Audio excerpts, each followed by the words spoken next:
Level up your gaming experience with over 8 billion playlists, only on Spotify, the official audio streaming partner for the 2025 Esports World Cup.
This land is calling.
Hey guys, welcome. It is Roddy. I am joined by Serral, Showtime and Lambo as we're going to talk about a lot of things that happened in the past. Let's kick things off with the only Protos here. Well, at least when it comes to the players, that is Showtime.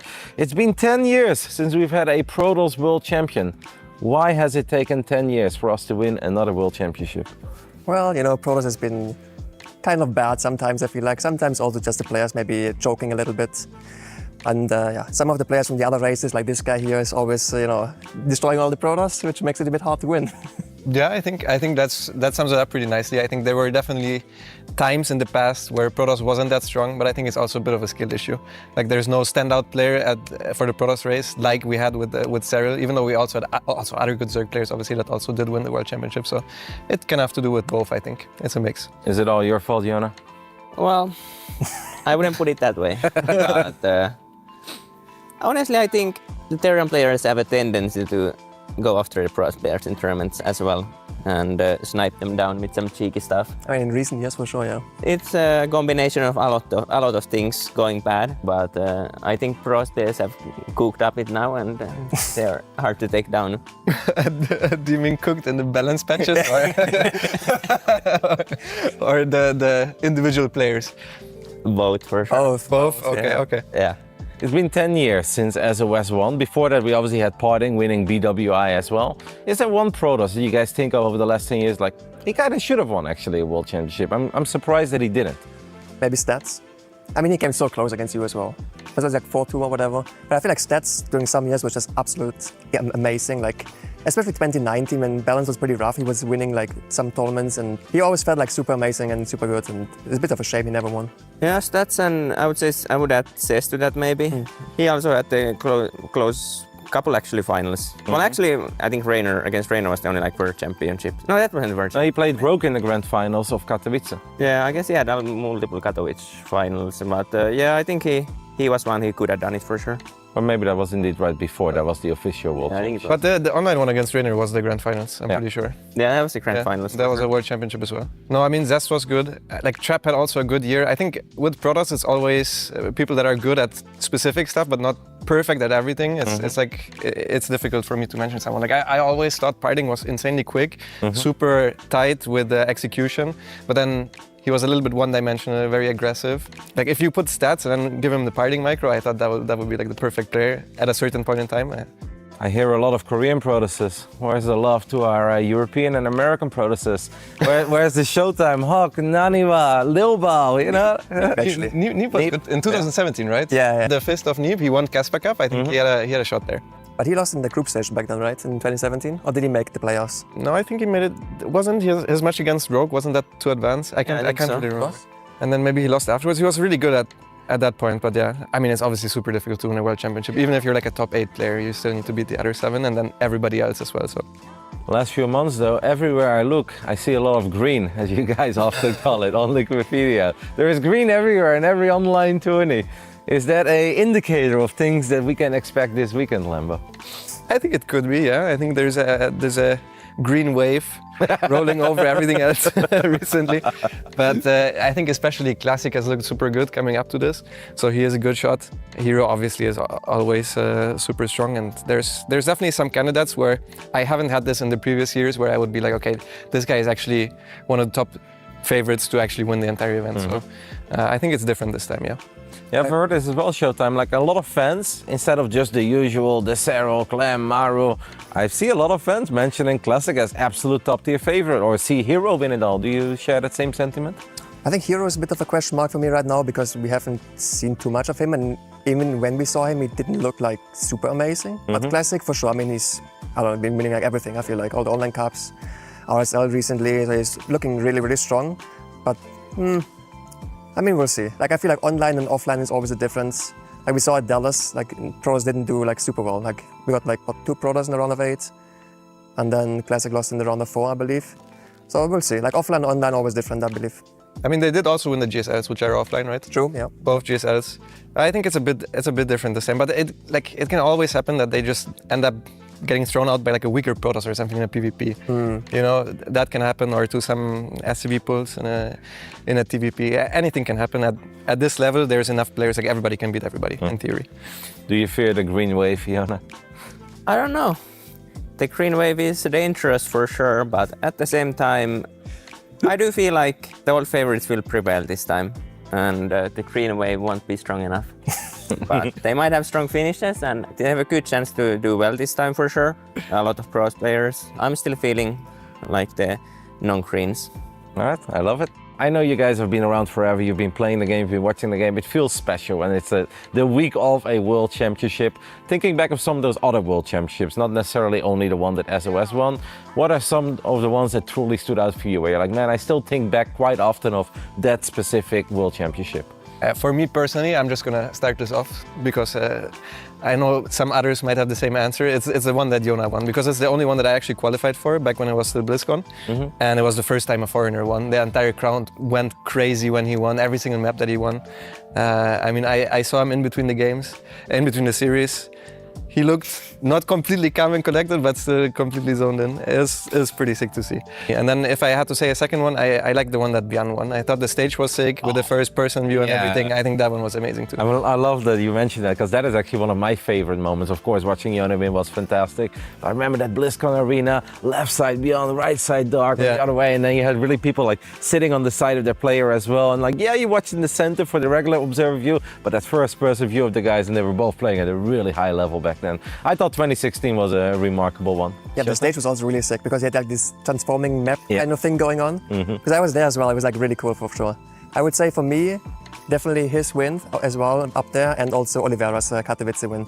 And that one was beautiful, honestly. Like, I don't know, it was just like such a dream run for him, and yeah, just amazing to see. Yeah, Oliveira's crying speech was very, very memorable for me. I always liked the BlizzCons very much. I'm a little bit sad I didn't get ever chance to play in like the very unique stage setups, I feel like. It was kind of the standard stage setups where I always played, but yeah, there's some memorable ones for sure there. Do you guys remember the first World Championship of StarCraft that you ever tuned in for? Like actively watched? I don't personally. The first one that jumps to my mind is, I think it was SOS versus Live, maybe was that a final? Yeah, that was definitely a final. That was the last one of Wings, maybe? I think that's the first one I remember. I think that was Heart of the Swarm already. Was it Heart of the Swarm? Yeah. It's possible. Yeah, SOS won both in Heart of the Swarm. Yeah. Wings only had 2012 BlizzCon or BWI with Parting, and then I think 2013 was already Heart of the Swarm. I see. You also had the final against Jadon, right? SOS? Or was it Jadon? No, I think SOS... Actually, it may have been Jadon, because Jadon beat Deer with the burrowed zerglings back then, and he set up the trap. I do remember that too, actually. Yeah. So, and in between that, we had MMA versus Live. That was 2014, and then 2015. Wasn't the very first World Championship, it was like a Chinese player in the finals. Yeah, was it Loner? Is that his name? Yeah, but that was not really an official World Championship because we didn't really have qualifiers for it. It was more like, hey, StarCraft 2 just came out, everybody loves it, let's invite 16 guys. You know, Bang got invited, guys. I remember that one still. I remember the finals. I also met some Metalopolis there. Yeah, was TVP finals? I don't think it was TVP, was it? I wasn't there in 2010. I don't remember that well. I can't remember at all. I didn't even have StarCraft back then.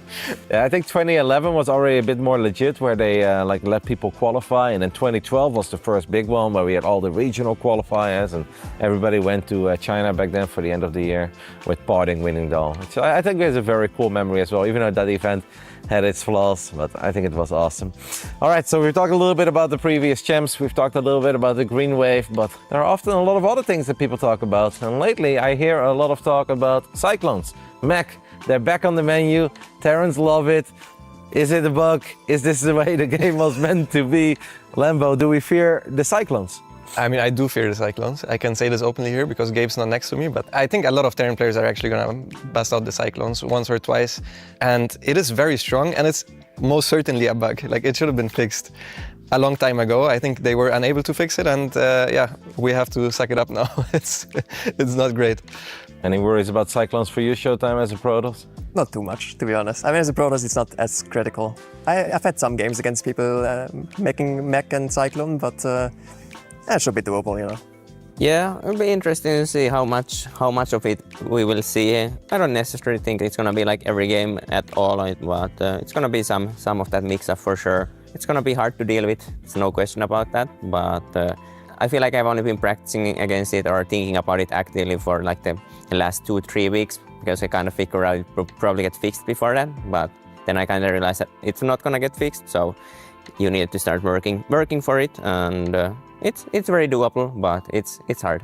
All right, before we officially wrap it up, I'd like to ask you guys, when you get ready for a week like this, do you guys ever look back at certain performances of players? You already mentioned Oliveira's magical run. Does any of those champions of the past inspire you to get ready for a week like this? For me personally, not really. I like watching back at tournaments to gain motivation, but if I'm right in front of a tournament, I don't really lack any motivation. Like I can practice 24/7 already when I'm so close to a tournament. So I have these moments, but I don't have them the week leading up to a tournament, rather after a tournament or when there's some downtime.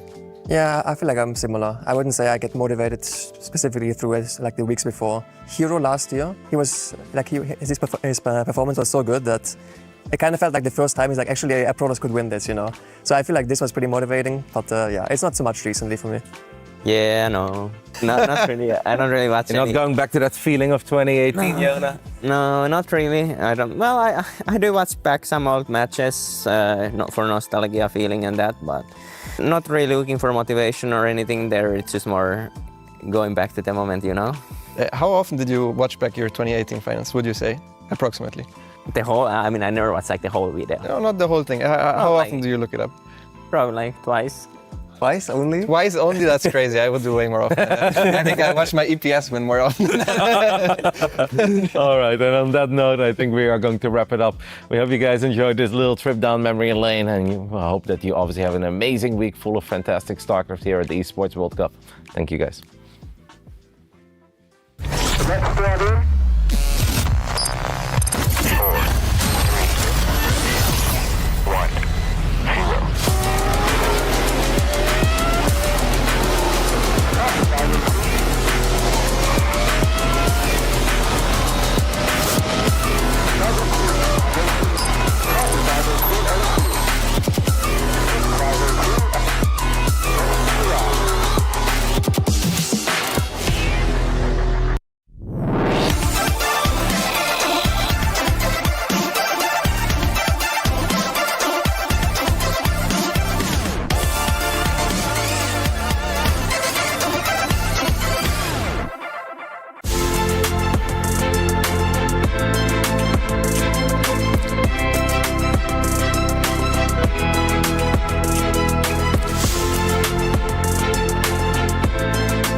Second to last day here at EWC. 18 players started, only 12 remain, and it's gonna be crazy because a lot of...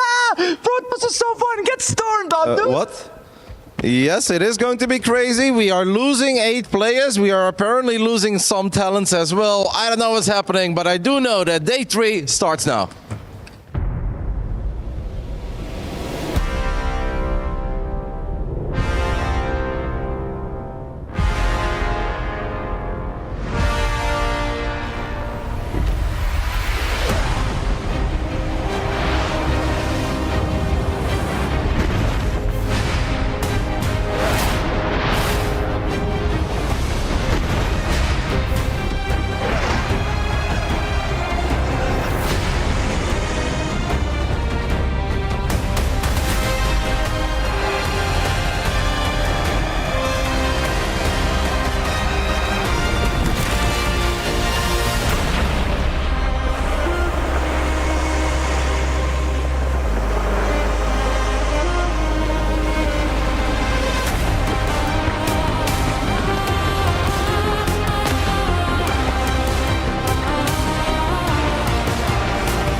No game quite like StarCraft 2 here at the Esports World Cup that will test your tenacity, your fortitude. Every facet of your game has to be on point. It's day number 3 here at the Esports World Cup as our gamers will go head to head. They are the very best in esports as we are live from Riyadh, Saudi Arabia to bring you day number 3. It's elimination day. It's playoffs day. Welcome, as my name is Carlaris joining me, and I tried to blend in with my surroundings, Dark Templar style, and get this all rolling. But for now, it is going to be an exciting day. Every single game is for elimination or advancing. Joining me to my left-hand side, I have Rotterdam as well as Wardy to talk about everything that's going to be going on to start the day. Rotty, The games today should be spectacular. There is only elite level here for day 3. Yeah, it's going to be an absolutely fantastic day of StarCraft, James. I'm so excited. We're starting the day with 12. At the end of the day, we only have 4 contenders left to crown themselves Esports World Cup Champ 2025. The matchups on paper look great. Obviously, after the first 2 matches, the bracket will be set, will be revealed. It is going to be a ridiculously fun, exciting, and also nerve-wracking day. A great day yesterday as well, Wardy, of course. We saw some brilliant matches, wall-to-wall. A lot of 3-2s, actually. Yesterday was great, right? Every match was really a banger. We had a 3-0 in there and even a 3-0 at the end, but the one at the end had a little bit of life to it as well. And it's always great to see Serral up on top. So yeah, yesterday was amazing. Hoping today it's just even better. More 3-2s, baby. Yeah, I'm expecting it. I really am. All day, best of 5s here to figure out who is going to be moving on through into that round of 8, and then the round of 8 will be played out in its entirety as we have the Jamil Motorsports walk in here for these players getting good to go. You can see Reynor there. He will be the first fixture of the day alongside our Koreans making their way forwards as well. All musing about how are we going to beat the non-Koreans this tournament? What are we going to do? How do we topple the non-Koreans? And did you see him walking out in swag as well with the EWC franchise jacket, the t-shirt? It's so good, and I can't believe we don't have any yet, James. But I heard we're going to go on a mission together later today. We're going to find some, because I'm a little jelly of these pro gamers. If only I wasn't so stubborn and built Phoenix for 15 years straight, perhaps I would have had a cool jacket as well. Maybe. I wrote little Rotty on the stage. Rotty the world champion, who knows? Oh, more like a top 12 guy on a good day, mate. But before we get to everything that is going on, let's check in on what's going on over at the Boulevard. Behind me is the trophy that a lot of the teams are going to be biting for. Of course, StarCraft 2 always a big contributor, and today is Elimination Day. 8 players will be eliminated, and only 4 will remain heading into tomorrow.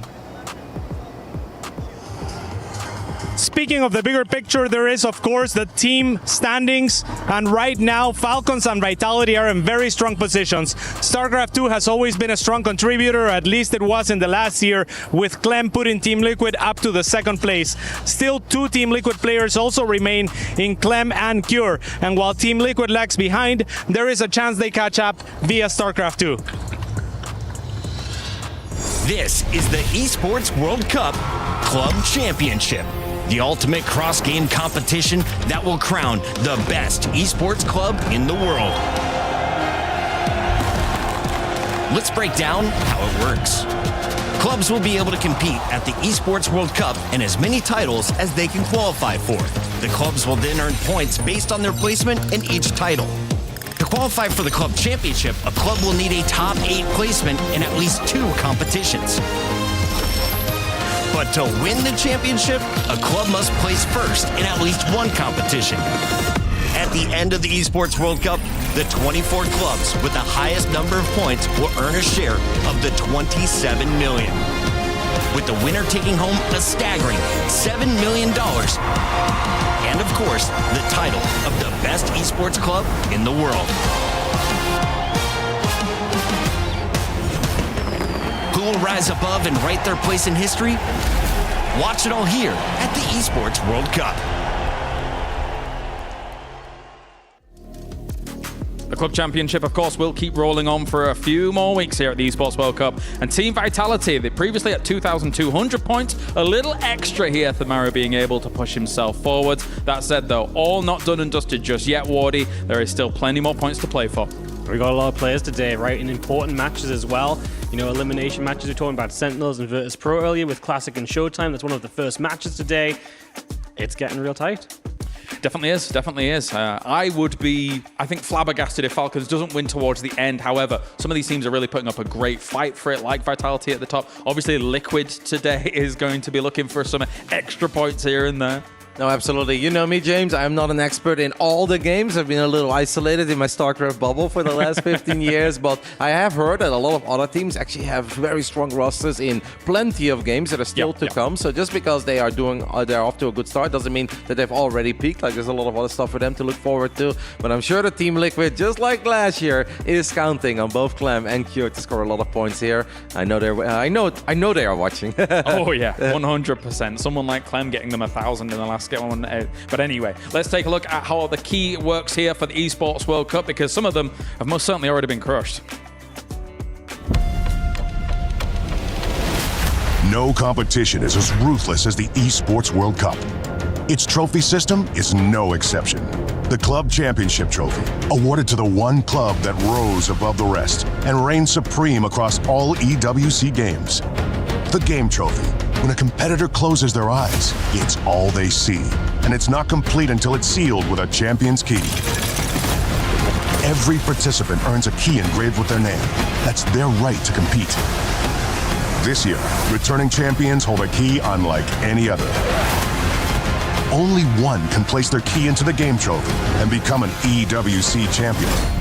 The frame of the champion's key is embedded into the totem, a stone marker of legacy displaying every champion of the year. The keys of the eliminated will be crushed. The champions select 3 broken keys as a personal token, a reminder of who they have humbled. Beneath the totem, a resin block holds the remaining keys, a graveyard of fallen contenders. Will your dreams be broken or your name carved in gold and stone? At EWC, nothing is granted, everything is earned. An opportunity to end the dreams of some of these players, but already some are done in grey. Some of the players we have already lost here for the StarCraft 2 World Championship, as Cyan, Trigger, Bjorn, Hero Marine, out of these 16 in the main event are gone. But today, Rotterdam, we eliminate another 8.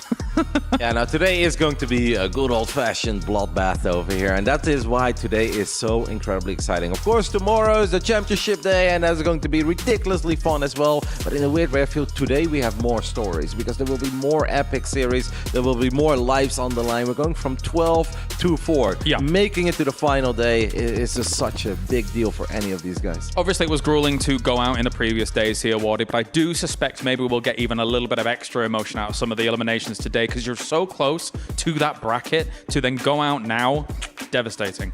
I mean, everyone's a match away from top 8 if they're not there already. But then the guys that are in top 8, they're going to be playing for top 4, and everyone wants to make the final day. Everyone has that prize in their eyes. And I think everyone knows they've got a decent chance at making a run here. Nobody is so outclassed that there's no opportunity at all.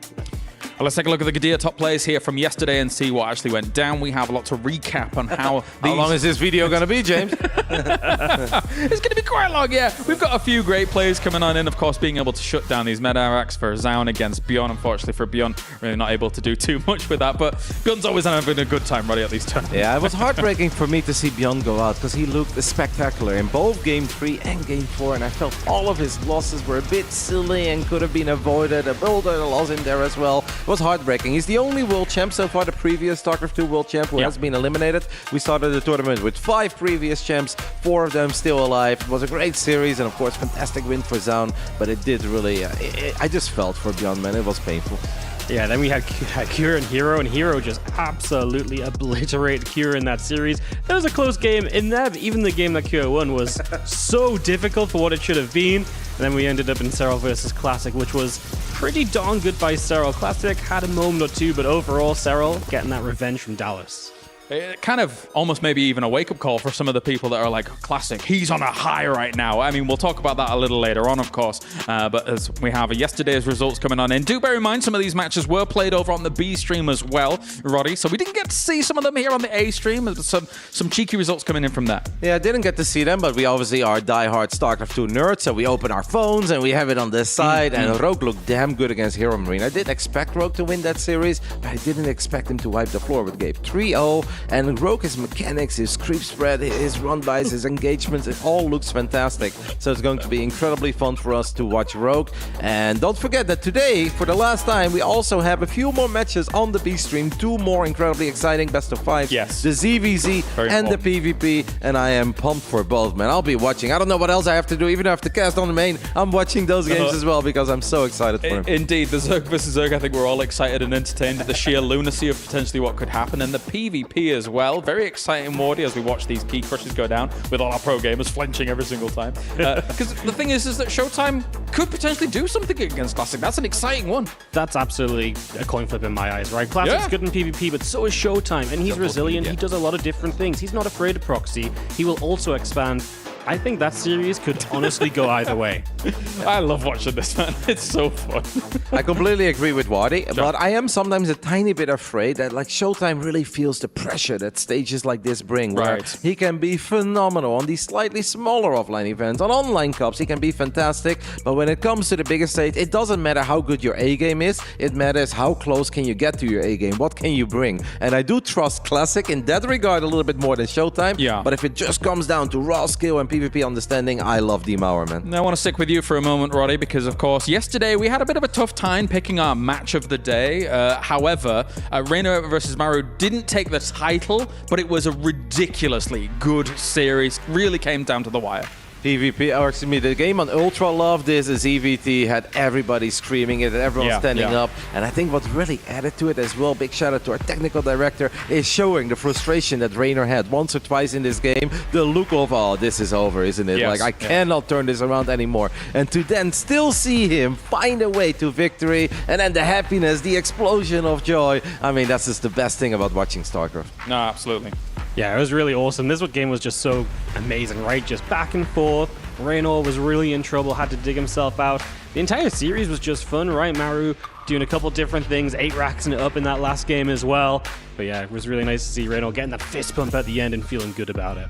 Definitely. And on the opposite side of things, we did have our match of the day, which technically score-wise was a little more one-sided, but the matches really weren't anything but Wardy, because like you look at that game 1, right? 40 minutes worth of attrition from both of these players. Yeah, it's what you want to see when you see Serral Classic. You know that at least one of those games is coming out. Sometimes there's a couple. Classic couldn't get on the winning end of it, unfortunately, but it was just a great display of how the late game can go. Serral was the better player yesterday, right?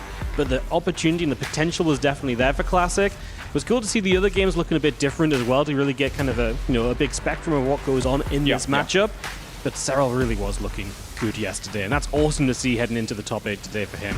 What I love about watching Yona play ZVP is that he's so decisive when he needs to be, but he can also be so incredibly patient. And like we lose our main, like, that's painful. You lose all your tech, your production facilities, but he's not storming up that ramp. He's not going to take a bad fight into a bunch of High Templars and Arcles. Like, I love those calls that he can make. No, I completely agree. I mean, even watching the 40-minute match, right, where you're seeing the slow bleed out with abducts onto Tempest and stuff like that, and then the decisiveness of saying, okay, well, I think I've whittled down your bank enough. I'm going to make 51 Corruptors and be confident in that decision. I said 51 as well, James, but it was 52 for a split second. No! Yeah. I mean, that just breaks another record. You know, we already thought 51 Corruptor Remax was the record, but there was even 52 on that production tab for a split moment. Yeah, that's a moment that will stay with us for a while, right? Because we have seen big rematches, we have seen the 100-something Zerglings on the production tab, but 52 Corruptors. I was incredibly worried that we were going to again end up with only Corruptors and no more units to deal with the ground units that Classic had left over. And then last but not least, we saw a Tempest on the production tab. It's like, Classic, he just made 52 Corruptors. Not the right choice. Tempest is not in here. Well, here are the Bravi reactions as we have plenty of them to boot. I mean, you could really just fill the key crushers with all of this, but we want to focus really on the matches here, Wardy. There's so much emotion running through these guys, even though they're in such high-octane situations where we saw people spiking up to 175 BPM in some of these games. Yeah, I mean, Clem's emotions were the kind of greatest for me yesterday, because he had those moments like, how did I lose that game? And then through elation, making it through. Even our defending champion is feeling the pressure here on the big stage, because he knows what's ahead of him. He knows what he wants to do once again. He wants to go for that back-to-back.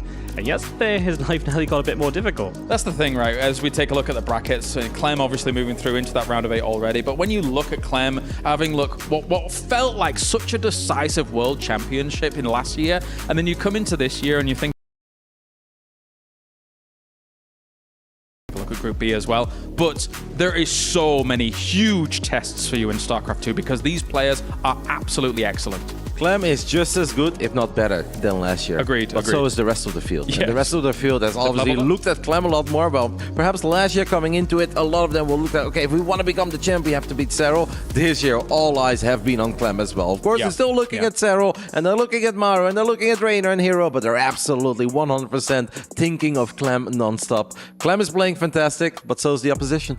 Let's take a look at the Aramco power ranking then, because, of course, at the very top, we've not had much changes going on as we've been discussing who we think might be able to eventually take this. And again, it's still very open, so this is by no means absolutely determined. But one name is a bit omitted from our favorites for today, Wardy, and that's Classic, because as much as Classic is powerful, he's kind of dropping to contender a little bit because of the vulnerability I think we saw against Serral. I think it's fair to say if you get 3-0'd by one of the other favorites, it's fair to drop down to being a contender. So. Yeah, I think so. Yeah, I think Classic's story here is he came in with so much hype.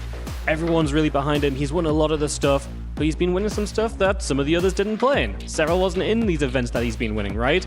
And so that 3-0, I do think, speaks a little bit of like, hey, let's just remind ourselves who else is in this competition. I don't mind putting Classic back down in a contender. I think there's a lot of the favorites he can still beat, but Serral may just be off the table from this event. Because the thing is especially about Serral and Maru in particular, they are omitted from quite a few high-profile tournaments, especially a Serral who is not playing a GSL, is not playing an RSL and things like that. So it can be easy for some people to get a little carried away with where some of these players are, and then suddenly Serral, the Finnish phenom, comes along and kind of humbles people a little bit, right? Yeah, but none of these guys are counting out Clem or Serral, and they make no illusions either. If they win, for instance, a home story cup by Zoun, fantastic victory, awesome StarCraft 2 weekend, full of great vibes, but Zoun doesn't go in there. It's like, well, I won home story cup, so now I'm also favored against Clem and Serral. Okay, if they are not there, the game is no, but that also makes it incredibly fun for us to watch some of these minor events, but it's not the same as the biggest one of the year. A former world champion in Rogue, though, in Dark Horses, still alive in the tournament, still looking present, still towards down at the Dark Horse position here, Wardy. There is still an opportunity for Rogue to make that run happen. I mean, look, the games he's played, I mean, he smashed Hero Marine. That was a very convincing performance against what we know is a very solid all-around player. And then he also took on Classic, and he took Classic to some limits, right? So I think Rogue, it's going to be really fun to watch him today, really fun to see if he could make top 8. And if he does, I could even smell a little upset from him. I know it's comparing apples to oranges, but in a way you can say that Rogue looked a lot more convincing against Hero Marine than Serral did. And that doesn't say a whole lot, but it does just goes to show how good Rogue was there, because Serral is not holding back. Serral is giving it his all, and Gabe really put up one hell of a fight against Serral. Gabe couldn't do the same against Rogue. And then Rogue against Classic, I feel like stylistically, obviously they really had to study each other prior because of that GSL final. Classic kind of knows how he wants to approach Rogue, so was able to dispatch of him there. Let's take a look at today's schedule. This is Schedule B stream. Not Group B? The schedule, nope. B stream. I'm there. I'm well over it. As we have got our Zerg vs. Zerg and then our PvP, which will be going on as well. Again, you want to be tuning into those. Yeah. Solo versus Shin isn't just a knife fight in a telephone box. It's in a match box. It's just like they are dead close to one another. And then, of course, we have our schedule for Stream A as well, as we will be starting things off with Reynor versus Zoun. We'll get into that a little bit more. But also, what is very important is our round of 8 matches here. We're going to play out all of the round of 8 here, Rossi, and know who our remaining 4 will be for tomorrow. It's stunning. Like, everything is sick, James. Like, I don't know what to say. Really good. The opening matches are going to be really good. It's going to be exciting to see who makes it into top 8. The P3 matches are fantastic. Yes, they are mirrors, but when there is so much on the line, these mirrors are going to be so incredibly fun. It's all great. All right, let's start off today. This is do or die for Reynor or Zoun. One of them will be going home after this. One of them will be moving on forwards. Wardy coming on in. Reynor taking Maru to the absolute limit. What do you think against Zoun? I think what Reynor's done this event so far just speaks volumes, right? He was so good against Shin. He was so close against Maru in some difficult kind of matchup scenarios for him. I think he's got ZVP a little bit more figured out than he did a month ago, and I think it's going to be a really tough day for Zoun, who can be tricksy, can mix it up, but over a best of 5, I find it difficult to see him taking 3 maps. I feel Reynor has looked exceptional over the last 2 months, and I'm not saying that as a fan of Reynor or as a fanboy, but even if the results haven't quite been there, because you look at his finishes in GSL, in Stardust Agora, you're like, well, that's good, but it's not exactly the guy who's going to win EWC, right? But if you just look at some specific games, if he's feeling it, if he's on point, if he gets well set up, he is as good as he's ever been. Back then when he won Katowice, when he made it to a BlizzCon final, Reynor looks phenomenal in these longer games where he can just let those hands go and we can get run by by after run by. He just needs to make sure that he gets there, that he's able to show what he's truly made out of. Yeah, I gotta agree. It's interesting for Reynor when you look at these really high-profile tournaments, these World Championships, because Reynor, when he's not winning a World Championship or getting to the final, he's always knocked out on like just a one-map difference against the very best in the world, Wardy. And sometimes I feel a little bad for Reynor because he's showing insane quality, but he's just going up against someone that might slightly eke him out. I mean, that's the beautiful thing about watching Reynor play, right? Is that he always brings the level you need to be at to compete in these World Championships. He's never the underdog. He's never the guy, because he just performs so well. Like, the big stage suits him. He really does level up for these events, and that's why it's so hard to kind of talk about Reynor coming into this event, because we don't see the full potential Reynor until he takes the stage against Shin. And then I'm convinced about the shape he's in, and then I feel good about him for the rest of the tournament. Well, let's hear from the man himself as Reynor is ready to go here for day number 3 of the Esports World Cup. I am here with Reynor, who has a difficult opponent ahead of him in Zoun. But first I want to touch on yesterday's match. I think it was one of the best matches in the tournament, especially that game 2 was absolutely crazy, a lot of back and forth. So how did you feel you played in that match against Maru? And obviously it's difficult to be happy with the result, but tell me a little bit about it. I mean, it sucks that I lost, especially because of the Cyclones, you know, like I knew beforehand that people were going to abuse the bug, but it's still a very strong unit right now. And I think I played very good, honestly. I think I lost mostly strategically, a bit unlucky as well. But I think the straight up games, I played really well and very fast. So if I can keep up that level for today, I'm very confident.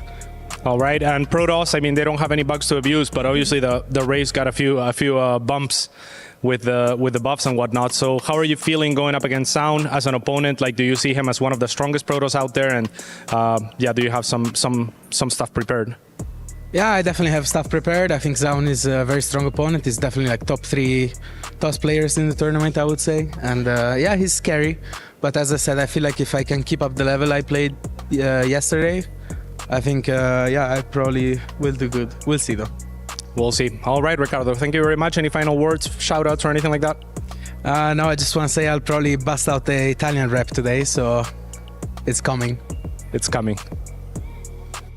Well, that was hearing from Reynor here, I think he probably feels quite confident about this one. Let's talk about Zoun here before we actually get to this, Roddy. What do you make of his prospects, his ambitions for this one? Yeah, Zoun has all the reason to be very hopeful as well. He just won that home Story Cup, and sure, we didn't have Serral, Reynor, and Clem there, but it's still an absolutely amazing victory, and above all, a real confidence booster. Yeah. And right before that, Zoun is motivated, apparently. He was also in Bulgaria for the Stara Zagora tournament, and he did beat Serral there, 2-0 even in a best of 3. He lost the rematch, but hey, if you 2-0 Serral, why the hell wouldn't you feel confident in your PvZ? Yeah, no, you got to agree.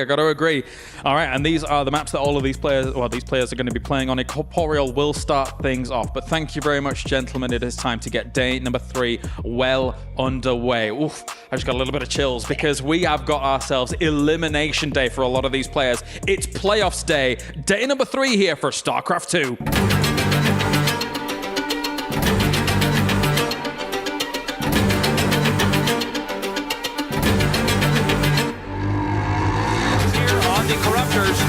But you know, Serral could lose many more and still close this out. GG. I would describe my group stage performance flawless as what it was. But at the same time, some of the games were very close. Well, I'm feeling confident going into the playoffs, but I'm going to have to step it up.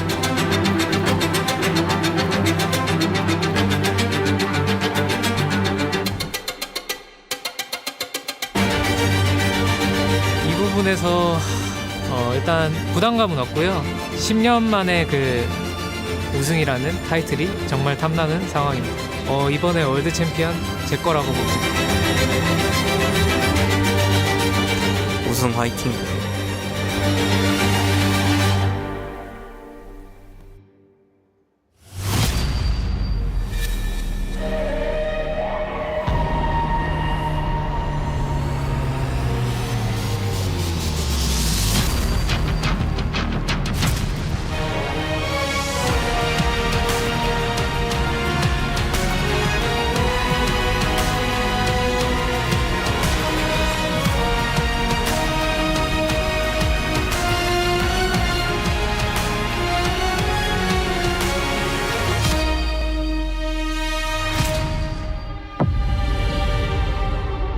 18 of the best StarCraft 2 players in the world began their journey here at the Saudi National Bank Esports Arena at the Esports World Cup. And as our third day of competition unfolds, only the strongest will survive. And by the end of today, we will have our final four, the ones who will fight for glory, legacy, and the trophy. Our key crusher will be working overtime today. 8 keys will be shattered, 8 tournament runs brought to a halt. It only gets tougher from here for our competitors, so send your favorites, your energy. We know they feel it, and we've got our first 2 competitors to start things off. So send it up for Basilisk's Reynor and Vitality's Zoun.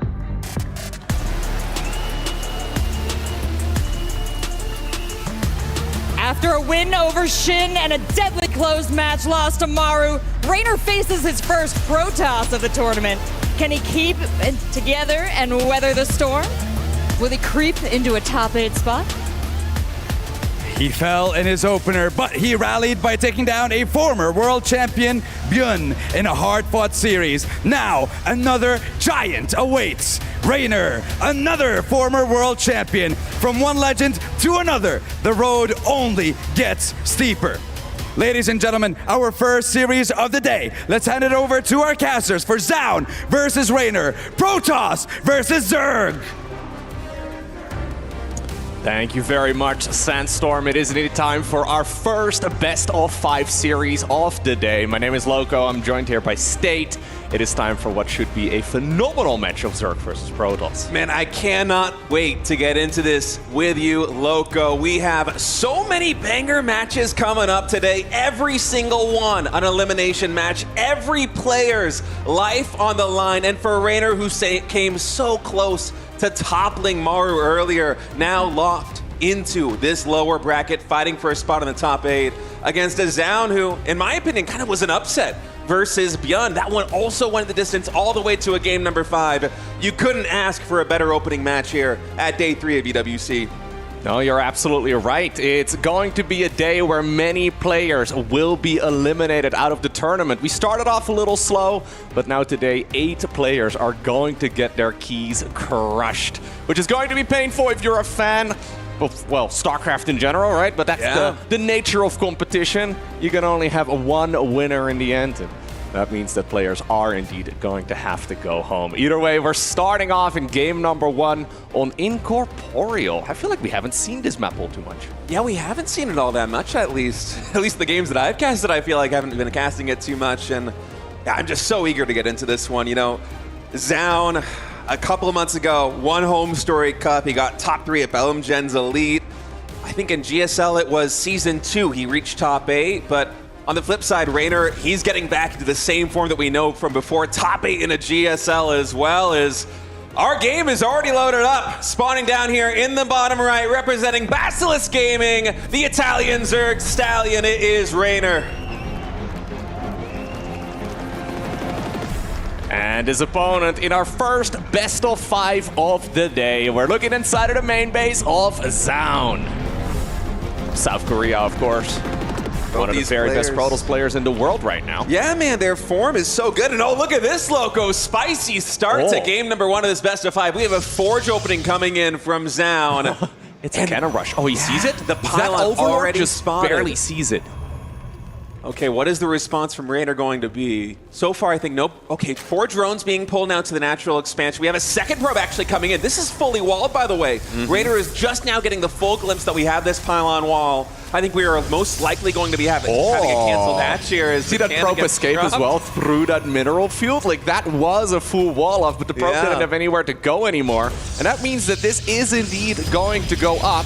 The problem is, how much commitment do you really have here as a Protoss, right? Because sure, you can spend all of your money canceling a hatchery from the opponent, but is it really worth it if you produce photon cannons here? For now, it's not enough. One of the probes does end up falling. First photon cannon, though, is now finishing, and that's going to make it difficult to prevent these additional 2 from coming up. Oh, is Reynor going to get a second probe? 1 hit away from going down as 2 more cannons are warping in. Finally does get cornered, but a drone goes down as well. Reynor is able to shut this down. Already taking that 3rd base at the 6 o'clock position. And are these photon cannons actually going to finish here for Zoun? Yeah, you may need to finish at least one of them. I think you cancel one. Maybe.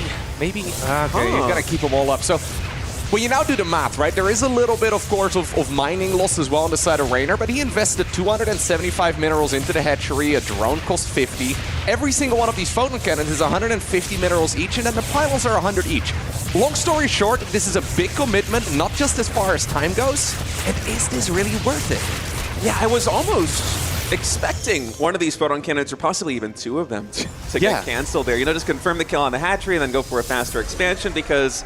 And you see Reynor actually kind of shaking his head a little bit, talking himself through this. I feel like his position, it's awkward, but it's not all that bad.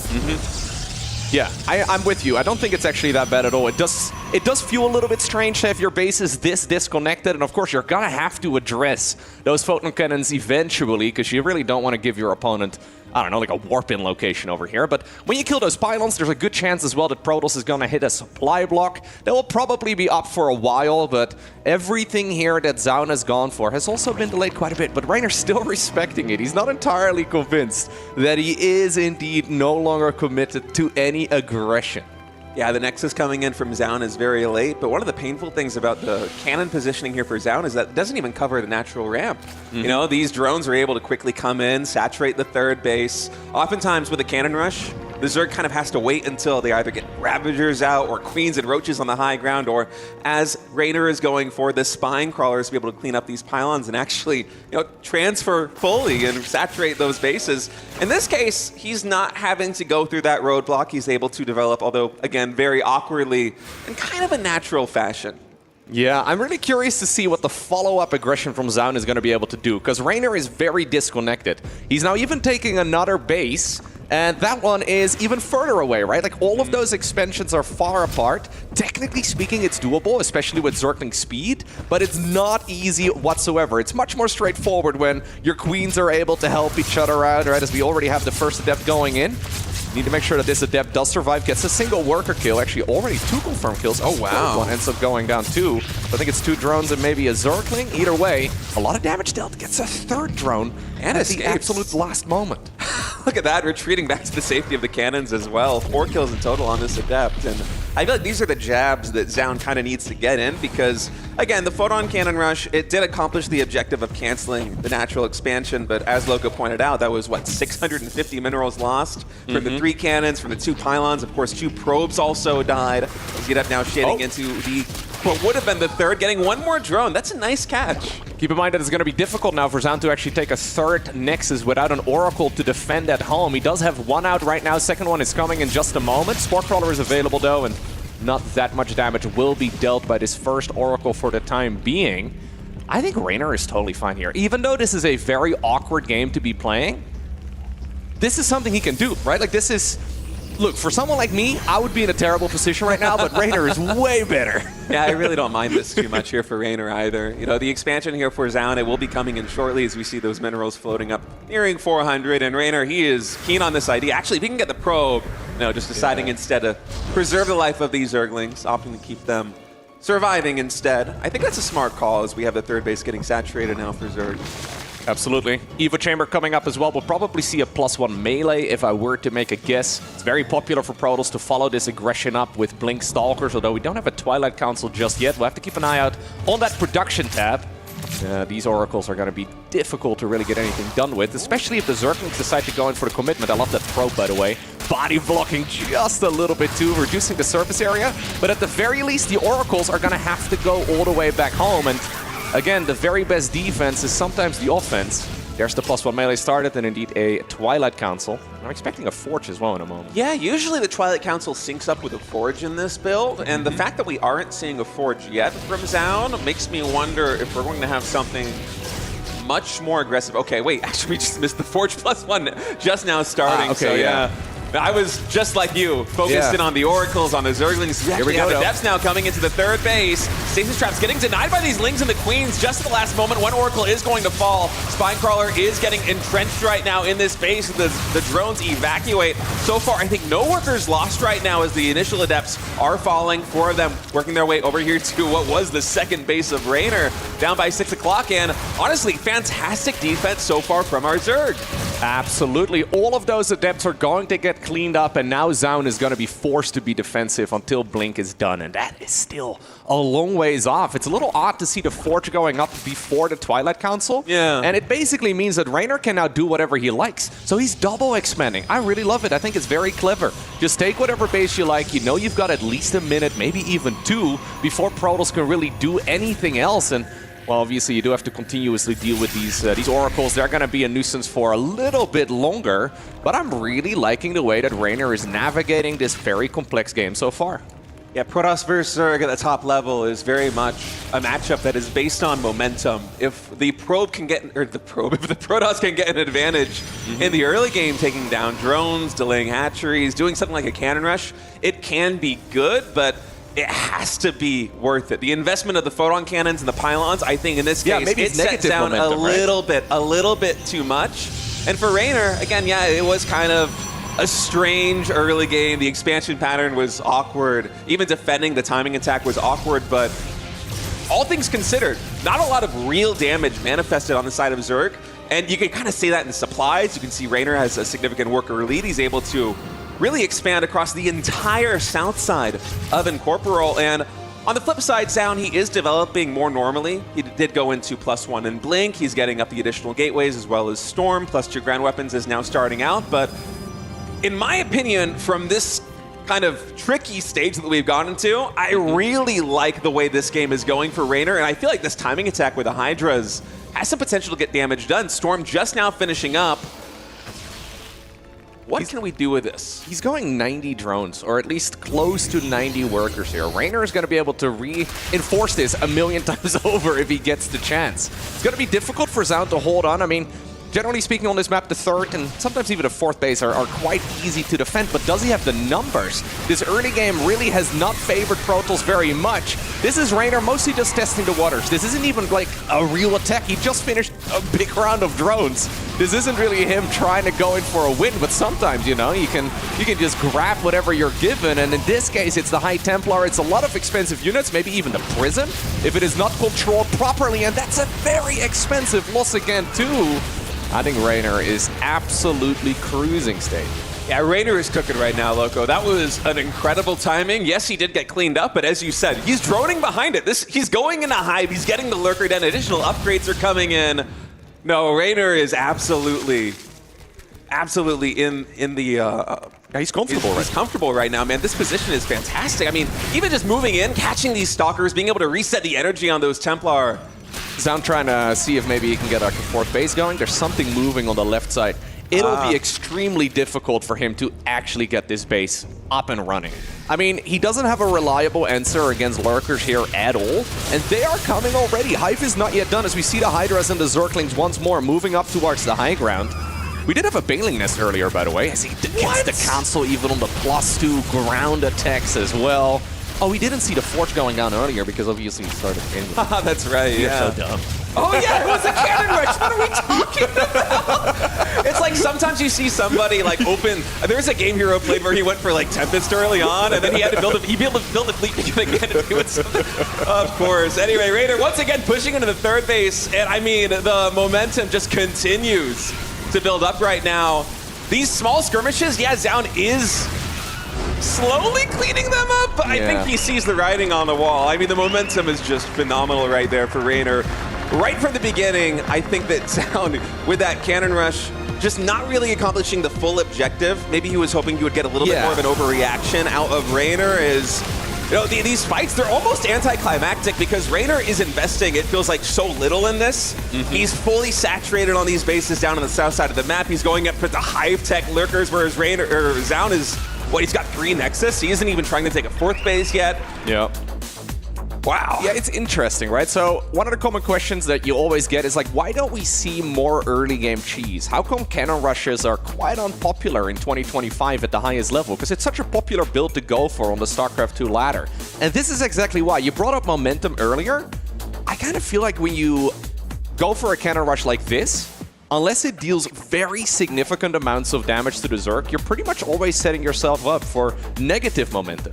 Maybe like most of the average ladder heroes out there, they struggle against the follow-ups from Protos, but you can see here that Reynor despite obviously all of the timings being thrown out of the window here and everything being a little bit confusing, he still knew exactly how to deal with the Adept follow-up, he knew how to deal with the Oracle follow-up, and he got the Spore Crawlers done at the perfect timing. Like, he knew how to navigate the situation, and because of that, I feel like the Cannon Rush, I mean, what else could it have achieved? Like, what else could it really have done?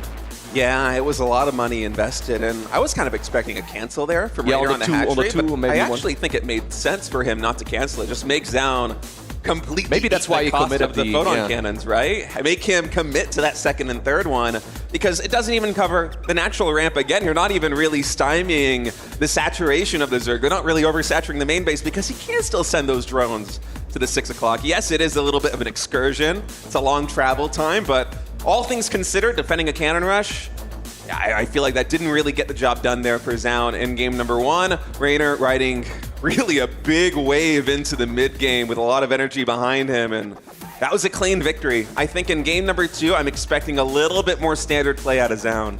Absolutely. Big confidence booster, though, here for Reynor, right? You're always going into this type of series with a question mark.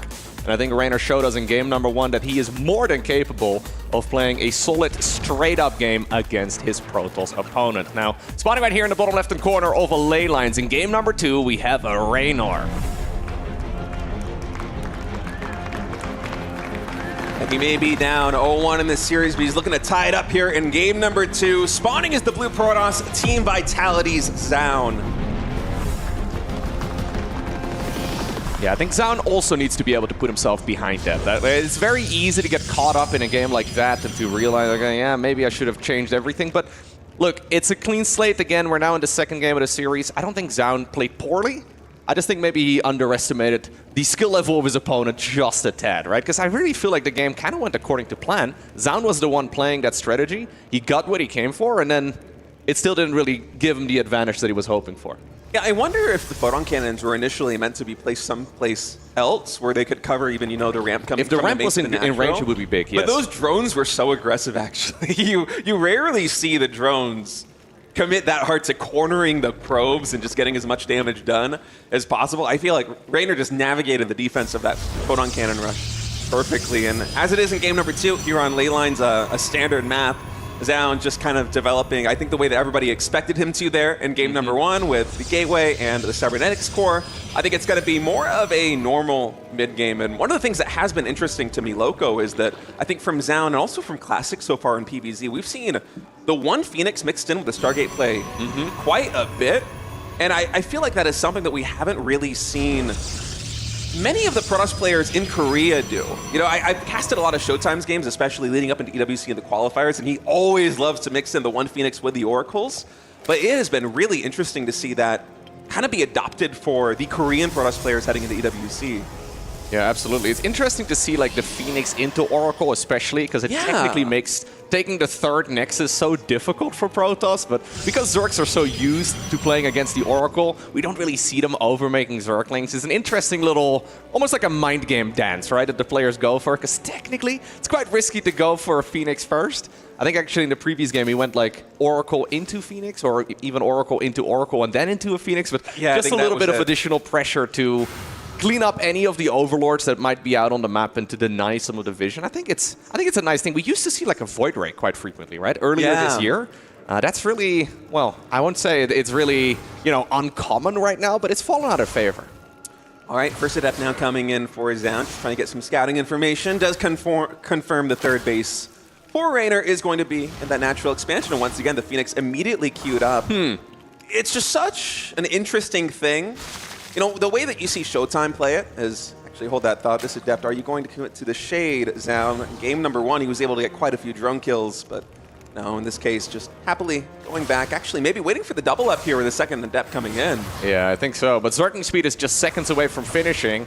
Normal timing for the third Nexus is about 5 seconds from now. Obviously, there's an Oracle on the back of the Phoenix, but you can see here that going for the Phoenix first does force him then also simultaneously to delay the third Nexus just a little bit. Yeah, it's interesting because I feel extra like gateways instead. Oh, it is extra gateways.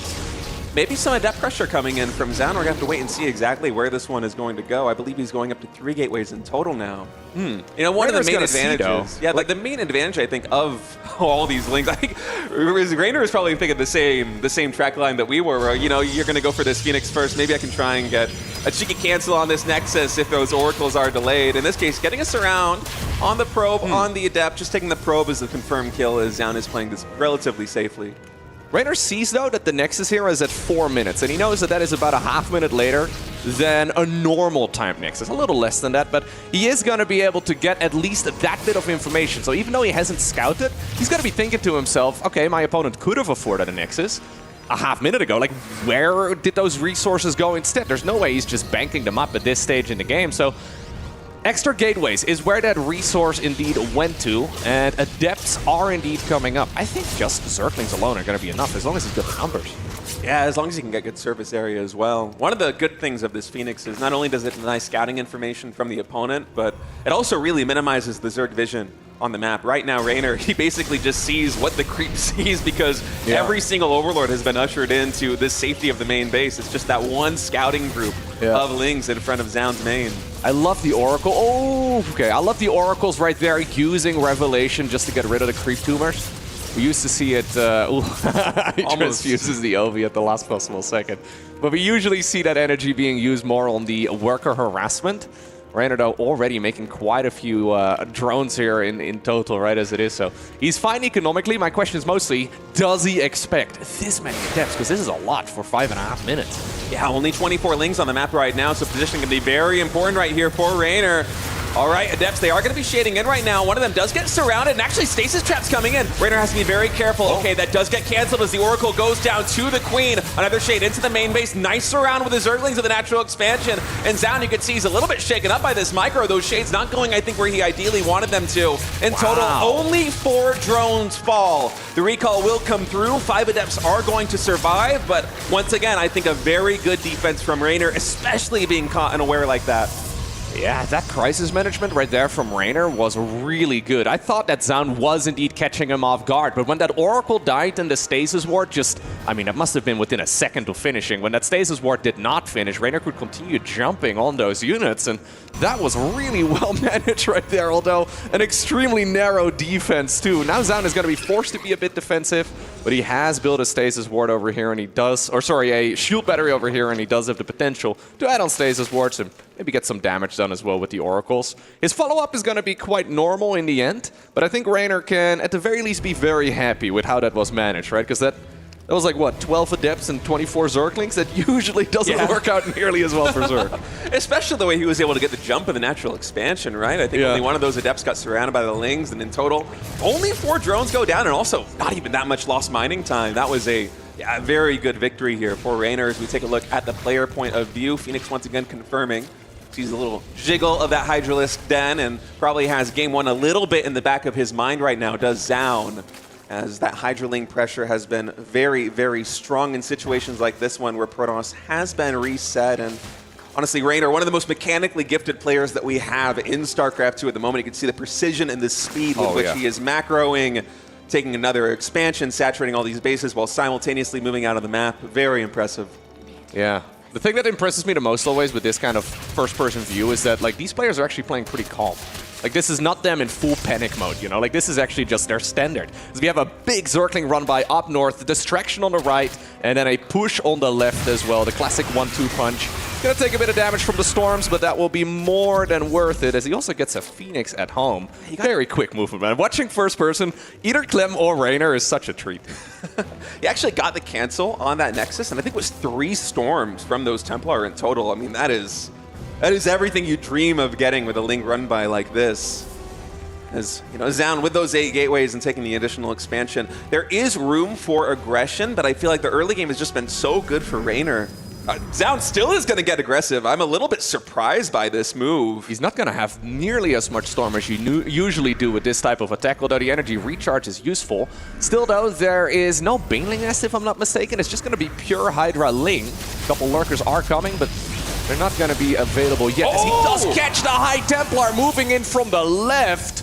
We have only 1 Storm left with this army right now, Loco. It's this Templar that's highlighted right now. That was a terrific, terrific catch with those Zerglings. 1 more Templar is reinforcing, so Zoun is going to recharge it a little bit. And Zoun, he sees this pressure immediately failing. He's like, okay, what is the transition?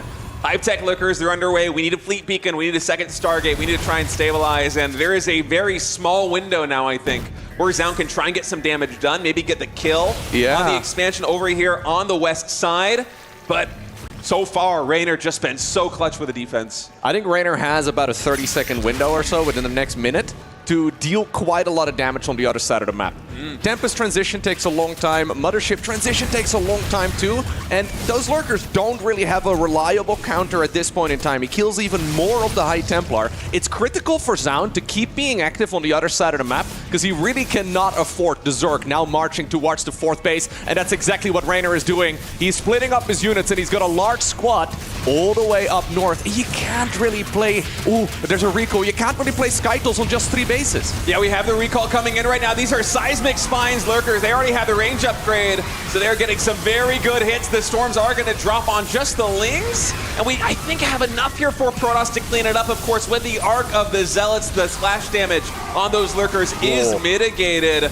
Because I think Reynor was hoping to get a little bit more done with this, but still, when you're sitting on 89 drones and as many expansions as he is, I think you're happy to take any kind of trade because your economy is just that much further ahead than the Protoss player.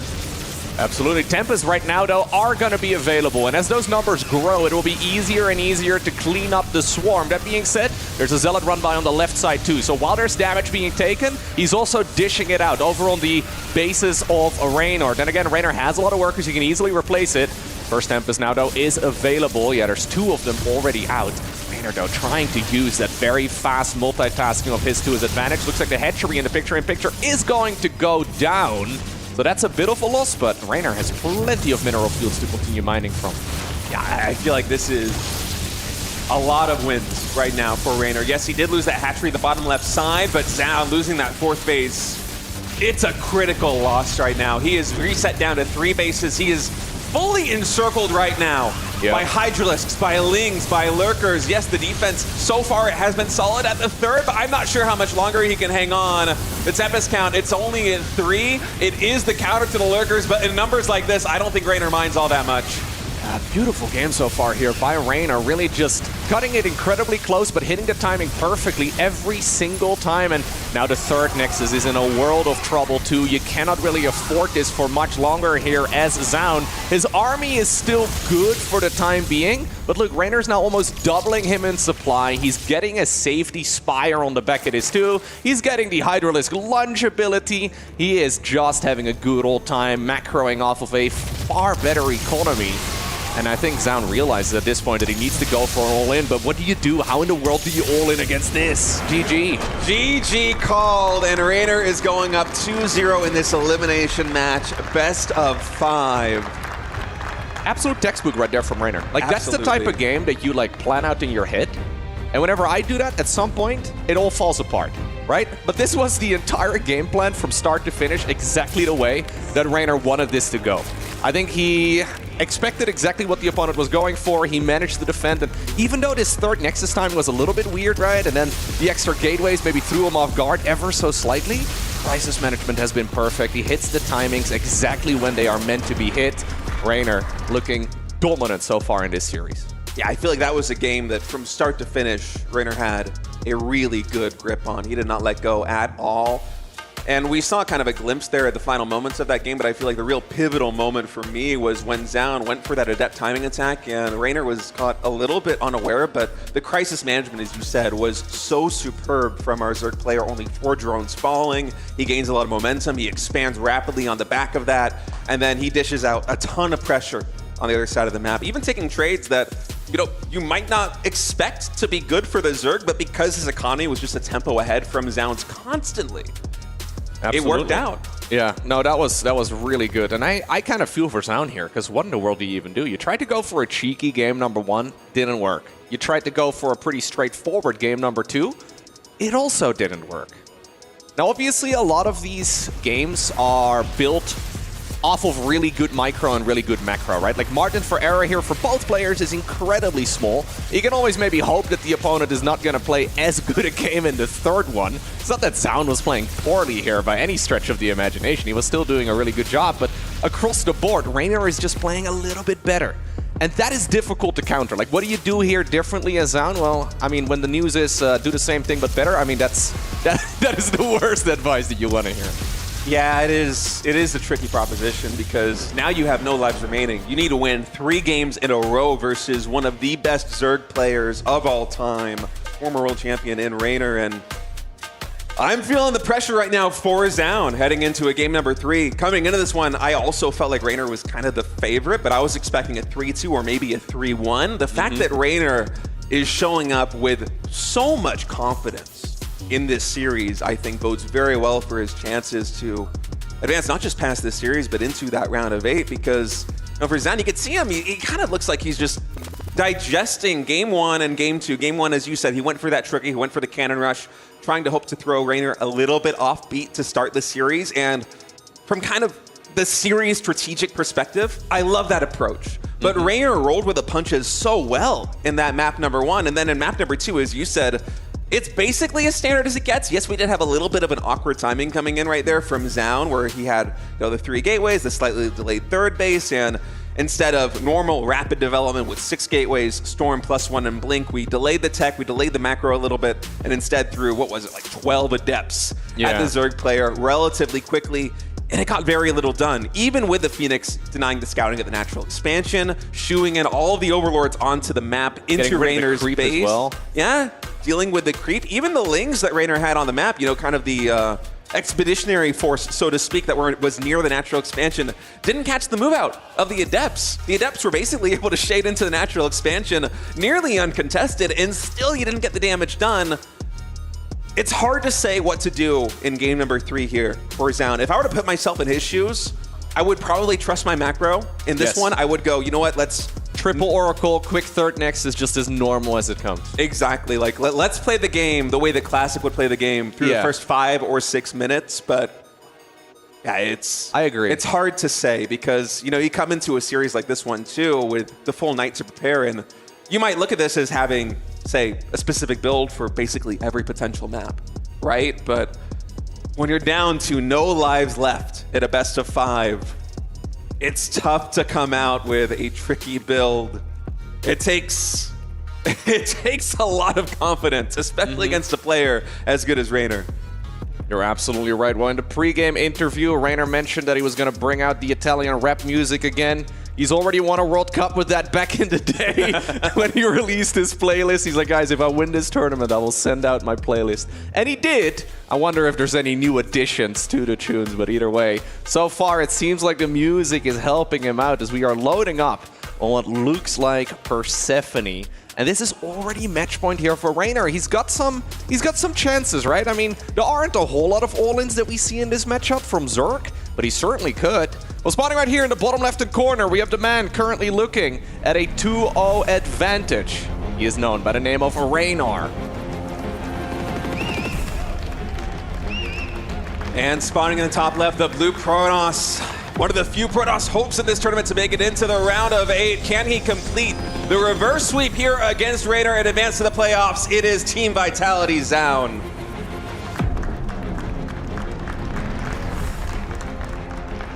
And this is not really a map that allows you a ton of early game variety either, right? Like, if you want to go for aggression, honestly, either as the Zerg or the Protoss, it's not really the best map for it. It takes a while to get across.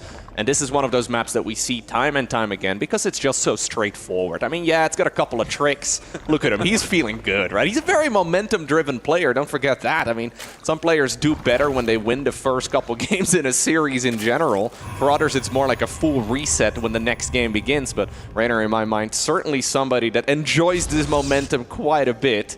And yeah, he is. He's feeling it, man. He's feeling chilling good right now. Yeah. We were watching yesterday some of the games that Reynor was playing. I think it was versus Maru, where his heart rate was touching, I want to say, like 165 or something. And we're looking at, like, can that be accurate? Like, these are some long macro games. And now look at him here in day number 3. It's an elimination match. He's feeling it, dude. 110. He is absolutely chilling up there on stage. What about Soundo? 90, 95? stone cold killer right there on the side of Protos. Honestly, the heart rate edition is one of my favorite ads from production. You know, here in Reynor was EWC. saying the first day of the tournament that during the games he was playing, he was constantly thinking about his heart rate and whether or not it would be going up at that state in the game. Like he really had it in the back of his mind throughout those games. I think by now he's probably used to it, right? But yeah, I really do like seeing the heart rate. It's fun to see, right? Because yesterday, especially in that series against Maru, like both of those guys were sitting at like 140 the entire series long, and it was like a 2-hour-long match. I mean, you're effectively running like a half marathon. All right, well, here in game number 3, it seems like Zoun opting for that Stargate play again. We'll see if he opts for the Phoenix first or is going to go into the Oracle. As the initial Adepts, just getting some scouting information right now with those Lings in the main base mineral line. I kind of doubt that we will have the Shade completed, and yeah, once more, it is going to be Phoenix. Interesting. So this is what he went for in the previous game, and then he followed it up with about a 4-minute third Nexus. Normal timing again for the Nexus. He does get a worker kill, but he loses the... There was some range on that last Adept shot. Yeah, sometimes I feel like their arm grows longer or something, man. That final shot always hits very hard. But I wonder if now, how in the world are you going to be able to secure a third Nexus with this? Yeah, you can snipe the Overlords, but he definitely is not going to be able to take it until the Oracle comes out. And if that's the case, don't you just immediately set yourself up for negative momentum again? No, I think it's all right. We don't usually have big Ling floods coming in, although I say that we actually have a ton of Lings right now for Reynor in front of the third base. But with energy recharge, it makes things a little bit easier. Like this Oracle probably is going to have to stay home and assist the Adepts and the Probe moving into the third base. If Reynor is really quick with it, he can get the Probe snipe.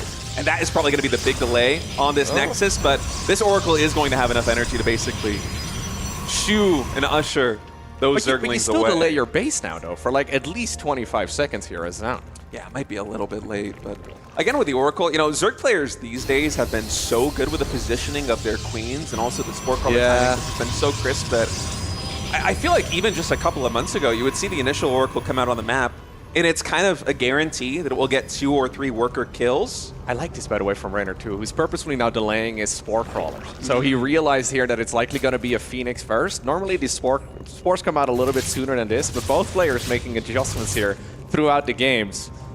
It's always fun to see those sort of plays, you know, because if you do these sort of moves on the ladder, you're probably in a world of trouble. As we have Charge as the very first upgrade here from Zoun. It's an extremely powerful upgrade, and obviously it can deal a lot of damage, but, well, we have a Roach Warren on the back of this as well now for Reynor. Yeah, and additional gateways also coming in for Zoun. I believe 2 more just got queued up. Even a third. Okay, 4 more gateways in total in production. Yeah, this is going to be a timing attack, and this is one of the reasons why as Zoun you would want to open Phoenix, because a big tell for this would be the timing of that gas taken at the natural expansion. You want to shut that down from Reynor's perspective, but should Reynor start to lean heavily into the Roaches? And also, I love this too from Zoun. If you're going to take a third gas in the natural expansion, take this one, because Reynor is one of those players that is so keen with his scouting, as our observer just pointed out. He is getting that Ling as close as possible to the gases to spot it. This is going to be a big charge lot timing attack coming in from our Protos player. He's going Spire. Reynor is completely misreading the situation. He needs to be making army units right now. He's got full 3-base saturation. He doesn't see anything. Look at the gas income right now for Zoun. I think that main base gas is basically completely unsaturated. It is just minerals. We are going to have so many Zealots coming in. Reynor laughing a little bit. Does he realize the situation? 12 drones do get queued up. Yeah, he sees that something is not quite right here, but it's going to be so many Zealots. For all intents and purposes, though, this is very committed for Zoun, right? It's almost an all-in. He needs to deal damage with this. It's a 9-gate. I love this. Grabbing that queen. Reynor, in the meantime, though, does wall himself into the natural expansion. He needs time. He's got the economical advantage. He can produce more army than the opponent, but he might not have the time to go ahead and do so. And with the Zealots splitting into the natural expansion and also the third base, it's going to complicate the micro here for Reynor a ton, with Roaches hatching out of every single expansion. Even look at this angle with the Zealots in the natural, using the mineral lines as a wall. The Roach Warren's going down. Spire may actually have been cancelled as well here by Reynor, so if he cannot really make Roaches, he is in a world of trouble. How are you going to counter this with Zerglings alone? Oh, a very cheeky build coming in from Zoun as the natural expansion completely desaturated right now. Zealots screaming in everywhere, and Zoun pulls a rabbit out of the hat here in game number 3 with everything on the line. That is 90 beats a minute if I've ever seen any, man. Stone cold killer right there for Zoun. Yeah. He did not even crack a tiny smile during it. Well, he knows it's still an uphill battle. Yeah, This he is sold that not- so nicely, though. I love the gas geyser in the natural expansion. It's brilliant. Yeah, knowing that the opponent was likely going to scout, and then pulled the workers out of gas in the main base. So Reynor checked the gas there. He sees, oh, there's mining happening over at the third. This will likely just be a normal Stalker follow-up. So with all the information that Reynor had, he made the conclusion that this was just a normal game. But Zoun hiding it brilliantly, and that is exactly why that Phoenix build is really strong, right? Now it's also something that is going to keep, well, bothering Reynor, at least in the back of his mind. He's like, wait a second, I've once again maybe seen like a Phoenix opener from my opponent, maybe even a Void Ray start. Could he be hiding something weird once more? Yeah, Zoun certainly with a wide range of builds prepared for this best of 5 versus Reynor. Guys, we're going to go to a short break. When we get back, this elimination match between Reynor and Zoun will continue. We'll see you soon.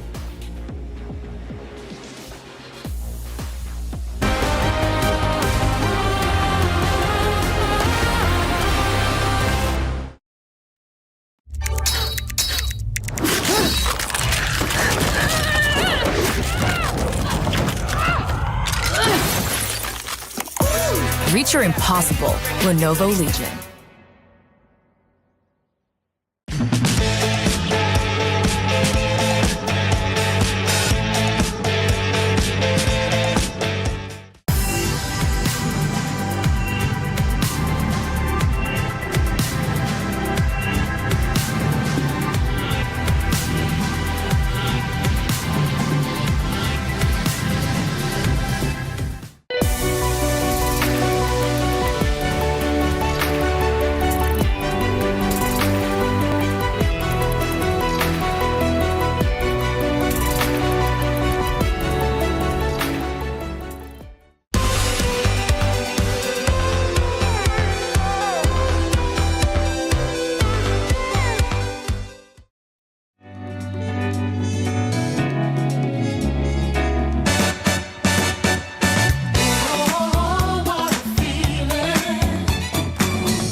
Welcome back, everyone, to day 3 of StarCraft 2 at EWC. We are continuing on with the first series of the day, an elimination match between Reynor and Zoun. Reynor leading this series 2-1. I am State. Joined with me is Loco, and man, we were talking about it during the break. That game 3 build was so much fun from Zoun. A little bit cheesy, but I like that spice here coming in versus Reynor. Absolutely. We've had 2 good macro games in game number 1 and 2, although they didn't last too long. Across the board, Reynor seemed more solid in the straightforward match. Game number 3, it was a cheeky gateway all-in where you don't really get to micro a whole lot because Zealots aren't that microable, right? The strategy was mostly coming from Zoun in the form of him trying to hide the build order, and he did so brilliantly. His strategy was not spotted in time, and Reynor got overwhelmed there by the amount of Zealots. Well, here we are, game number 4 in this best of 5 series. We're on the map Tokamak, and in the top right-hand corner, we have Reynor.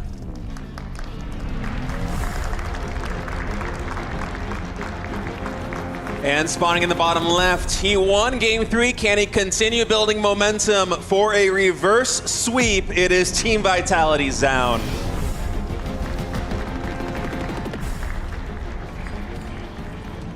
Zoun is looking so cold. A lot of players feel at least a little bit of nerves, right? I'm sure he's feeling it too, but man, Zoun is not showing it to us at all. We always have some emotional players at these tournaments as well, and then we have, well, players like, for example, Zoun, like, for example, Serral, that really didn't show a whole lot.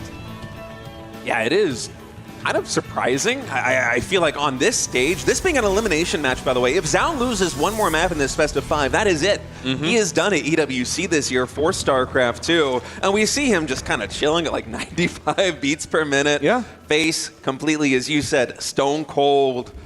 That is the kind of composure that is very hard to have on a stage like this one. Again, yesterday, seeing the heart rates of players like Reynor, like Maru in those very big matches, when the moments get so intense, we're debating, like, are those numbers real? Is it like the APM is somehow messing with the armband and that's inflating the stats a little bit? And, you know, for me, I'm naturally an anxious person, and back when I was a StarCraft 2 pro gamer, I totally believe 160 plus heart rate. You know, like I could see myself having a breakdown on stage, trying to fight for my tournament life. So to see these guys right now, Reynor at 106 and Zoun at 96, just cool as a cucumber.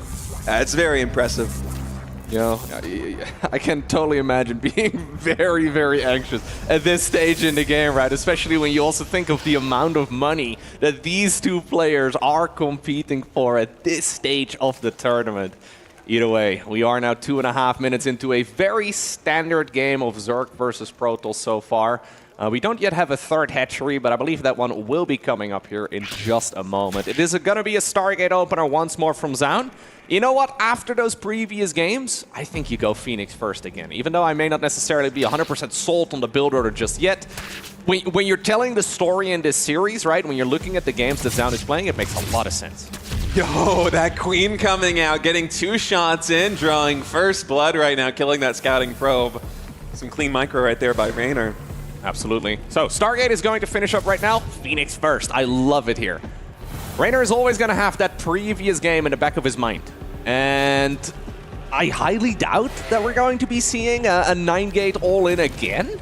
But you can never really have the perfect information here as a Reynor. You can never really know exactly what the opponent is going for. So just going for the Phoenix here, denying all the vision, maybe delaying the third Nexus a little bit. Maybe it's worthwhile here, but I think it's very clever. We take a look at Reynor's vision for a moment, because I think he actually didn't even send an Overlord cross map. He anticipated the Phoenix scout. He's like, you know what? You're probably going to go Stargate. You're probably going to go Phoenix. I'm not going to get meaningful scouting information with these Overlords anyway. I love that. The only Overlord we have that is cross map is He did right go safety here. spore quicker this time around. So in the previous game, he delayed the spore crawlers, but he did send out the Overlords. Now we're not sending out the Overlords, but just to not be incredibly greedy, he did decide to follow it up now. And look at that Phoenix. It's looking around everywhere. It's like, hey, I was told I was going to be able to kill Overlords. Where are they? Yeah, I love that adjustment coming in from Reynor here in map number 4. And now we do have quite a few additional gateways coming in here for Zoun before that third Nexus. Usually you would see the Twilight and the Forge following up that third Nexus and then additional gateways. And so to me, this is kind of this is sending a signal. It's going to be Glaives. It's going to be Tasteless and Artosis' favorite PBZ build, Loco. As I feel like in GSL, we have seen this for years and years and years from players like Zoun, and for some reason, it never particularly works, but it makes sense to always mix in a series like a best of 5. You need to keep your opponents guessing, and honestly, I kind of like it in this spot from Zoun, because Reynor, he's been playing so Ling heavy in the early game. I wonder what Zoun can get done with Glaive Adepts. It's a very similar puzzle for Reynor to solve as the one from the previous game. Strategically speaking, you don't have to change all too much, be it Glaives or be it Charge. The main problem for Reynor is that he needs to not over-drone. He needs to start up units here in time. So he's gone for the Roach Warren, but I believe last game he had 66 workers before he really started adding on army. And I wonder here when he is going to cut off the worker count. Because again, now he sees a little hit squad of Adepts. This many is not that weird. If he sees additional ones getting warped in, though, I think that might give him a better picture. But he's still droning state. He's still droning. I saw more Adepts getting warped in, but none quite within the vision. Oh my God. I was trying to say like vision. I was like going between like visage and I don't even know what else. But now finally, the Adepts are revealed here to Reynor. So many drones, 65 right now on the board. Roach is immediately queued up by our Zerg player. Zoun already preparing the transition back at home as well with this Templar Archives. And you can see Reynor, it's all hands on deck. He is evacuating that third base. He has the full wall here in the natural expansion, but now the drones are exposed. The first shade immediately on those. This stasis ward will not be denied, but it's only catching one Roach. In fact, that Roach triggering 2 stasis traps, but still, Loco, so many drones going down. It's blocking also the units from being able to leave the natural expansion, so he's forced to cancel the Evo Chamber. In the meantime, the Oracles are working away at the drone count here, and Zoun may have found a trinket armor right here of Reynor, right? Like he just has found a sore spot that he can actually use to his advantage. 12 workers going down, getting a kill on the 4th would be massive. He's not yet done though with the Adept Aggression. I don't think he's going to be able to kill the hatchery itself. There is a transfusion available, but so much damage has been done. Looks like 4 of those Adepts are going to survive, and when the dust settles, the worker count's dead even right now. Zoun already starting Storm, preparing that transition, adding in 4 gateways, getting Blink, getting the robotics facility, and the Forge. Is this going to be Zoun trying to play a macro game, or is he going to use these techs to try and levy even more pressure on his opponent? Yep, Storm indeed. Very quick on the back of this, and I really do like that. That being said, though, this was not an all-in like the one that we saw in the previous game. Zoun not as committed as he was in the, game we saw on Persephone. So it means that Reynor is going to be able to macro his way out of this again. And it does mean that Zoun is going to have to build on an advantage. If we can even really call it a big advantage, right? It's so difficult to actually figure it out. Oracle, they're at very low HP. It may have even gone down. I think it did after throwing a Revelation inside of the main base. 4th Nexus, though, gets planted down, and there's one theme, right, over the last few months that we have seen in Protos versus Zerg. Protos players generally love playing the late game. It's very much so up to the Zerg to try and deny the game from going in that direction. So Zoun going up to this 4th Nexus here, it is going to make a potential Stargate transition with a Fleet Beacon and maybe even Tempest and the Mothership and everything so much easier. So maybe that's the advantage here that he is trying to, work with after the Adepts dealt some damage. And as we see Zoun's vision, he is aware of the pressure that is about to be coming his way, as a ton of Roaches are going to try and get a cancel here on this 4th base. I feel like Reynor, if he's willing to sacrifice these Roaches, can just dive on this army. Those are very tanky units. No Immortals here. He's going for at least 1 Templar, not quite able to get it. So instead, he will retreat back off of this expansion as Zoun just continuing to set up these defenses, whether it be stasis wards. I also love, by the way, this Adept that's patrolling over at the 9 o'clock position, because Reynor's one of those players that loves to mix in Overlord drops. He's one of the best dropping Zergs. Honestly, him and Serral, the Basilisks, are so good about it. I feel like this is a very smart adjustment by Zoun, preemptively in this series, just making sure he has vision of those corners.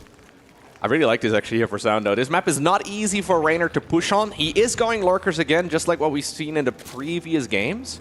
But it's going to be difficult to really get those units in the proper position, right? So in one of the previous matches, we saw him denying the 4th base with those Lurkers. I mean, we are not even close to that, as Zoun is now also starting to move out with some Blink Stalkers. Mostly probably just trying to fish for some free damage, maybe some creeps. But I mean, if he sees an opportunity, he may as well go ahead and give it a shot, as indeed the Zerg is trying to engage from a couple different sites. Yeah, but the full surround coming in right now. Those Roaches, a big distraction on the left side. Zoun is going to close in with a Blink. I'm concerned about the Storms, though, Loco. I'm not sure how many we have left here in the tank for Zoun. A lot of those Templars, I think 1 or 2 might have gotten sniped. Yeah, we only have 1 on the field, and it is relatively low energy.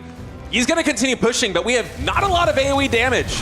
There's also very few Lurkers available at this point, so if he wants to continue fighting with a ground army, right now might be the time, because the Lurker count It's going to get bigger from here. Then again, though, you see those spines coming out of the ground. You never really know how many lurkers there truly are. Use this final storm in this engagement on, well, this particular section of the map. Not a whole lot has been achieved. And I think Reynor is going to be able to stay alive for now, although he's aiming for the Prism itself. Prism does fall. Now a lot of the Stalkers also get intercepted by some of the Lurkers. Man, what a crazy engagement. Yeah, big blink forward here by Zoun, trying to catch this auxiliary force of Reynor in the middle of the map, but now it's just Blink Stalkers left against upgraded Hydras. The Zealots coming in from the front line. He blinks on top of the Hydras and the Lurkers. The focus fire is so good there by Zoun with +1 grad weapons, able to focus fire down those Lurkers that seemed questionable at first, but in the end, a very good trade, especially with these reinforcements. I really like the Zealots coming in right now. Then again, though, the Zerg is obviously going to be able to replenish his reinforcements really rapidly too. And when the dust settles, the lurker count will increase. Now this is big. Zoun, in the meantime, not forgetting the Fleet Beacon, not forgetting the Tempest production. There's that lurker drop, by the way, that we will be seeing that you were highlighting earlier. It could also be Zerglings moving on the left side of the map.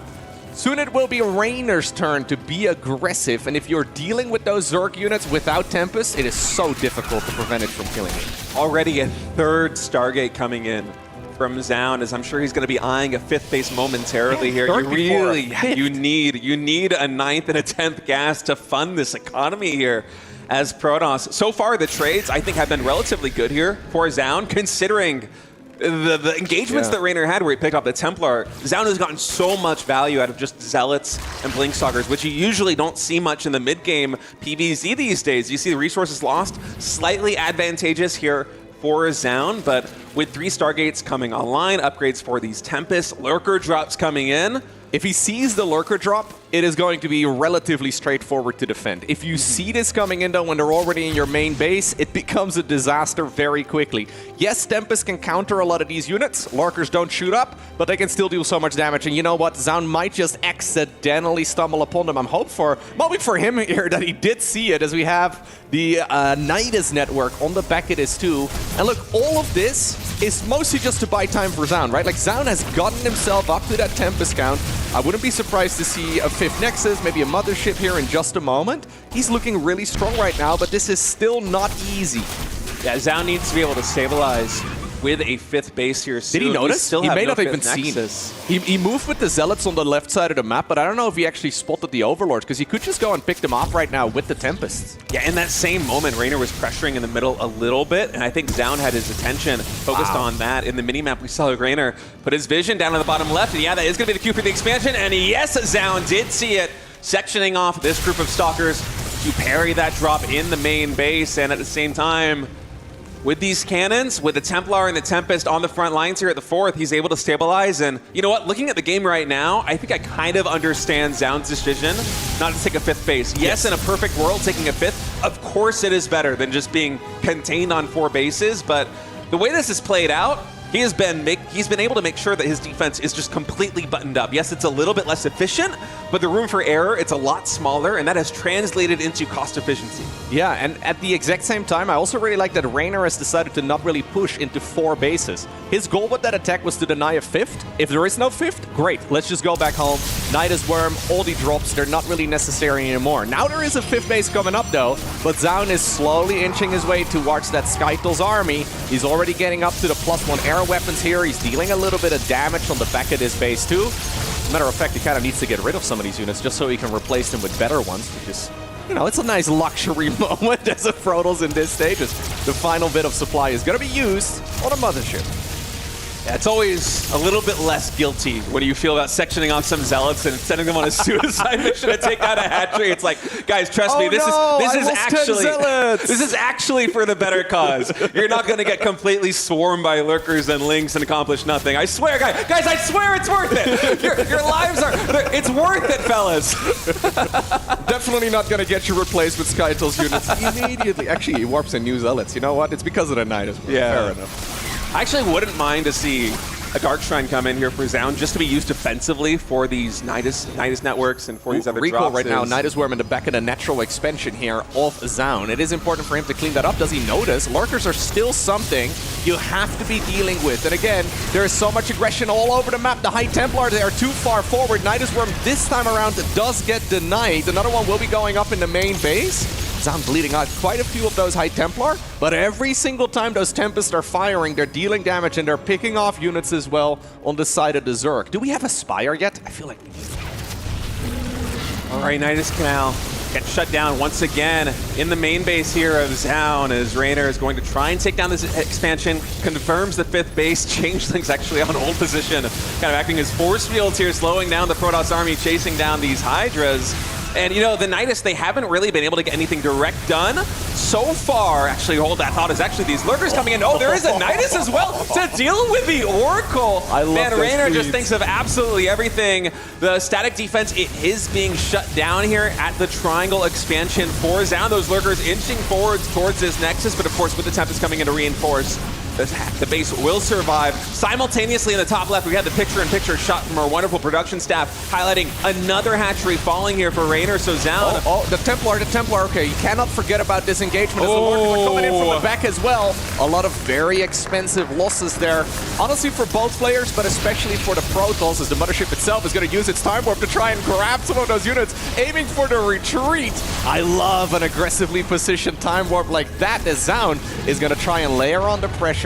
You will be able to deny that Zerg army in the bottom right. In the meantime, though, the Nidus network goes up inside of the main base. One of those weird moments now as Protoss where you really don't want to max out because you wouldn't be able to, well, warp in new Zealots. We have 2 Nidus Worms on the map right now, Loco. One is going in the main base, and at the same time, there is one in the natural expansion, and one starting again in the main with 2 Nidus Worms. The odds of it happening are a lot higher. Just need one successful. No detection. There's no detection here for the Zerg nearby. Okay, Overseers do show up now, but quite a few of those Zerg units have already fallen. An incredibly scrappy war, and both players are playing phenomenal StarCraft here. So easy for Zoun to get overwhelmed by a Nidus Worm, and so far he's dealing with every single one of them great.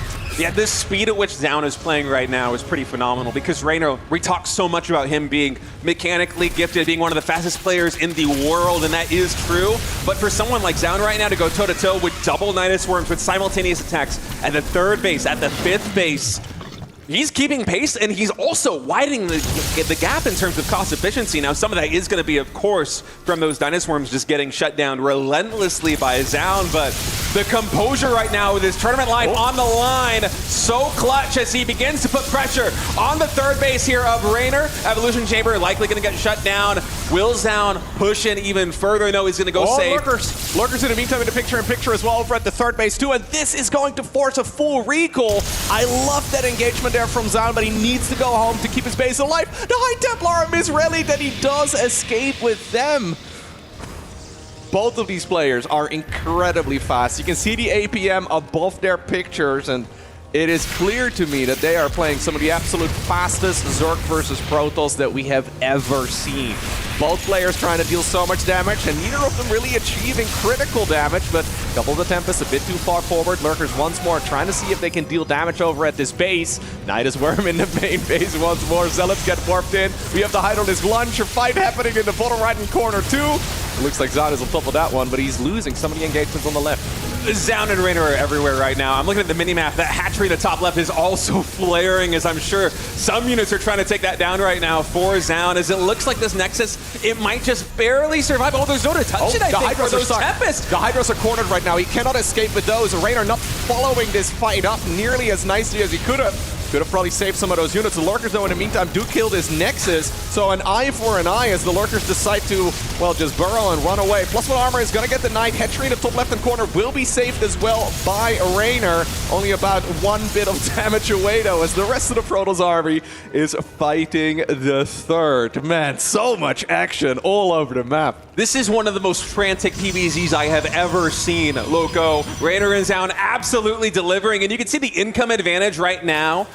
Massive in the favor of Reynor, but cost efficiency, 10k plus resources advantage on the side of Zoun. If this game stabilizes and we go to a split map scenario and Zoun is able to take the base at the 9 o'clock and the corner expansion in the bottom right, Zoun will just have that extra 10k on his side of the map. And for Reynor, that kind of puts a timer on anything. You're now playing with less of a bank. Zoun has been able to thwart all these attempts to cause chaos with double Nidus Worms, with multi-prong attacks. We have and 5 now, Dropper Lords, by the way, I think in the top left-hand corner. Reynor once more trying to see if he can sneak some of those units towards the opponent's main. In the meantime, Zoun just picking off whatever he can hit over here. Anytime those Tempest fire together, they're dealing so much damage. Okay, it's just going to be 2 of the 5 Dropper Lords for the time being. But still, though, this is going to allow him to use Nidus Worms once again. And Zoun is currently pretty much maxed. He can only warp in like 2 Zealots to actually defend. Yeah, and it's only been a couple of Zealots defending the main base, so I think Reynor is hoping that he can use this drop to secure the Nidus because Zoun is near max, but little does he know, Zoun is actually hovering at about 180 supply, so he does have room for warp-ins in that main. The Nidus canals, it looks like they will likely get taken down, yes, just in the nick of time, and now this army's isolated on the bottom right side with no detection, Loco! Zoun also just killed the base in the top left-hand corner. He's playing out of his mind good here as he catches all of those Zerg units here too. Reynor getting beat at his own game. Usually he's the one overwhelming opponents with speed, but Zoun is matching him and dishing it out at the exact same time. Unbelievable game being played right now by Zoun, going toe-to-toe with Reynor's speed, with Reynor's multitasking. Action happening everywhere on the map. Not one of these potentially game-ending blows of if Reynor is able to get a double Nidus in the main base and Lurkers and get on top of the production tab. You know, he could probably break down some more expansions from Zoun, but so far Zoun has done such a good job, and he's done it on just, what, 5 bases thus far? He hasn't retaken the triangle expansion. He's played a very smart and conservative game, but the speed with which he has been able to extinguish all of the fires on the map is just unbelievable. Phenomenal game here so far by Zoun, who's really just trying to see if he can overwhelm the opponent, gets another kill on a hatchery. Reynor really not in a position to be able to fight this army straight up. He's going to try and see if he can maybe force it to go home one more time, as there's a Stalker over here body blocking all of the Zealots from leaving the base. In the meantime, though, there is an engagement happening too. There's a Zergling run by as well, but a Photon Cannon keeping all of this alive. Zoun seems to be defending everything as he gets another point on the board, and in spectacular fashion. I feel like that third game, look, that was almost like a reset of the series. I think Zoun at that point is wondering to himself, can I only win by like cheesing? Like, is this the way that I'm gonna have to obtain the victory in this series? Not the case at all. This fourth game was phenomenal Protos, some of the very best Protos we have ever seen. He goes toe-to-toe with the man we consider to be the fastest StarCraft 2 player in the world, and he managed it brilliantly. Like, he just simply played better across the board. This is the Zoun that we all came to see here at EWC. This is the Zoun that Protoss players have been hoping is going to make it into that playoff bracket at the EWC. We didn't really get much of a glimpse of it in Game 1 and Game 2, but just as you said, Loco, that Game 3, kind of a reset. There's a reason that he is as cool as a cucumber on stage right now, because he's confident. I mean, look at that last game, Game 4. Yeah. To me, one of the best macro PvZ games that I have seen in the last couple of months, and that's in an era where Classic is kind of redefining the late game macro play from the Protoss perspective. I feel like I've never seen somebody extinguish that many fires simultaneously, and it's not even like Zoun is just completely buttoned up in his base. He took down that top left expansion like, what, 3 times over the course of that game? When he would lose a base on his side of the map, he's either catching an army in the bottom right corner with a Mothership and Templar, or he's taking down another expansion of Reynor at the 3 o'clock base. That was phenomenal. And if Zoun brings that A game again in game number 5, I could see either of these guys going into the playoffs. I mean, what a banger of a match that map number 4 was. I think Reynor was very happy that that game went the distance when it first went the distance, right? When he saw the game going a little bit longer, he's like, oh, okay, this is usually the point in the game where I'm faster and I'm able to eventually overwhelm my opponent. This is where I win more often than not. And Zoun just matched him blow for blow. I think one of the reasons, right, is that usually when we see Protoss multitasking all over the map, at some point there's a Nidus Worm in the main base, and then suddenly there's like 12 Lurkers, and it takes forever for Protoss to clean up 12 Lurkers with Zergling reinforcements, Queens popping out. Sometimes we even see Spore Crawlers being built. It's so hard for Protoss to deal with all of that, but we must have seen like 24 Nidus Worms attempted, and there were a few outside of the third that were troublesome, but he dealt with everything really, really, really well. Casting that game, I checked my pulse because I could... Oh, wait, you're kidding me. This is going to be our last map? We're going to Last Fantasy. This is a deciders match. The winner of this game moves on to the tournament. The loser is out. Yeah, I didn't catch this in the map draft. We're going to Last Fantasy for a map number 5. What do our players have cooked up for this one? I can't believe this got past the vetoes. Yeah, you probably play veto chicken, right? You're surely gonna be vetoing it, and then suddenly it ends up as a game number 5. Well, spawning right here in the bottom left-hand corner of the most controversial map, we have Reynor.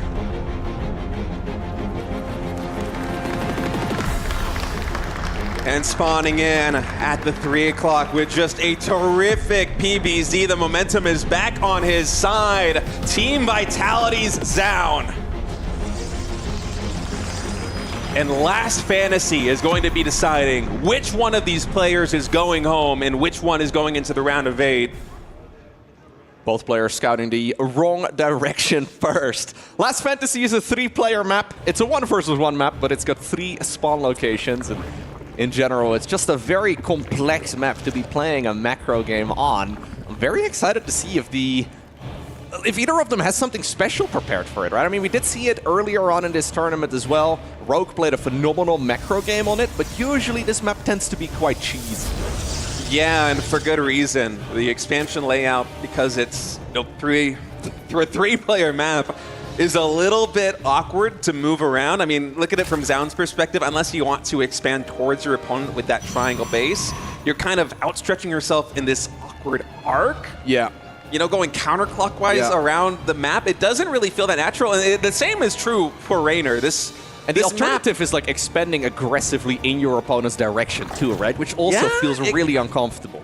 Maybe if you play kind of the same slow, conservative expansion style that Zoun did in that previous game, where, you know, you and I, we're scratching our heads a little bit about where's the 5th base, where's the 5th base. It's 3 Stargate, you're not taking a 5th base. It's like, wait, you just want to make sure that you are impervious to any potential attack because you are so confident. In the late game, if we see that display come in from Zoun again here, maybe we could see him inch towards that bottom right side for a 4th base with Tempest, with photon cannons, with shield batteries. I can see somebody like Neeb doing that, you know, from years in the past. Maybe Zoun can channel a little bit of that energy here in game number 5. Surprisingly enough, though, neither player going for anything odd thus far, as we have a little bit of double picture-in-picture. This is the actual monitor that the players are looking at, and I always loved seeing this sort of thing too, but Reynor is going for a normal 3rd hatchery. This is by far my favorite shot the production has been able to put together here at EWC. I love this angle so much as we see the Adept coming in. Just getting some scouting information. Sees, I believe, 6 Lings right there on the ramp of Reynor as he's playing nice and safe here against his opponent, and so that shade gonna get canceled. From the Protos perspective right now, just keeping tabs, of course, because the map is Last Fantasy, because it is so prone to really just chaos. Because of the expansion pattern, because of the layout of the map, you really want to be on top of your scouting. I think that's this position, that gateway, it looks like there's a little bit of a gap at the bottom. Am I crazy? I think you might be right. I think that's the kind of, this is... Yeah. Adepts and Lings can go through this. He's going to build a shield battery or a pylon. Okay. Oopsie. Yeah. Oh, well, I mean, this is the kind of map. I basically never cast this map because, you know, there's 9 maps in the pool. Even in, like, GSL, we go into the finals, it's the best of 7. They're probably going to veto it, right? And you could tell that the players also, it's a little bit awkward. This is not the optimal fallen right now for Zoun. I mean, maybe it was the plan, but in any case. Yeah, we once more have a Phoenix first, and that means once more a delayed 3rd Nexus. Normal timing over the last year or so has been 3.5-ish minutes. We're coming up on the 4-minute mark, and Zoun is denying Overlords while delaying his 3rd base in favor of an additional gateway. By the way, if you're seeing this kind of red wall surrounding the perimeter of the map, it might look at the minimap as being a lot of dead zones. But the map makers actually had a very creative solution to that kind of balance problem where they created this perimeter. Air units cannot pass that boundary. And so it's almost like the map is a circle as opposed to a square. Absolutely, yeah. It makes all of those outer edges quite difficult to get to. I'm surprised with how normal this game has been, although I say that. And then the charge upgrade does begin here for Zoun. Zoun is ready to, at least what looks like, to put it all on the line with a charge hole in. Are we going to have those additional gateways? He's still mining a lot of gas in the main base right now. I'm keeping my eyes. We see plus 470 gas per minute right now for Zoun at the bottom right of the screen. If we see that start to dip, as it is, I think that's probes coming out of the gas geysers right now for Zoun. We're getting a little bit of a flashback to where the comeback began. Only the gas of the natural Reynor expansion though? is saturated. Reynor already started making units. In that particular game, he droned up to 66, and then he was like, oh no, there's so much army coming across the map, I can't stop the flood of zealots anymore. Now Reynor has already began making army long before the zealots even really get warped in. So he's got 55 workers, and I think he's figured it out. There must have been some sort of tell here that is giving him the information. Or maybe he's just building a safety batch of roaches and then going back to droning. I think it's a safety batch because Zoun sold this really well. In the previous game where Zoun used this build, he only took one gas because he was only worried about the one Zergling coming in and seeing that close gas. In this game, before he killed the Overlord, he took both gases. From Zoun's perspective still, or from Reynor's perspective, excuse me, as the observer is pointing out, both gases were taken. He doesn't know that this is coming again. And I have to say, by the way, from Zoun, I think it's a brilliant decision not to go for +1 with this. It's a little bit counterintuitive because it makes the Zealots so much better versus Zerglings, but the Zerglings aren't the threat with 9-gate Zealot. It's the Roaches. He's now recognized it, I think, though, because he starts making non-stop army, and Reynor did arrive at full 3-base saturation. +1 and Roach speed are exactly the two things that he needs. If he can finish up the upgrades, I think Zealots can get halted. But look at this. I think, man, we're going... The mind games are kind of insane right now. Zoun has identified that Reynor has identified that this is a threat and the build isn't going to work because of the Roach count. He's taking all the gases, he's resaturating the gases in the main base, building a Templar Archives. Now it's just going to be a lot of gateways with pressure and charge going into a much more normal game. Storm is starting out, I'm sure. Forge upgrades. Blink is probably going to be coming in very soon as that gas does get online. For development for Protos, yes, this isn't the way you want to do it. You would much rather have +1 getting closer and closer to completion. You would much rather have Blink nearing completion in this moment. So it's not optimal, which might come back to bite Zoun unless he can find some damage in this early game. I think Reynor can just go here very soon. He's got Roach speed done now. He's got +1 missile finish too. He's bringing the Queens, and I love this. Reynor is going to try and see if he can bring this victory home by going for a Roach Ravager Queen push. This is going to be incredibly dangerous, especially after the way that Zoun opened up. He committed to a Zealot all-in and decided not to pull it off in the end because he knew the opponent was scouted as the High Templar. Ooh, 2 of them go down right before Storm finishes up. The Queens aren't even here yet, but does he need them, State? I don't think he does because Storm was 10 seconds away from completion when those Templar got sniped at the natural expansion of Zoun, and GG is called. Reynor is able to break through into the round of 8. It went the distance, but in the end, he is victorious. Yeah, very high-level move right there from Zoun to give up on the attack after he realized that the opponent likely had it countered, but he may be regretting that decision in the end. Great work right there, though, by the Italian Zerg player, showing us how to figure this out with very little information and, well, really capitalizing on the advantage immediately. When he recognized, okay, my opponent is no longer going for the Zealot attack, I am just immediately going to double down. I mean, catching 2 of the High Templar before Storm was on. I think even with Storm, this is an impossible hold, but yeah, that was just the cherry on top. We talked about how the development is a little bit stunted here for Protos. You sacrifice a lot pulling out of gas, going for those 9 gateways, going for the charge lot play, and in the end, Reynor able to solve the puzzle. Zoun put up an incredible fight in this series. One of my favorite PVZs of the tournament. It's only day 3, Loco. But in the end, Reynor is going into the round of 8. Let's hear what he has to say. I mean, what a way to start the day. Reynor, you managed to get like the first 2 games of the series, and then we saw your opponent bring it back to that 5th game, and then you went for that all-in finish at the end. Congratulations, one heck of a series, but honestly, I want to jump it back all the way to game 1. You saw that kind of cannon rush coming. How were you able to adapt to it and take that first game? I feel like this sort of build is never that good in a high-stakes tournament like this, because I always feel like it's really easy to mess up, and if you consider the pressure and stuff, it's, I don't know, he just fell really hard, like really far behind because he had 2 pylons and 3 cannons. I think it was a smooth game after that. I just went with the flow a little bit. Now, the games that weren't really so smooth, game 3, game 4, specifically game 3, it felt like you were caught off guard by the army of Zealots coming your way. Was that the case? Were you expecting that kind of push? Yeah, I was expecting it actually, but I feel like against that sort of opening, you gotta have a spire ready, but I really was smelling it, especially when he transferred the probes. It felt a bit I don't know, sus, but I think I messed up my droning in that game because I was really far behind, so I don't know, I need to check it again. And also, like, we kind of saw a similar thing in Game 4. Were you also expecting him to double down with the Zealot rush as well? Yeah, it seemed to work, the one Stargate unit, like the double Stargate unit into some sort of pressure, so I was expecting something like that. It's just really hard to scout against those players when they don't want you to see anything, you know, it's really hard. Now, just speaking of your opponents, your next one it's a teammate. You're going up against Serral for a spot in the top 4. Walk me through it. How are you going to feel about that one? How are you going to prepare for such a matchup? Well, it doesn't feel good because he's obviously a friend of mine and he's a teammate, so maybe it would have been better to meet in the finals, but gotta show no mercy, you know, I'll do my best. Yeah, show no mercy indeed, because guess what? You get a chance to crush your first key, I believe, in this tournament, and what a key that's going to be to crush. But ladies and gentlemen, 1 series done. We still have 5 more throughout the 3rd day of competition here. Congratulations once again, Serral, or Reynor, apologies for joining us, and we're gonna head over back to the studio. All right.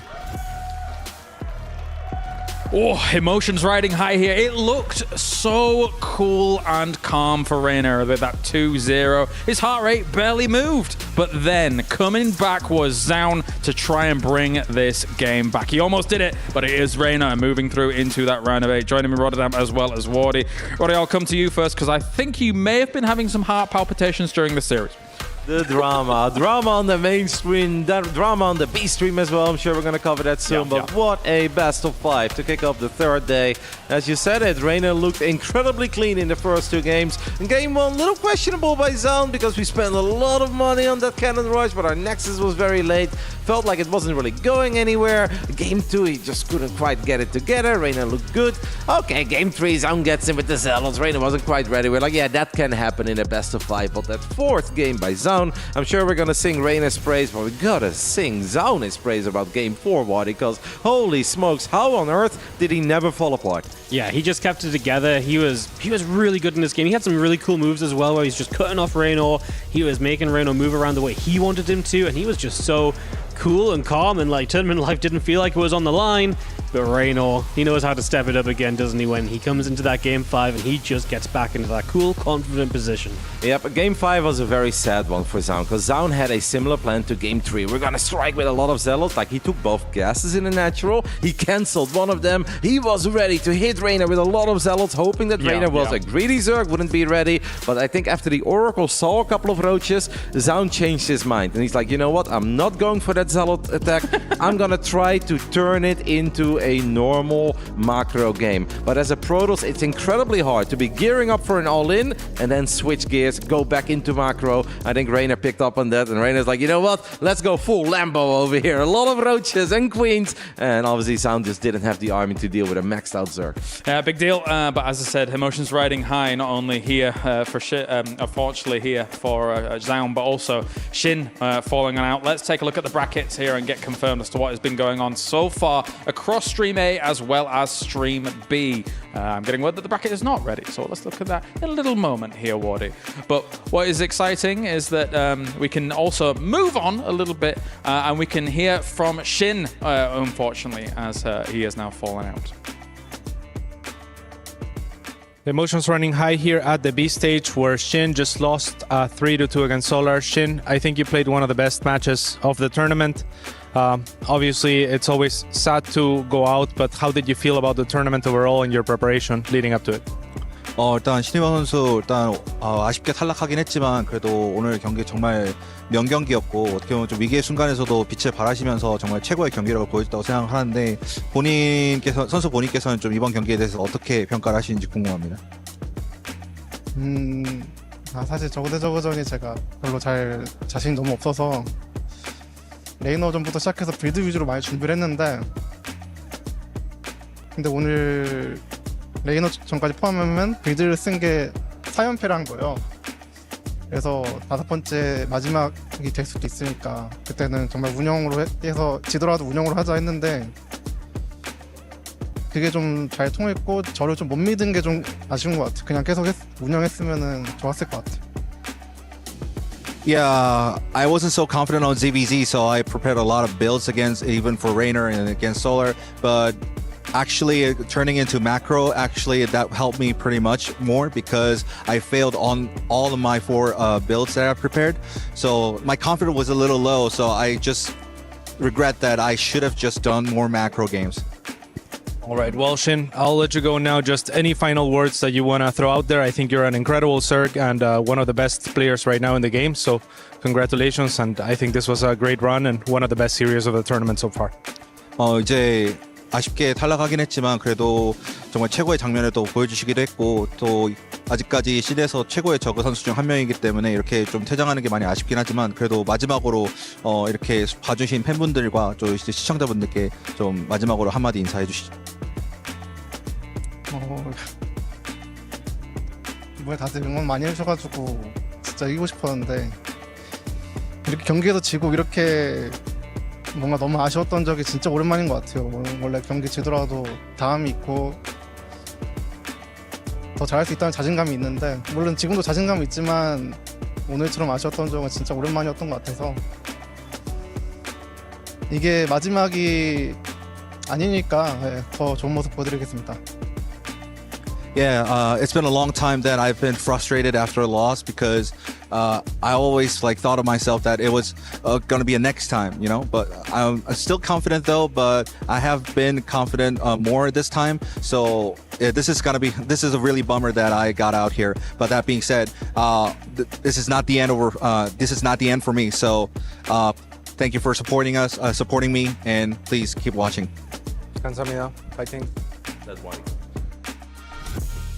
Of course, we say goodbye to Shin here as we take a look at those brackets to confirm what we already know. We have got ourselves down towards the bottom. Solar advancing on forwards and Reynor. This bracket, Wardy, Terrans and Zergs eating good. The green wave is not in this group, James. It's apparently gone. not. No, man. Crazy stuff. That B-Stream series was fire, but I don't know what's scarier, playing Ling Bane in Game 5 or having a key crushed in front of you. He was terrified. He was terrified. All right, we have got more games coming your way here for the StarCraft 2 World Championship as our players will enter the arena. It is time to go to a break, but when we return, we have another fantastic fixture on the way. It's Rogue going up against Cure. We'll see you on the other side of this.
Hello everyone, my name is Loco. I'm joined here by none other than Clem. Clem, could you talk to us about your hotkey profile for a little bit? Because I think this is one of those subjects that we don't really discuss all too often. We don't really hear players talk about their hotkeys too much, but I know many of you have very specific settings that you can't really play without. Yeah, for sure. It's pretty important, I think. So what I use for army hotkeys. Oh, you have a lot of weird hotkeys right away. Okay, so that's because on the French keyboard. So it's kind of like just numbers, but it shows as some weird. Oh, you use Azerty? Signs. Yeah, I use Azerty, the French keyboard. So like my A move, for example, is this one. It's like Q move for you. Which is, that kind of stuff. Otherwise, do you use this button or that button for A move? I use this one. Oh, like Q move kind of on the English keyboard. Yeah. Also, for my army hotkeys, I use this one, tilde. Okay. I use 1 and then 4. So I have 3 army hotkeys. Okay. And it's kind of weird. In between I have production. So like this is my CCs, for example. On centers, and that's all my production, like racks, factories, starports, all of that stuff. Okay, so you actually like physically move your hand to the left all the time? Yeah, I move a little bit. Interesting. It seems like most people are like more stable. Yeah, just how it works for me. Also to press control, I use my palm as well. I don't use like push. Yeah, I just do like this. You use like I use like part the of your bone hand to hit control? Yeah. What about shift? I use the pinky. Yeah. I do like this, but I do like this. And alt? My thumb. Okay. I use alt a lot actually. It's one of my camera hotkeys. Okay. So I have like 6 camera hotkeys total. So I have 1, 2, 3, 4 is like base 1, base 2, base 3, base 4. Right? That makes sense for now. Number 5 is my fifth space. That's a camera hotkey? That's a camera hotkey as well. And alt is a camera hotkey as well. That's my production. So like I camera hotkey my location where I want to write in a production. Okay. And then if I want to go back to my army that I just made, I press alt and then it goes back to like my, like my rally points, pretty much. I have a dump hotkey. So like 7 is a dump hotkey for me. So like if I want to remove this from my group, I press Control Z. Okay. It's kind of weird the way it works. I press Control Z. So you just click the remove. minimap then if you want to get to those units? No, so it's mostly like if I have like a group of army and I want to, let's say, split off 1 marine, I click on the marine and I press Control Z and it gets removed from my hotkey. I see. So that's kind of how I do it, or like any unit. And I also have this one, which is also really important for me. It's forward mouse button, and that removes army from a hotkey and adds to another one that I actually use. Could you maybe like show us how you would start off a game? Okay. I can do that. So game starts. I always play green. Usually I play lower settings, so I split off my SCVs, and then I need to set up my control cameras, right? So usually I use drag scroll for it as well. Okay. So then I go like Shift 1, then second base Shift 2, Shift Alt for this, Shift 3, Shift 4. Shift Alt for the number 5. For choke point? Yeah. So Alt is my rally point hotkey, right? So like choke points, and I use it at first at the ramp. So I do like this. I can spam my camera hotkeys to make sure everything works fine. So once I have my barracks and stuff, I go there and I just rally point. So usually I wall, right? That's turn. Yeah. So I'm gonna have like depots there. Let's say against Zerg, I'm gonna rally point to like one of my depots. So then I'm gonna change my camera hotkey to go on one of the depots. Also, I also changed my gas hotkey to make a gas. I use G because it's very easy to make them fast, I feel like. If I use it that way, because I can select like SCVs and do like BG, like very fast like this. Yeah. Kind of nice to do. Also, when I play, usually I do like some mineral boosting. So like in the early game, because I have nothing really else to do, right? So I do like some stuff like this, just to make it mine a bit faster. Yeah. I also have a trick as well. If you want to make your SCVs go like really fast, if you do the mineral boost on both, it's gonna go like really fast. Boom. You see this one goes really fast? It's like a little nice trick. I can do it again. Boom. This one goes kind of fast, And it's kind of nice sometimes to get more minerals in the early game. You do like the trick a couple times and I can get them. It's a couple minerals, sure. It's a couple of minerals, so sometimes I just do this in the early game, I do like some tricks like this to get a little bit more money. So you like readjust your camera hotkeys when you actually put them? Yeah, when I make a base, I just center by clicking on the portrait and then I redo my camera hotkey. So it's like very centered. Yeah. Otherwise it feels weird. Like some players I know don't do it, They keep like some off-centered. Yeah. It drives me a bit insane, so I always center them. Well, that's very interesting. You've actually changed a lot of the settings here then, yeah. All right, well, I think that's pretty much it. Thank you very much for all the information. Yeah, of course. I hope that helps. Yeah, good luck in the tournament. Thank you so much. Thank you.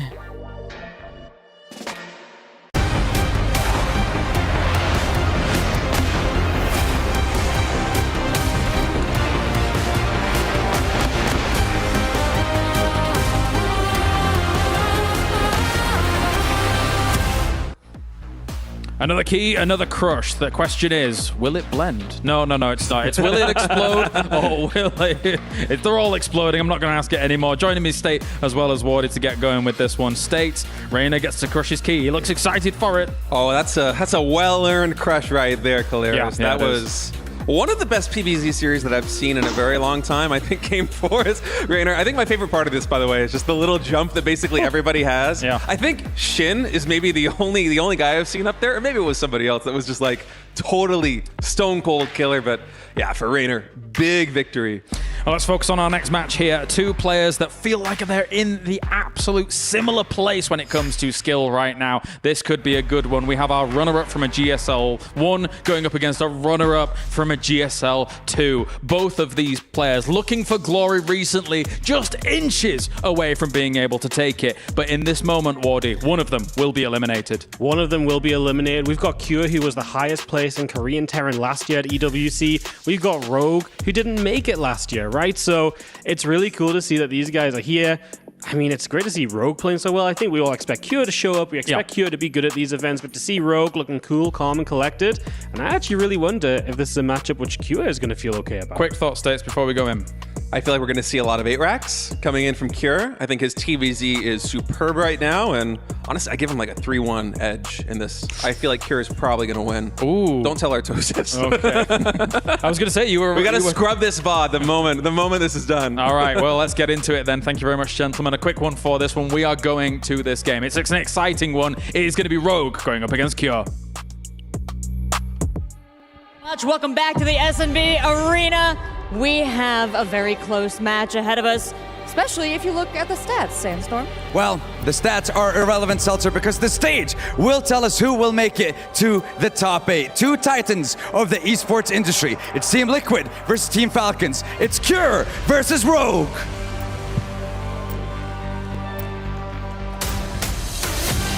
A master of mind games and mechanics. This former world champion returns with one goal: to dominate. Calm, cold-blooded, and calculated. This is Rogue. After a win and then a loss against Protos, Cure stands to flex a new set of skills against an old foe from GSL. We'll see if his Persephone parade can lead to another victory, or if he's headed to Hades. Let's send it on over to the casters and get this match underway. It's another qualifying match, a best of 5 for this TVZ of Cure versus Rogue. Against him have been fantastic in 2025, but as the host said, it all comes down to the stage. Will that make the difference, Artosis, for Rogue? Yeah, I think it will. I think the state doesn't know what he's talking about. I could hear you, state. I could see you, state. I was watching the whole time. I'm taking notes. I'm taking names. And so is this man right here, Rogue, looking absolutely fantastic for the last little while here in StarCraft 2. I really feel like he's back in form, but you know, Cure's best Terran vs. Zergs are some of the best Terran vs. Zergs I've ever seen, but I don't feel like he has a lot of stability in delivering those. I think a lot of people I remember his games in Gamers 8. Yeah. The games of those finals were some of the highest class TVZ we have ever seen. We've been spoiled in that matchup, of course, but Cure was playing some of the best Terran in the world to get to those finals. Reynor was just playing a little bit better of the best Zerg in the world. So Cure has absolutely shown up in this matchup on the biggest stages, and good news is he does have a good win record against Rogue, so he should be feeling comfortable. But it's been a little difficult for him overall in the matchup. Is that coming to mind for him, or is he just going to be nice and comfortable facing someone that he did so well against, for instance, in the GSL groups? Yeah. I mean, there is that, but you know, looking at the form that they've both been playing in, like I think Cure has played like pretty well so far in this EWC. Rogue, I think, has played like maybe a level above him so far, at least in the games, you know, this week. You know, obviously he played Hero Marine, which I would put Cure a fair amount above him. But yeah, it felt to me like Rogue was really on point. Like it was quite one-sided. He looked very, very good strategically speaking and everything. And I am wondering what exactly he's going to bring. Because I do agree, I don't foresee Cure going for like a lot of Cyclones or something. I think it will be a more Marine-based play. So maybe a lot of those 8-racks plays that are so trendy. But here we go, getting into game number 1 here on Ultra Love. In the top right, our Zerg player, it's Rogue.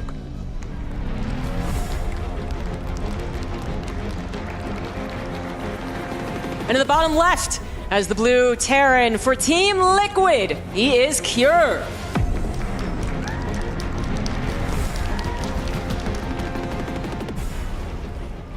Right. I am excited. This is going to be an absolutely great series, no doubt about it. Of course, we are down to like elimination matches only. That's it. You lose at this point in a best of 5, you're out of this tournament, and that's that. So every single match, really everything on the line. These guys, their heart rates, based on what we've seen from people, not showing it as of yet. I've been actually really surprised to see how high people's heart rates are, even at the very beginning of some of these games. Yeah. I wonder if anyone's going to compile all of these, right? And then just kind of look into, like, how does it match the APM? Does it actually match up in those peak moments, the really exciting moments? Who starts off the highest and goes on the lowest? I'm sure someone's going to have a lot of fun with that. But as far as the styles of gameplay that we do expect, I mean, I do think Cure could play a lot of that bio, absolutely bring out the 8 racks again, for instance, on Persephone, if that's I didn't quite catch it on the map pool, but I do think you have to at least go that things have been going in this meta that we're in, like the last month, certainly a lot has been talked about it, and frankly a lot of Zergs have just admitted that they're frustrated by it. And when someone does that, I feel like it is kind of your prerogative to then be like, well, I want to make you frustrated, so I'm going to do it even if it doesn't work.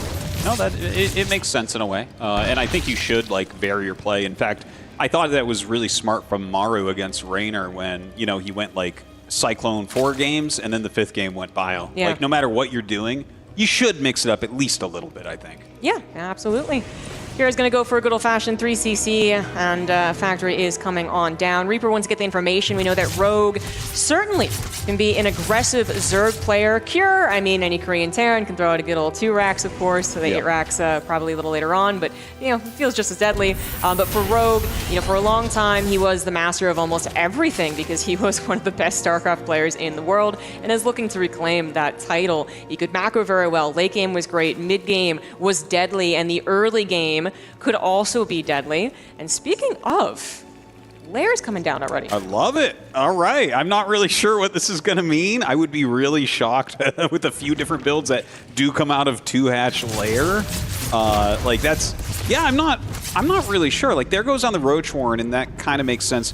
I wonder if as we draw towards the end of EWC, it's time for Rogue to just start making Nidus Worms? Because he wins a lot of championships like that, you know what I mean? Yeah, he does. He does. I mean, that is absolutely a possibility. We'll keep an eye out for that as he does finally take his 3rd hatchery. Kira is going to be going up to Hellion Banshee, a generally safe style of play as well. Can kind of deal with both, right, the Lings and the potential of Roaches, which Cure, he really wants to figure out what's going on. He hasn't seen that attempt for the 3rd hatch in a while, and so he's going to get into the main base and see that that lair is in fact already done. Already a pretty good scout, but again, like you do want to get that double scout, see later on what exactly are they doing with this. Is it going to be super aggressive? Is this actually just conservative into the macro play? Cure might be able to find that out with either the Hellions or actually maybe even the Banshees. You do want to be a little careful not to let like Roaches just appear on your side of the map, right? But assuming that doesn't happen, yeah, you can kind of poke around with that. I gotta mention that the one thing I've really noticed from Rogue is he refuses to play on meta. Like so many people play right into the meta. They're like, I'm frustrated by Cyclones. And then they do the same thing they've done every game in the Cyclones. Yeah. Whereas Rogue is just like, I'm not going to do anything anyone's doing, so you're well-tested build orders just aren't going to work as well against me. And that's something he's been known for throughout his career, and he's showing once again here. Look at this infestation pit. What is this infestation pit? It was what like is he doing? or something, infestation pit. It's very, very fast. I mean, I think we have, like, it's been a while, basically, right? Like, I think this did have maybe, like, a month of flavor, basically, for the Zerg players. Like, Serral was doing some 2-base builds as well to start things off in a more defensive macro mindset, actually. I mean, typically think a 2-base in this matchup is aggressive, but that's not necessarily the case. And that's what we're being shown here. It's going into drones after a handful of Roaches, nice and protected. We saw Solar yesterday do, of course, like a 3-hatch version of this, which in general, trying to get drones up, trying to get the Roaches in the right places to protect yourself against most threats, and then ideally getting up to that hive, right? So the infestation pit was just scanned, and that's a good scan, not only telling the intentions of the future, but also, remember infestors. They could pop out, one infestor could ruin the first push for Cure. But he's not doing anything with it yet. Like, the infestation pit's been up for a bit, so I'm like, I know all of us are holding our breath. It's like, okay, are we going to see infestors started, or are we going to see the hive started? I really don't know. He does start the carapace, so it's like, okay, good, you do have an upgrade going, but that's okay. A lot of Roaches. Yeah. I think Kira actually managed to only see a subsection of the Roaches with the Hellion. Didn't realize that it was going to be just enough to push over the Marines that have been built. A tank has been positioned very defensively, so that is going to work out. That was not a big push. It was just kind of clever enough to tear down the rowing Marine count. All right, we have 4 infestors on the way, as well as a hive. am interested in this forward turret that we're seeing from Kier already. Maybe a little bit nervous about some of the burrow movement that we've seen, which is like kind of funny because you don't see that all that often. But yeah, getting that down and ready. I tell you, I'm still not entirely sure what I'm looking at from Rogue's side. He is adding another evolution chamber. I think that's going to tell us, does he get melee or does he get ranged attack? Oh, yeah, sure. Yeah, what his intentions are. Without a Hydralisk then already, doubting it's going to be into those Lurkers, for instance. So I am predicting the Hive to come out. Yeah, or the Ultralisk Cavern. Obviously, a Hive is already on the way. The Ultralisk Cavern to come out, and we do have that melee started up. But Adrenal Glands might also be prioritized. So getting to that late game, lickety split has been a goal of some of these Zerg players. Again, Solar, different kind of way of getting there, but kind of arriving at the same destination. And a good number of infestors were made. This is always going to make the Terran hesitant. They can't blitz after something. If they see a vulnerability, they got to second guess. Like, okay, is there a fungal waiting behind that? You know, this kind of reminds me of some builds that popped up right when Ravagers were added to the game, where you would kind of go for like this kind of light Roach Ravager link. Oh, God.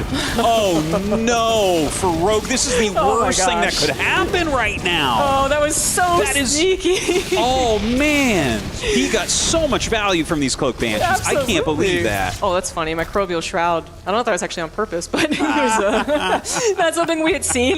But I feel like the community didn't even noted it, and now it's like, well, it's here, but it's not very useful. These Banshees, amazing already. You know, it was kind of like the off Banshee timing. You feel like, well, Banshees don't matter anymore. I got Spores everywhere. I got Overseers. I got Queens. And they just snuck around. They saw the Infestors, like, wait a second. He's not paying attention. He doesn't see this. That was very nice for Kier to also pick up 6 drones. Like, this is fantastic Banshee usage. It's going to get even more. And then they might even survive is the weird part. They should be funkled. They should be killed.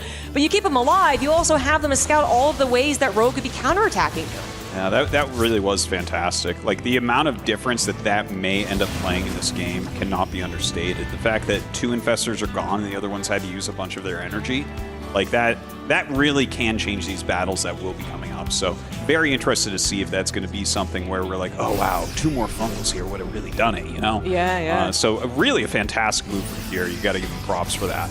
Good on Rogue to take that positioning even after taking a bit of a beating. You know, like he does know that to stop the Terran push on the bridges is a good start to stopping the push overall.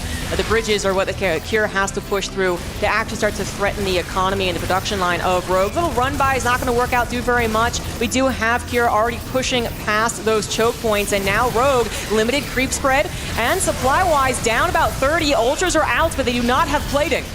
Yeah. Plating not quite done yet. The +2 carapace not quite done yet. Of course, Kier is going to get 2/2 slightly before that as well. Some very good fungals are going down right now.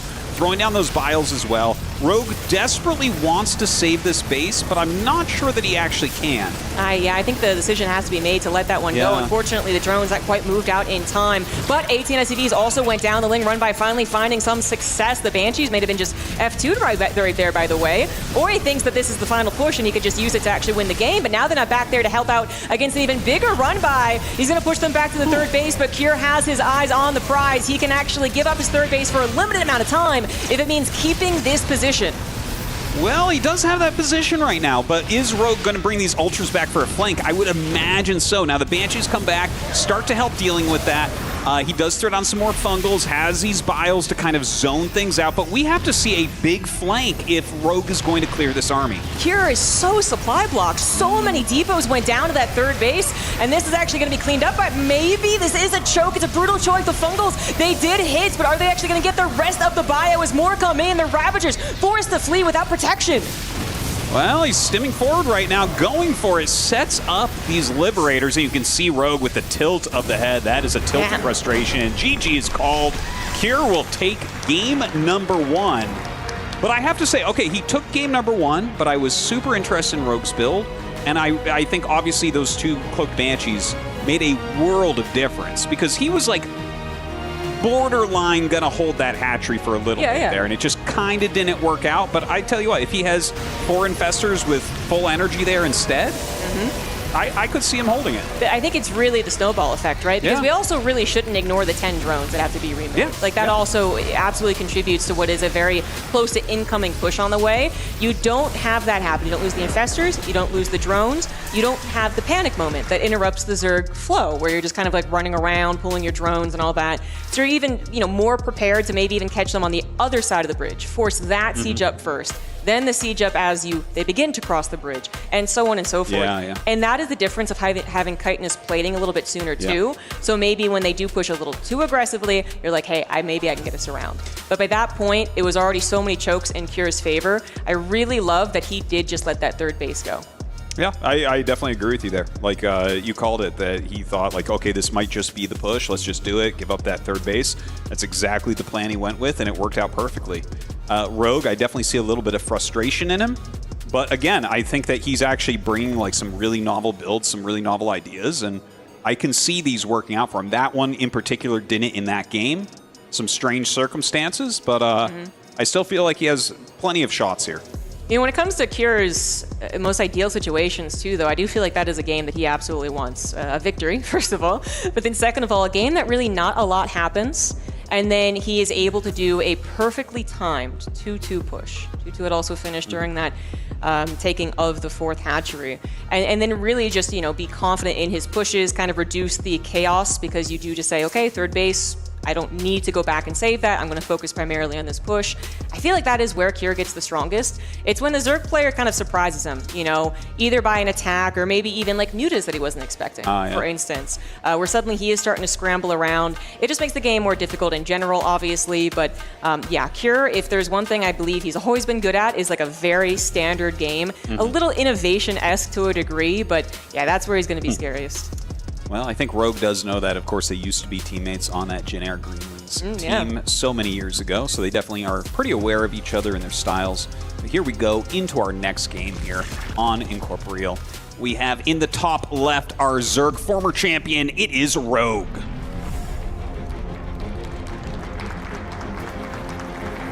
And in the bottom right for Team Liquid, he is the blue Terran Cure.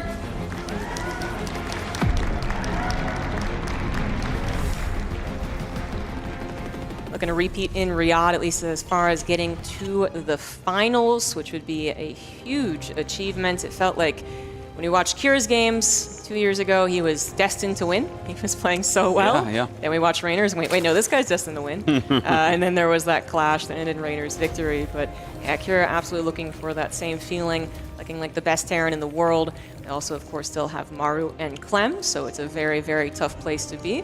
But this is a very solid start for him, a game that went kind of according to plan. Yes, he had to give up the third base, but he was able to macro perfectly, get the 2-2 push, and made the decision to stay there, which was great. Yeah, very good decision-making and everything. I really liked the kind of delayed Banshee play, of course. That was what we were underlining most in that game. And we'll see what it goes down this time. So far, no gas yet here for Rogue. We'll keep an eye on that. But the first Reaper being made from Cure, so pretty standard opener here from him.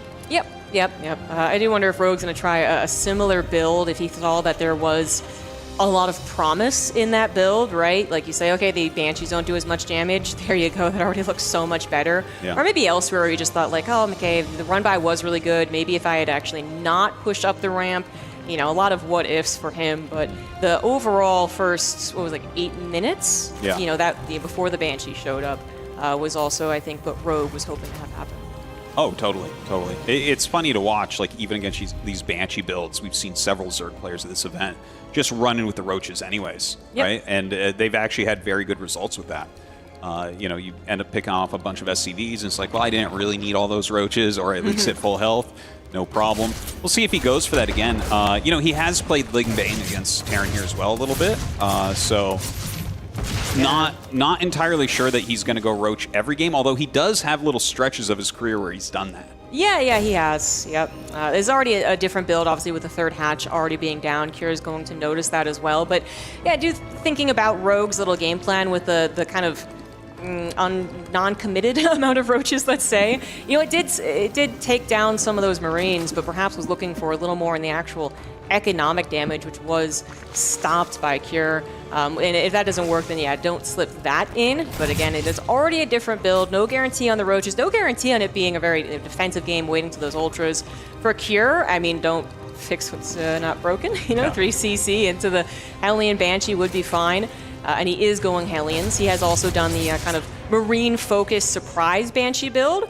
There's the second factory, so now we know what Cure's up to. All right. So he is going to be mixing that mech right away here. Of course, with Rogue, he is getting the Roach Horn. No big surprise with the lateness of that gas. We've seen that kind of going a little bit more mineral heavy.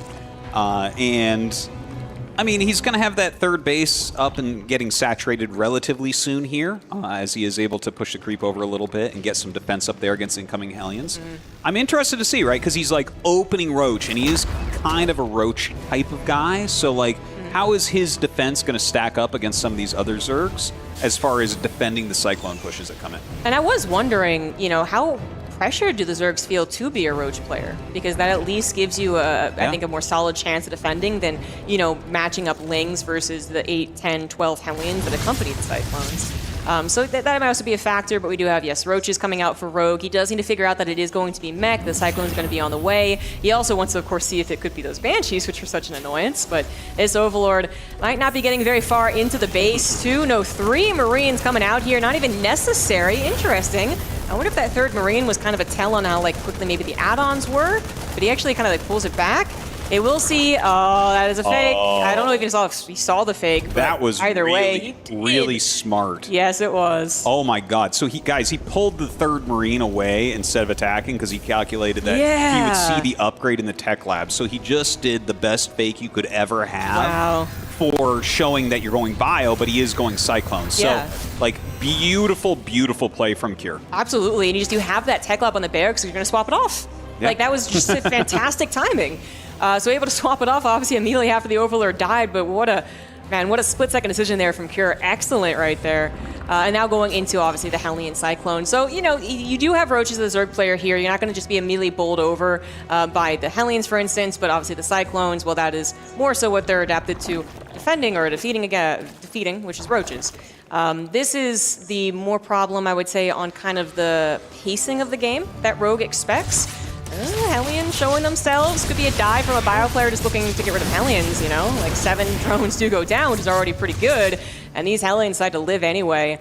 But yeah, it's the pacing of the game, where Rogue kind of expects how frequent the attacks are, where the attacks are coming in. It's going to be drop-based. It's going to be obviously this very long back and forth against the bottleneck, and that's what it is. So this is interesting. Cure up to 6 gases at this point. The Overseer is going to see that it was pretty quick too.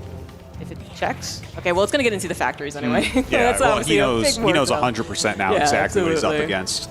Yeah. He did already have the Infestation Pit on the way, but instantly threw down the Hydralisk Den, so definitely is going to switch up his tech a little bit here, and yeah, I'm kind of excited to see the way that he wants to play against it. Is he going to rush up to that hive and get some Vipers? Is he going to just try to play Infester here? Right, there are a few different options that he can go with. Yeah, it was interesting hearing, Lambo talking to us about some of this bottleneck, right? Watching yesterday's games and how often that appeared as we get some first-person view.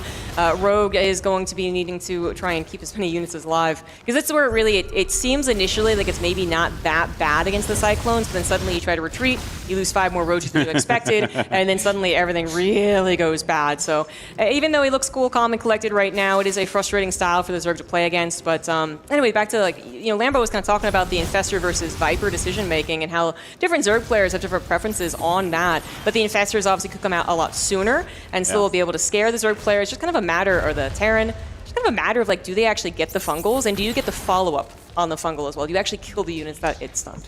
Yeah. Well, he's making a Nidus right now. Yeah. So it seems to me like he just wants to do something pretty aggressive here. Maybe the Cyclones are in the center of the map and he tries to pop it up or something. But unfortunately for him, the Overseer was just caught a moment ago, right? So if you're going to go for this, he does have one Overlord on the right-hand side. Yeah, right there.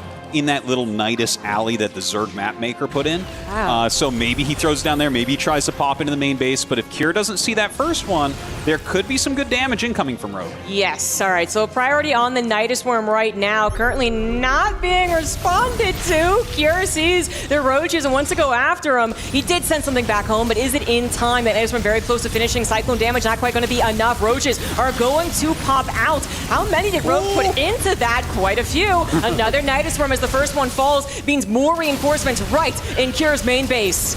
Dude, look at this. Pretty good so far. He does push everything back for a moment. The second night is coming up. I don't think he gets much more, but at least he is keeping this back. In the meantime, we have another Roach attack here on that third base location, forcing the SCVs to run. Yeah, and of course he has to clean up a second Nidus Swarm. Can't just let that one go, so he's going to have to give up that third base for a little bit longer. The nice little two-pronged attack right there from Rogue, but Cure, trying to just make sure he keeps a calm head, really handled that well. And what I really like from Cure is that he built a Raven.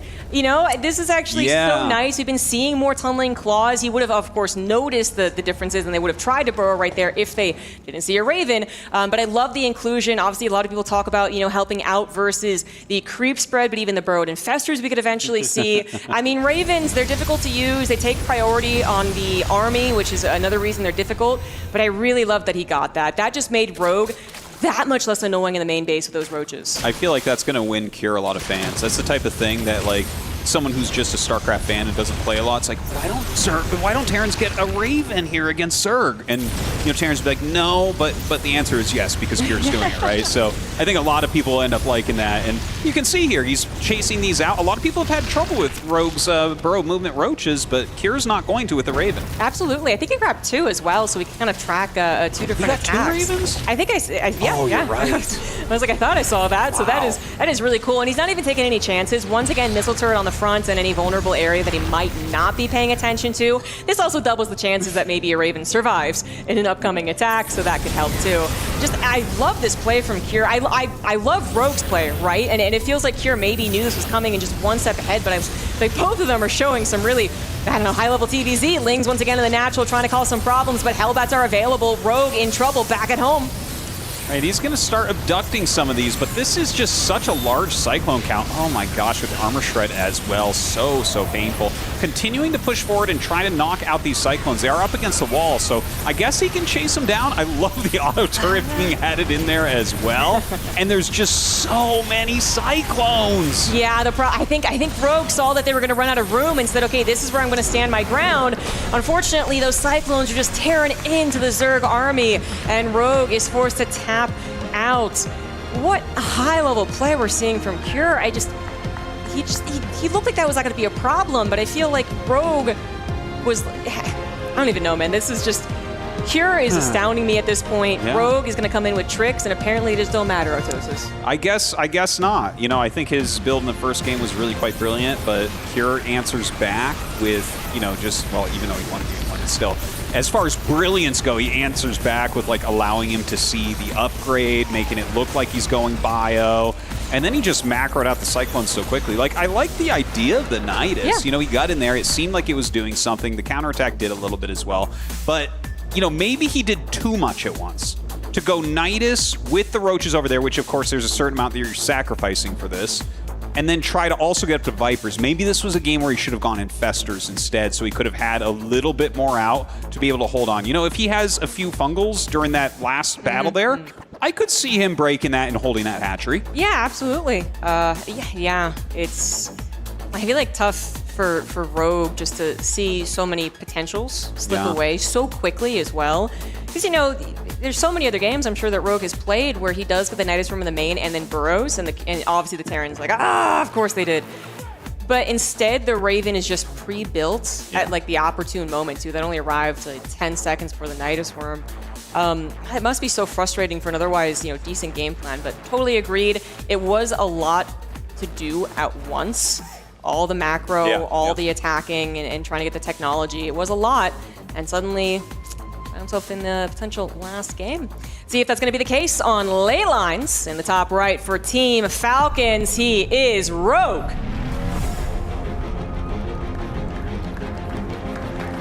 And the bottom left looking to stamp his ticket to the round of 8. It is Cure.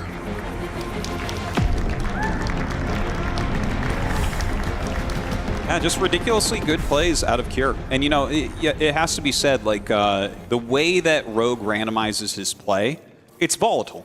You know, he will catch people with builds sometimes. He'll be caught with builds sometimes.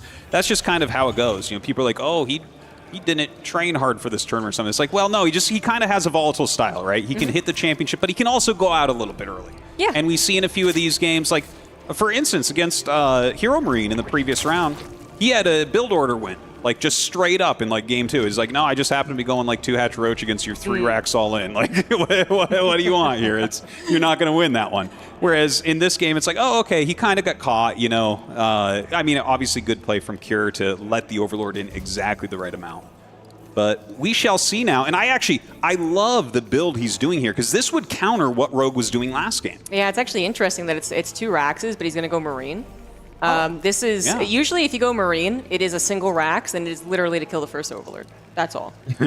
Second Rax almost always goes into Reapers. In this case, it maybe is just ideally going towards like a 2-1-1, so you're not really thinking a lot about the Reaper harassment early on, but something different, and you could kill the Overlord. It also could be going into, and I feel like I'm seeing a little bit more of this, but we're not quite getting back to the meta. That mass Marine meta that we had, that Cure was really good at, which is like, Marines are good. Zombie, what do you mean mass Marine? I mean, like, they really stalled out Medivacs, and they went for a lot of Marines, and they just kind of hovered around the Zerg player, and the Zerg player was like, do I drone? Do I make arm? Do I drone? It was kind of confusing for them. In this case, so early on with the Marines, Rogue also didn't send his Overlord over immediately. He was checking for a proxy 2 racks, 100%, or 3 or 4, whatever it could have been. So he's even later to actually, like, seeing there's something going on. It means his Overlord stays alive, but it means he doesn't see this attacking coming on the left side. Oh, man. If he ends up losing an early hatchery or something, that's going to be very, very sad indeed. Comes up around the other side. Oh, man. You can feel it, right? There's going to be a bunker. He's going to have no idea until the hatchery finishes what's going on. Oh, this is brutal. He still doesn't know that there's a wall, by the way, so the Ling's going to go over there and be like, oh, wait, why weren't there Reapers? Wait, what's going on? Oh, there's the bunker. Okay. He sees it with the Overlord. Is there any chance to actually save this? I don't think so. I don't think so either. I feel like you just have to cancel. Yeah, that's exactly what Rogue reads as well. Kira says, okay, fair enough, but maybe I can get even a little bit more. You clearly don't have Lings this early on in a regular old ZVT. Maybe a Queen could go down. Maybe just the Creep Tumor, which is a good snipe too, and then an Overlord as well. Maybe this third hatch elsewhere. Honestly, that if you get on top of it fast enough, just because it's so low health, but 16 Lings are on the way with speed, so I don't think it'll He might It's a little bit annoying. He should be able to save it, though. Yeah, he is. Lings are just well-timed enough. So, a good call, by the way, on the mass Marine strategy, because a couple more barracks have been added in, so he's definitely going pretty darn heavy on those Marines. Luckily for Rogue, with the Baneling Nest on the way, he is going to have some counterplay there. A lot of Speedlings being made. I'm actually surprised how many he's making. I think he might actually link Baneling Bust. Yeah, he might actually read like into this follow-up barracks. This was one of the ways that you could kill this style of play before it got started. It was a risky maneuver because what if they're not doing this exact thing, right? Yeah. What if there's Hellions building for some reason, or a Banshee? But this actually might be an excellent chance for Rogue. He finds a couple of Marines. Cure doesn't know that it's going to be a Baneling Bust. Is he thinking of the possibility? That is my question. Right now, no evidence to that. I would never expect a counter Baneling Bust with the way that this game has gone. Never in a million years would I be like, you know what, he might be making Banelings. That's paranoid behavior to think he might be going Banelings here. This is like so random for Rogue. Oh, the depot is raised, but so many Marines are caught by the Lings. The Banelings obviously going to try and bust onto the supply depot as well. 5 of them coming on through. Kira sees that he tries to pull back. He's going to try and split his Marines and hold on. And without the Banelings, honestly, this actually is going to be good enough. SCVs as a wall, Marines with stim elsewhere, and that is not going to be the bust that Rogue was looking for. No, I love the wall right there. Yeah, to have the eBay behind, it's bringing me back to the beta of StarCraft 1 right now. A little shout out there to Demo, but yeah, this is not looking super hot for Rogue. He's actually still making a few more Lings too. I like some of the tactics he's used where he kind of he lured the Marines out, he did the surround, he tried to get in, he thought about engaging and started and realized no, this isn't going to do anything.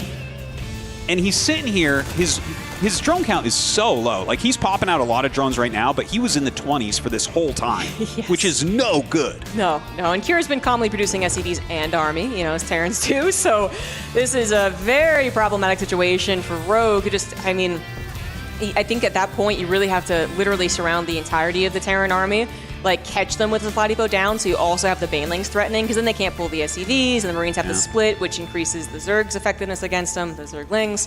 Yeah, it just didn't happen that way. So Cure with, This is such a drastically bad game for Rogue at this point that Kier might be like, well, I might just win this anyway. Maybe he was planning to kind of show his Marines and be the bully that I was talking about, the way that you did use that 4 racks previously. But after that, you're just like, well, Rogue's pretty dead. I'm just going to play a normal game. Yeah. If he just macros up normally, like there's no risk that he really truly has to take at this point. Just play a solid macro game, and just based off of the amount of lings he had to make, the lateness of the drones, the lateness of the third, those things together, it's like, yeah, just mass barracks. You're going to be in good shape. Yep. Rogue is obviously going to have something up his sleeve. He has 3 bases. He's getting layer, carapace, a ton of Zerglings being made. I don't know what the plan is. I feel like maybe it's Baneling speed and just like trying to completely erase the army just randomly or something like that. Burrow, okay, like Burrow Banelings try to blow up the army. He's got to do tricks though. He has to. Yes, yeah, but imagine if that works. That would be the sickest game. Dude, if he wins this game because he hit Burrow Baneling landmines perfectly and like massed Ling with like, look at this, 52 drones right now. I mean, that's legendary. Yeah, it is. That is the only hope that you really have, which makes the Zerg player, when they have to depend on this so early on in the game, it makes this really weird situation too, where they can't really be as aggressive on creep spread as maybe they usually would. Like he probably doesn't have that many queens, and he's not really pushing it out right now. But yeah, still literally 3. So yeah, that's something that also plays into that problem. So. Yeah, the downside is you will not have advanced notice of all the move-outs from the Terran. Like, the creep is so limited, but here comes a big ol' attack. This might be, the Baneling coming in here. Tank is going to target fire all but 2, which are focus-fired by Cure. The Marines will eventually be taken down, but most of Rogue's army also went down, so a couple of reinforcements might be good enough for Cure to hold at least the natural. The 3rd base will have to be forfeit, but temporarily, I believe, Cure is going to let those Lings in, so it seems like he thinks he's going to have enough on the reinforcements. Okay, there's a lot of Lings still running up here. He should be able to get the siege tank. I'm not sure exactly how much he'll get. Is he going to actually kill those Marines as well? Yes. Yeah, he's going to pick off a few more. Like, I mean, Rogue is being a little bit of a magician here, but his economy is still terrible. He's down to 49 drones right now after adding some buildings. Yeah, that's Kier was right to just say like, this isn't too bad.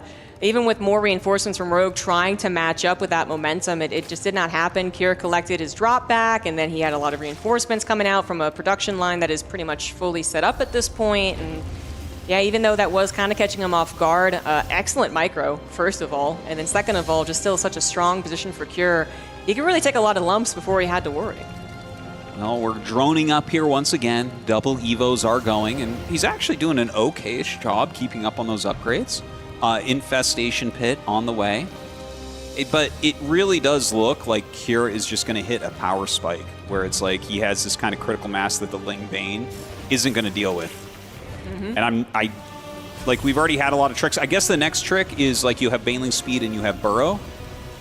But that has to work perfectly as well. Yeah. I feel like Rogue is going to have to win like 3 battles in a row to win this game. Oh yeah, for sure. Yeah, I would say also the next addition might be Infestors.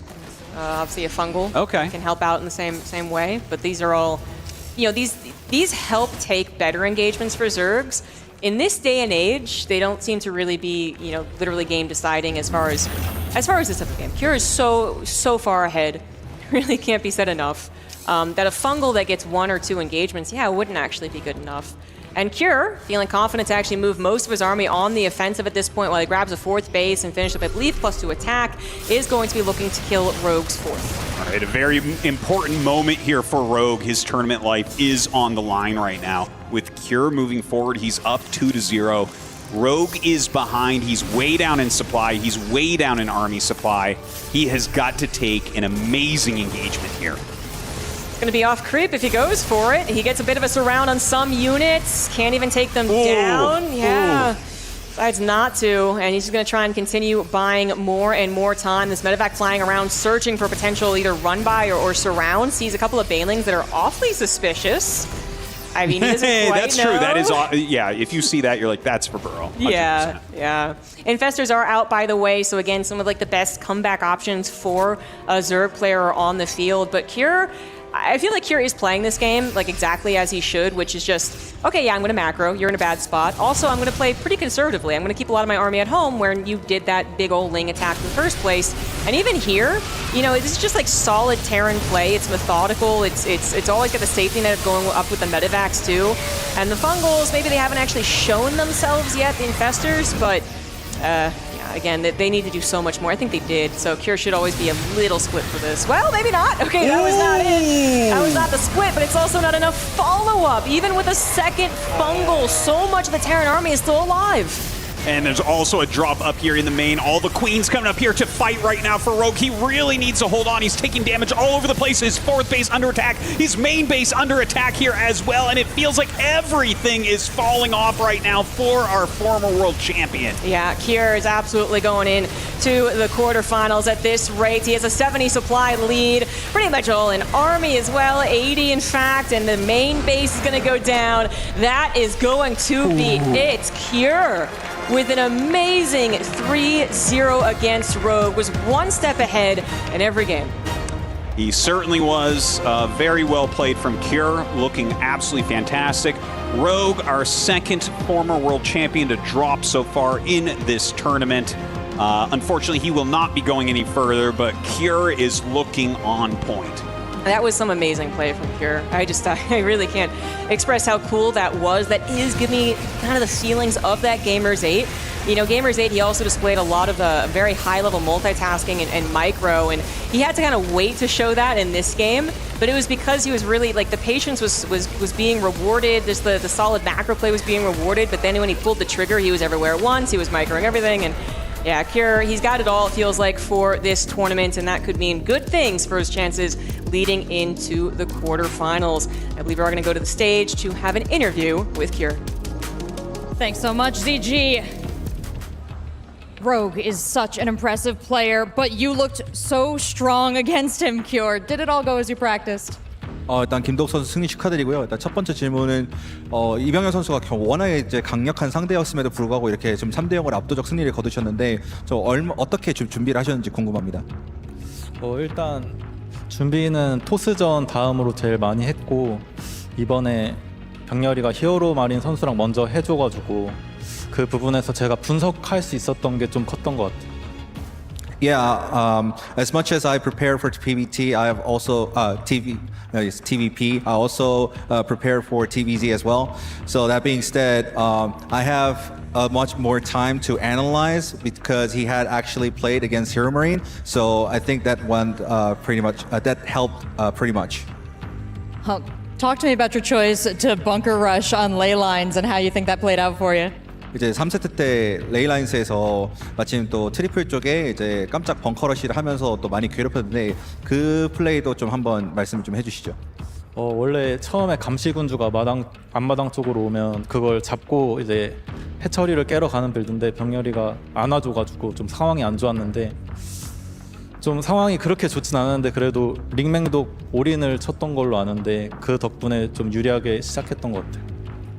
Actually, I was trying to snipe the Overlord coming into a third base and then trying to bunker rush, but he didn't actually send it. So I thought I was actually behind that, but actually he managed to do all-ins with Ling Banes. So that was a relief for me, and I think I defended pretty well. So I think that was lucky. Well, thanks so much for those insights. Good luck to you moving forward in the tournament, and congratulations. Let's send it back to the studio. Yeah, all right, Cure. Don't make it look too easy here at the World Championship. Jeez Louise, he really left no doubt in anyone's mind that he was the best in this bout. As Rogue, unfortunately for him, will be out. And Cure will move on into the round of 8. Joining me, I have State as well as Wardy to talk about this one. State, I mean, you thought it might go Cure's way, and you weren't bloody wrong. Yeah, Cure, it feels like he took his best TVP player badge in the world and turned that in for the best TVZ, because going up against GSL finalist Rogue and just absolutely dominate him. Even in that game number 3 when the Baneling Bust was coming in, all the Marines get caught out, he still somehow finds a way to hang on, and he makes it look so easy. Yeah, there's not really much to add in this series, right? No. Cure looked good in a variety of situations. Across the board, it was hard to really pick a fault with what he did. I mean, Rogue just wasn't it today against Cure. I mean, sometimes it's just like that in StarCraft 2, and I think this might have just been a good matchup versus a bad matchup as well, where Rogue has, funny enough, he looked so good against Hero Marine, but in general, do we like Rogue against a standard Terran like Cure? Yeah, maybe we don't so much if we really stop to think about it, because he didn't get to have any shenanigans here. Yeah, and that's how he feels about it. Hooray, I did it. GSL champion, yes. Let's go Liquid. There you go, the Terran's Terran.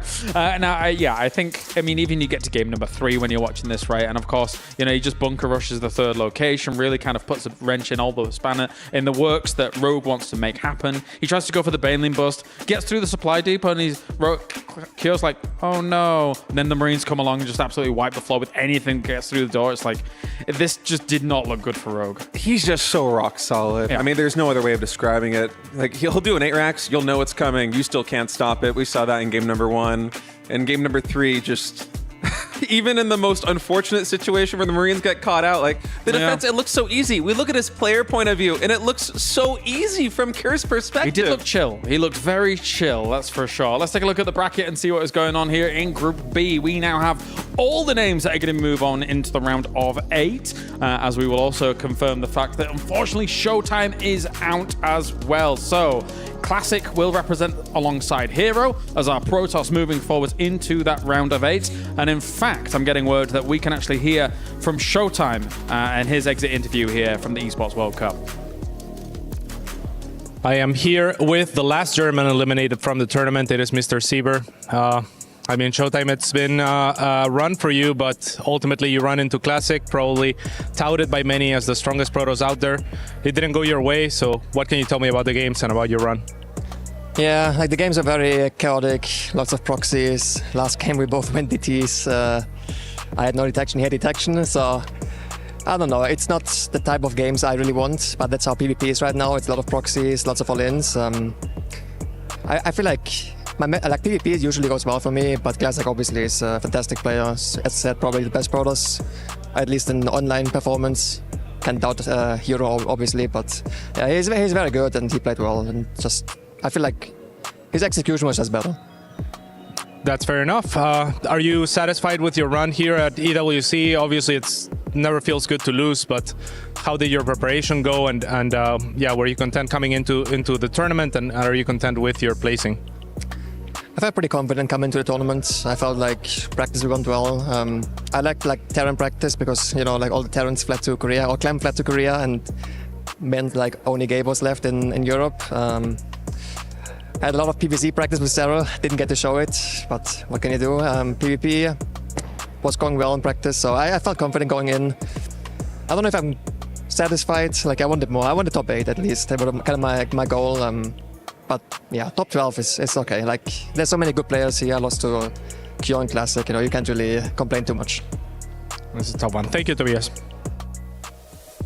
And with that, we confirm our 8 players moving into the round of 8. Serral, Reynor, Maru, Cure, of course, Hero, Solar, and Clem and Classic. Those are also the matchups that we're going to be seeing throughout all of this as well.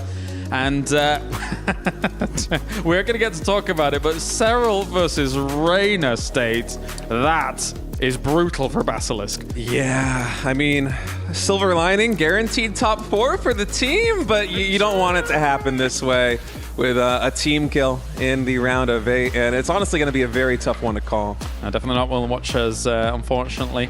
We have to crush a key there as Mr. Showtime is indeed eliminated. Will he flinch? Yeah, that's the better question now. No, Classic has nerves of steel. He's going to flinch. He's going to flinch. No flinch. Yeah, that's a big flinch there, Wardy. I believed in him so much, man. That's one of the biggest flinches we've had the entire tournament. Yeah, your faith was misplaced. He just wanted to make me look silly, that's all. That's not... No, I'm not going to say that.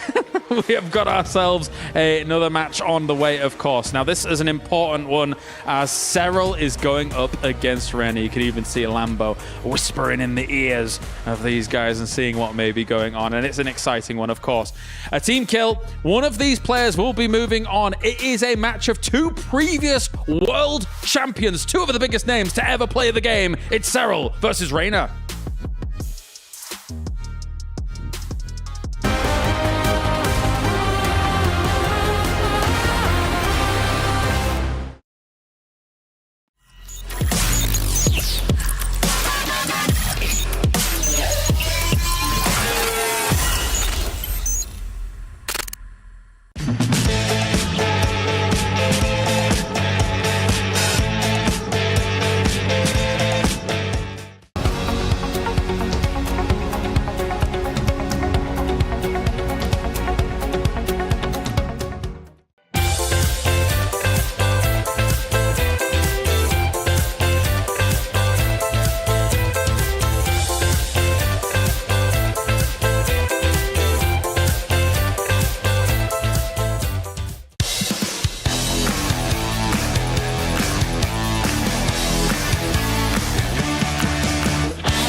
Sound's run has come to an end, leaving only two Protos left in the tournament.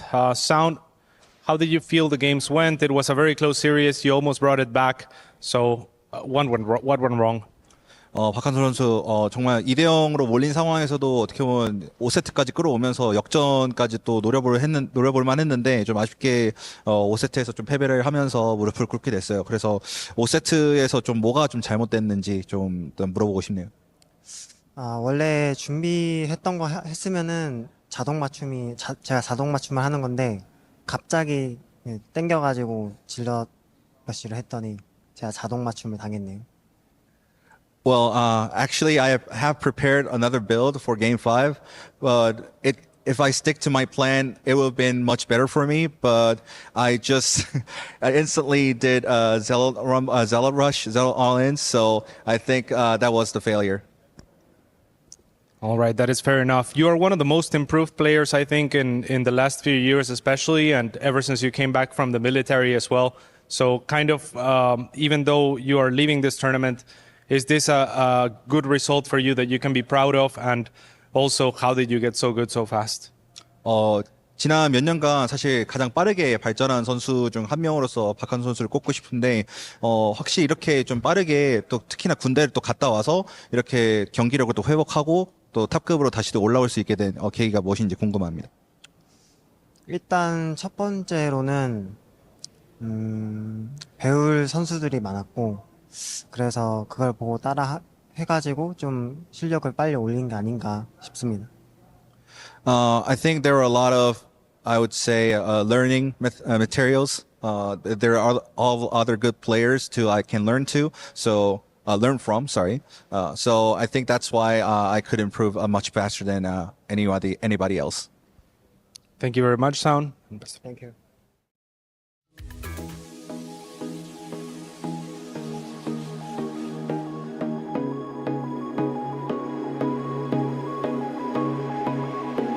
Lately, I feel I can't find my feet.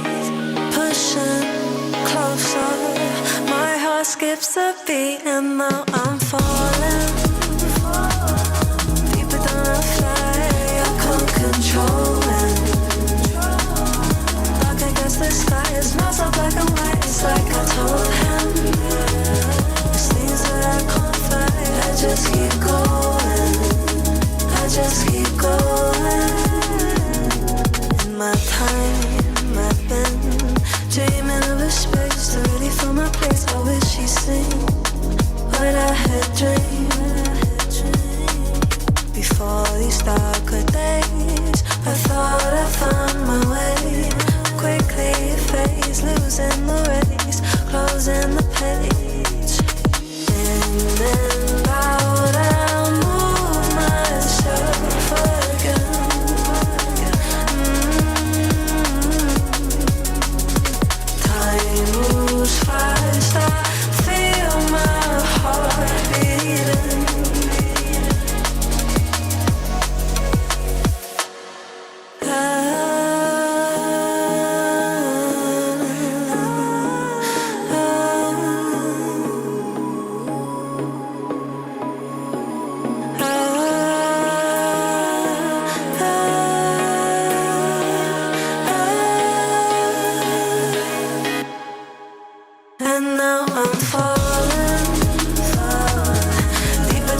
black and white, it's like I told him. There's things that I can't fight.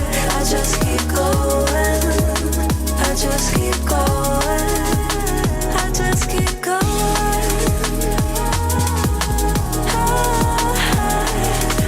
I just keep going. Dark against the skies. There's things that I can't fight. I just keep going. I just keep going.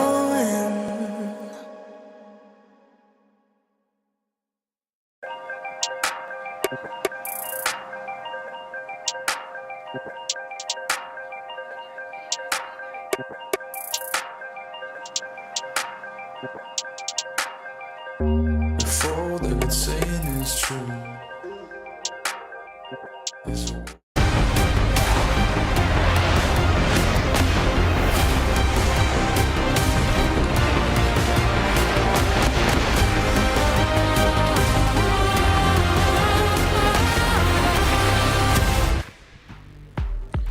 Welcome back to the Esports World Cup. We watch one marquee get crushed here, as unfortunately for Rogue, the Falcons embellished key will be destroyed here by good old Cure. And joining me, I have Rotterdam as well as State. But State, Cure made this look pretty simple. Yeah, for my money, he's got arguably the best TVZ in the world right now. It's either him or Clem, all right? And if luck was on his side, I think Kira would basically only have Zergs on his path to an EWC Championship. Unfortunately, that's not going to be the way the bracket shakes out. But yeah, he looks unstoppable in that matchup. All right, a brutal bracket here for our round of 8. And it's a matchup to start things off that is dripping, is etched with history. 2 world champions will go head-to-head. It's Basilisk versus Basilisk. It's Italy going up against Finland. It is Phenom going up against the Italian Stallion. A best of 5 will determine who is going to be able to move through into the round of 4. Joining me, Rotterdam as well as State, to talk about this one.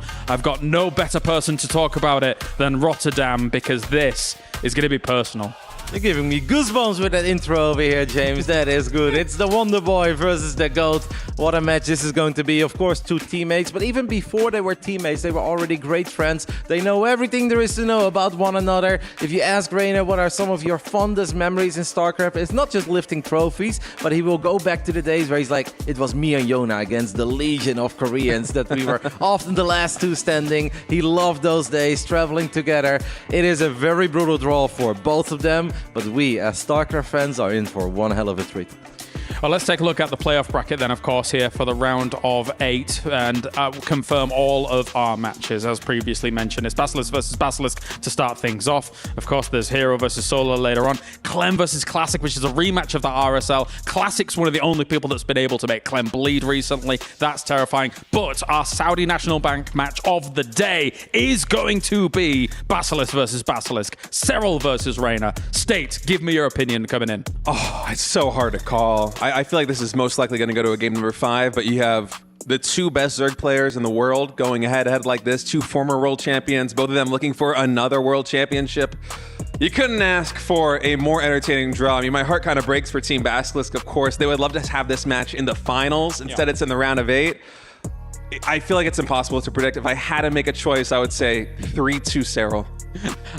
I really, we have 2 minutes before we actually get into the game here, and I really, now that you've made a prediction, I'd love to make Roddy make a prediction, but let's not get to that just yet.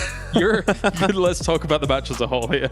It's just a fantastic match. Let's not forget that Reynor, his opening match of this event was a best of 5 against Shin. Yeah. Of course, then you talk to your teammate, right, about ZVZ. Yes, yes. You cook up a couple plans together, you share your ideas, one person will say what they're fond of, the other one, they will be back and forth. They have discussed ZVZ for hours. Of course, Coach Lambo gets thrown in there as well as he hangs out with the boys. They know everything about each other, so there's going to be a lot of mind games. There's going to be a lot of trickery, and what is absolutely worth mentioning is that there was a period where obviously Serral was winning in the beginning. Yep. Then Reynor fought back. Reynor got a couple of crazy wins. Then Reynor had a few very solid wins. However, over the last few years, it has definitely once again shifted towards Serral, but it's often been off the back of a very aggressive Serral. Serral is way more aggressive against Reynor than he is against any other Zerg on the planet, and I'm very curious if we're going to see that again today. Is that a fair assessment? I mean, Rotterdam's going to know better than anybody in the world, right? And it sounds about right to me. And ZVZ, we've seen like Solar in the past, like years ago when he had his peak in ZVZ, he was winning like 90% of his series, maybe even more for a stretch of like 6 months, a year. And he did it on the back of just non-stop aggression. ZVZ is such a fast-paced matchup. Yeah. Games can be over in like the blink of an eye. And that is what makes this one so fun for us, because yes, these guys are probably going to be aggressive against each other. We'll probably see an all-in or two, but these two are also both very fond of the late game. Yeah. When is the last time that we sat here and we watched a proper Lurker Viper battle? Like, I can't even remember it. It's been so long, but these two are both willing to go there, and that makes it extra fun for me. It's an exciting one because some of the most brutal losses have come at the hand of ZVZ, but some of the most impactful wins have come at the hands of it too. Let's do it. It's Serral going up against Reynor. Ladies and gents, boys and girls, it's time to strap in because this next match is one for the ages. 3 world championships between these next 2 teammates. It's about to get personal. They're the 2 players who know each other best at this tournament. It's Basilisk Serral and Basilisk Reynor. After last year's second place finish at EWC, Serral has come roaring back this year with a 2-0 victory over Hero Marine and 3-0 over Classic. He faces an emotionally brutal battle now against his teammate. With 3 back-to-back-to-back World's Finals appearances, and now he goes head-to-head with the one who shares his banner. His every move, his greatest challenge may come from within. 2 worlds collide. 1 makes it through. It's Zerg v Zerg. Who will the swarm follow? Casters, over to you. It is time for our first quarterfinals match here at the StarCraft 2 Esports World Cup. My name is Loco. I'm joined by Wardy for what should be a phenomenal Zerg versus Zerg, a best-of-5 series. These two have been at the absolute top of their game for years now. They're good friends, they're teammates. I'm very excited. I mean, this is just an amazing matchup. Anytime these two play, there are mind games, there is micro, there is everything you can ask for in a StarCraft 2 match. Even it being ZVZ and a mirror, it's still amazing, and that's something a lot of the time. It's a rematch from the 2022 Katowice Grand Finals. That was a World Championship that Serral just nipped from Reynor 4-3. That was an epic series. It is an absolute pleasure to get to see these two on the World Championship stage, playing to stay in the tournament and make it to the final day tomorrow. It is quite uncommon these days to see a macro match of Zerg versus Zerg. I feel like it's been a while, like Roddy was already saying, since we had like a proper late game in this matchup. But these are 2 players that don't shy away from playing a longer game of ZVZ. Usually they are the ones deflecting the aggression from the opponents and then eventually overwhelming them. Now, that doesn't mean that they're not going to be aggressive. I fully expect we are going to be seeing early game pushes, especially mid-game aggression too. But maybe we're going to see one of those long, drawn-out macro games of ZVZ once again. I mean, if it's going to happen in any series, I feel like it would be between these two. Yes, I mean, honestly, I think so too. And I think there's going to be some short games in here as well. But that's the beauty of ZVZ, right? You've got 2 guys that are amazing in the macro game, but they will have to play tricks on their opponent. They're going to have to play those mind games, and that's going to lead to some very weird-looking games on top of everything else. And that just adds to the fun of watching these two play, because you don't really know what to expect. You don't really know what the next turn is going to be, unless you're Lambo, who's talked to them both and figured it out. You know, like, that's the only real way of knowing, because there's so much going on in the minds of these two, and you know their plans may change as well, depending on how Game 1 goes, what happens in Game 2. That's the beauty of these two. They're good enough to switch it up as the match continues. Now, public perception seems to be that Serral's Zerg versus Zerg is his weakest matchup. That's what a lot of people always say, but if you look at his history over the last year, the opposite is true. His Zerg versus Zerg has looked phenomenal lately. Of course, though, he's going up against a very tricky player. And historically, of course, right, Reynor going up against Serral was not that clear-cut of a victory for Serral at all. Historically, it was Reynor who managed to catch him off guard several times. There's a lot of history here. Not only are these two teammates, they're also good friends. We are loading into the very first game of our first quarterfinals, a best-of-5 series. You know, it has gone back and forth, but the last 8 meetings for the last 2 years have all gone in Serral's favor, which is kind of crazy.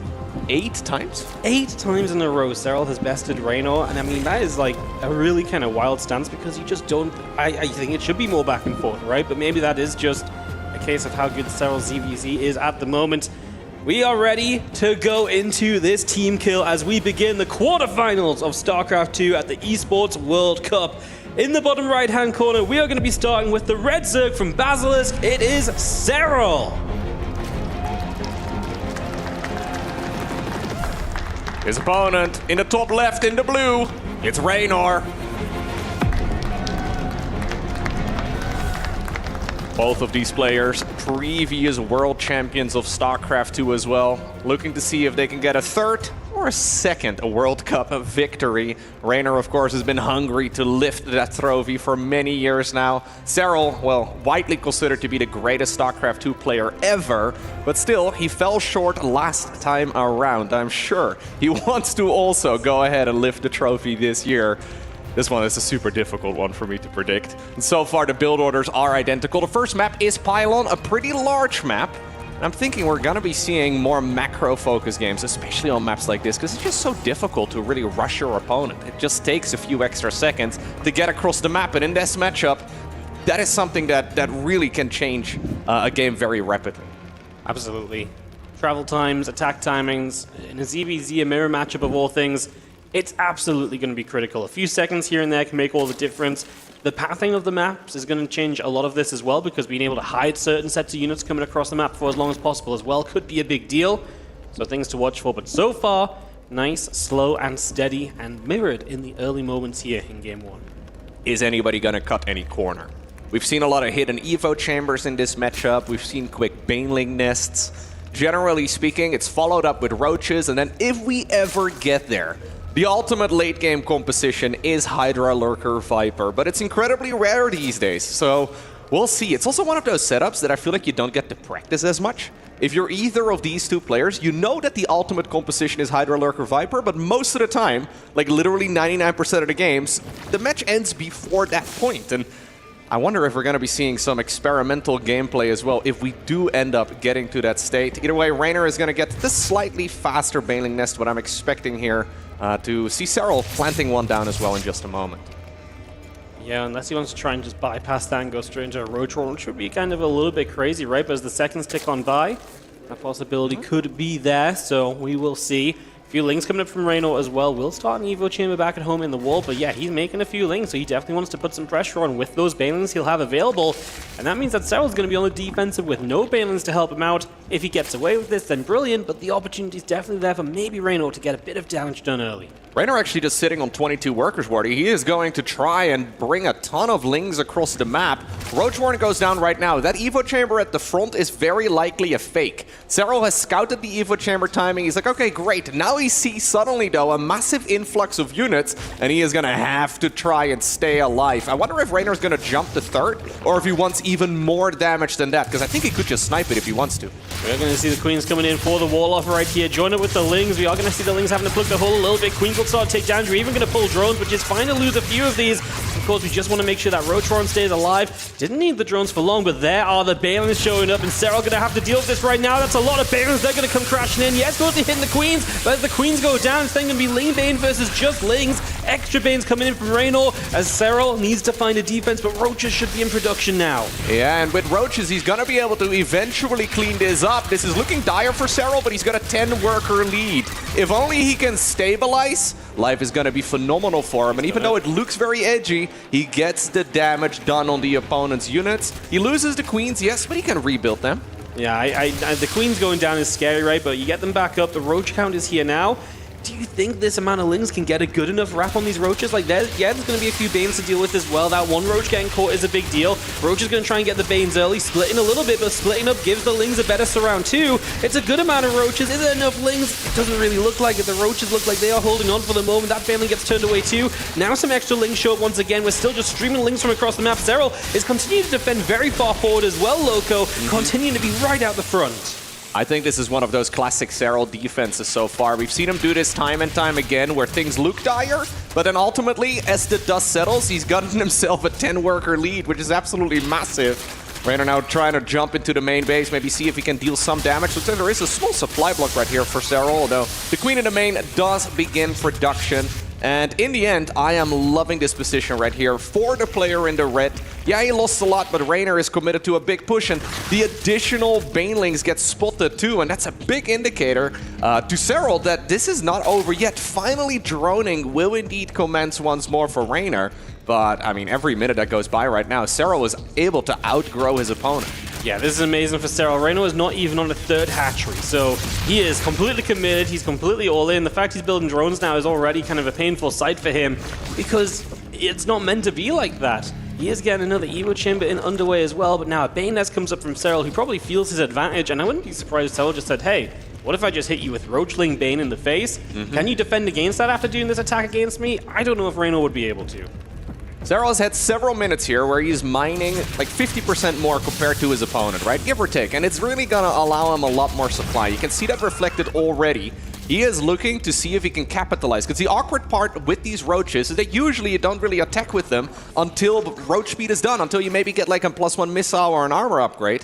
This is an opportunity though where maybe slow roaches, completely unupgraded, can actually put in work. Still though, if he decides to go across the map right now, there might be a giant Zergling backstab here for Reynor. That can be dealt with a little bit by some Banelings though, right? If you can get 1 or 2 Banes just left at home and then you go across the map with everything else, it's going to make it so difficult for Reynor to find value with those Lings. He is taking his third hatchery now. I mean, he has to do that, right? He has to go up to that at some point, but that's money investment that's not going to go into units or so right now. He sees the roach count. Yeah. I mean, Reynor is still building drones. It's tough because I don't even know what units he'd build right now to really help him out in the long term. Roach Warren's not done yet.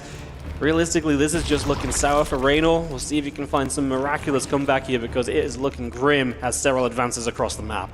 Reynor starting this game off with an all-in is now forcing his opponent into an all-in. Serral here needs to deal critical damage, but I like his chances way better than the chances that Reynor had earlier in this game. I think Serral should just ignore the third base and go straight for the natural expansion. I think just a few Zerglings. The split off is exactly right. He's got Banelings of his own. It's pretty much Lings for defense here. How in the world is Reynor going to be able to defend this? Well, he just doesn't, does he? The Lings can try, but there's going to be Banelings to fall back with a massive connection on the back just in case we needed some extra help. I don't think we did. Banes are crashing through. The Spines will do absolutely nothing. GG gets called. Serral with a killer attitude in game number 1. That is the Serral that we have all come to expect. The defense looks scary, the Queen's going down, right? We see it snowball out of control very often, but Serral is always the player that seems to be able to just squeeze ever so slightly more value out of his army.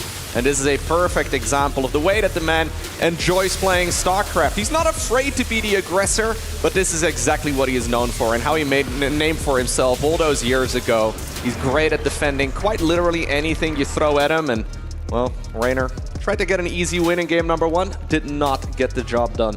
Yeah, Serral just getting the heads up on it, seeing the pathing with the Overlord, seeing those Lings coming across, and just made a great defense, right? He held on to the third base. He defended very far forward with the roaches, which feels so scary, but it helps protect the third base. It makes Reynor come in to fight those because he's like, oh, you are far forward, that's my opportunity.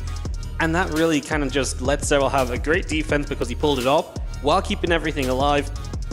Pulled the drones for like a few moments, didn't need them really, so it was just a spot on defense, and Serral, like I say, just a stone cold win in game number 1 for him, just solid. And I love the choice as well. He's just like, cool, that was such a good opening. I don't need to do anything fancy. I don't need attack. I'm just going to spam units.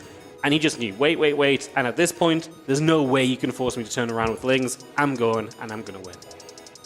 Alrighty, next up, game number 2. It looks like we are loading up on Persephone. A very normal map, a map that's been very popular over the last few months, and usually quite a straightforward macro game, but there are some funny features with that healing shrine, the gold base at the 3 o'clock position. I'm not sure exactly if either player is going to be able to make much use out of those 2 features there, but spawning right here in the bottom left-hand corner, the man 1-0 up, we have Serral.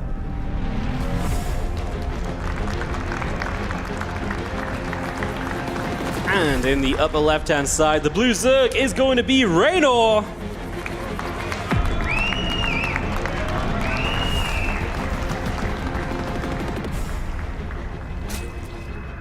Serral's got an opportunity here to be the aggressor himself, especially leading a series. That would be a perfect opportunity to go ahead and do so.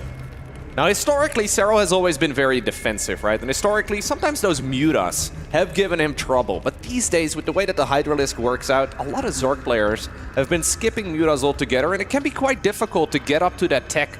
I wonder if, like, the overall game plan for ZVZ is just leaning better into what Serral enjoys doing the most in this matchup. He enjoys defending and just protecting his bases as best to his abilities, and yeah, I think he's able to just kind of, he's got this aura, right, where he just kind of deflects everything you throw at him, and I think this matchup is no different these days. Yeah, he's always had that. Honestly, it was funny because Serral really dominated the ZVZ in the past, where he was just so good defensively, and then Reynor was kind of the same for a while. He was also pulling off those clutch defenses because everyone wanted to get rid of these guys early in the game. They knew how formidable their late games were. I mean, you think back to like Serral Rogue at BlizzCon back in the day when they did play late game and Serral was just able to keep on dominating in that stage of the game. But he only gets there because his defense is clutch and because he's able to get to that point so frequently. And that makes it so difficult when you're trying to mix it up in this ZVZ and trying to figure out what the plan is. If you can get in early, if you can do damage, so every single game is exciting here because you really don't know when the kind of aggression switch is going to flick on for one of these players. Like, it's really open in ZVZ generally, and I really feel like both these guys can kind of flick the switch and be like, yep, you know what? It's time to build the roaches, build the lings, and we're just going without going for any further attack. I absolutely love this shot, by the way, with the first-person view of both players. Reynor known as an absolute speed monster, right? He's so incredibly fast. That is not to say that, well, Serral is a slow player. Reynor and Clem just kind of have that super high APM, and at this stage in the match, it is mostly just warm-up. There's obviously a lot of double-checking going on. At some point, you can't really be double-checking anything anymore. You have to just rely on your very first action instead. But that is not to say that Serral is a slow player by any stretch of the imagination. Yeah, link speed just coming up here from both of us. You get to see the production tab again. This time you'll see a Baneling Nest on both sides. So Serral not trying to skip past the Banelings here. And of course, Reynor already reaching drone heights, which he never found in the first 5 minutes of the last game. So yeah, we are going to have third hatches coming through. Everything is not exactly mirrored, but the general consensus is that they're doing the same thing for the moment. A couple lings on either side, they will get cleaned up. We'll wait to see again where, not just where the aggression switch kind of gets turned on, but if anyone kind of swerves away from doing what the other is not, right? So we'll see what the plan may be very soon. For now, lings back and forth. And game 2 of this quarter final continues on. So we're going for a Baneling Nest this time around. I'm always curious to see those small little deviations. Why did we not go Baneling Nest in the previous game? And then in this one, even though everything looks mostly the same, he does decide to plant it down. Either way, the Zergling Scout gets denied. Both players go into Evo chambers together with Roach Warrens. And I think, yeah, they can't really scout everything, right? You're always dealing with incomplete information. But looking at the production tab, at least for us, it's very clear that everything is practically identical. Yeah, there's really not much difference between them, right? Reynor has got a couple of drones ahead of Serral, but that's only by a couple of seconds here and there. That one Baneling could be very annoying if it does manage to get through and get a good connection. Queen going to be surrounded for a second, but with the Baneling going down, the Lings are able to come back through. Defense made as the +1 missile starts from Reynor and Carapace from Serral. So 2 different choices at this stage. Carapace means you're going to play a little bit more Link heavy as Serral, because you're then going to have Carapace on Lings and Roaches. That typically turns into a more timing-based play. The +1 missiles is much more standard for just Lair, Roach speed, playing out that kind of Roach Ravager game into the mid-game. So we'll see exactly what the next step is, but it does kind of feel like Serral may be the one who kind of picks up the aggression here. Yeah, I'm with you. Serral also delaying the lair, or maybe even skipping it for now. Generally speaking, the +1 missile just leans better into a longer game, whereas the +1 armor really needs to get value early. There is a second Evo chamber for Serral. He could go double upgrades, but I think it's just to wall off, although we'll have to see with the structure finishing if he decides to start up something. No, I think he's really just denying it. He's skipping the lair, and he is going straight into what looks like a Roach Ling Bane push. He's going to be going full steam ahead. It's his turn to get aggressive in this series, apparently. As the lair will finish from Reynor, he's stepping out on the map with a few Roaches right now. He's still staying very active at the front as well. If he could catch just how many roaches there are, that would be good information, right? Because in comparison to what he's making, it's kind of a lot. So, oh, he's going to throw down a Spire. I'm not sure if that's really what we want to see right now because that's so far away, and Serral's attack is coming in the next minute or so. Yeah. The Spire is not going to have time to get up. If you live while the Spire is building, great, because then the mutas after this are going to be amazing against a non-layer tech Zerg. But realistically, yeah, as soon as he knows what's up, Spire cancels, Spinecrawlers start, that was the must-make choice for Reynor. Absolutely. Even when the roaches are already in your base, mutas are nice because they technically can't be attacked, but they're still just so slow at cleaning up this type of aggression. Serral has decided to send everything that he's got towards the other side of the map. He's dropping his gas on additional, well, corrosive biles here in just a moment, right? With those Ravagers getting morphed in. Wouldn't be surprised to see additional Banelings, but this is Serral ready to go and to see if maybe he can obtain the victory right here, right now. He's going to dive the Lings down the right side where there's going to be a lot less roaches. The Lings going to do their thing. There's a lot of spines that have come into play here. Corrosive Biles, some friendly fire right there. We've got to get those Biles onto these spine crawlers, right? Otherwise, those spines are just going to do so much throughout this. Reynor making Serral run through this choke point, making him have to take a very slow access point here. And Serral is realizing this is not going to go very far. So he's starting up his +1 missiles. He's starting up a lair. He's starting up a future. There's still, grabs he can make. He gets rid of the Roach Warren, but he knows he's not going to win the game off of this. And now Reynor throws the Spire down behind it, realizing he's going to have time to get that set up. And Serral, if he doesn't identify that, he's in trouble. He's already down on workers. He will start building a few now. But yeah, it's going to give Reynor a great opportunity to really just successfully get into Mutalisks.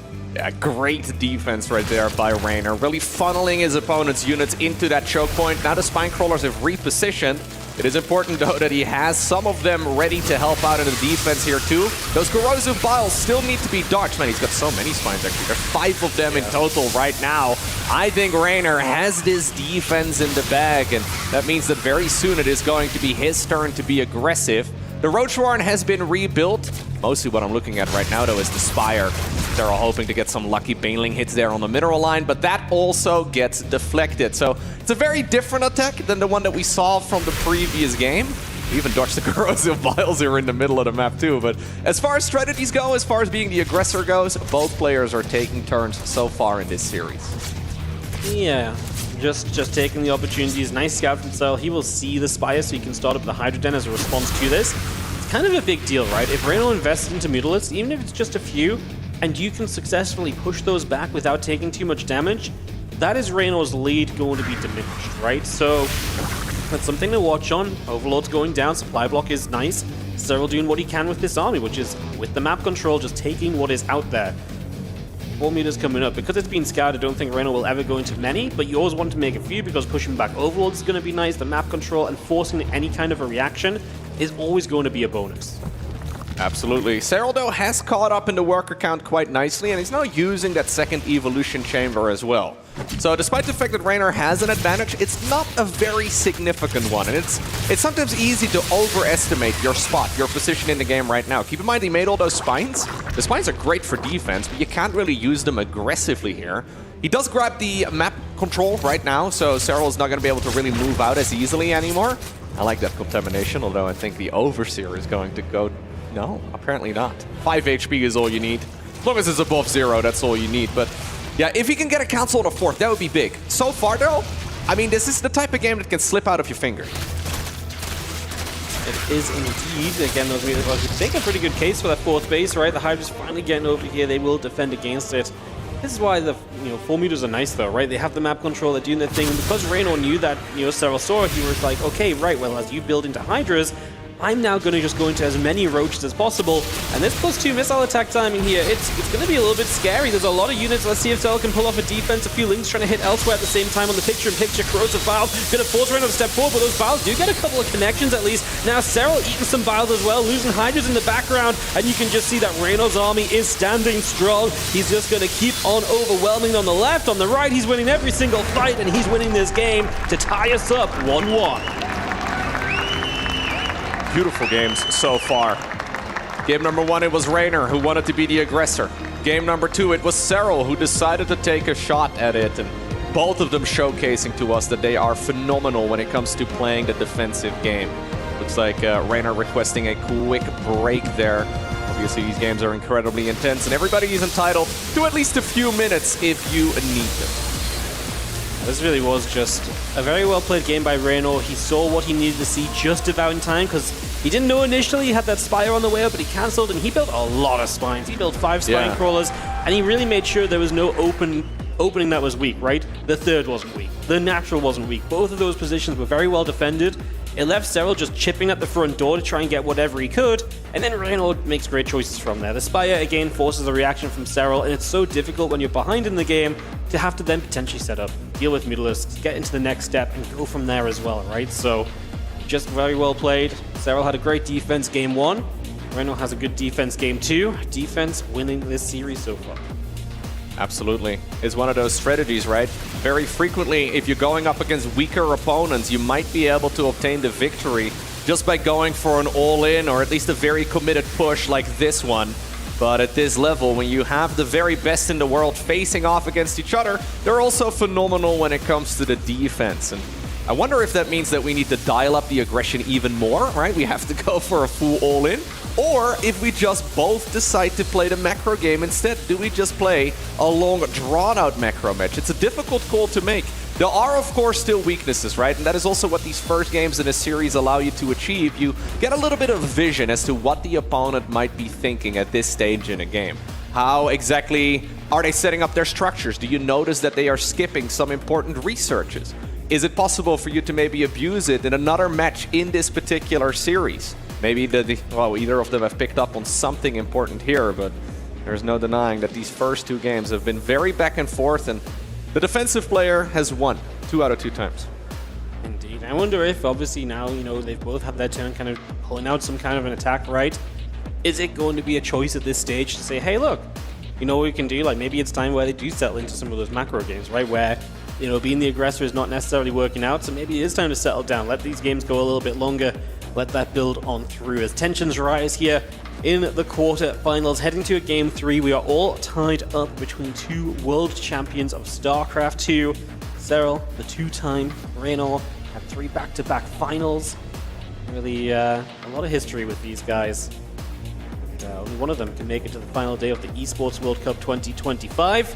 We figured out over the next few games. As Reynor is back in his seat, headphones are back on, and we will be launching into this game 3, I imagine, very shortly. Keep in mind that this is also an elimination match, so the loser of the series is out of the tournament. It's a quarterfinals, so that means that everything matters right now, and every map is important, as we are now indeed loading onto the 3rd map of the series. Yes, we are. Coming on through. Very exciting. It's intense, man. Like, I'm sat here in the cast seat, I'm just like, I'm shaking a little bit for them. Like, you know how much is on the line, because either of these players have the potential to go through and win it all, right? Like, at the end of the day, both of these guys are incredible. They could absolutely go the whole distance. This is just the first hurdle they have to jump through in the playoffs as we get into the top right-hand corner of Tokamak here for game 3 from Basilisk. It is Serral.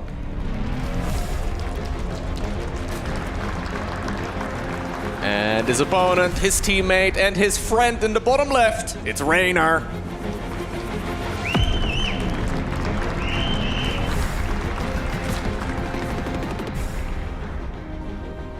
I wonder, for both of them, who their practice partners were going into this tournament, right? Because do you really want to be practicing with one of your main competitors? Yes, you're probably going to get your best practice off, but you also really don't want to give your opponent too much knowledge about the way you're approaching the matchup right now. It's definitely very interesting because there's not exactly a lot of top Zergs to practice with. Especially in Europe, right? It's difficult to really Reynor find that level. Yeah. So, you know, he had some Zergs there, but like even then, it's like a very limited choice. It's one of the unique parts of this kind of later stage of StarCraft 2's life cycle, right? Where the player count is not as high as it used to be at the super high level.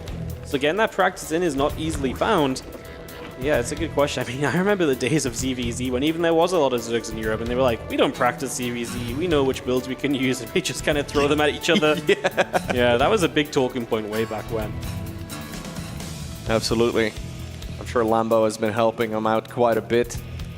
But there's no denying that it's a difficult matchup, especially for late game. I really think early and mid game are really well figured out because it's just the type of game that we see quite frequently. But I'm hoping here, as a fan of StarCraft, we're going to see like a very long, drawn-out macro game too. And this might just be the map for it. It's not a very easy map to be hyper-aggressive on. And Usually this is a bit more of a laid-back approach right here on tournament. Yeah, it is definitely one way I think you can get away with this for a little while. You can see Reynor just going to be a few seconds behind on the link speed if he wants to start the link speed. There we go, just get it going. So we're just going to see link speed on both sides. And we'll see once again. I mean, the big question right now is, do we see a Baneling Nest from both? Do we get any link bait aggression? Or do we just kind of play the greedy, kind of skip the Baneling Nest and just accelerate into the Roach game? Third hatcheries will be coming up here in just a moment for the both of them. Serral already moving a drone down as well on the other side of the map, grabs the hatchery, and likewise here as well for Reynor, who grabs his own here too. We've come up on 50 gas for a Baneling Nest. We'll probably see at least one of them. There we go. Reynor planted down. Serral was a little bit greedy with that in the first game where he decided to skip it in favor of a faster Roach Warren. Technically that sounds risky, but he showed us that you can still defend with just Queens and then Zerglings initially, as you have a quicker follow-up into Roaches, so this doesn't necessarily mean that he is going to be in trouble if the opponent here, if Reynor decides to be aggressive. It does mean, though, that Serral is likely going to not be, well, I was going to say too aggressive himself, but he is making 16 Zerglings right now. He is. This is pretty typical when you kind of go for the later Bane Nest, because if you can force aggression on the other side of the map, it doesn't let Banelings come across to you aggressively, right? So when you're not playing defensively, if you don't have Banes yourself, you don't want to be like pushed back in your natural, having to split away and pull back. Bane's running at your mineral line, so being the aggressor here is fine. He's going to drone behind this, and you're going to start seeing those drone counts kind of ping-pong back and forth. And we do see the Baneling Nest obviously coming up from Serral eventually too. There's a good amount of Lings here, and Reynor has to be careful. Hatchery will take some damage. He is losing some Banes as Lings actually get into the main base as well. Cute little move from Serral. This little split up you don't see super often, so Serral is going to be in two places, but Reynor's going to handle it very well. The Lings in the main do nothing. The Lings on the third are going to get turned around as well. Beautiful defense. Now Serral has a slight worker lead that Reynor will work on patching up as well. Serral will have to make a few defensive Banes and a couple extra Lings to make sure he can hold on as well. I like those Banelings, though, hiding at the top of the map. It is going to be something that maybe Reynor can get some value out of as the dance continues here on the side of the player in blue. Reynor, though, overmade defenses, which is usually how this tug of war goes in the matchup. He decides to now go in for the counter-attack, and it does now give him an opportunity to potentially get some damage done. And those Banelings that were hidden actually put in a lot of work. He needs to be careful, though. The body blocking there right there by Serral was really strong. Trying to get a good hit in with his own defensive Banelings. A couple of Lings in the natural mineral line there, too. It looks like Serral is deflecting them quite well. A little bit of damage done, but really not nearly as much as it could have been. That first Baneling shot just looked dangerous, didn't it? It felt like a lot went down all of a sudden. Maybe we still have some numbers here to work with, but the Banes carry so much weight right now as Roaches are coming up on both sides. Serral building a few drones, though, and Reynor is building only Roaches. Serral obviously took a dip in his economy there, running a couple of drones away and having to deal with that attack, and now it's Reynor going all out on the offensive with the unit production. Lings and Roaches on the way up. He will start +1 missiles behind it, but I mean, right now it feels like he's got an astounding amount of units to maybe go and poke early with before that +1 is done. Yeah, it kind of feels like he needs to, right? Making this many units defensively would be way too many, so he's going to once more go across the map. Curious to see if we're going to see drones here for Reynor on the production tab as a follow-up, or if he really is hoping to maybe, well, get rid of his opponent right here, right now. It's a lot of Lings, but those Banelings are used as zoning tools very nicely.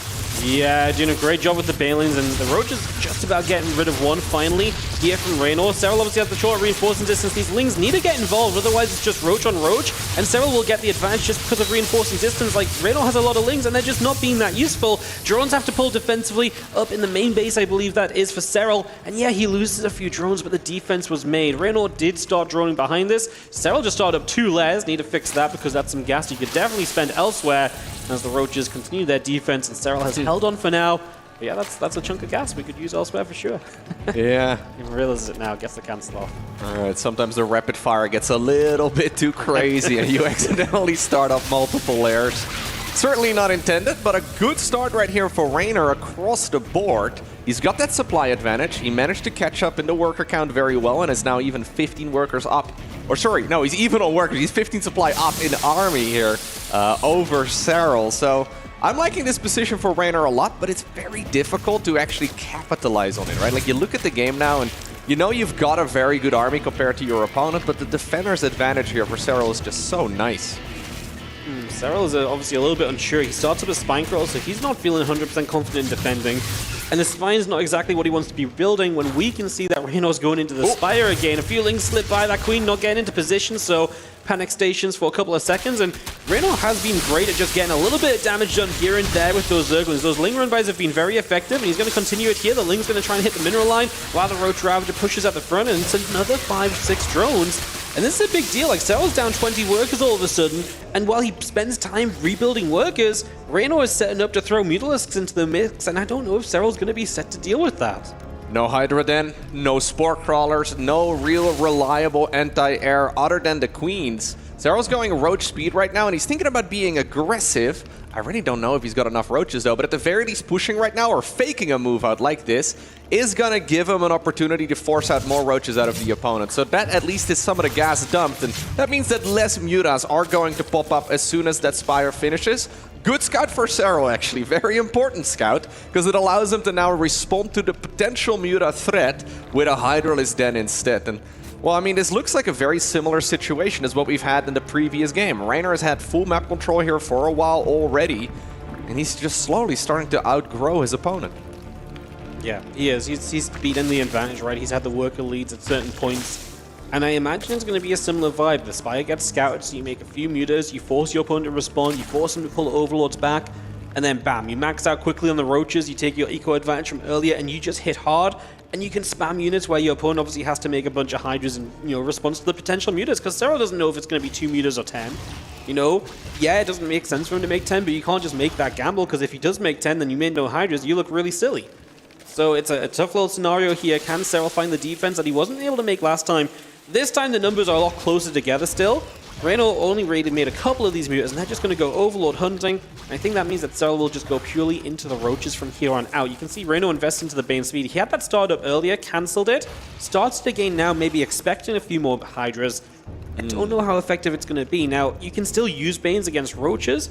If you max out with Roach Ravager Bane, your army in one big push is going to be more powerful than just a Roach Ravager force. But it does really have that explosive attitude to it where it's one big bang and after that it fizzles a bit. You're absolutely right. Both players approaching a maxed out state. Reynor, however, getting there a little bit earlier, and that means that he can begin that bank a little bit quicker too. A lot of Spore Crawlers, by the way, coming up for Reynor, who may be predicting that the opponent is the one going for a big Mutalisk transition. Are we just trying to max? Okay, we're trying to go post-max. Yeah, okay, I was going to say, that seems odd. All of them in the natural expansion. He basically canceled them just to get some additional Zerglings out. We have not seen that in a long time, but yeah, it used to be like a Wings of Liberty play. It was like a Snoot play. Snoot used to love doing this way back when, if you want to throw back. 34 Banelings. When I said, you can really overpower here, that's exactly what Reynor's looking to do, right? Like, it's going to be one big shove. The Bane's had so much army value in this one attack, and that makes it very difficult for Serral to respond with. His army's just not going to be comparable, really. Now, of course, he still has a defense advantage. He's going to have the pre-split, and he just needs to be as spread out as possible. Here we go, he splits! Oh no! He clumps up, and the Banelings are going to start crashing through. Has to pull back to defend against them. Bane's going to try and get some of the Ravages. You can just see Reynor's able to make a jump through here. Is it going to be good enough? A few Banes still remaining. Corrosive File's not landing just yet. The Hydra's going to get taken down by that round of Banes, and Serral is retreating backwards as Reynor has won this fight for now. Yeah, that was insane. Serral not expecting that whatsoever. Reynor suddenly shows up with a whole lot of Banelings on the other side of the map.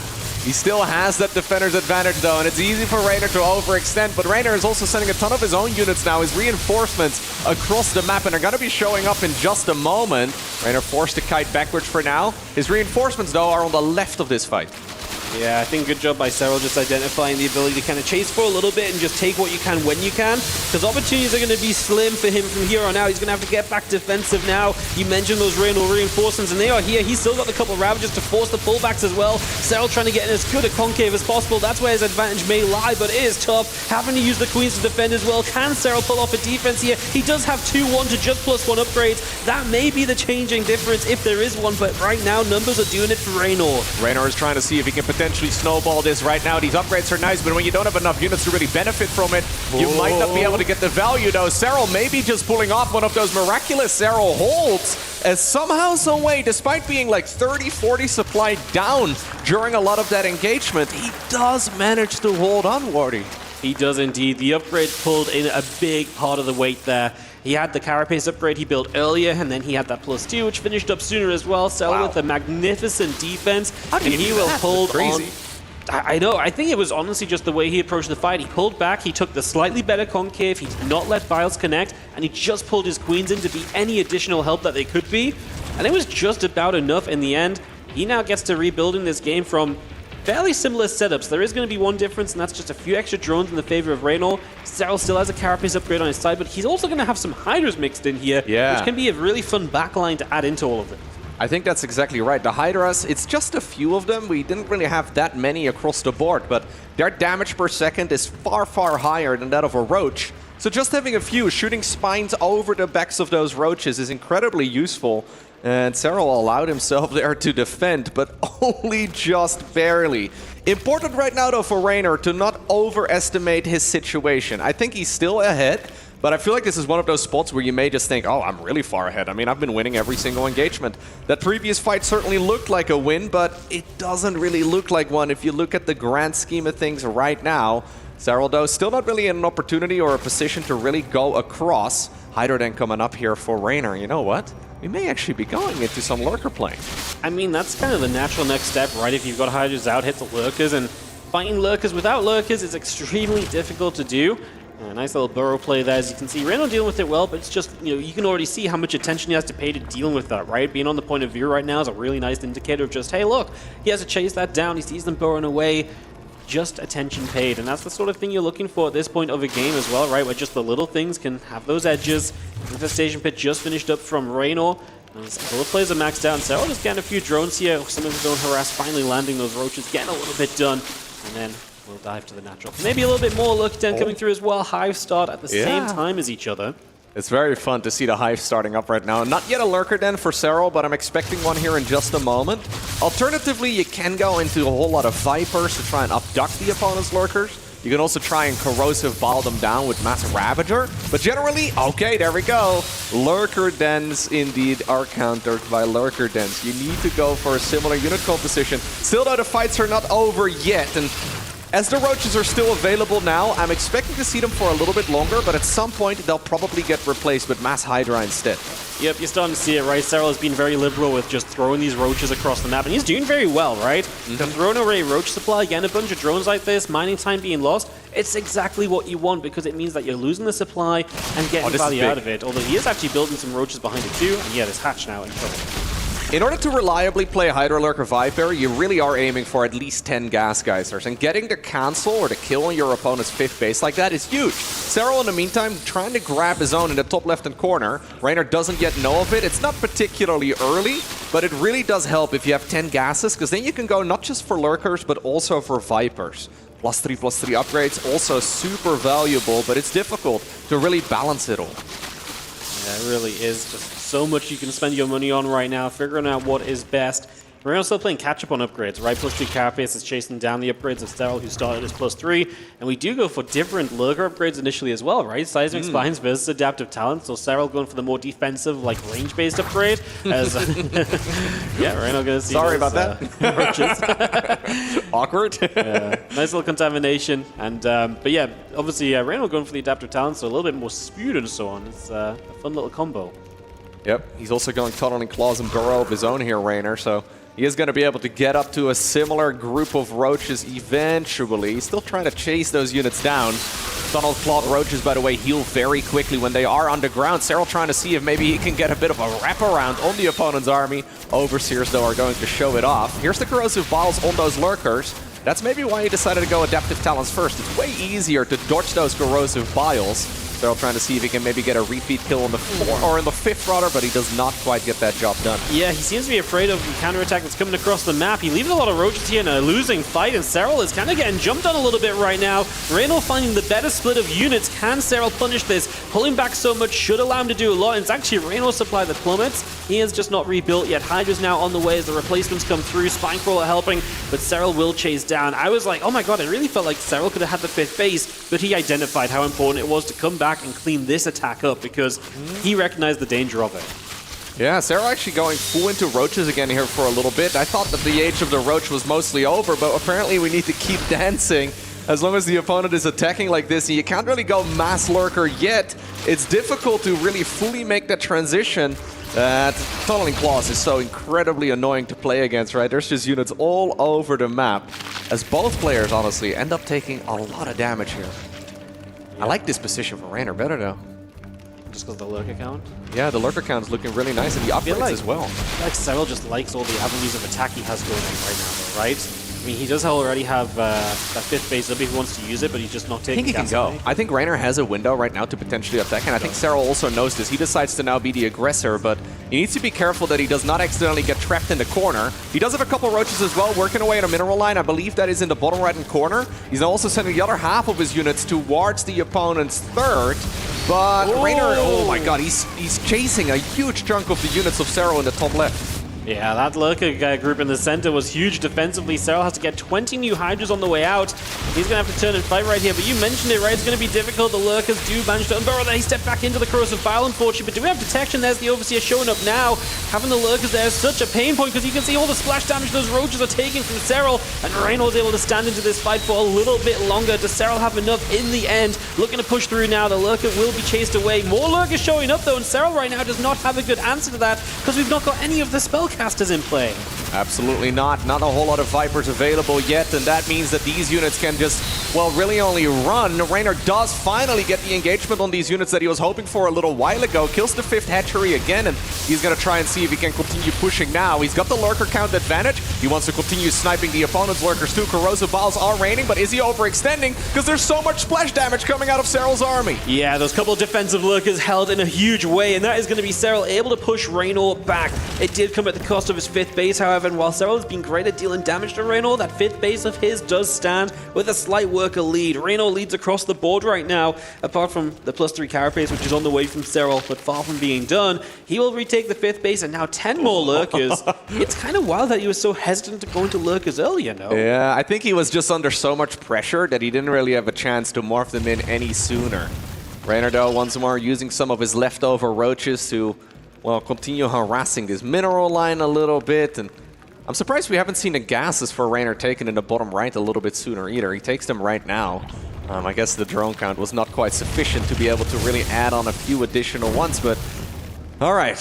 As the dust settles, we're now arriving at Hydra, Lurker, Viper territory, and this is very uncommon. Even though it's the ultimate unit composition in this matchup, generally speaking, there's not much more than this. You're not really going to go into Brute Lords or Ultras or anything along those lines. Even though it's the best unit composition, we don't frequently see it.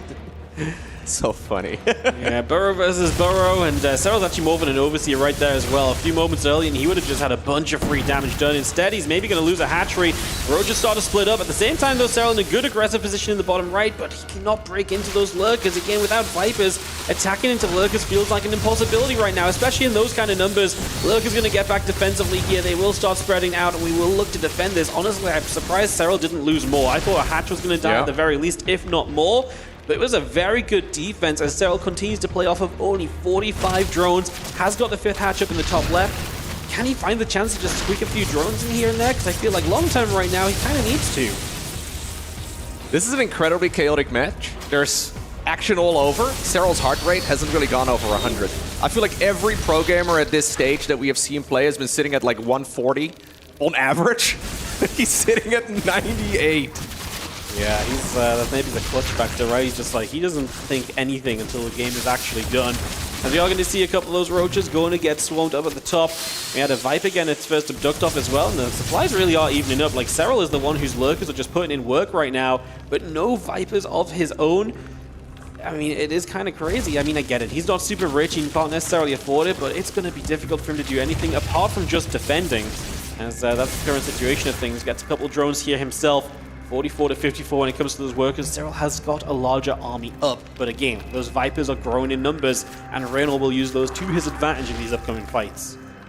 What are the Viper numbers at right now for both players? As we do see a nice abduction, that's exactly why they are so powerful. Okay, it's only 1 versus 2.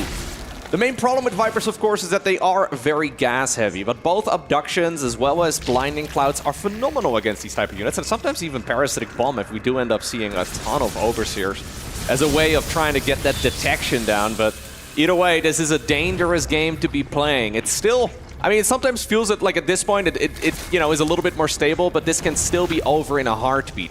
Maybe we're not quite at like the Ling Bane Wars anymore, but these armies are still delicate.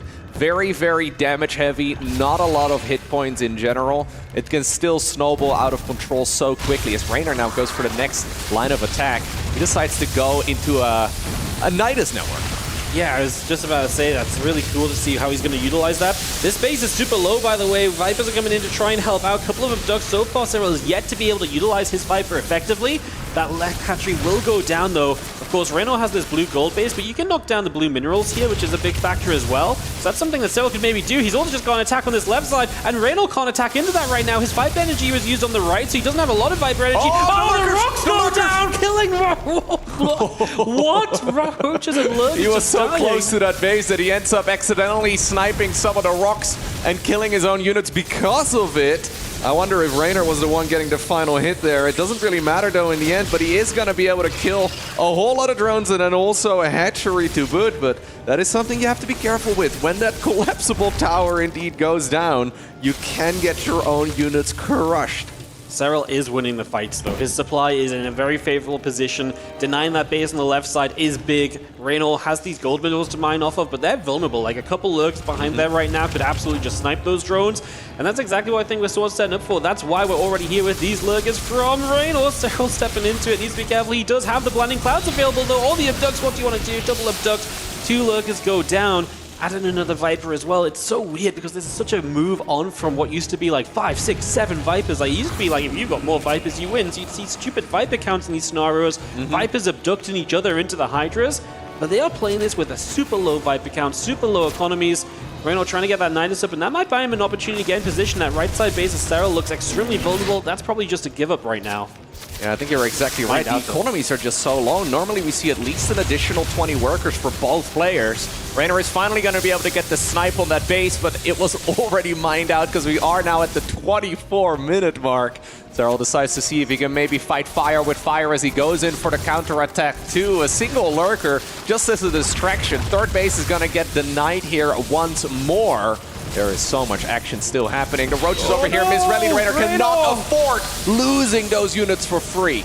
Yeah, too much going on right now for him, just walking in there, and even walking into this is not pretty. We do see a blinding cloud, but it doesn't really hit much. Serral will get a couple of his lurkers abducted in, but he's still leading heavily on the army supply.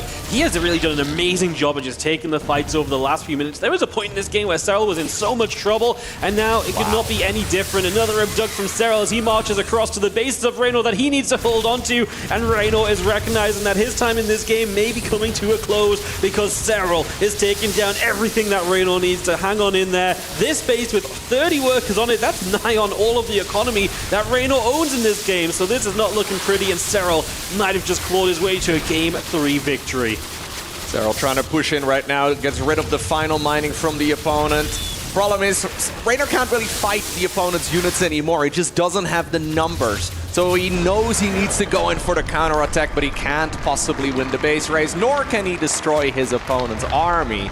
And that does mean that Serral ultimately gets the win here in the 3rd game of the series. But what an excellent back and forth. So much chaos all over the map. So many little engagements all happening at the same time. And Serral is just ever so slightly better at navigating these super difficult engagements. I mean, if you look at any of the fights in isolation, on the whole, that just went slightly better for Serral, right? And it's a lot of little things happening all at the same moment, a lot of little engagements that happen throughout a game, and Serral just, on the whole, took every single one of the fights a little bit better.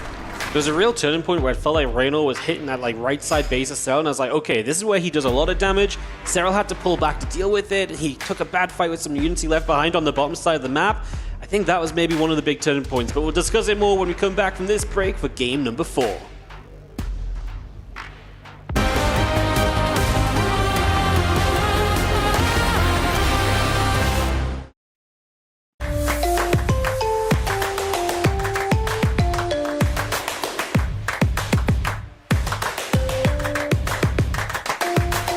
Level up your gaming experience with over 8 billion playlists, only on Spotify, the official audio streaming partner for the 2025 Esports World Cup.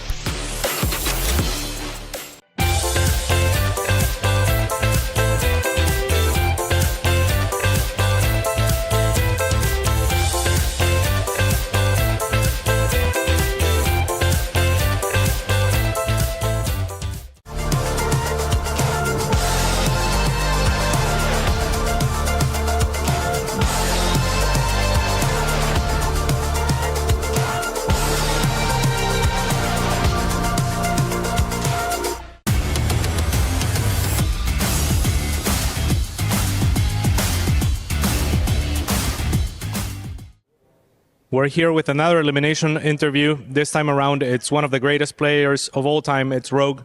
I'm sorry you had to suffer the elimination at this stage. You lost to Cure. How did you feel about the games and what went wrong? 일단 이병현 선수 좀 많이 아쉽게 일단 탈락을 하게 됐는데 김독 선수의 대결에서 좀 어떤 게 좀 잘못된 것 같은지 일단 좀 여쭤보고 싶습니다. 일단 제가 준비했던 빌드를 뭔가 다 막혀가지고 좀 아쉽고 뭔가 제가 연습을 되게 열심히 했는데 그 연습한 플레이를 많이 못해가지고 더 아쉬운 것 같아요. So I think my build that I prepared actually failed pretty much in all of the series. So I think generally overall my execution was very wrong. That's fair enough. How do you feel about the Zerg versus Terran meta right now and kind of what Terran brings to the table? It feels like a lot of Cyclone mech and 8 barracks attacks. 이제 좀 저태전 좀 구도에 대해서 사실 좀 여러 가지 또 말들도 있는데 이제 사이클론이라든가 사이클론 메카닉이라든가 아니면은 좀 8배럭 러시 같은 좀 그런 것들이 많다 보니까 좀 저태전에 대해서 좀 메타 좀 평을 해주신다면 좀 어떤 평이 있을까요? 일단 저태전에서 그 두 가지 빌드가 이기기 너무 힘들다고 생각을 하고 있고 저그가 이기려면은 2배를 더 잘해야 된다고 생각을 하기 때문에 아무래도 연습 때보다 대회 때 더 이기기가 힘든 것 같습니다. Yeah, those two mentioned builds that is actually very hard to counter. So that being said, I think you need to bring twice as much as performance than the Terran opponent. So I think you have to bring more especially in the tournament. Thank you very much, Rogue.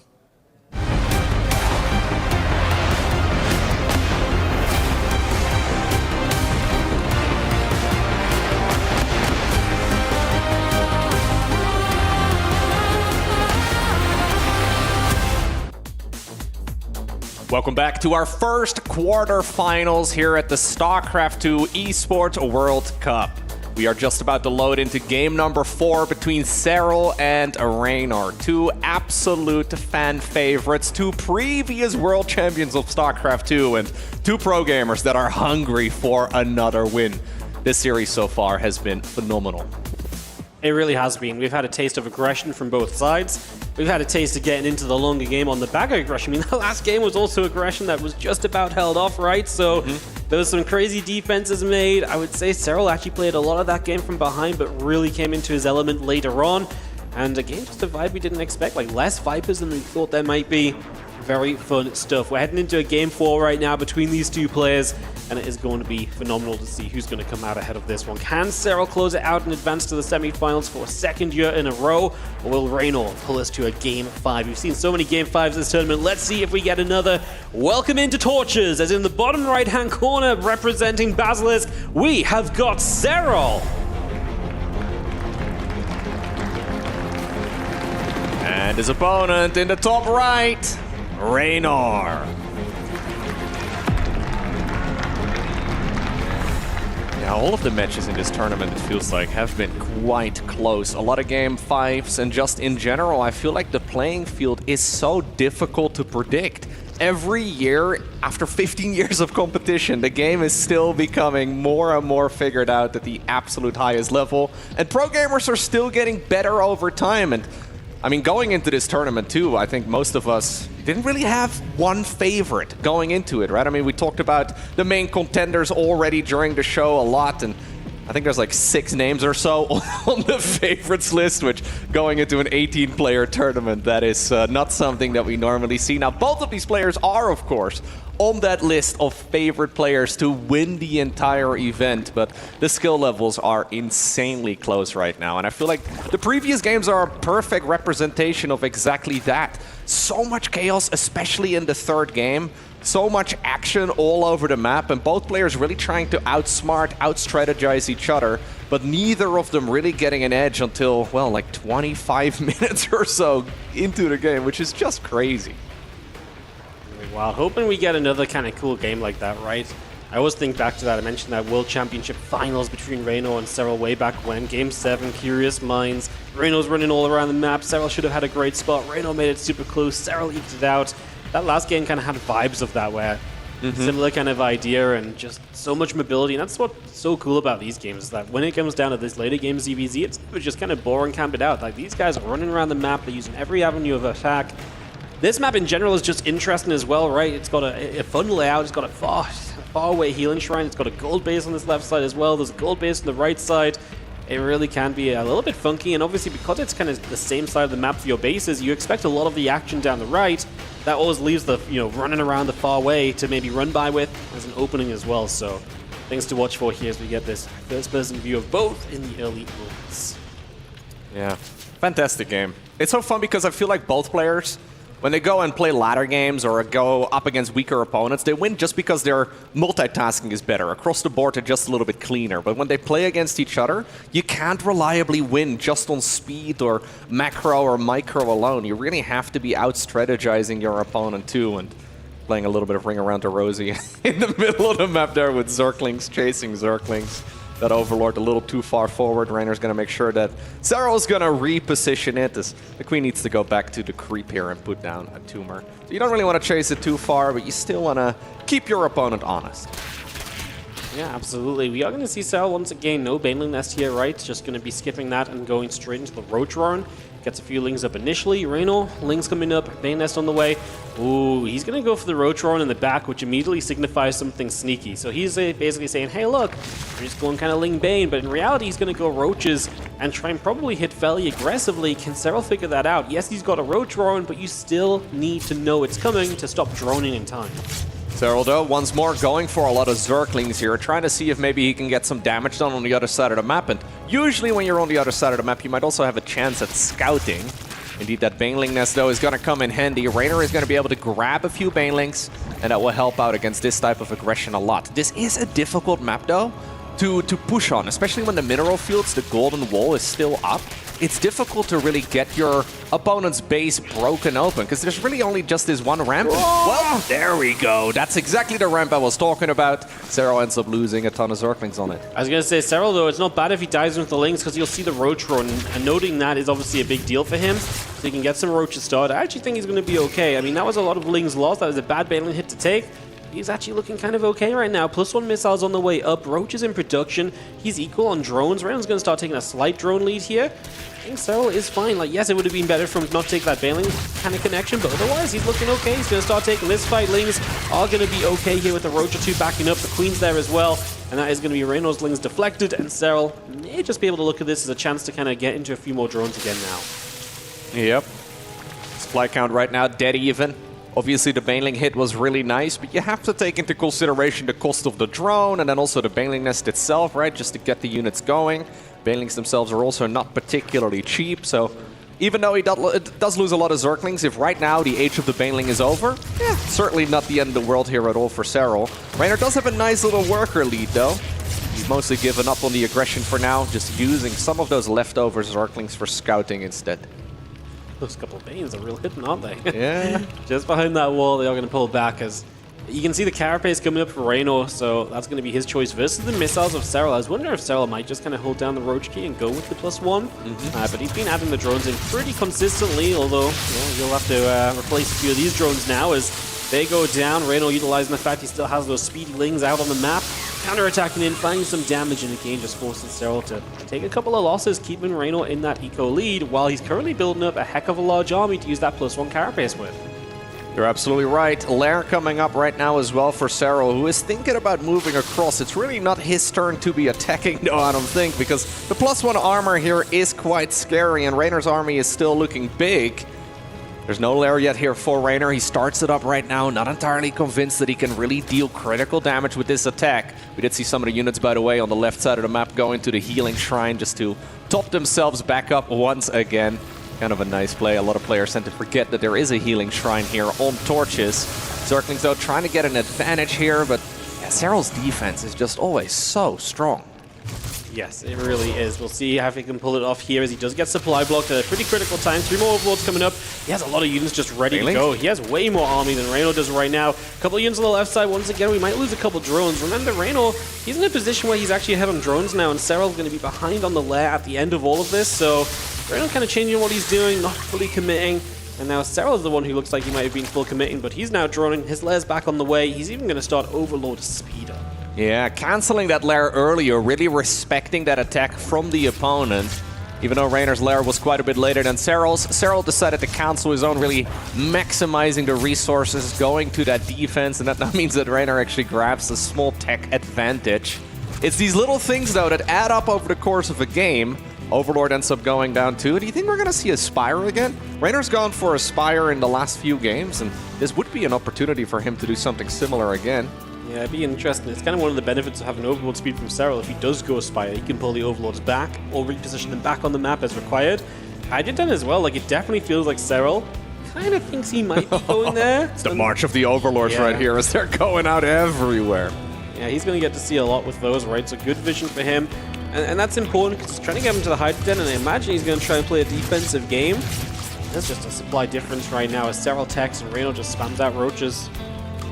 Yep.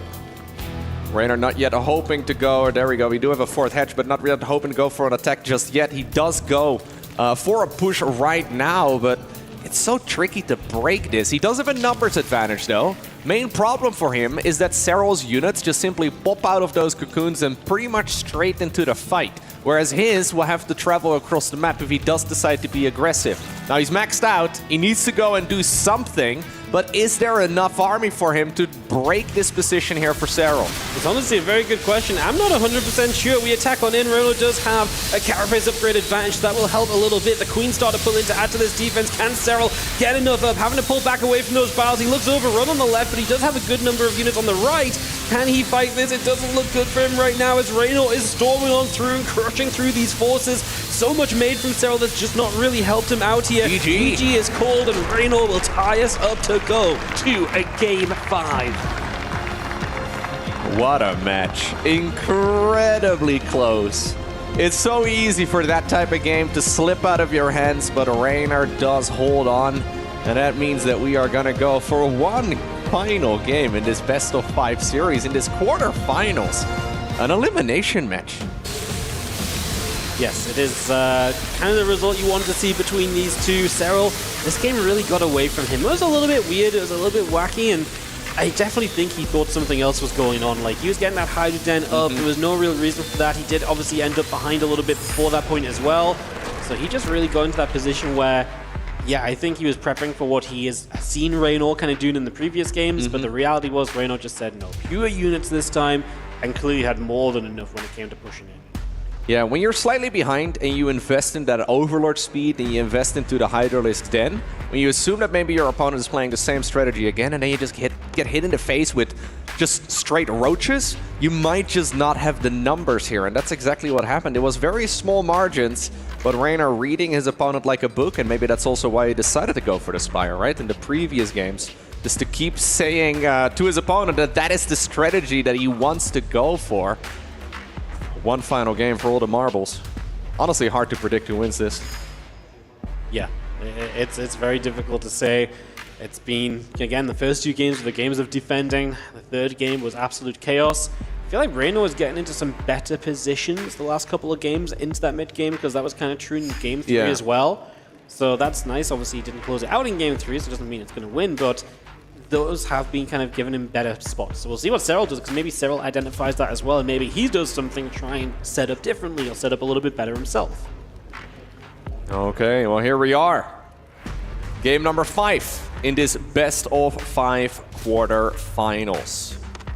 One game to decide it all. We find ourselves on ley lines, and in the bottom left-hand corner, we have Serral.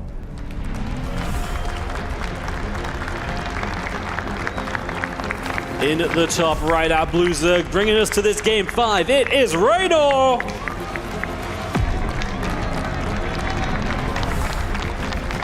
Do you think Serral's heart rate has gone up yet? Oh, we're at 109. Okay, we went above 100. I feel like throughout these games, he rarely goes above any higher than like maybe 98, 99 or so, but we've gotten there. You can see though that Reynor really is feeling the heat. He's doing the equivalent of running like a half marathon throughout these series, because, I mean, he's been sitting at like 140 the entire way through. Yes, he has. He's been he's been a high heart rate player all event. To be fair, this series getting your heart rate up. Both of these players can absolutely go on and win the whole thing, but one of their tournaments ends today. They will not advance to Championship Friday, as we have the Hatch, Gas, and Pool on the way from both. Drones on the way. Again, we're once more looking for that kind of mirror being broken. When do these players split away from each other and start to do things a little bit differently?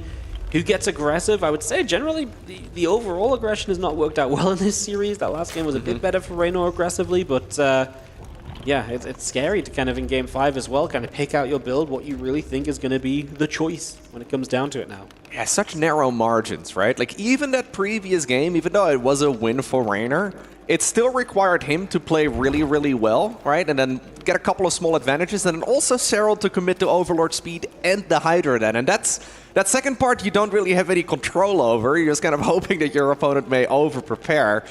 It's a difficult call to make. I don't know what sort of strategy you should be going for here. It would make sense, honestly, for the both of them to just try and play straight-up macro. Maybe test the waters with some Zerglings here and there and some Roach pushes, but committing to like one full all-in, it sounds incredibly risky. Of course it is, but sometimes that's what you need to win a World Championship. Hatchery coming down on the third base from both players in a moment, so that's going to come down. They are still in sync with one another. Yeah, there's no breaking the distance between them here just yet. Baneliness goes down. Reynor has the gas for it. Does he delay it? Does he? No, he does not. He throws that down as well. So which one will then play the Ling Bane and which one will play the Defender? And that's what we find out next. Or maybe we just get a game where they both just build a couple defensive Banes and they sit back and we really accelerate through to that mid stage without anything really happening. Yeah, I would not be surprised at all. When both players decide to play defensively, though, we can get very awkward games as well, right? If neither of them really wants to commit too much. Serral starts up his first batch of Zerglings here, like the first batch with Link speed. Likewise as well for Reynor, we're going to be seeing a few of them coming out here in just a moment.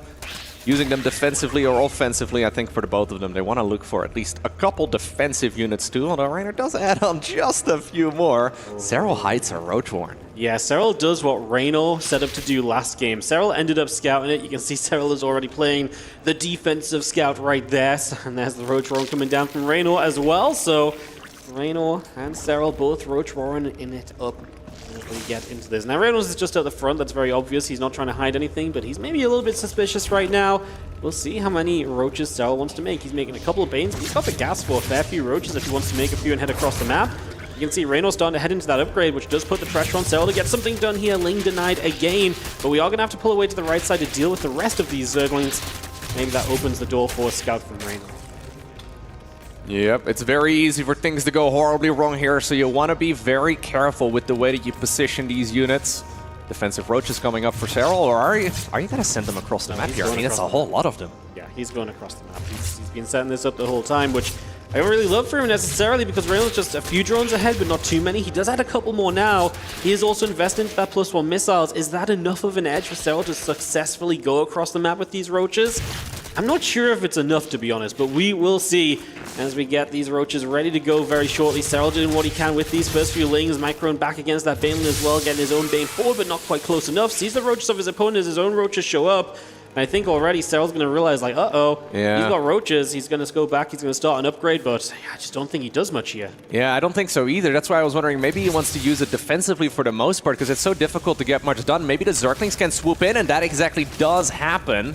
Roaches, though, really used here as a distraction, which is not why they were originally made. Both players, though, already back to droning here, which is so brave, right? They're in the middle of a fight, and you're like, no, this is a perfect opportunity to be adding on those workers once again, because that's how you usually get the edge in a longer game of ZVZ. Lair starts up here for Reynor. He decides to build it not inside of the main base, just to continuously keep the opponent guessing. Serral, in the meantime, though, decides to go into the +1 carapace, and he's still adding on more Roaches. Yep, he is indeed. Some more Roaches coming up. He did stop to drone a little bit here and there, though. And Reynor, by the way, we didn't see it because obviously we're on Serral's point of view. He cancelled his +1. He had that start super early, so now he doesn't have that. So one of the advantages he was initially taken in this game is wiped out because of him feeling the need to just get as many units up as possible, which was true, but Serral didn't commit in. Reynor starts a spine crawler again, man. Like, he's still a little bit suspicious about where this is going, and so he should be. Without a lair on the way from Serral, Like, he's sending this, and so Reynor is right now looking to set up correctly. I think Reynor is indeed reading this correctly. It's still going to be a very scary attack, though, because Serral's just going to have so many units. And keep in mind that the +1 carapace benefits all of them. The +1 missile will only benefit the Roaches, the Ravagers, and the Queens, but the Lings and the Banes do not get that same advantage. So Serral is just about ready to send it. My question is, does he have enough? There's 2 Spinecrawlers available at the very least here for Reynor. He is going to have a lot of army as well, and I think he's got the setup. Yeah, he's going to put them both between the natural and the third base. Serral ends up coming up towards the left-hand side. There's all the Banelings morphing in. That's going to be a big deal breaker, right? We saw how powerful they could be in a much larger situation earlier. Serral actually going to come to the right. Those spines, I love where they're at. They really give you some opportunity here, as we are going to see the first Corrosive Bile going down. Serral does not have that much of an army supply advantage. He does have the +1 carapace, and he does have these Banelings, but he's up against the 2 spines as well, attacking in. First Bile's landing. The Banes forcing the Roaches back, trying to get a good cluster of them over there, but they are going down without honestly doing all too much, and Serral's attack is already floundering as Reynor is going to find the defense, and he is going to push Serral away here in this game 5. Yep, Reynor does have an 8-worker advantage as well in the back of this, so Serral needs to continuously fight. Reynor's turn, though, is going to be now to try and be aggressive. I don't think Serral can really, well, hold on here. The defender's advantage is just so good. And look at that Roach speed upgrade. Reynor not canceling it during all of that aggression. It's so tempting, but it's now giving him a real counterattack opportunity. He decides to go back. I honestly don't mind this. I think you just sit back and you push as soon as Roach speed is done. It is just such a big advantage. You can see here that Serral is struggling. There's no way that those Zerglings are going to run in. Reynor is defending everything, and Serral believes that he may have just thrown it all away. Yeah, his aggression, he knows it, right? He understands this game very well. Reynor made all the right choices, and Serral understands that. He's going to set up spine crawlers. He's going to try his best, but as Roach Speed finishes, Reynor is going to come across the map, and he's going to look to make himself a semi-finalist here in EWC. He's got the better arm. He's got that +1 missiles against the Carapace. That is a slight advantage. The Link counterattack going to try and do something, but Roaches are there, so Serral can't find that opportunity, and he just doesn't have that many Roach Ravager elsewhere. He will get a couple of catches, but will it be enough to overset the 20 army supply advantage? Probably not. Can Serral have one of his miraculous holds once again? He's already done it earlier on in this particular series. Reynor is trying to pounce right now. Can he grab the win of this series right here, right now? The Zergling surround, though, is absolutely massive, and those spines are helping out a lot, too. Roaches and Ravagers here for Serral are trying his absolute best to keep these units alive, and you know what, Morty? Did he just pull off another one of those miraculous defenses? Yes. There's no way. This is actually next level defense, and I think so much of it comes down to Reynor, who sprung too soon. So many of his reinforcements are back because they held off the Lings, and so they weren't been part of the army. So Serral gets a good surround. Great Biles going off. The Spines finish up during it. They get some good connections as well, and Serral lives on. What a defense. That was not expected, and he is going to find himself with an opportunity still here in Riyadh to maybe last to the top 4. How in the world did Serral just do that? It felt to me like we were seconds away from Reynor jumping up out of his chair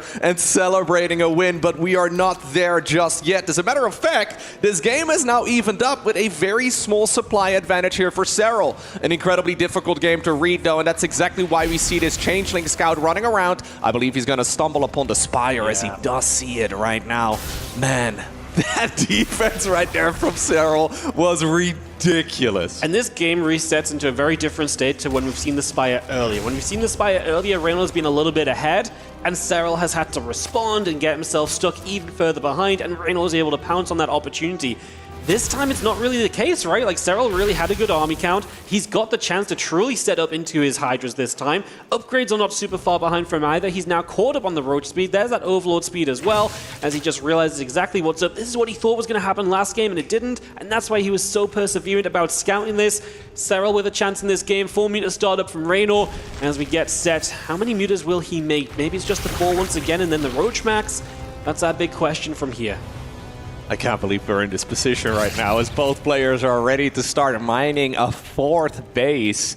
Reynor's going to have map control once again, not overcommitting to that many mutas. Serral in the meantime preparing Hydras, but keep in mind they're also useful in these Roach Wars.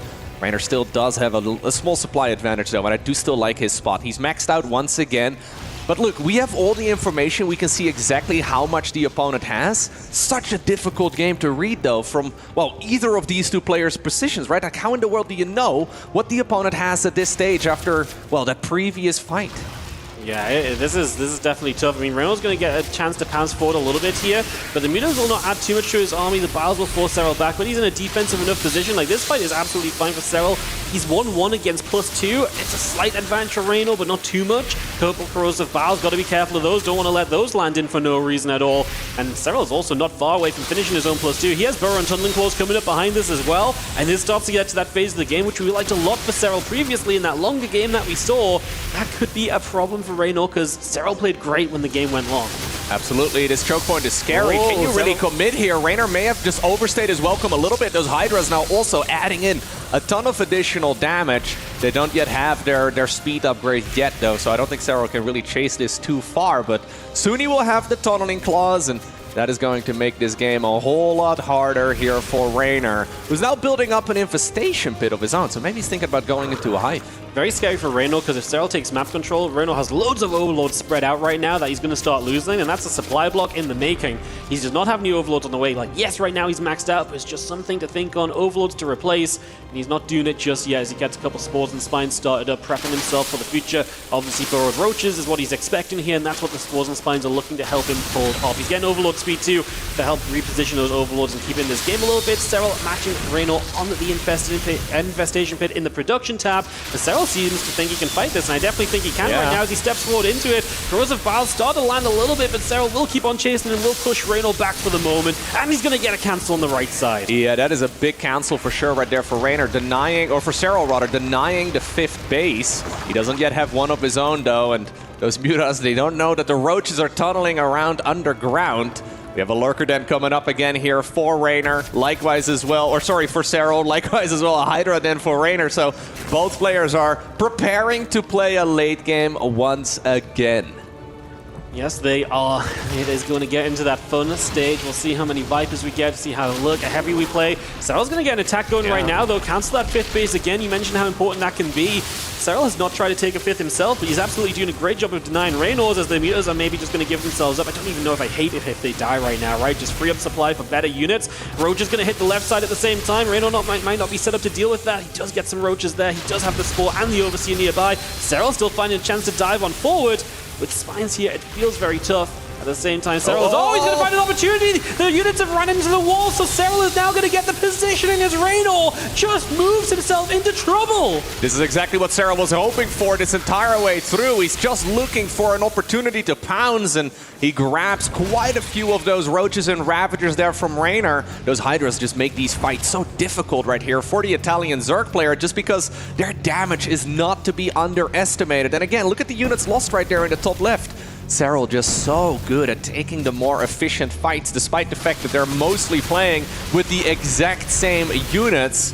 Lurkers are going to be an opportunity here very soon, though. Seismic Spines coming up for Serral. Lurker Den just about to finish up right here for Reynor, who's once more trying to make that transition towards the same army as Serral. Once more, a little bit later on the Tunneling Claws, but he will get it done here soon enough. Very similar to that previous game, right, where Reynor was just a little behind in getting to it all. Seismic Spines from both here this time around. So you're going to see that Overseer being sniped down. Lurkers start to morph in from Serral. We get that ready to go. Of course, Overseers and detection going to be extremely important from here on out, because you need to see those burrowed Lurkers. That will be absolutely essential, as Serral has done a great job of maintaining map control, and because of that, he's going to push the left side, and Reynor just doesn't always see it coming, right? So he has to pull back. Does he have a good enough split here? He has less Roaches, but he does have a Spine, a couple of mutas. I think he should be okay. Reinforcements are going to show up, but it's maybe Serral just looking to come in from the right side as Reynor overcommits to the left, and now if you overcommit to the left, Serral gets to put his Lurkers in the position that he wants them to be in, and this is now going to be difficult. He pulls back and away from those first few Biles, but Reynor is going to be sieged as Roach are in trouble, and you can see the splash coming through, and Reynor can see it because his own Lurkers are not ready. He is in trouble as Serral breaches the natural. And this is such a difficult position to break right now. That is basically the intersection where all of Reynor's units meet. He doesn't have any Vipers. He doesn't have an easy way of breaking. He needs to make sure he gets his own Lurkers out. That's exactly what he's doing right now, but he may lose the natural and the main base in the process. Instead, he decides to use that more mobile part of his army to go in for the counter-attack, but he is losing so much at home. Yeah, he's base trading off of a massive deficit, but he realizes he can't fight the army, so all he can can really do is just go and try and make this game awkward and hope Serral makes mistakes in dealing with this. Serral's more than some lurkers. If they are at home defensively, that's going to be amazing for him. As we see the Roaches getting so many drones. Every hatchery of Reynor is under heavy fire right now. His final moments of this tournament may be coming up because Serral is in the main. And honestly, Reynor may just straight up face elimination soon. He only has 62 minerals. Yeah, keep in mind the win condition in a game of StarCraft 2 is to destroy your opponent's structures. Ultimately, the units do not matter. If the structure tab in the top left-hand corner of your screen is empty, that means, well, one of those two players have lost the game, and Serral just has way more units, but he doesn't have as fast an army. Reynor did make a few mutas. Did they come out? Does he have any mutas on the map right now? I saw a few of them, yeah. But yeah, he only has 2 though, so I thought he had a couple more coming in. 7 Hydras obviously fine against 2 mutas. So that is not exactly going to save him. There is a hatchery coming up from Reynor on the other side of the map, as Serral does have some lurkers over there as well on the left side. So that defends the base and his drones. That is huge. That means Serral has a mine base available as he is looking. Reynor only has the hatchery building and the lurker den left. Yeah, and I think Reynor now realizes that maybe this game has slipped out of his hands. He had a phenomenal opportunity about 5 minutes ago to place himself into the next round of the EWC, but I think in this position it is going to be extremely difficult. And GG, well played, gets gold. Serral obtains the win in our first quarterfinals, and he does so in spectacular fashion. Absolute nerves of steel. You could see it on his face when that attack was coming across the map. He was like, I'm dead. Yeah. I've thrown it away. It's not worked out. He put the spines down. He's like, I'm going to do what I can. He did what he could with the lings, and it was enough to create the opportunity, the chance that he needed to get a defense and to steal this Game 5 away from Reynor when we thought it was all locked up already. Absolutely incredible stuff from the 2-time world champ, looking to do it again this year. He's now moving on into the top 4. Serral getting it done and just cool and collected. Like, I appreciate Reynor obviously has to do something crazy in this situation, but Serral dealt with it well, got the GG, well played, and is going to be into the top 4 of the Esports World Cup 2025. Of course, was in the finals last year. Let's hear from the man himself on stage.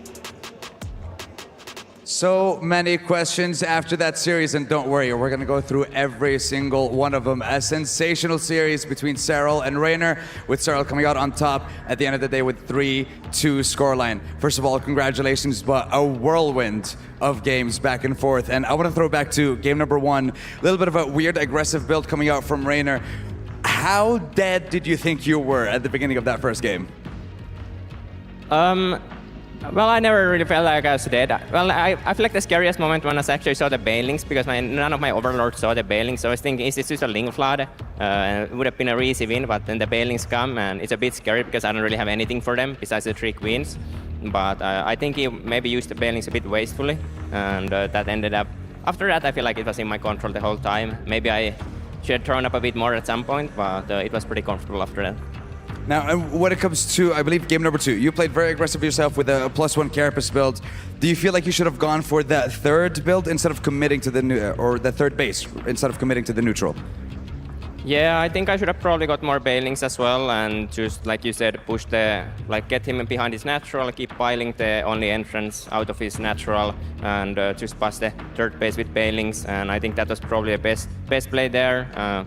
He basically held it with 66 workers there, so either that or the build didn't really work out at all. Now, and when it comes to that last game, it was so back and forth, but you very rarely go for an all-in at the beginning of the game. How in the world did you defend? How? It seemed impossible, but somehow from... I just don't know. I want to know. How were you able to defend yourself at the very end there? Yeah, I don't know. To be honest, I was already side-in in the last game. I was pretty hopeless there after my all-in +1 Carapace all-in failed again. I wasn't too happy and I thought I was kind of dead there, but then I remembered Reynor actually played a game against Solar and he made an insane comeback with made just ton of spines. So I mean let's make 2 spines and 2 spine counter and counter all in, and then the links come from behind and I get the hold there. I think it's still pretty hard after that, but I get the clutch scout on the Spire. He doesn't even see it, I think. So it's all the stars aligned after the start for that game. Now I want to tell you, did you know that when you were defending, when you were on your last legs in that moment, I gotta tell you guys, your heartbeat was sitting comfortably at 85. How do you stay so calm under so much pressure? Because throughout the entire series, Reynor has been sitting from 125 to 150. The later the game goes on, your heartbeat slows down. I counted it in that last game specifically. You started minute 1 at 110 and ended at 82 by the end of the game. It's usually the other way around when it comes to these kinds of games. So walk us through, how are you so calm in these situations? Well, I don't know. I felt pretty nervous actually. Especially, it didn't look like it. Yeah, I was pretty nervous. I think always I feel like Clem and Reynor are probably the people that I find it very scary. So I don't know what happened there. I guess late games are where I'm very comfortable at. So the longer the game goes, I usually just get calmer and calmer, and I should be able to take it there. But yeah, those numbers are pretty crazy, I have to say. Don't worry, I'll show you the numbers once we're done. But ladies and gentlemen, what a series. The match of the day held up for sure. Thank you very much for joining us. Congratulations, Serral. A historic game against your teammate. We're gonna head on over to the studio, and don't worry, I'll show you guys all the numbers. Boys, over to you. Serral makes it to the round of 4, but was Serral dead or is Serral immortal? What was this series here? We just witnessed, joining me, Rotterdam State and Lambo to talk about this one. Lambo, I want to come to you, man. What did we just witness? I mean, I don't even know myself, to be entirely honest. When I was watching this, I said Serral is dead multiple times. Honestly, when I saw him morphing in the banelings, when I saw him commit to the all-in in the last game, I thought he was dead. Yeah. He attacked, then I was sure he was dead. And then he all in basically on the defense, gambling on Reynor attacking, and then somehow he clawed his way back. In the other 2 games he won. In this one, he was down 40 supply. And he managed to hold on, he managed to survive, he managed to come back. Even in the first game I thought he was dead. Honestly, all 3 games. It's completely crazy, this guy. It's just completely absurd. In this game number 3, we had written Serral off. It felt like Reynor was taking basically every blow to Serral so hard, and then the moment that Vipers got out with the Lurkers, Serral just somehow finds these very tiny angles of attack to get small amounts of value, and it just started adding up and adding up and adding up, and eventually it was an avalanche, and Serral coming back in just a tremendous way. The match of the day delivered, James. An incredible roller coaster. I think Six Flags just called us, by the way. They want to put it in a new theme park because this is the coolest and baddest ride that they can ever find. I am just like Lambo, man. I am in disbelief. I can't believe what I've just witnessed. It was an awesome series, but that final game, like Serral took his hands off the keyboard. Yes. Even Serral thought he was dead there for a split second. It's unreal. One of my favorite ZVZs of all time. Just 2 consummate professionals at the peak of their game, just banging out game after game after game. It was insane. And now we confirm the number 1 player going through into the round of 4. Serral, the Finnish phenom, makes it forwards into that round of 4. Lambo, after looking at something like that, how do you kill Serral? I mean, not in a ZVZ late game, that's for sure. No. Maybe with some Cyclones in the next round, maybe with some 8 Rexes. I think in ZVP he looked almost untouchable against Classic. Against Reynor, even though Reynor looked really, really, really good, it looks super difficult, so maybe in the next round someone else can do it. But it comes back to what we were saying before on the desk, right? Like every time Reynor gets into these tournaments, State and Roddy, you find a position where he goes out by just the smallest of margins, Roddy, to the most insane gameplay you've ever seen. So Reynor, he loses, but look at what he did. Yeah, the kid had an amazing best of 5 yesterday against Maru. It was barely not enough, but that game on Ultra Love is one that StarCraft 2 fans will remember for a long time. And this is one of the most epic ZVZ series we've ever seen. Yes, Reynor almost never goes out in a one-sided series, but Never. I think at this point that does not soften the blow for him. Like it's ultimate heartbreak when you feel like you've got it after such an epic series. Game 5. I mean, how do you recover from that? It's so tough. I don't know, State. It's a difficult blow, of course, for Reynor. Serral looked like he was down and out basically in all the games that he won. After that series, I was telling Lambo, I feel like Serral's probably going to win the CWC. If he doesn't go out in a series like that versus Reynor, if he's able to survive those circumstances and come back against one of the best Zerg players in the world, a Reynor in top form at EWC, I don't know who's going to stop him. Yeah, spectacular stuff. All of us came back into this room in a little bit of shock and awe. That was just... How else do you react to a series like that, Roddy? Yeah, it's kind of like something really dramatic just happened. And in a way it did, right? Because that Game 5 victory, but there is so much to talk about, and I know the show must go on for you. We have a lot of other epic best of fives to look forward to. But even that third game, it's not just a late game where Reynor was ahead for a bit. Even earlier, +2 missile attacks, like 95% done. He cancelled it after he made all those spores.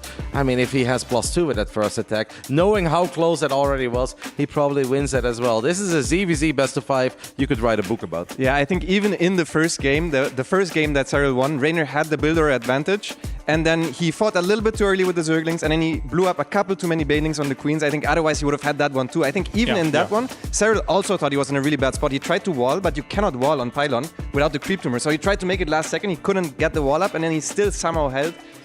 But the beautiful thing is we can say the same about Game 2, because I kind of thought that Serral's attack in Game 2 was going to get it done. Like, I really liked it for Serral. And then it was Reynor who pulled off the miraculous defense. Well, here's our playoff bracket, and unfortunately for Reynor, his tournament will come to an end. However, there is hope here for Basilisk, because Serral just looked almost invincible somehow, some way in that best of 5. And we now head over to what is a bit of a heartbreaking key crush here, Roddy. Reynor will be done at the hands of Serral. Serral must crush the key. Yeah, Serral already said in the beginning of the day, it's a very unfortunate draw. As I said before the series, these two have been friends for an incredibly long time, not just since they've been teammates on Basilisk, but in the early days it was often Serral and Reynor against the Koreans before Clem truly became the Terran player that he is in these days. This is obviously not what Serral wanted, but I'm sure he's incredibly happy that he has survived his friend and teammates. Bad luck of the draw on that bracket, but Serral now finds himself in the top 4 here at the World Championship of StarCraft 2. That said, though, there's going to be new names to be joining him here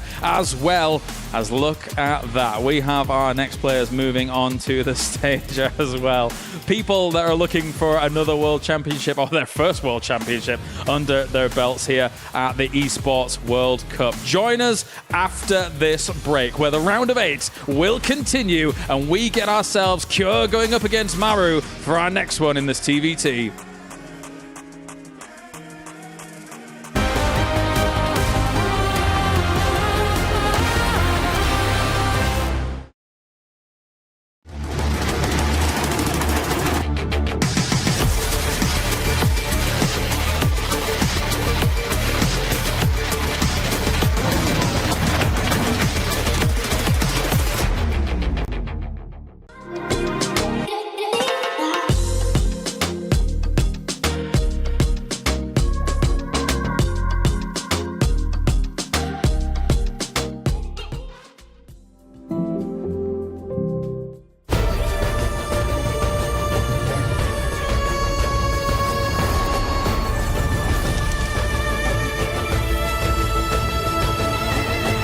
This land is calling.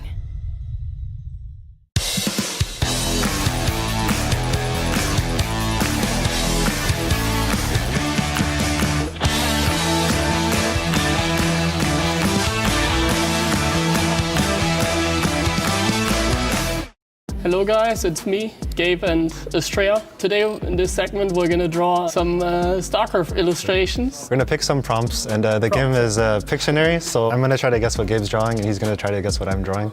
And do you wanna draw first or guess first? No, you're gonna start. I'm gonna draw first? Okay. I don't know why they picked us. Oh, I can't see it. You can look now, but I'm not gonna be able to draw it. What do these guys look like? Don't worry about it. Like, if you think it can't be worse, then just wait until I draw. This is such a disaster. Writing something? What else? You know what? That's my drawing. That's it. That's your drawing. Yeah. Just say whatever comes to mind. This looks like a fat zealot taking some notes. A fat zealot? Dude, that is actually pretty close to the answer. It's Detective Zeratul. Oh, Zeratul. Well, I mean, talking to someone that hasn't even finished the campaign in StarCraft 2, so... Honestly, I think that's a win. Yeah, it's a Dark Templar, but yeah, I'll take that one. Close enough, close enough. That's actually not bad. Oh my god. I'm looking away. I'm so nervous. Oh my god. All right. I believe in you. Trust me on this one. I'm trying to draw like 3D, you know. I see. You're going to the next level. Is it like a grid? Okay. Yeah, just wait. Okay, I'm letting you cook. Just wait. I'm letting you cook. Let me cook. Is that what's going on? A zealot at a disco party? What?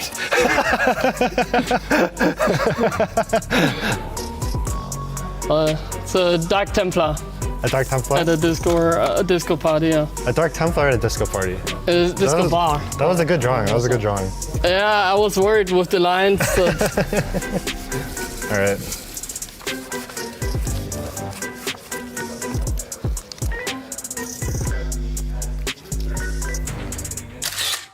I can't picture what this person looks like at all right now. I'm done reading it. Dude. Don't worry, keep it simple. Like, if it's a big unit, make it overweight. If it's a small unit, just draw small. Yeah. Keep it simple, keep it simple. A guitar, yeah. And then we have... That's a good one. I think that's as good as it's gonna get, yeah. Yes. It's Kerrigan holding a concert. Yeah, exactly. Yeah. Kerrigan giving a pop concert. A pop concert, yeah. Nice. Awesome. I'm already gonna go ahead. Yeah, go for it. My hands are still shaking. Oh god, how do I... I don't think I can make the hat any better. Okay. It's embarrassing, I don't know how some units look in detail. Something putting out a fire, but what is it? I don't know. High Templar putting out a fire. No. It's a Hydralisk. Hydralisk. Oh, okay. I tried my best. That's okay. Yeah.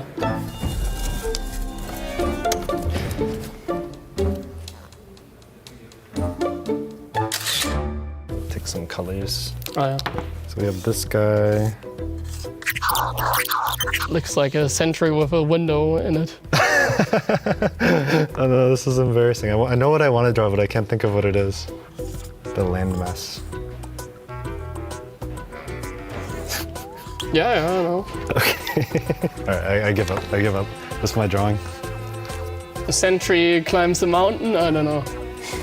It's a nexus in South Korea. It's a nexus? Oh my god. This looks like a sentry. My bad. It kind of does look like a sentry. This has been Estrella and Gabe playing Pictionary. Hopefully you guys enjoyed.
From two of the best Zergs to ever touch the game, now to the two of the best Terrans to ever touch the game, we have Cure going up against the TVT god that was Maru. And we have now a best of 5 to determine who is going to be moving on to that round of 4. Joining me, Tasteless and Artosis, to talk about this one.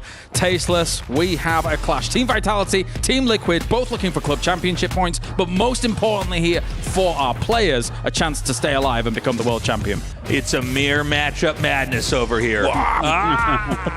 RDCVZ.TVT. This is going to be an exciting one. Yeah. Obviously, it's one I'm really familiar with, being in Korea with these two guys. I've seen them fight a million times before. Normally, I would say that Maru is always kind of the favorite, but he's had some issues with his wrist throughout the year. Obviously, he's still in great shape. Cure has really impressed me this year in the couple months that we had at StarCraft 2 in the lead up to EWC. Yeah. Should be an interesting match. Maybe slightly Cure favorite, but if Maru wins, I'm not too shocked. Your thoughts, Artosis, as we pan over dramatically to you? My thoughts are, it's Cure favored? Like, what are we even talking about? I'm the Artosis of this couch Wait right a now. minute. I'm the one with the contrarian position Oh, here. man. Well, the thing is, you can never actually say that anyone's a favorite against Maru. Like, he is probably the best player ever to have played other than Serral, and like, he's been the best TVT player forever. He's been the best forever. So I really think Maru's going to take it. Cure will take a game. You think so? Yeah. I mean, it's really hard to argue that with the track record of Maru in TVT, right? Even if you do get a lead, you still need a bigger lead because you know he's going to be able to come back and really cause you a lot of problems in a lot of his TTs. But as you say, Tasteless, it's not all decided. No, I mean, look, he's just played extremely well in the last 2 seasons of GSL. I was blown away, and I've always said I think Cure has brought the best iteration of himself. He's never really looked worse than the year before, but lately he's looked really scary, and Maru has looked a little bit wobbly. Again, though, Maru is always a safe bet, right? I mean, picking Maru, it's never crazy to say, I think Maru's going to beat this guy. I think he's going to take this. So, yeah, I mean, I'm going out there. I'm going to say Cure. If Maru takes it, I'm not going to feel bad about it. All right, divided opinions here on the stage. Thank you very much, boys. It is time now to head over to this Terran versus Terran. And again, it is an exciting one, especially after what we just saw here. The games are amazing today, as we have now Cure and Maru head-to-head. The round of 8 continues with our next elimination match. This time between two GSL darlings known for tearing it up. Just no. Ladies and gentlemen, our next matchup, it's Liquid Cure and Vitality's Maru.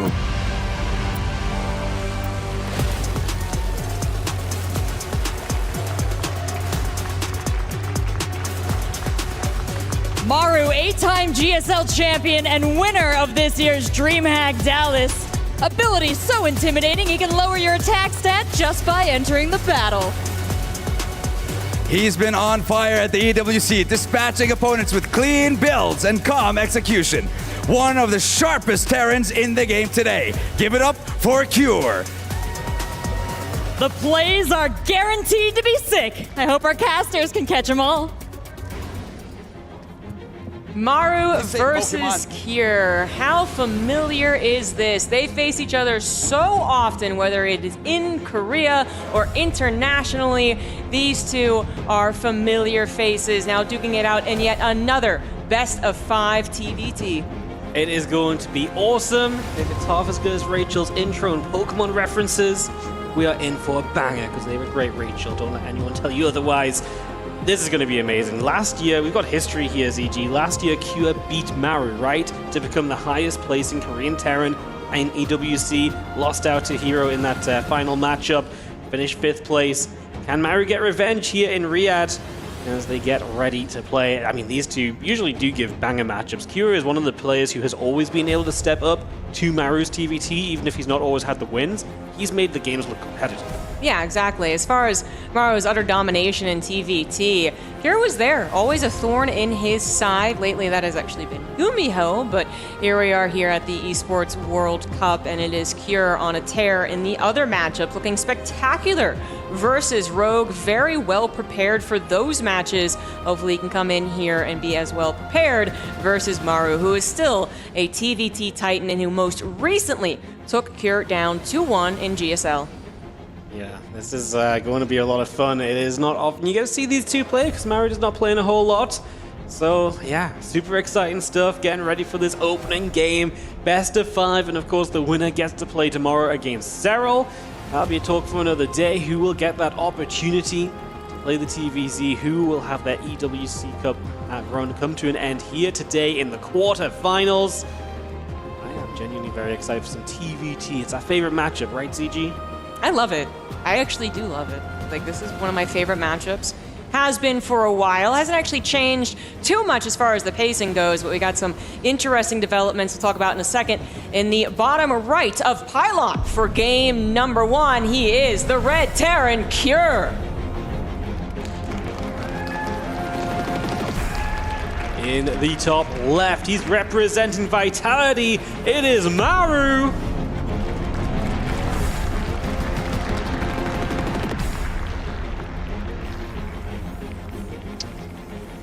DVT remains a constant as far as that chess match. We got ourselves strong early games, strong mid games, strong late games. As far as the Ravens, they can come, or they cannot, actually. And a couple more of the non-Raven openers from some other Terrans, the likes of Byun, always 8-raxing against Maru. For Cure, he kind of is the one that needs to change things up, because he is the one that I would also say is very maybe defensive, macro-oriented, 3 starport as the later the game goes, but everyone knows that Maru is the absolute best at it. So how does Cure change up his TVT? It's a great question, right? It's one of those moments where I feel like you look at this and you say, what do you have to do? And honestly, I feel like right now maybe Cure can just kind of feel it out a little bit in game 1, see what Maru wants to get up to as well. I'm actually intrigued. Do you think we see any mech in this? Yeah, I do actually. And that's obviously that's a big question mark in the other matchup, which is TVC. That's really coming back in. But for TVT, that is possible. And as far as looking at the people who do defeat Maru on a regular basis, I mentioned Gumiho. Gotta mention him again. If Kira is looking for some inspiration very quickly, he didn't have much time to prep for this, but he could have looked back into Gumiho's games, which I'm sure he already did. Everyone looks at how in the world did Maru actually lose.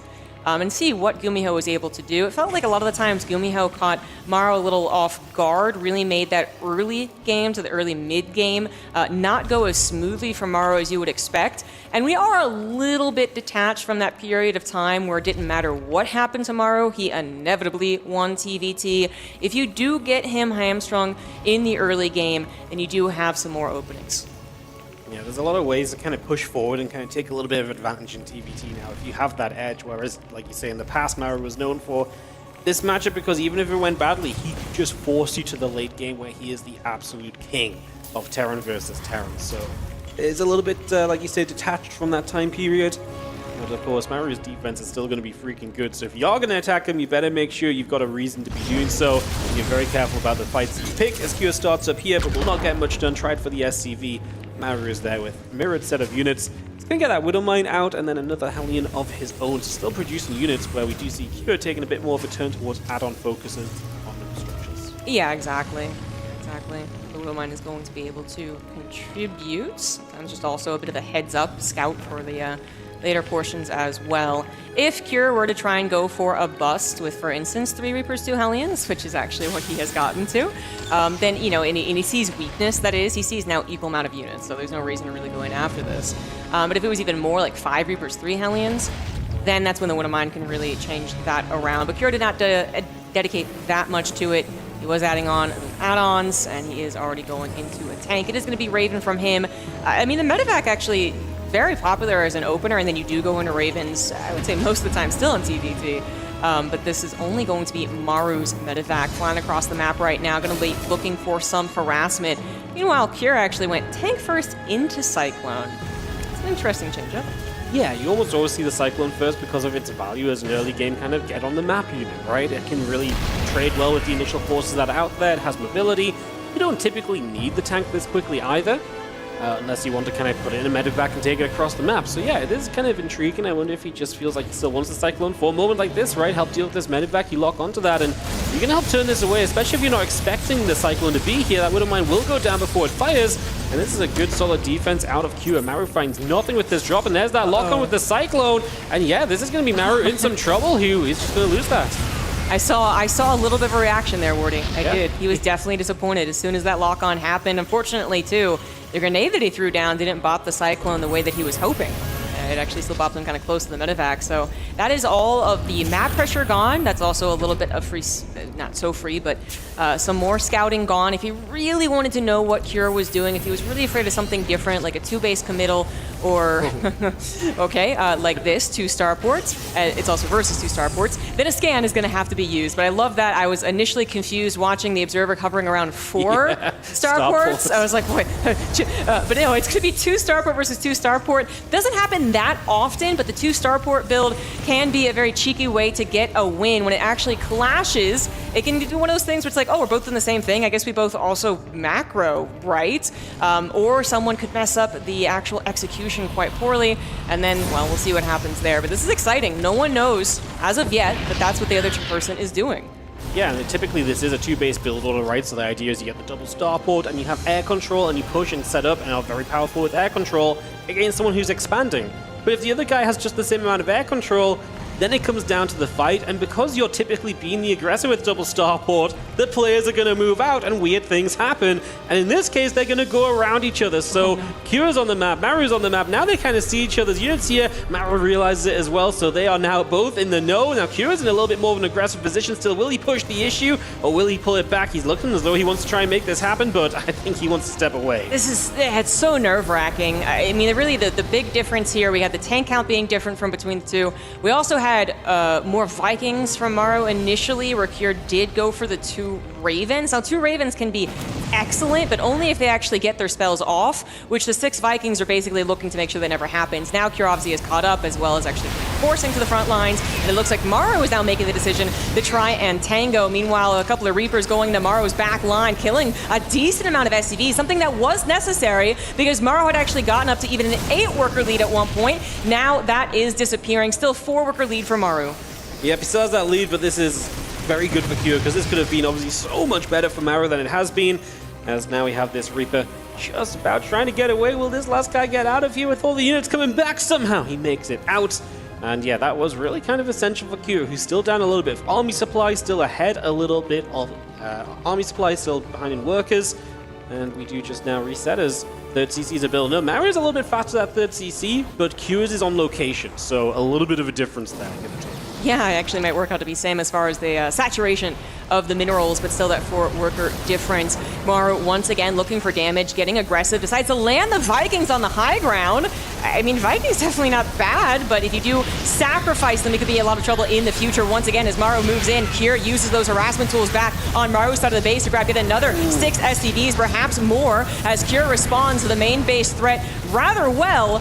Maru, every time he moves forward, Kier's got something stabbing him in the back, and now even looking for the fight. Lock onto a tank, trying to help out right now. We got the full fight in action. Both of them trying to land their Vikings. Tanks firing every which way. Who is going to come out on top? It looks like Maru. Actually, the Reaper came from behind and blocked some of the tank fire, and that is going to result in Kier holding the line. Very similar in army supply. Maru is going to have to disengage. The Viking is not quite going to be enough to get that last tank, but what a sequence of events that just happened right there. That was absolutely crazy. Maru, he got rid of both Ravens and they didn't spellcast, and then it felt like that because of that he was going to take a better fight, but then his tanks start firing the other direction. It's not as good as it should have been, and we actually end up in a really even position. Army supply is similar, work accounts similar, but we have got a difference in follow-ups. Maru going mech, Q going bio. My goodness. I mean, Maru's even doing, well, this is actually very interesting. So Maru adds on the factory, but he also adds on a 3rd starport. If this is mech versus mech, it does make sense for both of them to basically be like, yeah, we're kind of skipping like the factory-based part, and we're going right to the skies. But I'm not sure if that is the best idea. You don't see this that often, for going up against someone who actually is going bio, because obviously Vikings in the sky, they're not going to tackle 30 Marines. Like, that's never going to happen. And then you still have the tanks, of course, and the Vikings are crucial for them as well to get that range, but I don't know. On the other hand, Kier, can he build up enough of a bio army in time? Yeah, I think that's my issue, is that Maru already has a really good tank count, right? So he's really solid on the ground already, and right now it's 4 Marines from Q. It really isn't much bio at all, so in this given moment, Maru feels, I would say, pretty okay, but we're a long way off. We'll see what this fight brings, because it does look like Maru is heading across. Q sees it coming once again. Ideally, Maru uses those libs to try and unsiege the tanks and push forward, but there's just so many Vikings on the other side. I don't know if we can really justify doing that. I like it from Maru. Take map control and expand behind it. Do what you can to take advantage of this position. Yeah, absolutely. Interesting developments. Maru trying to get into a very key position to siege up those Liberators, trying to go over to Kier's 3rd base. Kier was tracking the army, does react, and Maru thinks that's not going to be the way to go, which means, by the way, Kier gets a scan, notices that it is going to be basically only 2 factories, also kind of maybe gives him a hint that it's going to be more on those starports, whereas, of course, that scan sees very much that it's bio. But yeah, most importantly for Kier, he needed that time to build up an actual bio count, because, yeah, 10 Marines ain't nothing. But suddenly you get to 50 bio units, and now the Terran player with the slow mech army has to be very careful about how they maneuver. But it's very scary when the mech player is kind of up on your side of the map and in your face, right? Like, if you find a counterattack and get across the other side, it's good, great. We're going to see the air fight here. forced by these Liberators sieging up and going after the tanks, but that gives Maru the edge in the Viking war because he gets some shots off, and Marines will help out, of course. Maru looking to see, can he edge forward here? Pushing into that tank line is so very difficult. The scan comes down. We are going to fire in response, though. Maru had 2 in range, gets 1 kill, and is going to continue this slow juke forward. I wonder if using the Vikings for Cure is actually better to try and get a surround, because the Viking number obviously going over to Maru. So far they're just chilling out, but actually Maru's Vikings once again hitting that main base, going after the tech lab, does not stop. It was concussive shells, and he will not quite get those buildings either. Meanwhile, the Vikings having to lift and leave do take some shots. There's still so many of them in the sky from Maru that, yeah, Cure's Vikings, absolutely no chance. They cannot tackle this, but Cure using his army positioning, trying to go across the map with a faster bio army, runs into Maru's third base. Maru, not much back at home, is forced to lift and leave. 21 SCV is going down, but Cure leaving those tanks unguarded. The Vikings of Maru land. He sees the opening, he scans the natural. He's going to get siege tanks right in Cure's production line. He's going to recognize the opportunity. If you've thrown all your bio across the map at me, I can throw my mech in your face. And he's going to do exactly that. There's only 1 siege tank here from Cure right now, so that's going to be vulnerable.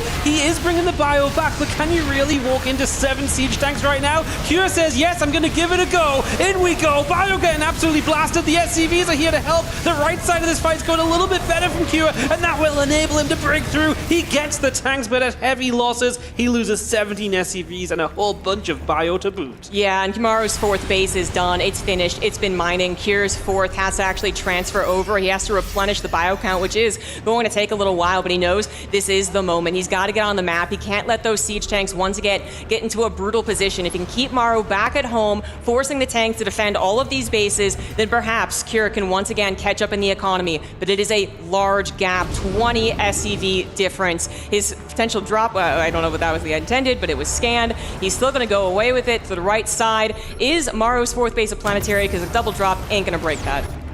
It's not. Oh, that's an opening. Yeah, it really is, right? Sensor Tower's going to have to put in some work, right? You're going to have to be super aware, maybe even have some tanks just preemptively there at all times, but then obviously you can get dropped on.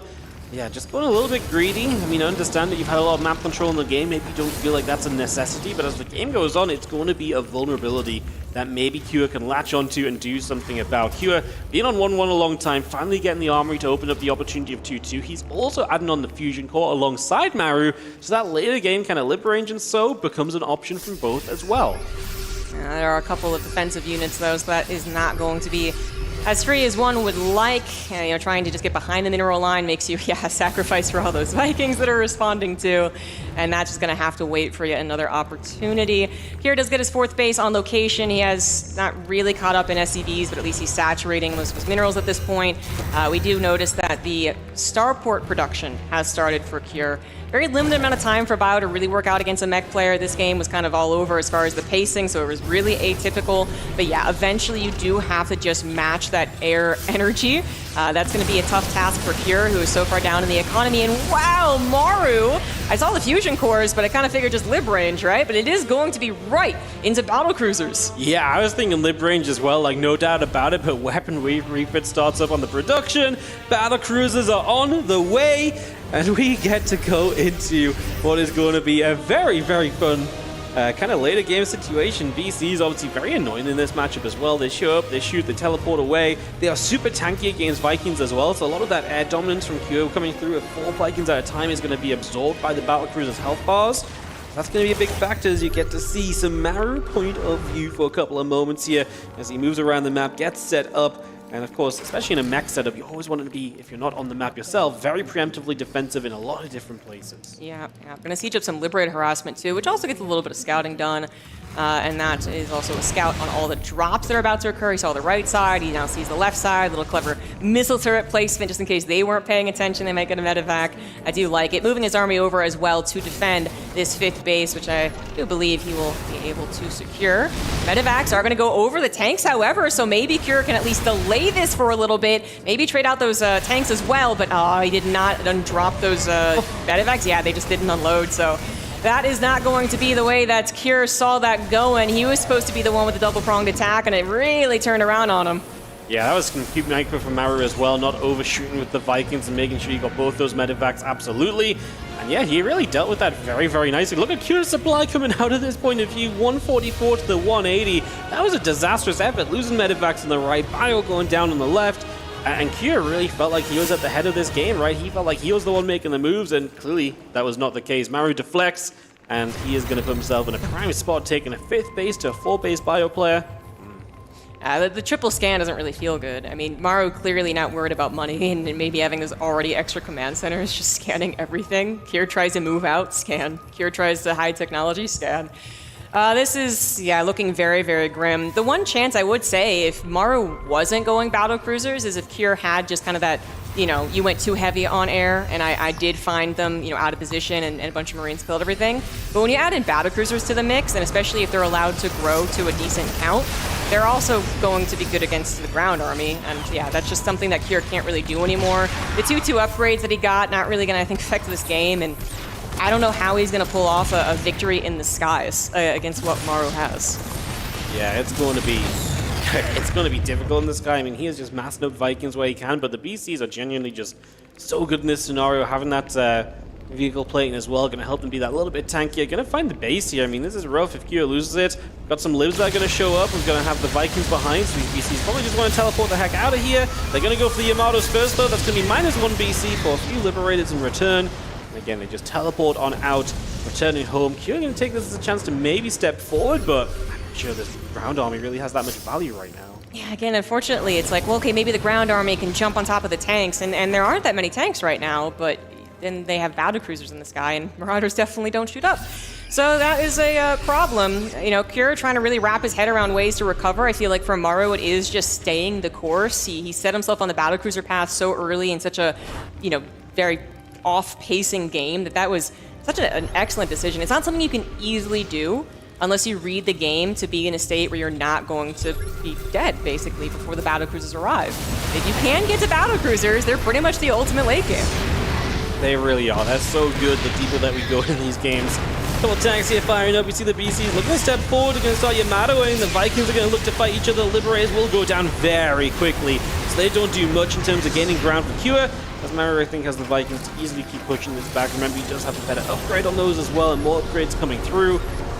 Yeah, for now, Kure has to just back away. He's going to work back around to the left-hand side. He's going to aim for this base over here, which Maru is in position just to rotate to defensively. This one, Marine, is not the scout you want to be. Glad I didn't have that job. It is going to be another base taken for Maru very soon. I guess Kure will scout that, but it's difficult because also as soon as you let up on the pressure against Maru, Maru can come across the map again, and that is awfully scary. It looks like the battle is going to happen. Kure decides to go for it. The Viking numbers very, very similar. They jumped on top of the battle cruisers without the Viking support for them, so that was a moment for Kure. But Maru also has a Thor. I think he lost another Thor actually, but he does have some ground help against the skies too. I think Kure, if he keeps on finding engagements like that, the battle cruisers getting sniped before the rest of the Vikings can come and cover them, yeah, that is a path forward. Kure going to try and stay the course himself, to expand. Maru is going to get his, 6th base up, and then we're going to be talking about some of these quote-unquote shared bases where Kure is right now. Those are going to be some of the last minerals and gas if the game goes that long. Yeah, that's going to get really funky if we do get that long, because of course you're expanding towards your opponents as well at that point as well. It's going to get very tough. There's a couple of BCs will play cleanup. That was the fight for Kure, right? It really was Maru a little bit out of position. Kure really jumped on it. Gonna get a ton of Tech Lab starports. I think it might be Raven time, right? Oh yeah, I think so. You're right about that. That would be very fun if you could actually get to that many Ravens and again get their spells off before they are gunned down in some fashion by the Vikings of Maru, obviously.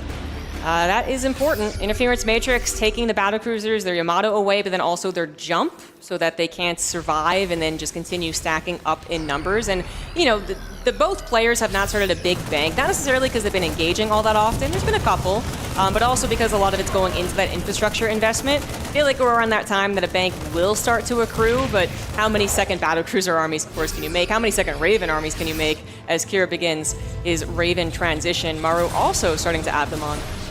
Yeah, realizing maybe the need for it. You can see Maru try and push stack defense forward here. Kure so far catching this.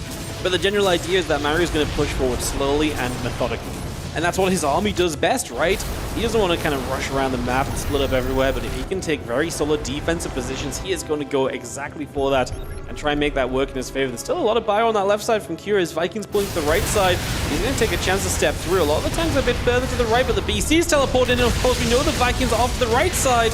The tanks go down. Yamato's on the medevacs as well. That's a double kill. And that is an easy defense for Maru. He still has a little bit of issue on the top right. That harassment continues by Q. Yeah, well, Pure is about to be pushed by the looks of things. Maru wants to gun forward. Ravens have not had a lot of time to build up that energy. Maru just stampeding on through. Yes, he does not have teleport. That could be an overcommittal perhaps, but Cure, you can see, really not prepared to take the fight as of yet. He's going to buy time, but Mass repairing, try and go for an attack over to Maru's side of the map to pull him back, and that's where the BCs will not be able to support, or maybe let us be able to run back. It seems like that is going to be the case. Cure not going to find an opening on a command center, but is going to take this fight. Yeah, he drops the anti-armor missile down, so he's going to even that up at least, and he is going to be still the one getting chased away, though. He has got less Vikings, and the BCs, of course. If they aren't Matrix, they are just going to add so much damage if they ever get in range, or if they have Yamato's left over as well. And I think that's why Kyo is unsure about continuing committing. He's going to throw down an auto turret, do what he can, pulling SCVs forward as well. He just doesn't have a lot. There's even Maru units on the left-hand side of this, as Q is just getting absolutely obliterated, and Maru showing his prowess in the later stages of TVT as GG will be called. Maru takes the opening game of the quarterfinals. What a fun game that was. Double starport versus double starport. Maru initially the defender, Kyo's pulled back. Maru says, okay, I can definitely be the aggressor, and he does it repeatedly.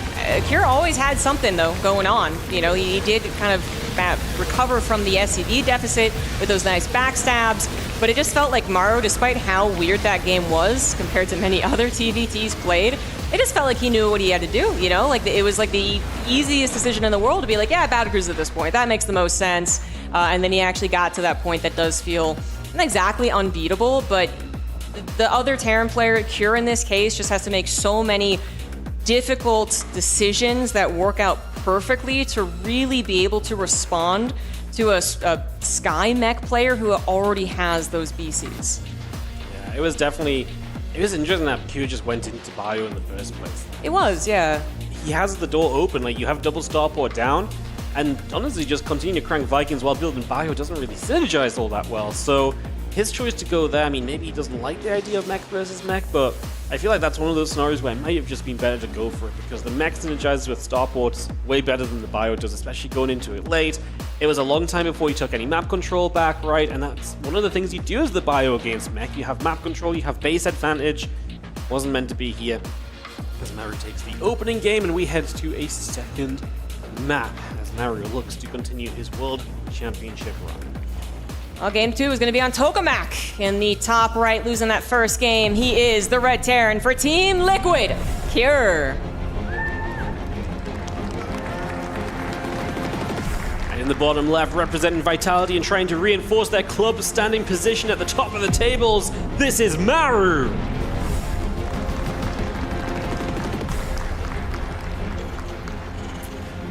Certainly unlikely to see the same build opener of the last game. I mean, one of them might try it again in the overall best of 5, but just to have the mirroring of that is very unlikely. But as far as the overall setup, which is, yes, that Maru goes defensive, goes for, you know, either Bio or mech play, sure, but defensive, and Cure tries to find the aggression. I do believe Cure is one of the guys who has stood has been good against Maru's late game, but a lot of their history is actually just saying, okay, well, Cure's doing excellent, wonderful job, amazing stuff, and okay, Maru still kind of won that one, so. Yeah, it is kind of the story tale of these two, right? Because Maru's just that freaking good, but Cure can sometimes make it work, as you see Reapers and Orbitals coming through. Tokamak is going to give us a little bit of a different opener on both sides, because Maru's going to drop down the CC off the one gas, where Cure has the double gas, so if anyone's an aggressor early, that would be Cure. Maru has the scout as well. When you're one gas expanding, you just want to know there's no proxy racks potentially coming your way, get a rough idea of what's happening. It's one SCV, a little bit of a nuisance as the SCV plays it. Yeah, it's actually kind of interesting that, well, I guess Maru has certainly done some proxy racks in the past, but generally if you factory expand, you don't really bother with the SCV scout because that sets you up pretty nicely in the first place. But in this, yeah, you really wanted to see what was going on. Factory now coming down for Maru, of course. Maru's going to be on the defensive as he needs to protect that command center, and he's going to opt for a bunker. Generally, when these builds unfold, I would say that the factory expand player does eventually catch up on the economy. They kind of like are able to find some amount of damage, but theoretically, if Maru takes 0, then he should have a 3-worker lead. Yeah, no, that's kind of how it works out usually. So yeah, nice little advantage for sure. But it is about defending against what Kira can come up with, and that starport goes down as well. So it's not just the factory timing that's later, the starport as well, right? It does have that knock-on effect for tech for quite some time. But yeah, you get a few SCVs in your pocket in favor, and that's always very nice. The heal will also drop a little bit sooner too. You can see Maru is doing exactly what Kira is doing in terms of the tech lab, and then the starport just a few seconds later. Reapers are thinking about it. Yeah, they saw one Marine, one Reaper. Ara was paying attention though, so it doesn't take unnecessary damage to the grenade. So no freebie scouting for Cure. Again, one of the first things you're going to want to scout is if it is going to be a second starport. Third CC, much more common, but also the timing of that. Sometimes there are still fairly fast 3CC builds. This is not one of those games. Now we're just going to wait for some decisions to be made. Banshees are going to make an appearance for Cure. Oh, even more interesting than Cloak. We're going to have Speed coming out first. Interesting, Wardy. I feel like I'm trying to remember the last time I saw that come out first and foremost, and I'm struggling. Well, yeah, in a TVT, it's definitely not all that common. I want to say back in like TY days, we've probably seen it a couple times since. Oh, but yeah, it is a rarity, right? So yeah, you're gonna get the speed up, gonna try and control the game with the Banshees and just say, you know, speed is more important than being invisible this time around. Yeah, this is super interesting as that Reaper's gonna come up, check in, is gonna see the starport and the tech lab research, and he presume Cloak a lot of the time. Speed is definitely a mix-up that could throw you for a little bit of a loop. I want to say someone did this. Yeah, I remember it recently, but like one game, right? Yeah, Like, exactly. You know, was it Cure? Was it Gumiho? Was it Byun? Like, these are the Terrans I would think of. Yeah, interesting. Obviously, that was just presumed to be Cloak. Well, or it could have been Raven interference mages, I guess, really fast. You didn't see the Banshee, right? No, you didn't see the Banshee. Yeah. So that's also some confusion there. Interesting stuff. So Cure, he's going to have that hidden in his pocket for a little while. Maru, going to go right to the Cyclone upgrade, which does make the Banshee seem a little bit worse, because it also probably means more Cyclones. A Raven is also going to be made by Maru. So you look at the Banshees, they really have to find Maru without his units in position, which is possible, but once his units gets in position, that's where that speed for the Banshee really needs to help out and get them the heck out of that lock-on range. Absolutely, as you see the Marine trying to get some early info heading over that right-hand side, but the Banshee's already down the bottom, and they're ready to cause some chaos. It is just going to be the two, it is just going to be the speed, and double armory behind this is Cure is also going to go mech. So mech versus mech this time, but this is going to be some good damage, CG. I mean, we just don't expect this as you fly in 2 SCVs, and of course, the main thing is you can get away, and you should never lose these Banshees. Cyclone's going to do a lot, though. Oh my god, it died. Oh, that feels terrible. You invested into the speed upgrade, and it did not save you. Yeah. Cyclone unit, man. What about this thing? Cyclones are pretty darn good. They're even important there for the vision as well. This Banshee's like, oh, I don't have a buddy anymore. I'm straight back in there as he loops back in. Gets 2 more workers. There's a low HP one there as well. That's 1 tappable, but it looks like we're just going to go too deep. Looking to set up the exit on the other side. Cyclone locks on again. Well, we know how this one ends. Yeah, he just realized it and just decided to sack it. So got a couple extra SCVs. If he had run away, it would have been 5. Now it's 7. Now Maxilic Subhitter is done, by the way, so the Cyclone's gotten even better. Here is going into his own mech. Very important to note, which kind of predicted off of the opener for the Banshees. It's quite unfortunate, though, the Banshees are not alive, and they didn't deal catastrophic damage with their investment either. Either 15 SCVs, or they're alive and just constantly being that reminder, you know, every time Maru moves out, or just is trying to protect his third instead of his main. The Banshees come in, that opens opportunity. Well, that doesn't exist anymore. So Cure, he is going into... This is actually quite funny. He's going into a more typical mech, what we expect in TVT, which is tank-based. Maru was actually still building Cyclones. And I wonder if we are going to get some Cyclone v Cyclone. We love that, don't we? Magfield starts up, so obviously Cure, I don't hate it though, right? He's going to go for like this layer of tanks to begin with. It's actually very good against the Cyclones, because if the tanks are siege, these Cyclones should not be able to do much. You have to walk into tank range to get that lock on. And there's enough tanks here that you will get absolutely blasted. Now, obviously, the Ravens and Matrix do have an opportunity to have something to say there, and maybe shut down some tanks and give these Cyclones an option. But it's already 6 siege tanks. Let's see what we can do as Cure sets up. Defense, and Maru comes in from the side, going to auto turret it to begin with. Yeah, okay. Still has a couple interference matrix if he really wanted to try and bust that.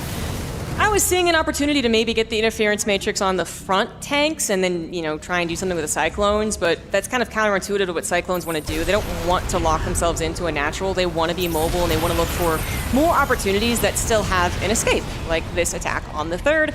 Kills 6 SCVs, Maru holding on to a 2-worker lead because of that, actually, so they're kind of recovering. And then just good old-fashioned mech versus mech is turning into Cyclone versus Cyclone. I actually did bury this one. I thought this was dead and gone. I thought we were done with it. I know. Apparently not. Yeah, we've talked a lot about Cyclone versus Cyclone in the past. I thought we were kind of done with it too, but hey, you know what? Why not a throwback for good old time's sake? Macfield going to finish in a moment. The Cyclone count is growing. I mean, to be fair, it is nice to have the Cyclones for yourself as Q because you're fighting mobility with mobility, right? Instead of always having to be in that perfect position, the Cyclones of your own can get through. They can go back and forth as well.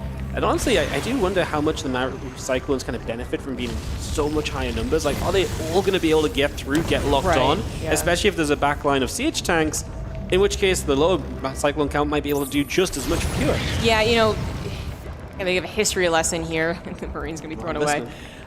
It was Atlanta where this was happening, and that was fun. But what would happen, and this happened in previous meta as well, like 7 years ago, Cyclone versus Cyclone had to come out first, right? Because you couldn't be the one to stop building Cyclones to build tanks, which are very good against them. But what happened in Atlanta was that once you got into the Cyclone mass battle versus mass battle, a couple of tanks, like 2, 3, 4, anchoring any of those battles made a world of difference. Just taking down the Cyclones, two-shotting them, and then as you said, not all the time Cyclones actually get to attack all at once. They don't have that perfect of a concave. So I kind of like Cure's composition in a very ideal scenario, but of course with tanks having to anchor at home defensively, if he wants to move out, I mean, he kind of can't with the Cyclone count just being so drastically lower. And Ravens too, which 5 Ravens now on the way. They are going to impact this battle 100%. All 3 tanks taken out of the equation right away, and the lock onto the commander, that's gone. It's gone. The SCV repair is not going to work, but it is giving time for Cure to try and get some lock-ons of his own to at least win the battle. His tanks do get re-sieged, and he is actually getting a lot of damage done. Maru actually goes for the command center, loses the overall battle, and is going to be forced to reinforce back at home because every one of these Cyclones looks to be going down. Maru takes a supply cap. It's only 10, surprisingly. I guess he does have a lot of factories at home pumping out those Cyclones, and there are those reinforcements. Yeah, that was super interesting. I thought that CC was going to die way more quickly, but the SCV's putting some work, and that enabled Q to kind of get some kills. And now this is scary for Maru because those tanks are going to show up on his side of the map. We talked about anchoring positions. If these tanks are anchoring into Maru's bases, how is he meant to pull off the defense? This is extremely tough, and you can see Q does not respect a single tank defense here. This base just has to lift off, and Maru is likely going to lose this base of his own straight away, and maybe even more. There's not much stopping Q from going further. What do you think about all these Hellbats being made? We are in a very desperate scenario for Maru, and the Hellbats, how are they going to help out? They very rarely get that close. They will tank a decent amount from the Cyclones, but there's also there's just so much firepower coming out for Cure that will always impact Maru's army. Hellbats, I'm not sure they actually get any damage done. Maru decides to go for a little wraparound, try and catch the reinforcements, but he is losing more economy while he does that. Yeah, this is a really weird one. Maru is trying to figure out how he's going to take this fight. In we go. The Hellbats get absolutely obliterated. Q trying to pull back to make this a more solidified fight because he has more tanks to the left. The Ravens get matrixes off, but we do lose some of those Ravens as well, and they're going to be expensive to replace if we ever get that chance. Right now, the tanks are going to do a lot. Cyclones are going to get blasted, and Maru has to type GG as Q shows us he can fight back in the TBT to bring us to 1-1. The decisive moments. It was all about Maru targeting that command center, not killing it perhaps as quickly as he thought either. And then, trying to retreat against Cyclones, it basically just doesn't work no matter what you are. So loses everything. His supply, I was surprised it looked so steady after what looked to be a really bad battle, but it was obviously tied up in production. And then it was Hellbats also being added in, which I wonder if that it was just desperation, like anything on the front line, right? Anything to try and buy time. Maybe you don't pay attention as you start getting every which base, and then the Hellbats actually even do damage. But yeah, that was actually kind of false advertising. Maru losing the game with the command center decision. Yeah, no, absolutely. He thought he had a free pickings. He had the Ravens in position to help him out buy time. It just took so long to kill that planetary fortress. credit to Cure, he saw with the SCVs, he repaired it, he got the value out of it, and he immediately struck back across the map. He realized what he had in those siege tanks, which is if he can get them into the fights, they are going to do so much work, and that's exactly what just happened. And we get to be tied up 1-1 in our quarterfinals here. Maru and Cure heading to a game 3. Who will take the advantage and take it to match point after this one? I wonder if it's going to be a lot more mech, the way that these games are going, or will we actually get into bio again?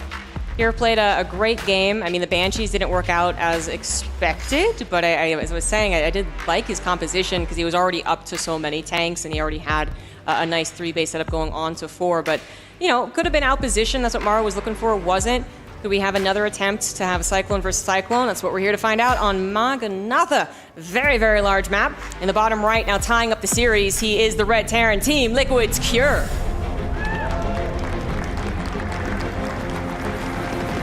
In the top left-hand corner, our blue Terran player from Vitality is Maru.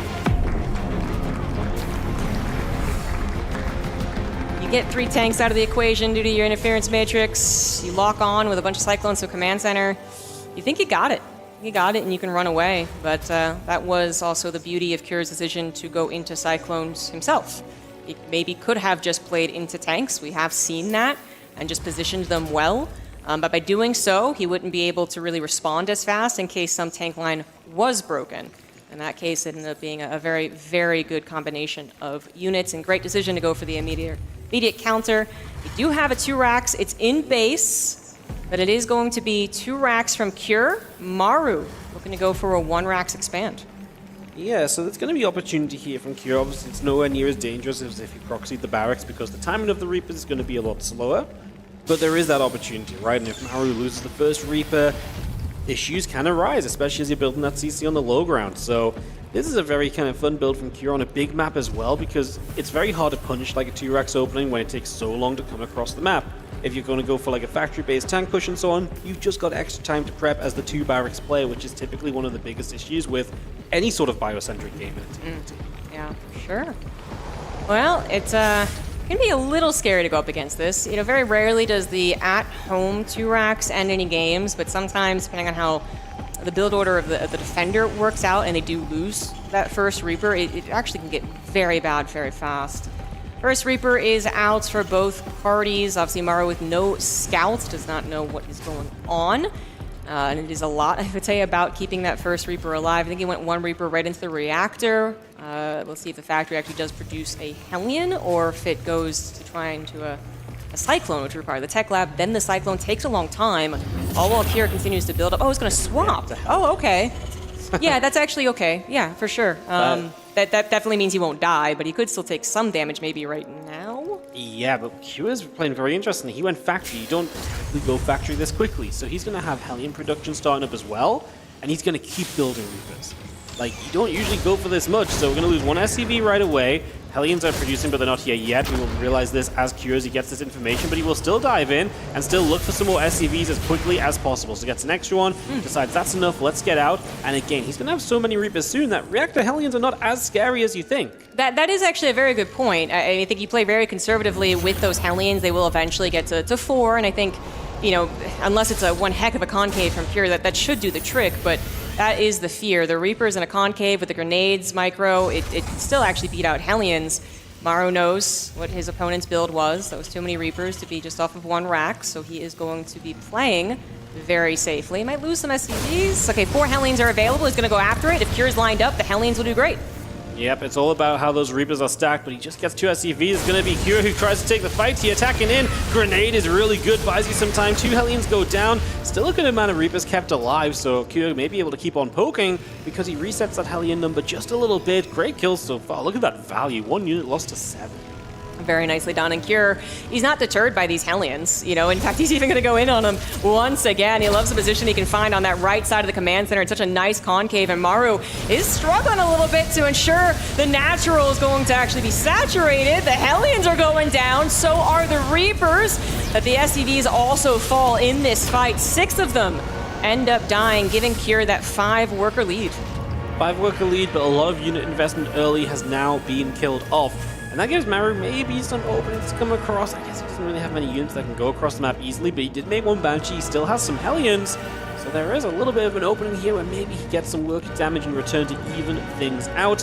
His Raven production started as well, and he is now going to go second starport in this game and look for the push. Yeah, absolutely. Cure, he is going to be going into bio. He also is grabbing a handful of Ravens, Interference Matrix as well.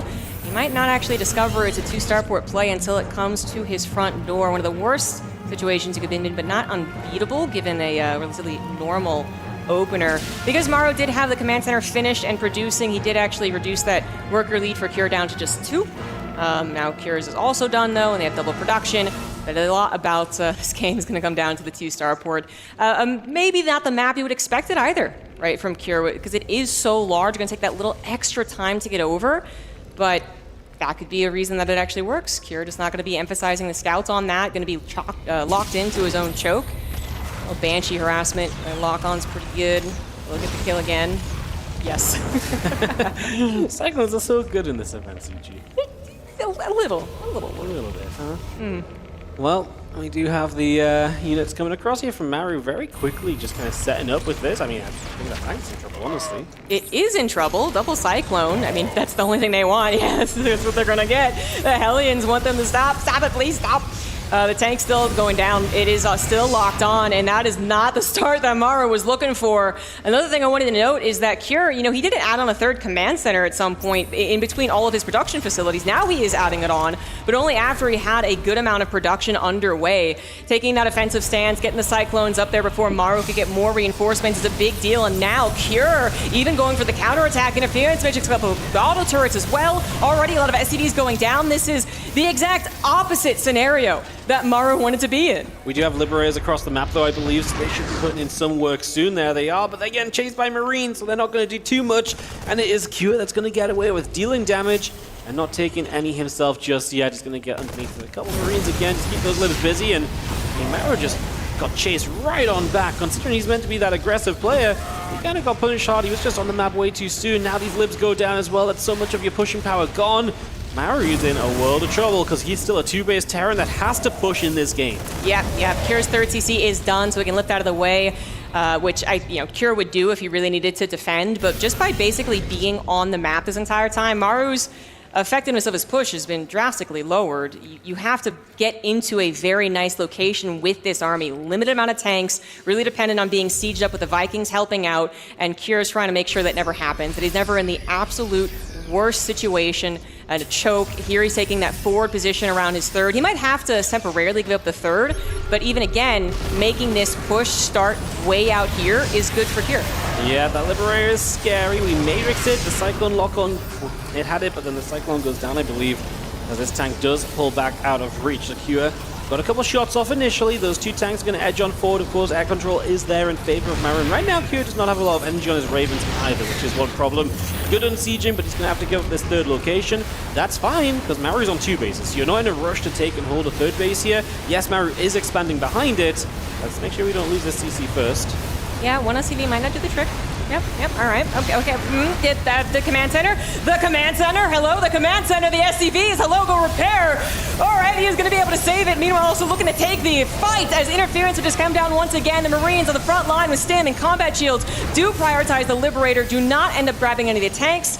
And that is a little bit worse than I was expecting. Cure, he is in some trouble at this point. This is getting dangerously close to his natural choke, and he's losing and bleeding out a lot of units. Yeah, he really is, and this push keeps on going. Those tanks are going down as well. Nicely done by Maru as he finds his way forward. Cure, it's scary because those tanks are set up in a great place. Libs are going to set up now as well. Do we have anything to really get rid of these easily? The Vikings are going to land as well as Maru looks to make the defense on the ground. Tanks get to do a lot here, but they do focus on those SCVs. A couple Marauders putting the work in as well. The Libs will be taken out at the end of this, and it is going to be Cure to get a defense.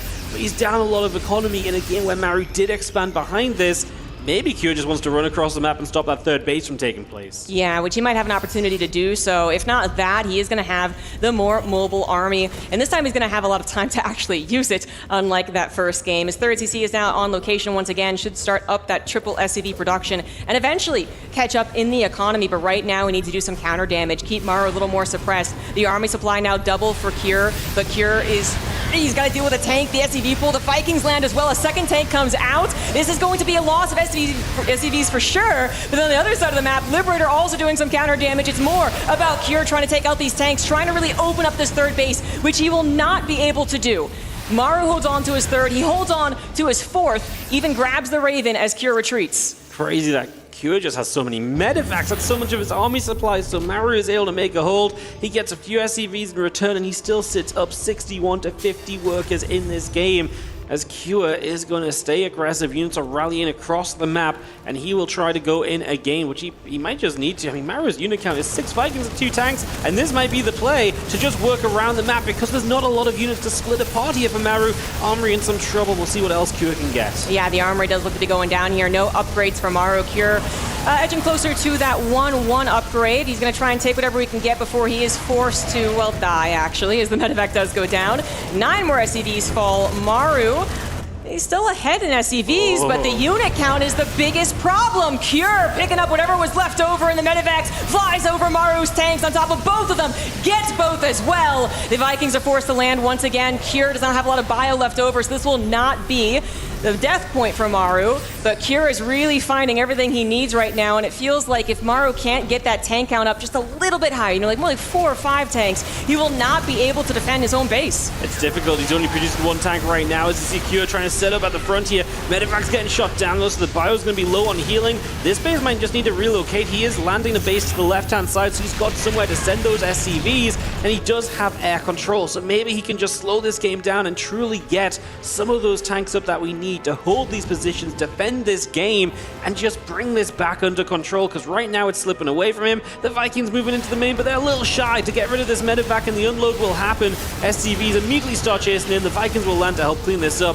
but it's more SCV damage taken, and Maru is now dead even on workers. It's one thing that Kure has done great at resetting in this game. Yes, indeed. He wants to keep stopping that tank count from growing, though, so he's going to continue taking these trades as he gets a 4th base on location back at home. Once again, Maru forced to land his Vikings, which will do, again, barely the trick, but he's also losing out on that unit count now, so that's going to also open up more opportunities for drops in the future. Kure just continuing to rally every unit forward. It's not a lot, but it's more than what Maru has. Going after the tanks immediately. Liberator not helping out a whole lot on that left side. Kure is looking for game number 3, and he might just be inches away from getting it. He is getting very, very close. Came in from the south and the right side at the same time there. Did a very good job of it.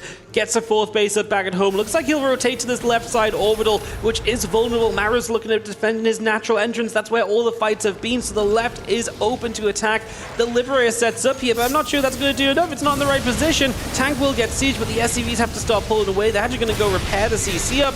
Kure has position. He can probably just dive this. I don't think that one lib's going to do much. Super low HP bio units will take some tank shots, but they will get rid of it. The SCVs are falling. This base is broken down, and this one will die. Yeah, Maru's going to lose a base. His 3rd is reestablished, but that is also going to be in a whole heck of a lot of trouble. Kure's army is weak. Medevac count was reduced. Maru scans. He's trying to figure out, does he have a chance in this game? But it's not where the 4th base was actually positioned. The 4th is over to the right, happily mining here on 69 SCVs. Kure knew that if he gave too much time to Maru, things would have settled. There would have been a 4-base mech Terran that he would then have to really try a lot harder to take down. Instead, he kept the pressure up. He kept on deleting the tanks. Eventually started to delete the Vikings. And now Kure should be confident in his chances of victory.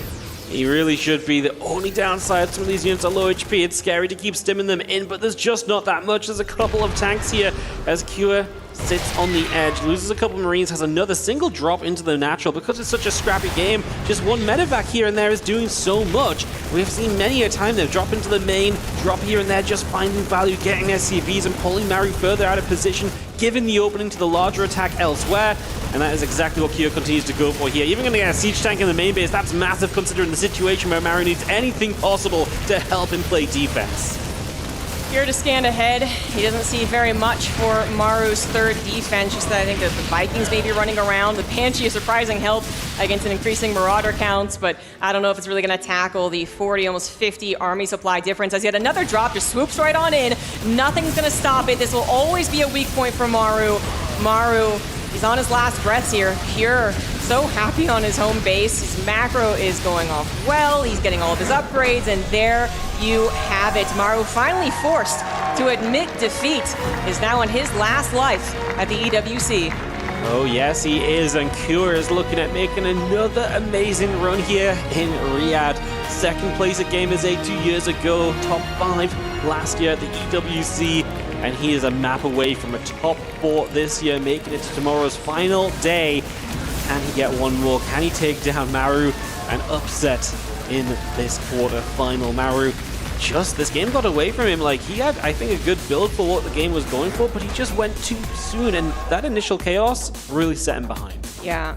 Well, to be fair, like, it actually looked like he might have been able to turn the situation around with how much that Cure was losing trying to tackle it at the third, which I think is a very good idea. You basically try as far ahead as possible to start the fight, and then you have more time to build up behind it. But despite how chaotic that got, Cure did end up winning. We are going into game number 4 very soon, guys. But first, let's head to a break. When we come back, it's more TVT.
I'm here with Reynor after a difficult loss against his teammate Serral. That was an incredible series. I mean, last year you had, I think, the series of the whole event probably. You were the only one to make Clem bleed.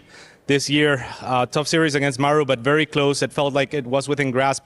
And now Serral, a series that was not only one of the best of the tournament, but it also, not only did it feel within grasp, but it felt like maybe you even had it towards the last game, and so it must be very difficult. And yeah, I mean, some words about that. I don't know exactly what to say. I had 5 minutes to process my loss, but yeah, it sucks because I threw 2 games very hard, and yeah, I definitely had it. So yeah. Yeah. So that last game, obviously in particular, were you surprised that Serral went for kind of an all-in as he did, and then you held brilliantly against the Banelings. The splits were great, but you didn't really expose your roaches in the process, and it was a great hold. Did you feel like you had to go for the counterattack, and is that a regret that you hold now, or looking back in retrospect, was there something that you feel you could have done different on the execution? Well, yeah, of course, I should have just waited for my roach to group up.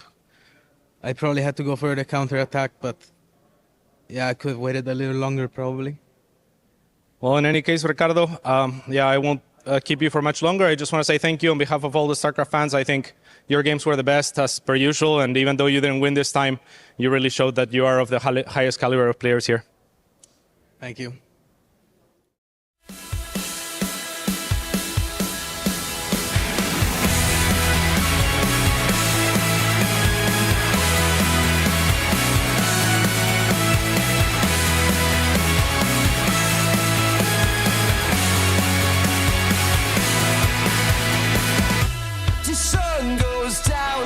Every night you can bet your bottom dollar, but in the morning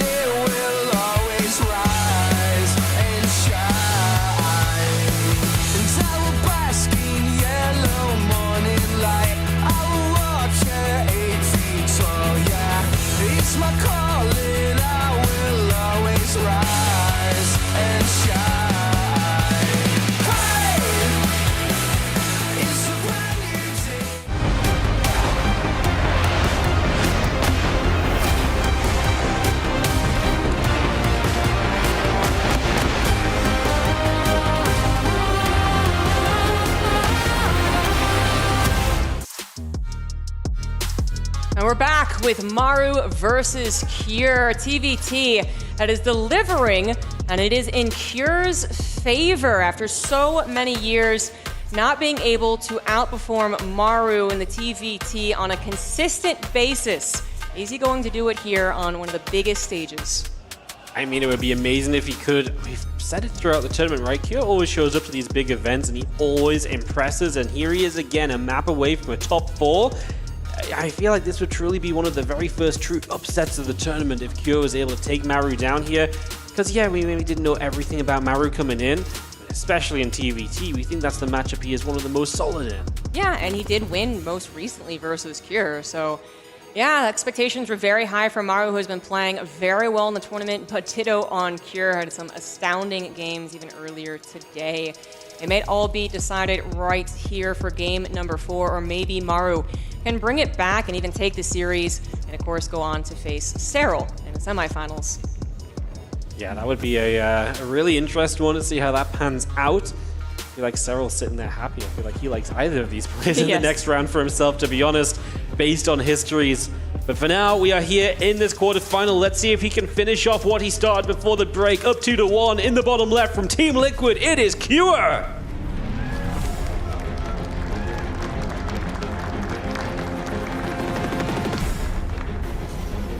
And on his last life at EWC in the top right for Team Vitality, he is Maru.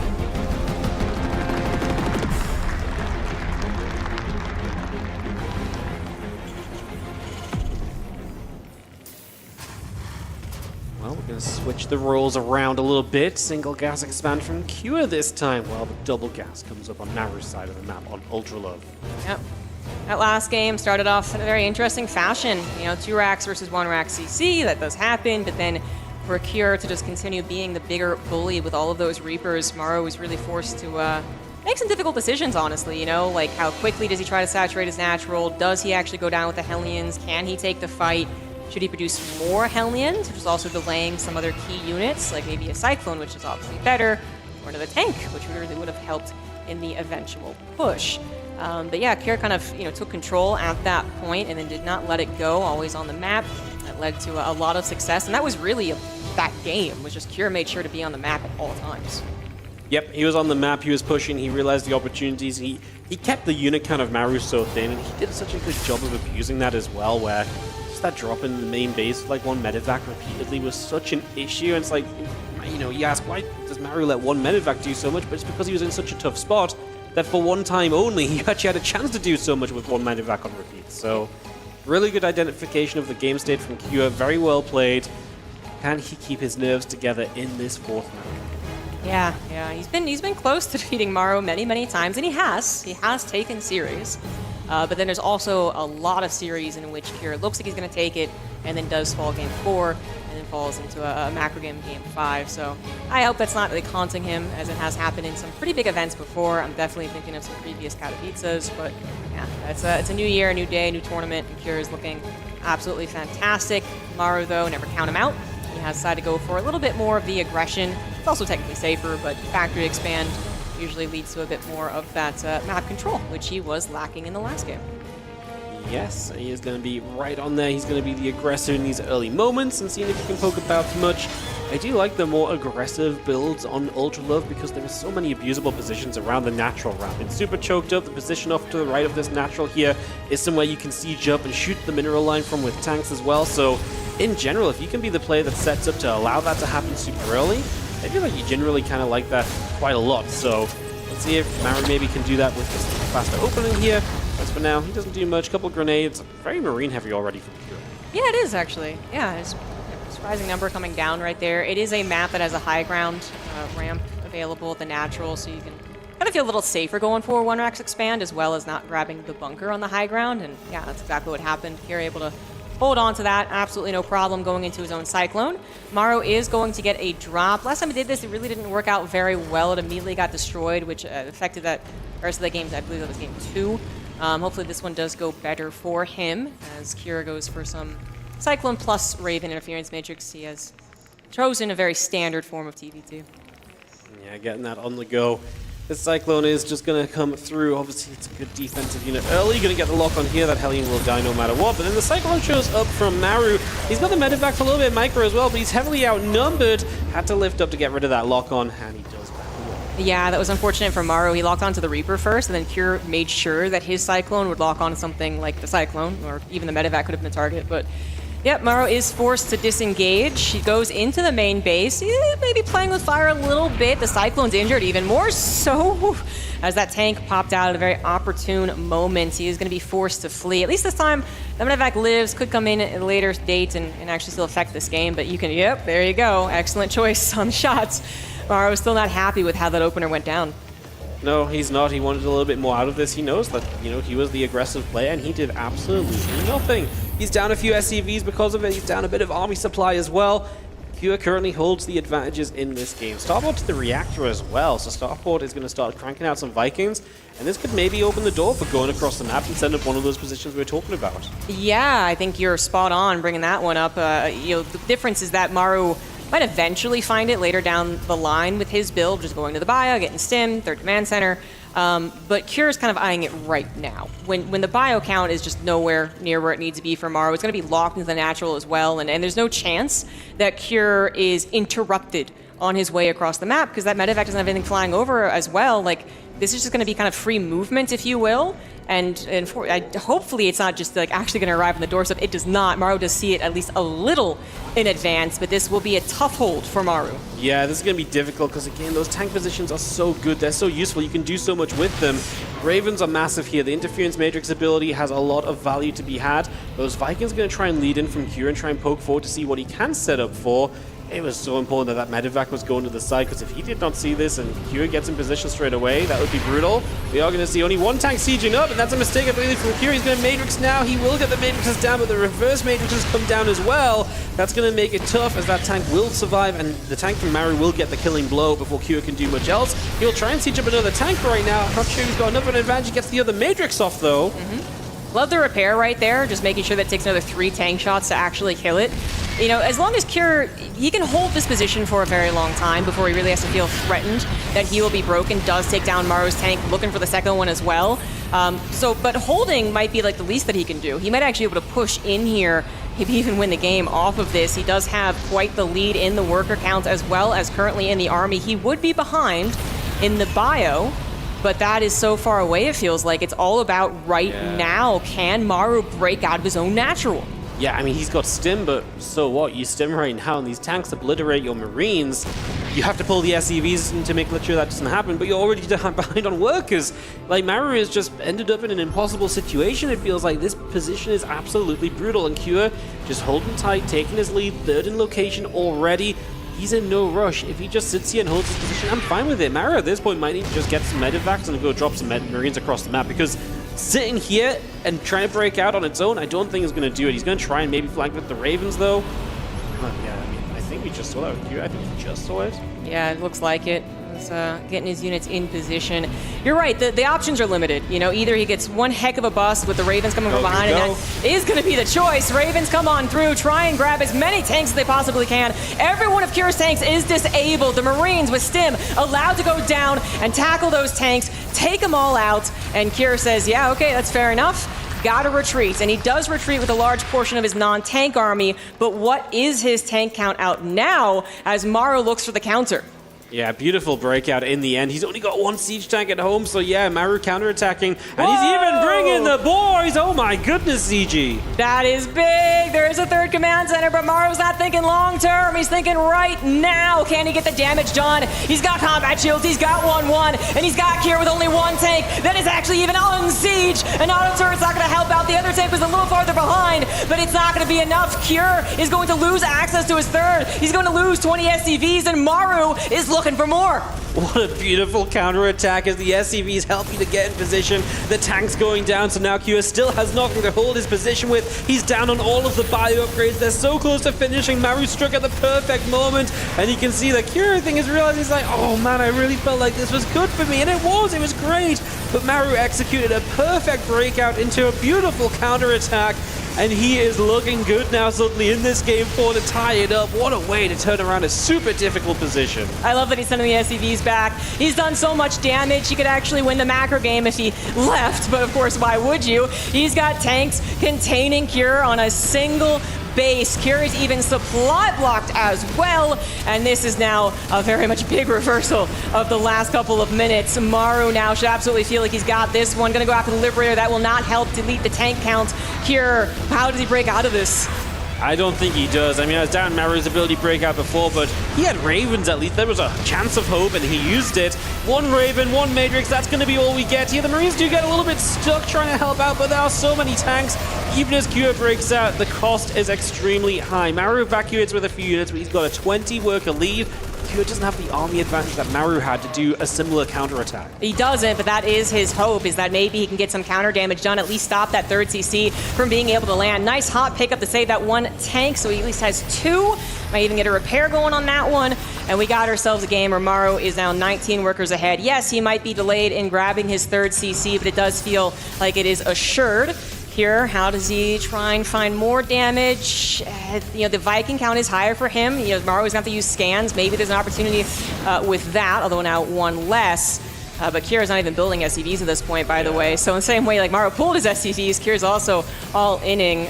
He's gonna pull back, start up 2-2, and I guess start building SCVs. But this also could just be, starts building some, but he can't even build 3 at a time. Yeah, I was going to say, I was confused as well because he started +2 attack and I was like, I'm pretty sure you're all in right now, buddy.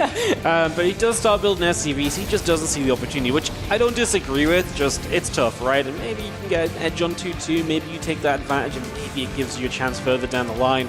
Right now, that's what you're playing for as Cure. You're rolling the dice and hoping you end up on 6s a minute or 2 from now because, yeah, he's really in a tough spot. Maru starts his own 2-2. Just that 20-worker lead is going to be very dominant. And while the game may settle for a little bit, it is Maru who is in the drive seat of the game 4. Yep. He has only 1 disadvantage, and that is a very, very slight army lead for Cure. His 2-2 also is leading for Cure, so there's something there. But by that point, I really feel like Maru's economy is going to give him such a drastic lead in the army that the upgrades aren't going to matter. Cure's going to try and hold on to the map control as long as possible, but that is also a very limited time. He's been getting his Marines kind of stuck there. Yeah, this is looking very grim. The supplies might not look grim overall, but Maru should skyrocket ahead very soon. Yeah, no, this when you've been on this worker advantage for such a long time, there's going to be a moment where it just pops off. I imagine right now Maru's doing a lot of setting up. He's getting like an upgrade. He's been building a missile turret here and there just to make sure his lead doesn't disappear from himself. And otherwise, he is just going to be setting up very nicely. Cure gets a couple libs on the way, which I do like the idea of.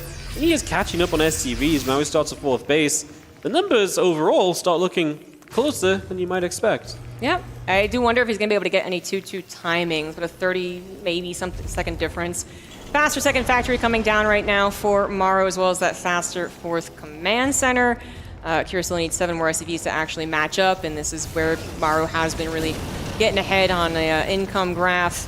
It's not absolutely impossible, but it is going to require some very, very good movements and prediction and aggression from Cure, which he has displayed at EWC. But Maru in a very prime position to be the calm defensive Terran that maxes out sooner, that gets the good engagement. He is actually kind of moving across the map with Marines at the same time that Cure tries to siege up, realizing he had that Viking advantage. He's also going to grab some Liberators, which is an excellent choice, as you pointed out. And those tanks of Maru are forced to unsiege and run away. Some limited reinforcements trying to hold on to Maru's counterattack. SCVs having to be pulled once again as well. 9 of them do go down.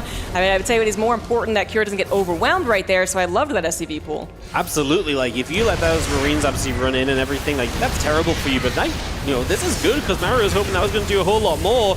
Now his tanks are pushed back, some of them dying off as well, and Cure's giving himself a real good go of this. Pushing forward right now, he's going to stim in as well. Sees that one tank as a weakness on the right side, and this engagement starts up. We are going to be pulling into tanks now as Maru, and Cure is taking a fantastic fight. The flank from Maru will get some of the tanks, all of the tanks, but the Marines are there, and Cure pulls it off, gets it done. from a really tough position, he makes it happen and defeats Maru to move to the top 4. That was an extraordinarily difficult position, but he made all the right moves. He still had a somewhat even army supply. He had those liberators. He was going to move across the map. Maru, when he took the battle, he was going through a choke. He was going to the 4th command center that was dying. He was going into liberators, and that is why Kjær took such a dominant battle towards the end. It looked grim. It looked grim for both players, actually, a real wild back and forth, but Kjær makes the moves at the time that he needs to before Maru's economy really started to pop off, and that is going to send Kjær to the semifinals. Yeah, what a beautiful way to set up the fight. I mean, Maru did his best on that left-hand side. Just such a beautiful breakout earlier. He just could not repeat the same thing again here, and Kjær gets the upset 3-1 into the top 4. This guy continues to perform at these big events. He continues to outshine expectations. We are going to go hear from him on the stage. Thank you so much. I'm down here with Kjær, and my first question for you is how? How did you just do that? 일단 김도욱 선수 승리 축하드리고요. 일단 첫 번째 질문은 방금 경기 정말 말도 안 되는 어떻게 보면 역전이었는데 어떻게 해내셨나요? 일단 너무 유리했어가지고 성주한테 그런 게임 하도 역전을 많이 당해서 좀 오히려 익숙했어가지고 좀 더 침착하게 할 수 있었던 것 같아요. Yeah, I mean, I was really ahead, and that being said, I had a lot of games with Maru that being ahead of mine and then losing it to Maru. So I got used to that experience, so I think that reversely helped for me. Well, we saw another incredible response from you on Maganatha. He tried to push into your base. He was nearly down, but you decided to push back. Perfect timing, excellent decision making. Walk me through that. 이제 3세트 마가나타에서도 진짜 조성주 선수가 거의 극한으로 이제 밀어붙이셨는데 그걸 또 맞고 바로 또 역공을 가셔서 또 역전을 해내셨단 말이죠. 그때도 좀 어떻게 이 경기를 풀어 나가셨는지 궁금합니다. 일단 처음에 더블인데 제가 좀 늦게 찔러가지고 아차 싶었는데 그래도 사신으로 이득을 좀 많이 본 상태였고 저도 투베이스에서 찌르려고 했는데 와줘가지고 좀 맞물렸던 것 같아요. Yeah, I mean, I didn't really expect the CCs, so I didn't really expect that, so I was a little behind. But that being said, I think I got pretty good push with the Reaper, so I got ahead there. And also, Maru tried to push it with the two bases, and I was also on the 2 base, so I think that was kind of lucky for me. Well, you've done wonderful in this tournament so far. Kjær, you get the opportunity now to crush a key. Are you prepared? 이제 다시 조성주 선수의 키를 또 이렇게 부수게 됐는데 준비되셨나요? 솔직히 지금도 믿기지가 않는데 저도 우승하려고 왔기 때문에 어쩔 수 없는 것 같고 이번에 느낌이 좋은 것 같습니다. Yeah, it's still unbelievable that I get to crush Maru's key, and that being said, I came here to win it, so yeah, I'm excited for it. Well, you are well on your way. We'll let you get to it, and we'll send it back to the desk for a closer look at the games.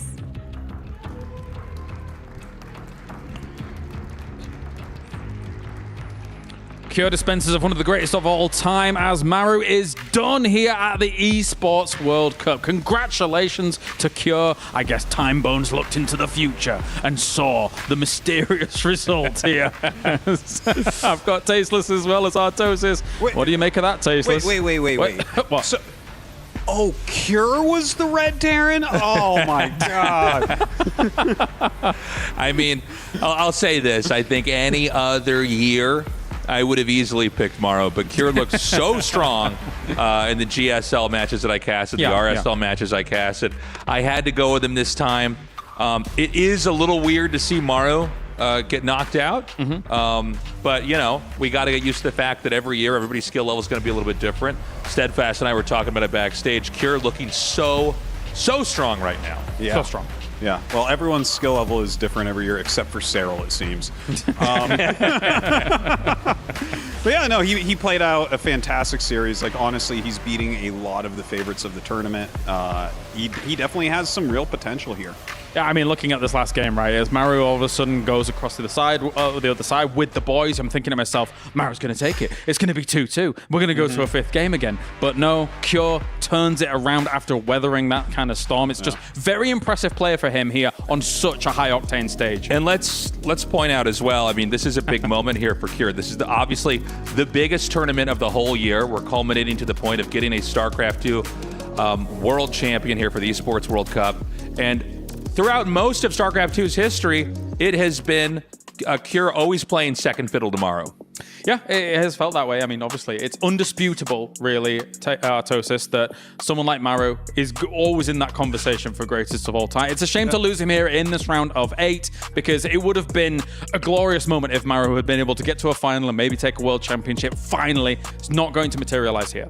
Yeah, and it seems that this is just like a pattern for him, right? Like this is my reason why I don't even put Maru into the GOAT conversation, because he doesn't have a world championship yet. Yeah. I think you have to get this to even be in that conversation. He just, I mean, yeah, he won Dallas, but he does not win overseas very often. It's a weird thing. I mean, he's made almost the entirety of his career off of GSL. Yeah. Obviously, GSL is by its own nature a little bit of a different tournament. It's a longer format tournament, right? It takes, several weeks to go through, well over a month. Or at least it did. It's a little bit previous smaller now. iterations. Previously, where he got most of his championships from. He doesn't seem to perform as well overseas. You're totally right. But Cure, likewise, does perform pretty well overseas, right? We keep seeing him in finals. Obviously, Cure here in Riyadh has been able to perform well in the past as well, Artosis. The question is how far can he go? Because it'll be a tough one now with the next opponent, probably. Yeah. I mean, the bracket is getting pretty ridiculous at this point. I actually don't think Cure is favored against like basically anyone that's going to be in the top 4. We're going to have like strong Protos players. We're going to have Serral. And we're going to look at that bracket. So I mean, Serral, the games that we've seen from him, he is just so strong. He's in such good shape. But the one thing that I actually find really interesting between those two is Cure and Serral have by far the lowest heart rates. Yeah, by far. It is fascinating, right? And they're beating everybody, like in positions they shouldn't too. Crazy stuff. All right, it's time to watch Maru's Key. Unfortunately, be crushed for him. One of the very best is eliminated here from the Esports World Cup at the hands of... Watch out, the press is going to break. Oh, never mind. Definitely a flinch again. Every time that little edge pops off. All right, we're going to a break. When we return, we have got more coming here from the round of 8 at the Esports World Cup for StarCraft 2.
Hello everyone, we're here at EWC and I am here with Solar and Trigger to play a little fun game. It's going to be called Pixel Games and they're going to be trying to guess what StarCraft or maybe not StarCraft thing is on the screen that's all pixelated and low resolution. So let's get into it. You guys ready? Yep, I'm ready. What is that? I know this guy. But I don't know his name. He's like one of Terran guy, I think. Yeah? He's definitely Terran. He's blue. Is that your final answer? You can say it. I changed my mind. I think it's something else now. Hellion. I guess I said like an auto turret or something. I don't know. You guys ready? It is the Thor. Thor? Yeah. The Thor. He's rocking out. He's got a headband. Super cool guy. Some others have guessed Siege Tank for that one too, so I guess they're just really interchangeable. This is very easy. I know. All right, yeah, this one should be good. Yeah, Dark Templar, yeah. 100% Dark Templar. Next one. Barracks. Barracks. Yeah, barracks. It is a floating barracks. What is that? Circling? Yeah, I think circling as well. Yeah, he's circling. Good job. Yeah. How about that one?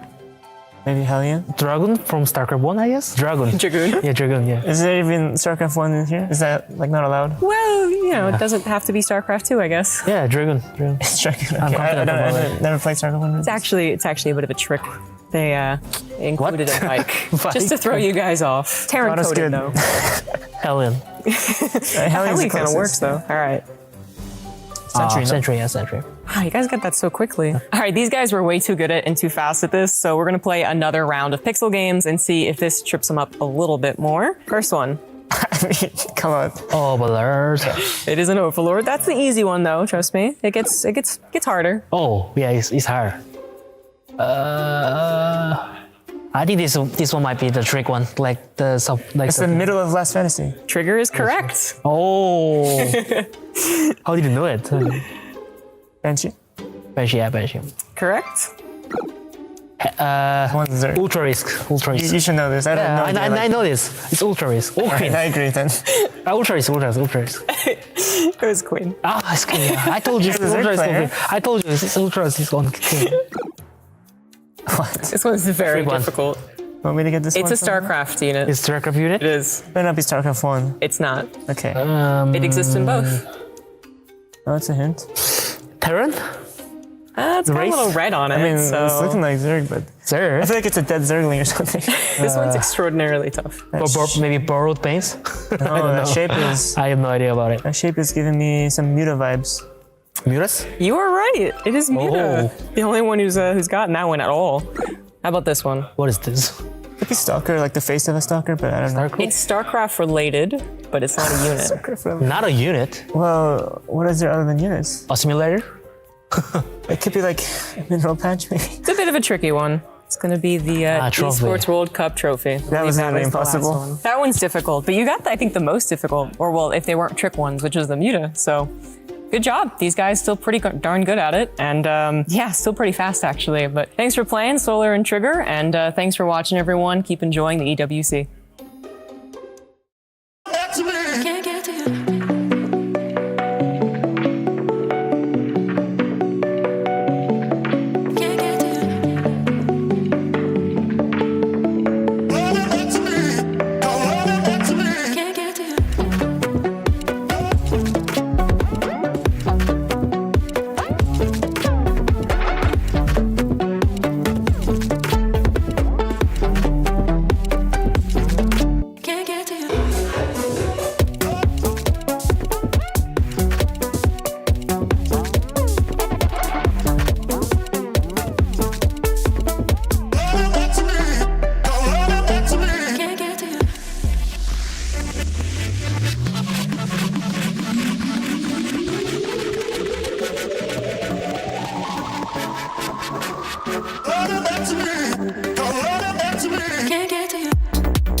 도저히 프로토스를 우승할 수 있는 희망이 안 보이더라고요.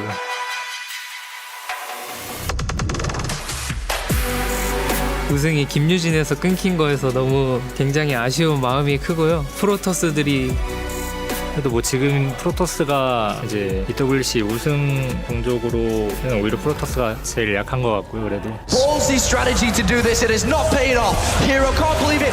GG!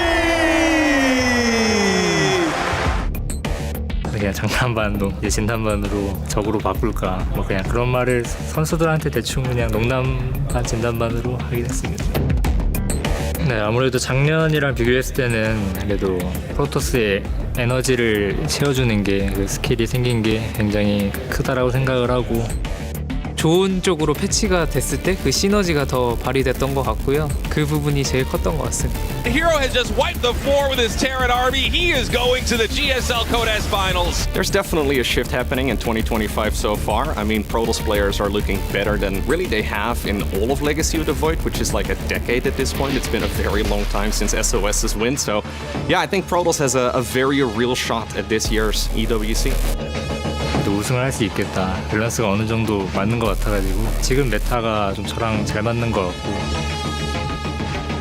절치부심해서 이번에 꼭 우승해야 된다고 생각해야 되는 적기라고 생각하는 게 패치 방향도 좋았고 많은 선수들이 올라왔기 때문에 He's gonna push out. He's gonna close this out. Whatever happens this year, we'll have probably the most even playing field among the races, which I'm excited to see what all the players have been cooking up. GG! Classic is your GSL Codes champion. 프로토스들이 힘내서 이번에 10년 만에 우승을 했으면 좋겠네요. 이번엔 꼭 제가 아니더라도 프로토스가 우승했으면 좋겠습니다. 프로토스가 충분히 우승할 수 있다라고 생각하고 Absolutely incredible. He came to BlizzCon as an underdog. He took home the World Championship and the World Championship Series. SOS!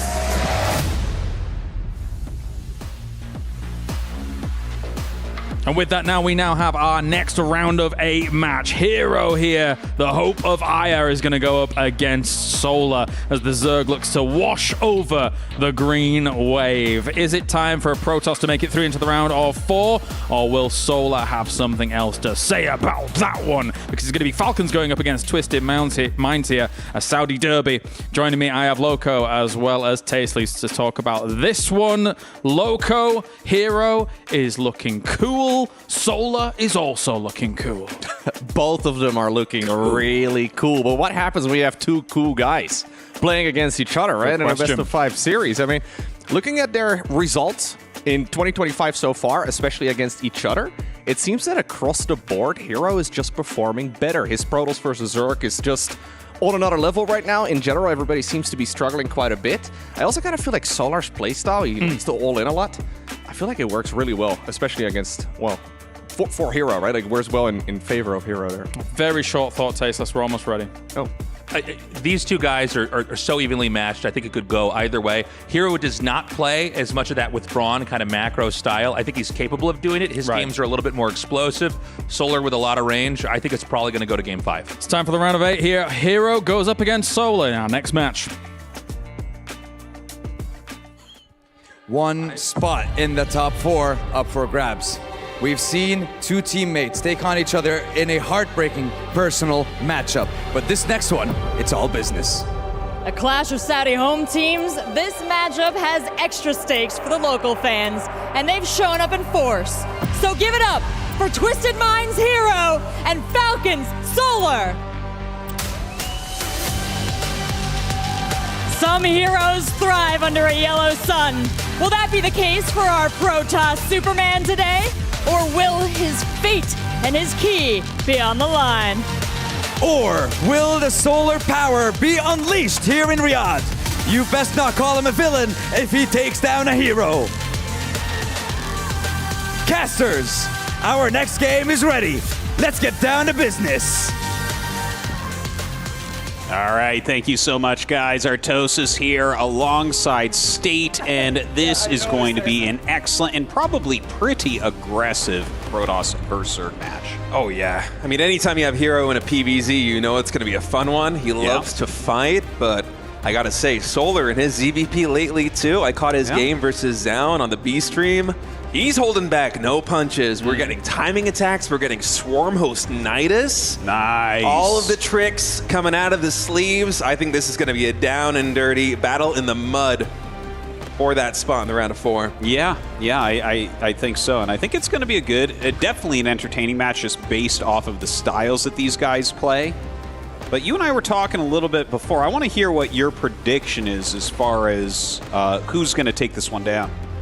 I think that Loco made some pretty good points there on the desk, talking about how usually when it's aggressive versus aggressive styles, that tends to favor Hero. I'm kind of feeling the same way right now. I feel like usually he's good at creating chaos, and when it happens in his favor, I mean, it just snowballs so quickly. And I feel like Solar, because he's playing an aggressive style, I don't think he's going to be able to out-aggress Hero. I think the Hero's going to put him on the back foot. That'll knock him off balance. I think 3-1, 3-2 Hero. All right. Well, of course, as always, I have to disagree with you, State. I think you guys are mostly right about Hero in the other two matchups, especially where his micro plays a bigger role. Obviously, there's a lot of micro in PvZ as well, but I kind of feel like, the styles, the metagame shifts that we're seeing, like aggressive Zerg should work pretty well, but also, yeah, Hero should be a little bit aggressive. The thing is, as long as Solar doesn't, like, throw it attacking into him, I'm picking Solar for this. But we are starting the game now. Down here in the bottom left, we have Hero.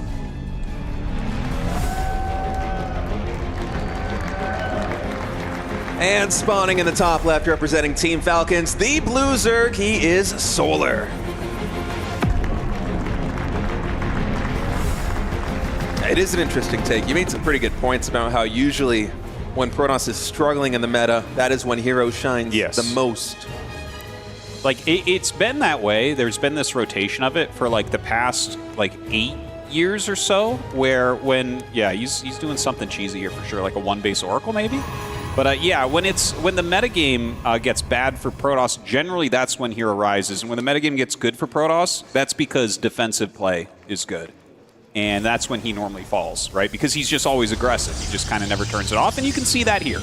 Yeah, complete wall off at the natural. 2 gateways and a Cybernetic Square. The ramp to the natural, I should say, is we're going to have some one-base play here in PvZ. You don't see this all that often.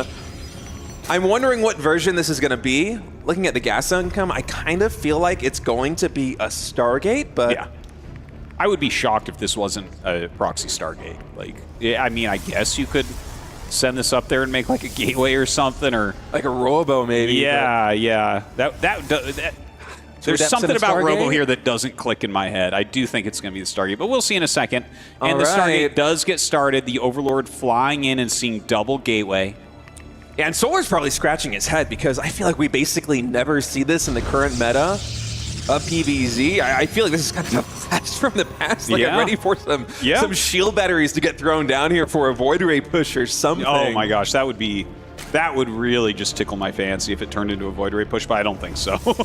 Yeah, probably not. But I mean, again, with a full wall in, I feel like it can't be Oracle. Could it be a Tempest? Tempest? Wait, do you get to build the Nexus and energy recharge Oracles in the front line? Could that be what this is?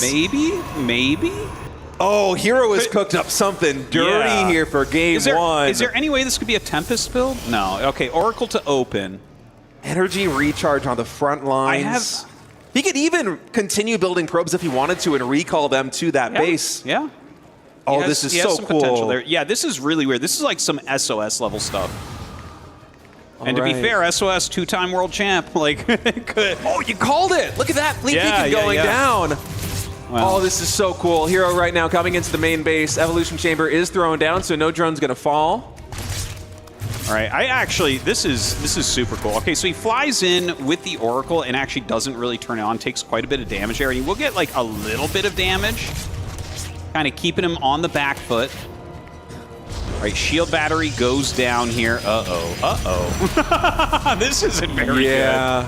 I'm a little bit nervous for him right now. He needs to get this Oracle over here. It's got 40 energy, so not very much. Be used for a bit. That Nexus is finishing up, so energy recharge is going to be on the table. The fleet could also proxied here, by the way, so Solar knows immediately what is up. And we have a recall. Is that going to be the probes? It is. Oh, dude, I love it. I absolutely love it. Next level proxy. All right, turns on that Oracle after charging it up, and we'll be able to clear these lings. Okay, how do you deal with this in theory as Solar? Like, probably Queens non-stop, and... Wait, he's walking the Queens down? It's a Queen walk. It's a queen walk, man. He did this to take down Zoun, but in that game, you know, Zoun's Nexus was on his side of the map. Here it's Hero right in the face. The shield battery not yet done. Warp Gate, by the way, was delayed during all of this for the Stargate, for the Fleet Beacon. No units can be warped in. I don't know if Hero's going to be able to hold on.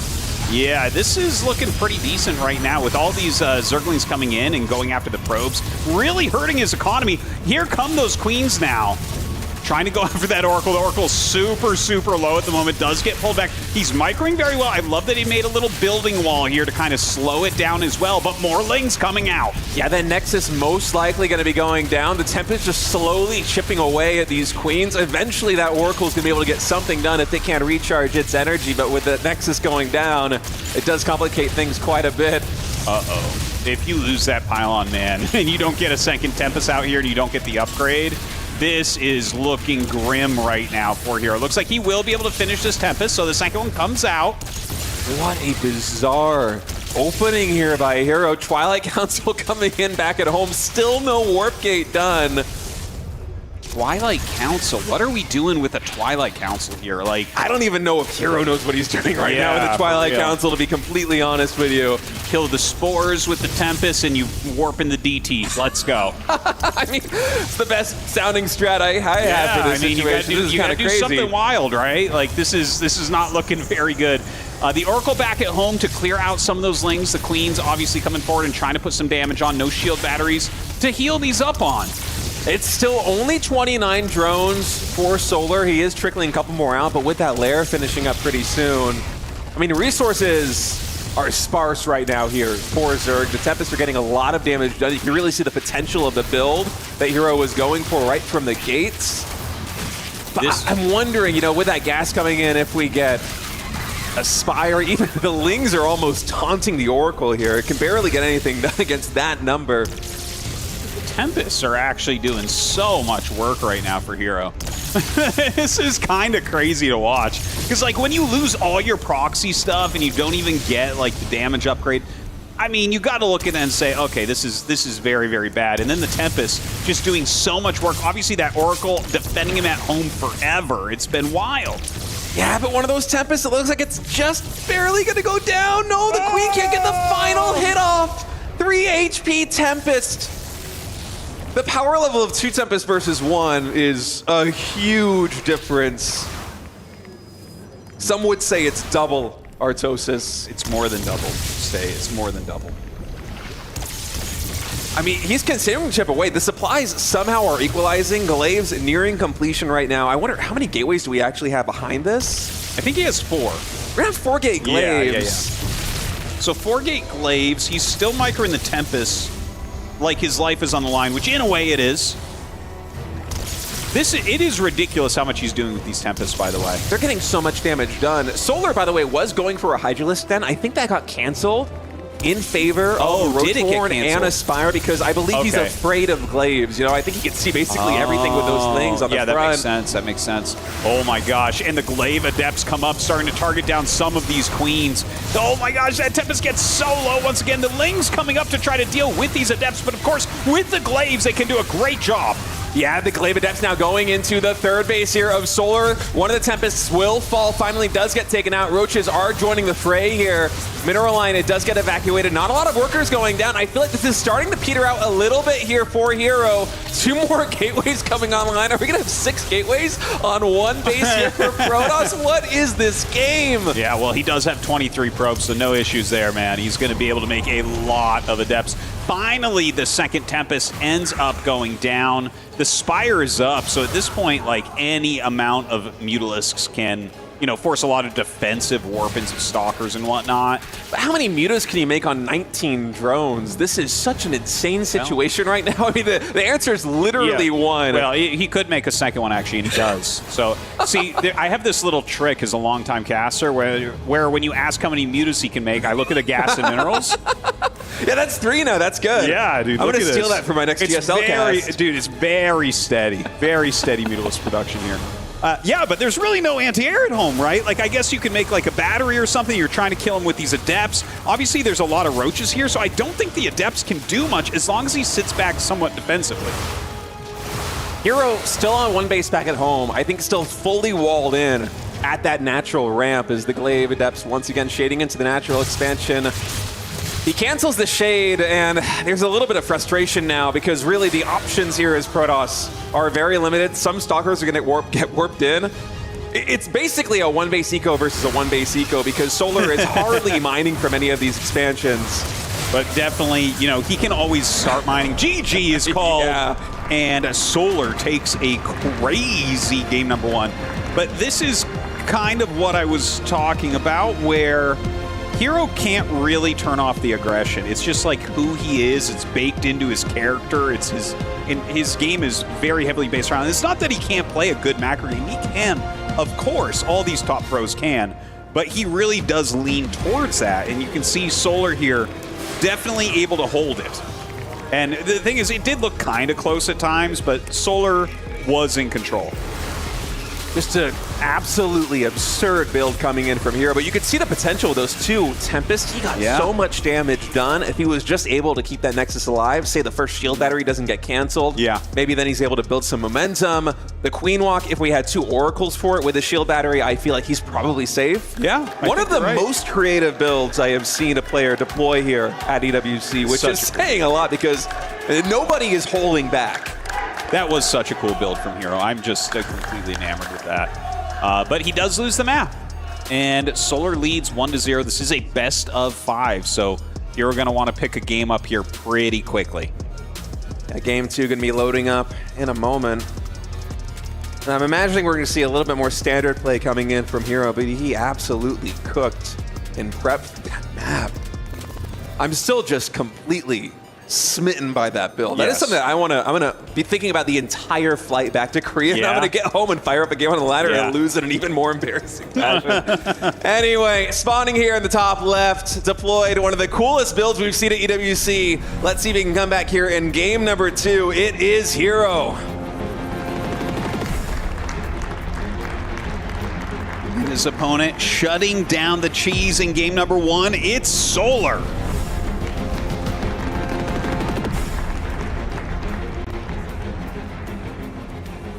Proxy, Fleet Beacon, Probe Recall, Tempest Rush.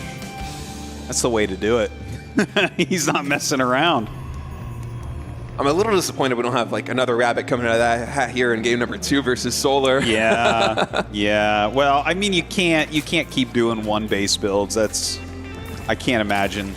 You know, he can't have had a better one base build than that. You know what I mean? Yeah, that's It's perfect. not like you use your second best one base build in game number 1 and your best in game number 2. That's not a thing, right? Like, they're already going to be more on the defensive looking for that. All right, well, game number 2 here on Incorporeal. Hero going forward to the standard 20 Nexus expansion.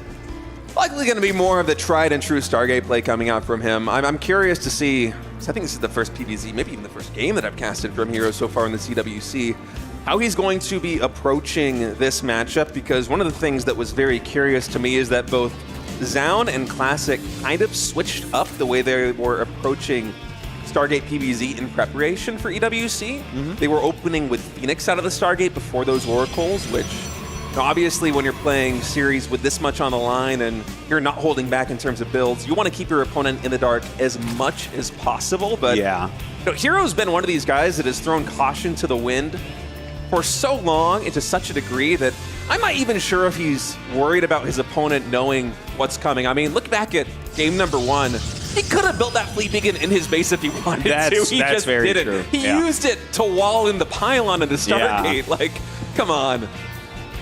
Well, I appreciate that. Like, I mean, when you're playing at a tournament like EWC against the literal best players in the world, you just got to do it, man. Like, you have to make some strong decisions. You have to play strongly, confidently, like you're going to win. And if you play kind of like a...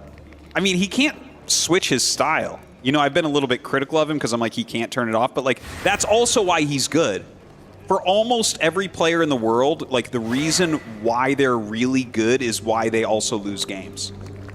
And then you get, you know, a player like Serral, it's like, well, I mean, there isn't really a weakness there. But everyone else, you know, their strength is their weakness.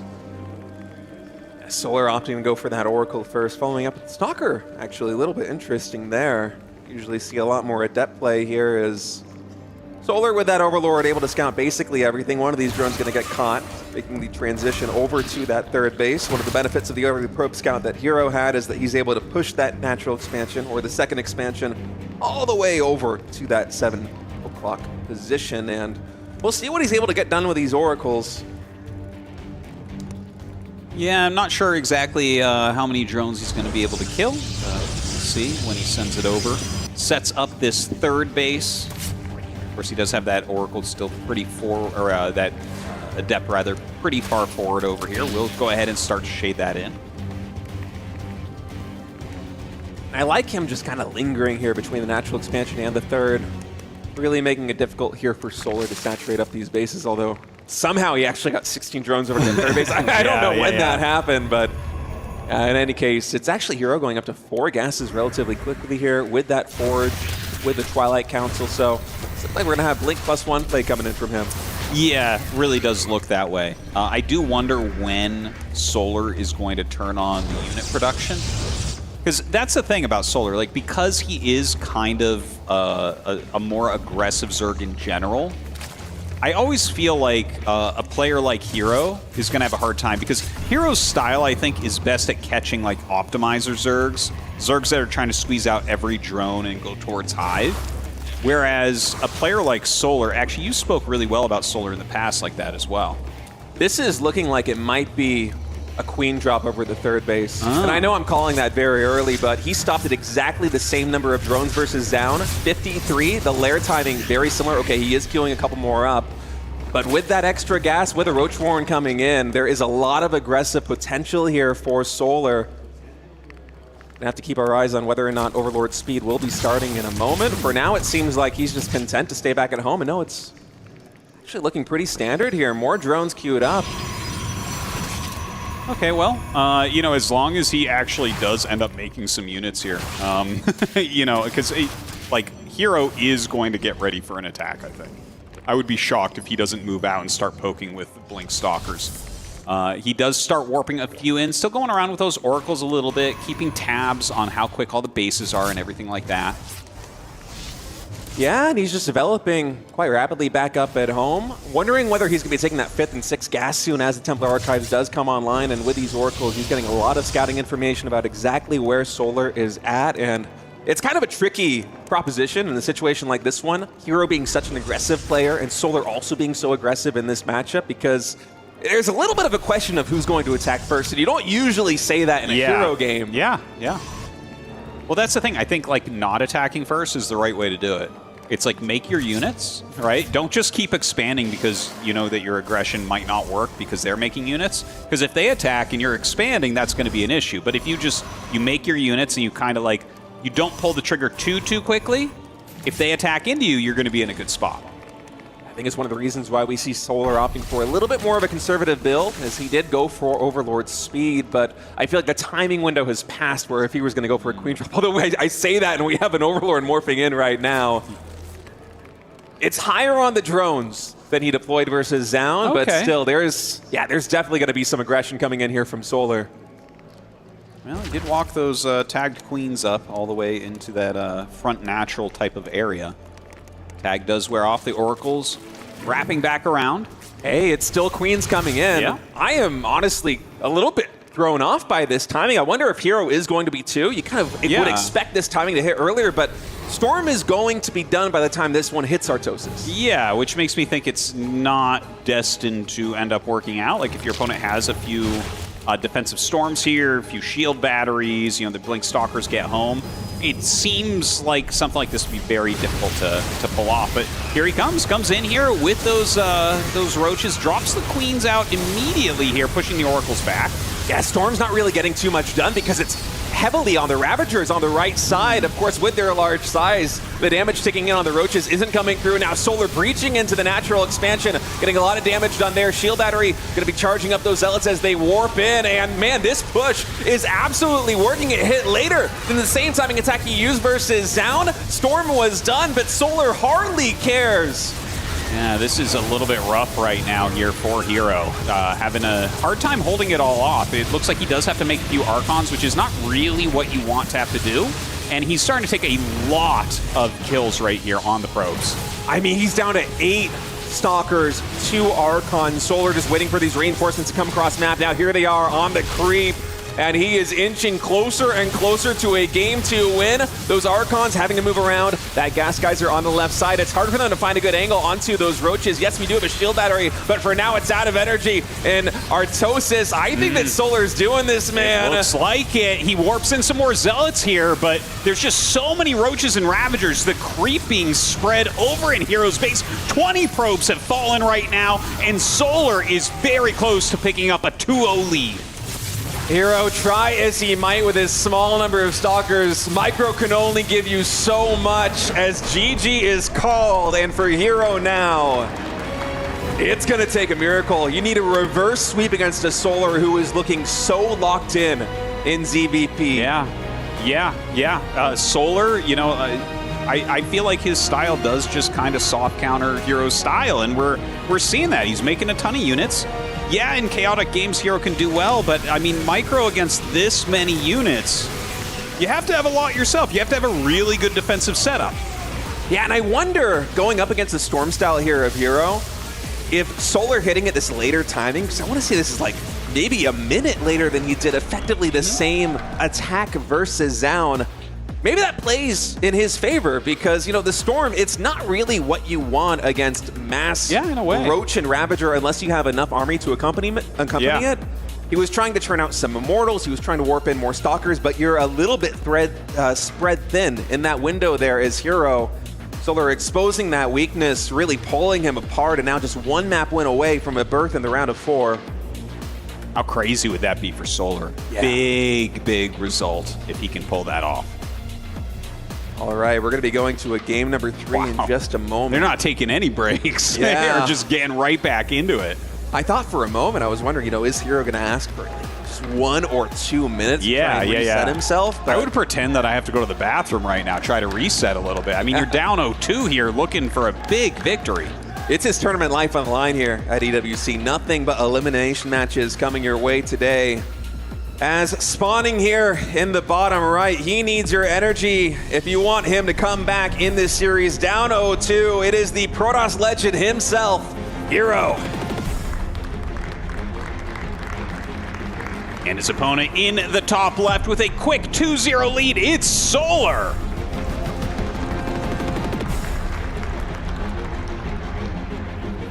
Solar looking so good, both in game 1 and in game 2. Well, here's the thing about Solar's play. This is funny because Solar's in this kind of like difficult bracket, right? So he's playing against Hero here, who's a great player, but he's a very aggressive player, and I think stylistically Solar's doing well. Now, let's say Solar does take out Hero. If he has to face Classic plays like the opposite style of Hero and will absorb these attacks much better. Is that something that Solar could overcome on the way to being a world champion? Obviously, I'm like kind of jumping ahead, but I'm just saying, you know, styles make matchups. Yeah, that would be a tough proposition. And of course, if it isn't Classic, it's going to be Clem. And I mean, pick your poison, right? Those are 2 of the best players in the world here. Of course, Solar did have a very close series with Clem indeed recently, but still, either of those are just going to be really a gargantuan task to overcome. But if he keeps playing the way that he has so far in this EWC, this is probably the most locked in I have seen Solar in a really long time. He's choosing the right time to turn it on. There's no question about that. Now, Hero, your life is on the line. Game number 3 against Solar, an aggressive Zerg. You yourself are an aggressive Protoss player. What do you do? Where do you go with your build? Do you play a really defensive Classic-esque game? Do you try another attack? Do you do something funky?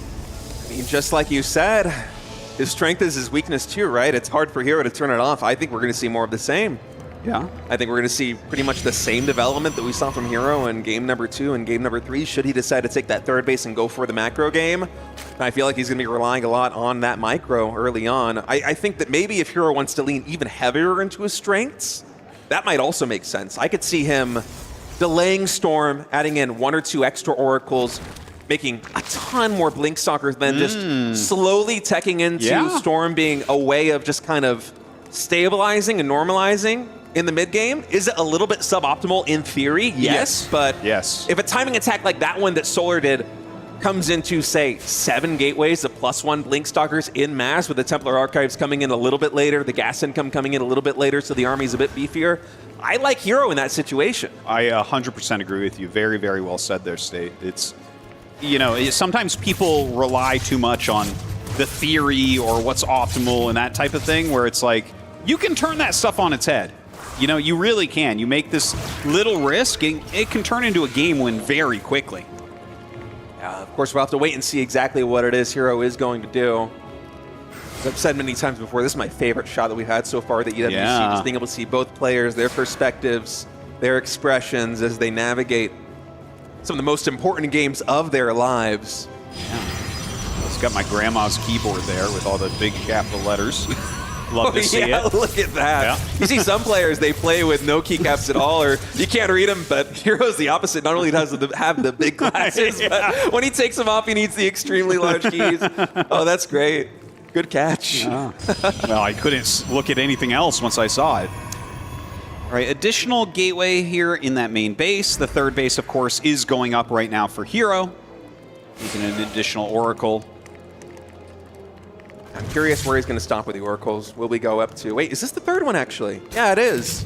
So it is going to be 3 Oracles. The gas income, I think, also is a little bit later than it was in game number 2.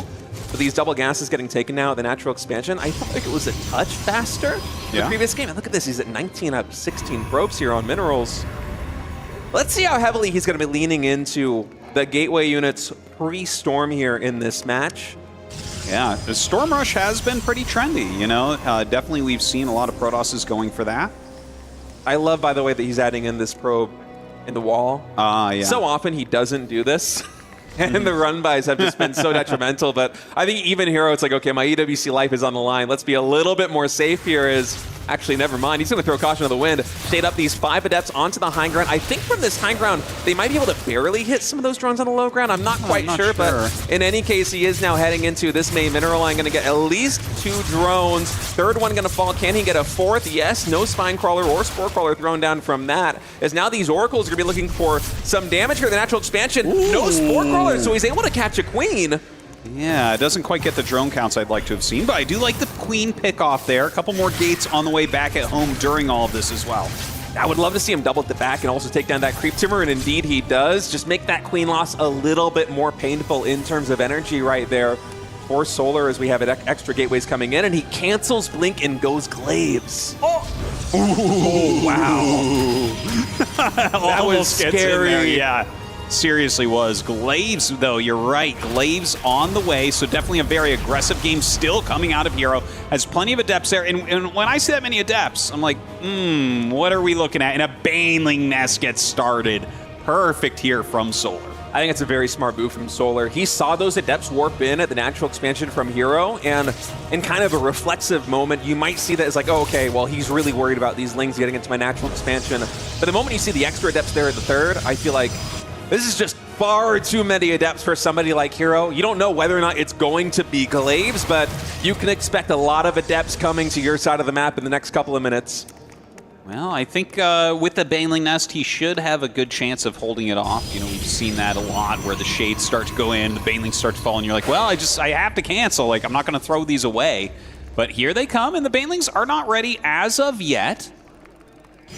8 Banelings now morphing in, actually make that 10. Double digits here for Solar as the first Shade is going to position these Adepts right at the junction between the second, third, and fourth base. He's going to Shade now into the natural expansion towards that main base ramp. He sees the Banelings. He cancels that. Glaives is done. Evolution Chamber does get thrown down here to kind of block the path at this third base. How many workers are actually going to go down? Yeah, hard to say. Now, he is sending that Shade, which, of course, he does have to cancel, so he's going to back off. Only a couple drones killed so far. Storm, Blink, Armor, Second Forge, all in the way here for Hero. Yeah, I like this transition coming in right now. Also being very safe with these Shades in. Cancels them the third. The moment he sees those Banelings, these Adepts, they do get caught out here on the fourth, but honestly, I don't mind it too much. He's buying time to get Storm back at home, and he's also creating an opening here Shade does get canceled. 3 more drones going down. Recall's going to connect, I think, before the Banelings can find a good connection. Yeah, Solar could have used a couple of them there, but I think he wanted the big kills, not just damage. Okay, I feel like he should have maybe. I think he could have gotten 2 hits, which would have damaged like 4 of them and killed 1. So I would have preferred that, but okay, save those for now. He is going for like a Hydraling Bane at the moment. It's going to take a minute because we don't have Baneling speed yet. But again, kind of a trendy play. We've seen it from Rogue. We've seen it from Serral so far in this EWC week. And it looks like Solar wants to pull that off as well. Yeah, Hydraling Bane, a very powerful army composition in the mid game here in PBZ. Is Hero turning on a dime right there the moment he sees those Hydras, able to keep that low HP Oracle alive. He would love to throw down even more stasis wards on his side of the map to try and absorb the impact of the Hydraling Bane that should be coming in the next couple of minutes. The Adepts just kind of taking a little bit of map control there, shading around, clearing out a few lings on the map. The triple Oracle going to hit this base, and yeah, it does force that cancel. Very, very nice. Baneling's coming up to chase them away, I guess. They will tag it and just kind of rotate through. He's done a really good job to keep these alive. He hasn't gotten as much damage as I thought he might with some of these early attacks and getting the Queen and everything, but still, just keeping them alive, getting some scouting, canceling a base here and there. A lot of value out of these Oracles. And I love the move that he's going for right now. He's not adding in additional gateways or anything like that. Instead, Hero, as he takes his 4th base, recognizes that is likely going to be the greatest weakness, and so there's a lot of photon cannons being thrown down, shield batteries as well, as the attack is about to commence. Templars, I think, are closer to the natural expansion right now. Baneling's actually coming in to the 3rd base, while Solar hits the 4th simultaneously. 11 workers going down here. This Nexus likely going to be canceled. Oh man, that is a lot of Hydralisks right there. Hero in a bit of trouble. He comes down. He does have a lot of Psystorm. So he forces this back, but it did get canceled. 11 probes did end up falling during that, and Solar has a good 45 supply lead.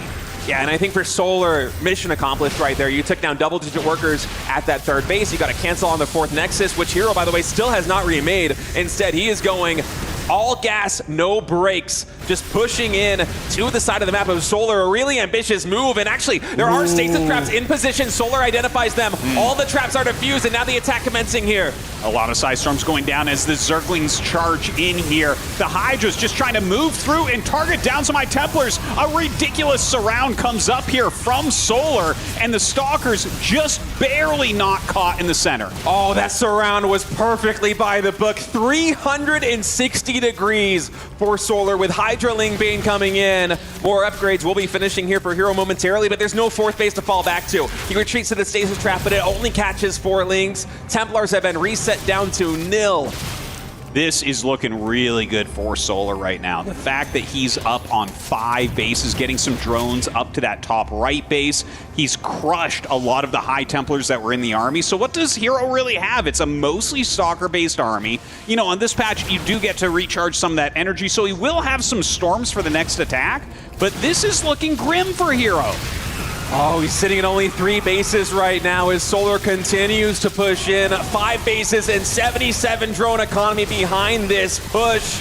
Stalkers standing as strong as they possibly can, but they're also forming a trap here for the Templar, who have to morph into an Archon. No storms left here for Hero and Solar. Are you going to 3-0? One of the Protoss favorites here in EWC. Yeah, it really does look that way right now. The Hydras continue to rally down. You can see the look on Hero's face as he micros as best he can. But with so few units, micro is not what's going to end up making the difference. These Hydras in a concave around his 3rd base. Solar knows he's got this game. Hero with his final Warpins coming up, but I think we're about to see a GG. 3rd base goes down. Solar with a look of satisfaction as GG is called. And Team Falcons is going to be represented by Solar in the round of 4, trouncing Hero in a 3-0 win. Just beautiful play there from Solar, showing that his aggressive style can absolutely match up favorably against Hero. You know, I love some of the plays that Hero brought to us, you know, not just today, but in the past year. Unfortunately, he is not going to get that top 4. He is not going to be the Protoss champion that we've been looking for. He said in many interviews leading into this EWC that now is the time, not just for him, but for Protoss as a whole.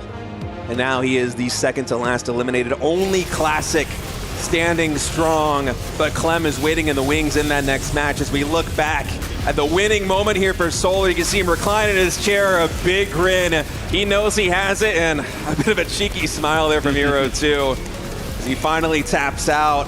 And I must say, Solar is playing so well. He is. He almost had Clem earlier as well. Now has taken out Hero with a 3-0 victory.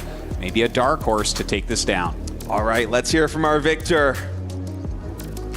A 3-0 clean finish and a top 4. You will be there in the finals. Well, the semifinals, that's for sure. Congratulations, Solar. First of all, I want to jump into it. Game number 1. What was that? What was going on? What happened?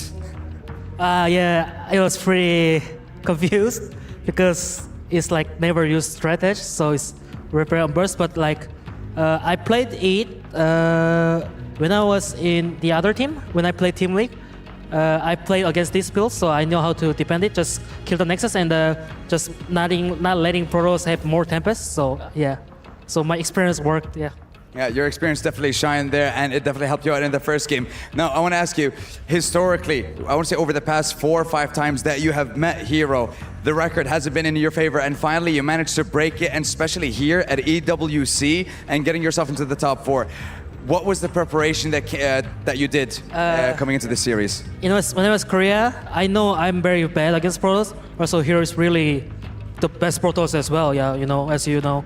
So I know he's really good. So when I'm in Korea, I practice a lot in PBCs. Like, even though I lose, I try to find answer myself like in my way, like not like Serral, like Reynor, just like Solar. So I find how to play against Protos. So I was pretty confident. So that's the Solar way. Yeah, that is the Solar way. And when it came to that third game, you canceled his 4th, and I want to ask you, were you expecting the counter in that situation? Yeah, actually, like his early game was not good. So after that, I got the defense against Clem's adepts. So I already know I was pretty ahead. So I think game was almost over, but I just a bit using a lot micro and macro. Yeah. Well, at the end of the day, you managed to get a clean 3-0 sweep. Congratulations, and thank you very much for joining us, Solar. Boys and girls, the first 3-0 of the day, a sensational way to end our 5th game. We still have 1 more series to wrap up our 3rd day of competition for StarCraft here at the Esports World Cup. Let's head on over to the studio.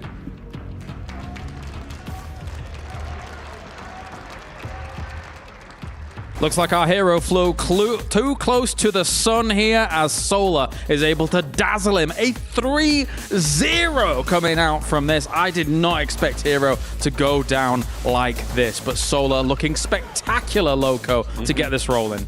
Yeah, I love seeing Solar so happy. He's done so many tournaments over the years, right? And obviously, you can look immediately at his face and realize how much this means to him. But honestly, this entire series was a very hero-like series, right? I mean, we talk about it all the time. He makes these interesting decisions, these funny build orders, right? And, well, the first game in particular on Persephone, no different, with like a proxy Stargate and a proxy Fusion. We just proxy all the things.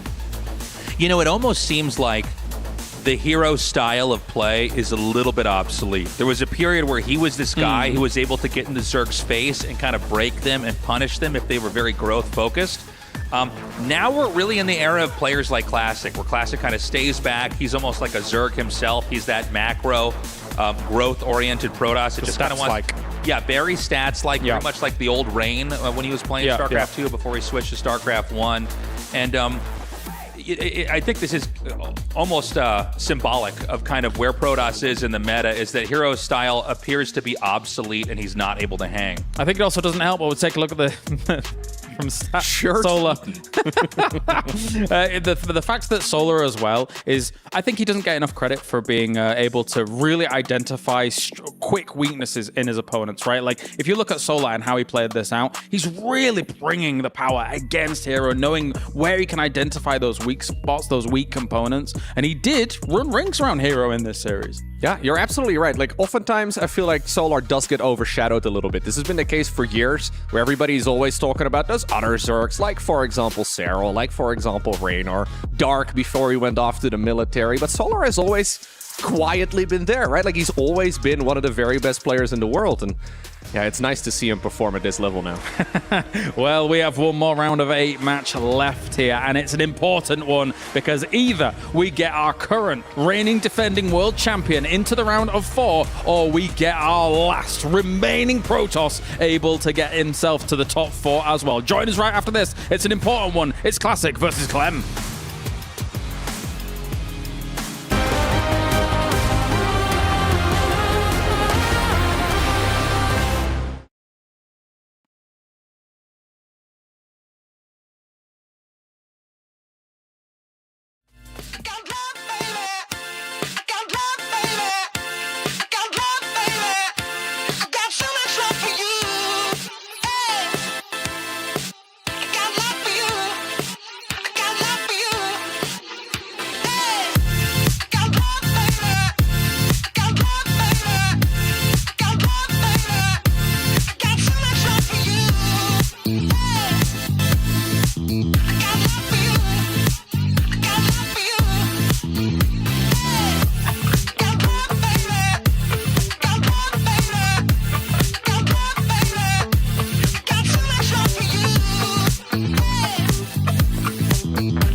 What's up, everybody? I'm Quickshot, and I'm joined by Hero Marine. In case you don't know me, I casted League of Legends for 12 years, but I wanted to ask a couple of philosophical questions about real-time strategy because I've been a huge fan for a long time. You're about 10 years younger than I am, but I grew up with real-time strategy games. What was it like growing up, and how did you decide to play StarCraft 2? Because it's surprising to me. Actually, that's a very long story because I started all the way in 2008, and when I started, there was ESL hosting the German tournaments back then, and that was the main thing, like Warcraft 3 tournaments and Counter-Strike tournaments. I wasn't able to go there because I wasn't 16 yet, but that's basically when I started picking up on those games because I thought it was really cool. I mean, that's awesome because one of the things I noticed from probably when you were too young, from the early 2000s to 2010, there were games like Emperor, Battle for Dune, Dawn of War from Warhammer, Star Wars Galactic Battlegrounds. Like, there were so many more RTSs. Have you noticed that there's less and less real-time strategy games coming out, and I think less and less players? Yeah, actually, I don't know any of the games that you just named. That's how old I am. Yeah.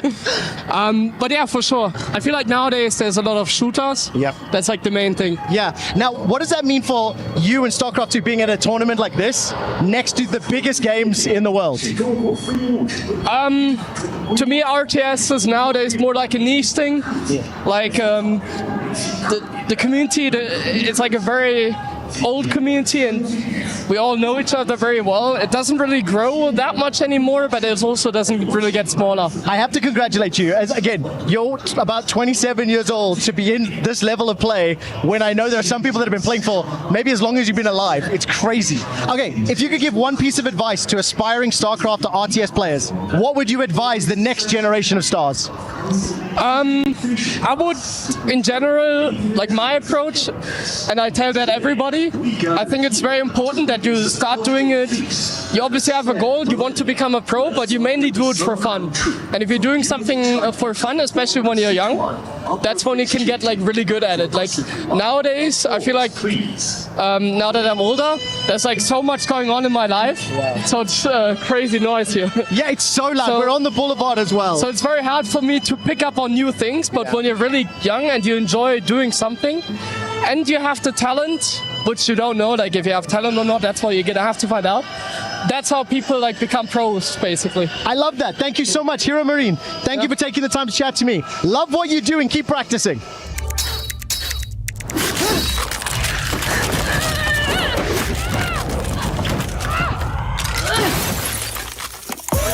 Reach your impossible, Lenovo Legion.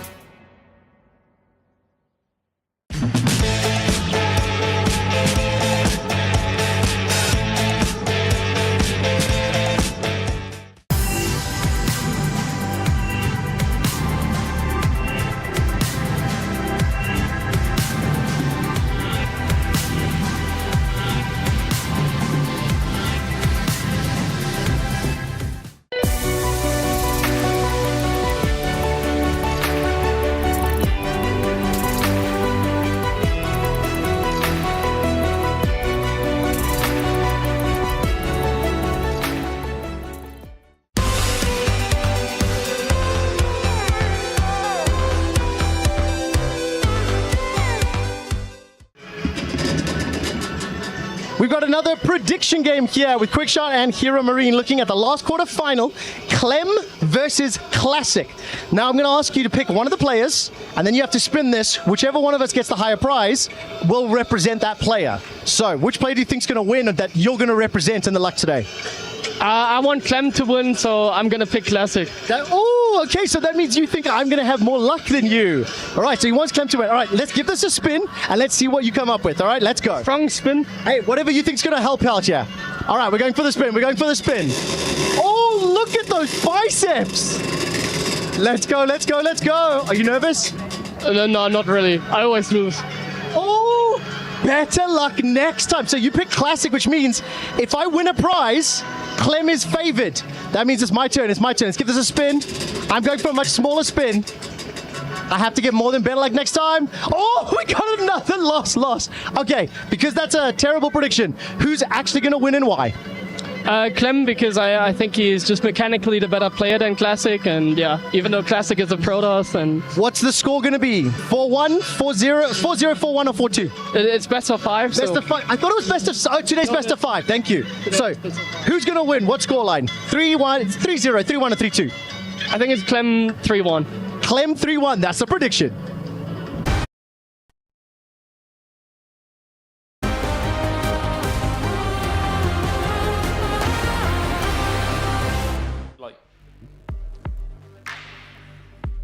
All right, it is time to crush another key, and unfortunately, it will be Heroes at the hand of Solar. We will get a flinch again. It's a guarantee. We'll get an explosion again. It's a guarantee. We've got Artosis and ZG here as well to talk about this, as well as the next match to come, Artosis. Yo. Look. Oh. Bam. Ooh. A very small flinch there. But anyway, Let's now talk about the final series of the day, and it is a huge one, of course, because it is a rematch of the RSL Grand Finals where Classic was able to make a god bleed. Yes, the world champion Clem is going to be going up against him this time around, but it's on a completely different stage. It's his stage, most importantly, as it will be a best of 5 to determine who moves forward into the round of 4. Zombie Grub, talk to me about the matchup. Obviously, everyone's excited about this one. I mean, I think these are the best players of their respective races going at each other, especially with the results so far. It's kind of crazy that before some of the 2 victories from Classic, Clem was on a 20-series win streak. Isn't that insane? That's pretty good. Yeah, I was looking it up. Win I was looking it up, and I was like, wait a minute. I keep in the scroll with like last time that Classic actually won against this guy. So it's a very recent development that Classic has been able to take series off of Clem. So that is something I think worth considering. Yes, Classic may be favored because of recent results, very important. But overall, maybe bigger stages, more consistency. That goes to Clem. Your thoughts? I think actually Classic's going to take this one down. I think he's got the right style. Yes, Clem is mechanically a better player. There's no question there. He's better at multitasking and things like that. But if you look at the way Classic plays PBT, he's very careful about it. He doesn't overexpand. He gets his side storm on time. He plays a cool, steady play of Protos. Like he's super, super safe. And I think if he just grows naturally like he normally does, he's going to have a good time here across a 5-game series. Yeah, it's actually what I'm worried about. I'm saying that Clem maybe has more consistency technically on his side, but I would also pick Classic with the way that he is playing. The only thing that I think Clem can really bring out, except maybe just like the world's absolute best macro Terran versus Protoss, is actually some of the trickier stuff. Get some inspiration from Cure, like yesterday, some really cheesy builds, abuse some of like the gateway positioning that can happen. It's got to be early on that Clem finds the damage. Well, before we get into this series, let's have a tantalizing taste as we get into Classic versus Clem. Clem taking this game by the horns, and GG! You see the happiness in that young Anything that man. Hero can throw at Clem, Clem has an answer for it, and it is the Clem. king of the StarCraft 2 world. He is Clem. Finals. And Serral's army is evaporating. GG! We have never seen dominant performance like that ever in StarCraft 2.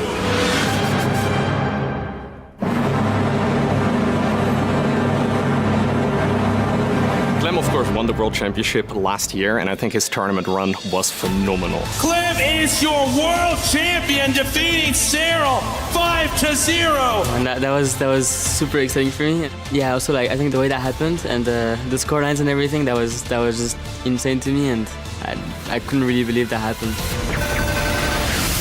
And that is it. It's over. I had to do a lot of thinking after the final series against Clem, thinking how to improve, how to get off from that.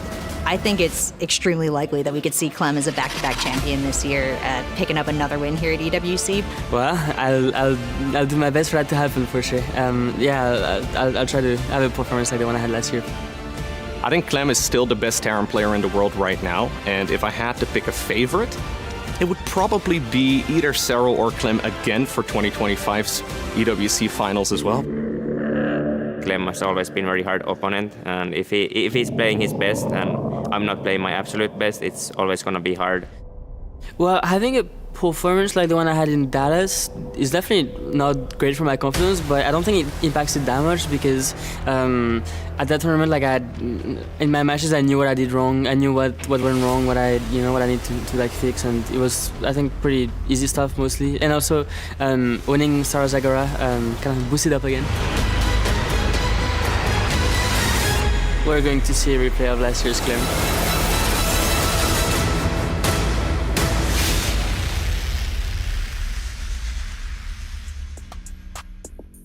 The question is, will Clem be able to defend his championship, Artosis? I honestly, I love him, but I hope not, because if he does, there's no Protoss in the round of 4, and all of our story building is thrown away. True. That is a good point here, as we have our maps, as we will be starting on Ultra Love, Persephone, and then Pylon, Tokmak, and Ley Lines if we need it. I'm hoping it goes to all 5 games. I would love to see that, but now it is time to head over to the stage. It is time for our final best of 5 of the day. Classic goes up against Clem, PVT. It is going to be a banger. Thank you so much. Our last match of today in the S&B Esports Arena is Grand Finals quality. Unfortunately, in a perfect world, they would make it to tomorrow, but we don't live in that perfect world. And unfortunately, fate had other plans. That it did, because history is about to be written. The last bastion of Protoss versus the reigning champion of the world. Ladies and gentlemen, it's Liquid's Classic and Virtus Pro's Classic and Liquid's Clem.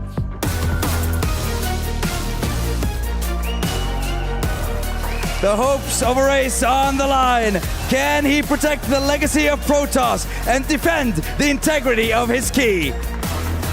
And Liquid Clem, the best defense to a good offense. Wow, it's late, guys.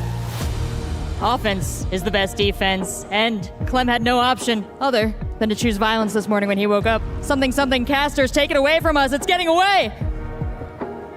What is up, everybody? Tasteless in Rotterdam here to bring you an exciting match between Clem and Classic. Roddy, how you doing? I am doing great. It is the final best of 5 of the day. We have seen a ridiculous day of StarCraft 2. Lots of emotions, lots of heartbreak, seeing the disappointment and pain on Hero's face in the previous series as well. It hurts. We know how much time, blood, sweat and tears these guys pour into their craft. Now, obviously that makes it awesome for us to watch, but also tough from time to time. But here we are. It is our final best of 5. It is Classic versus Clem, a rematch of your RSL finals, Tasteless. Yeah, and in that finals, it was interesting. Classic flexed his macro Protoss style so hard.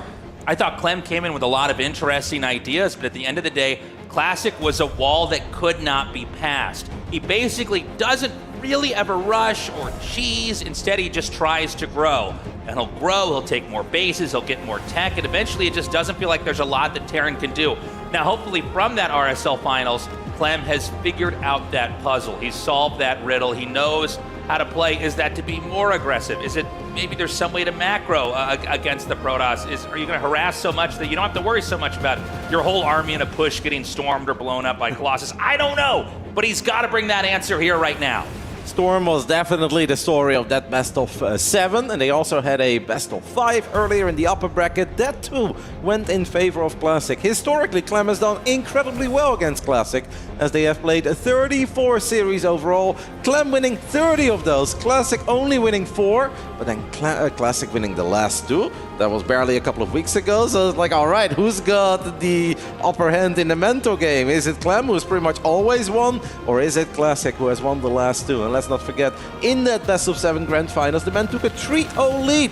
If he takes a 3-0 lead today, it is all over.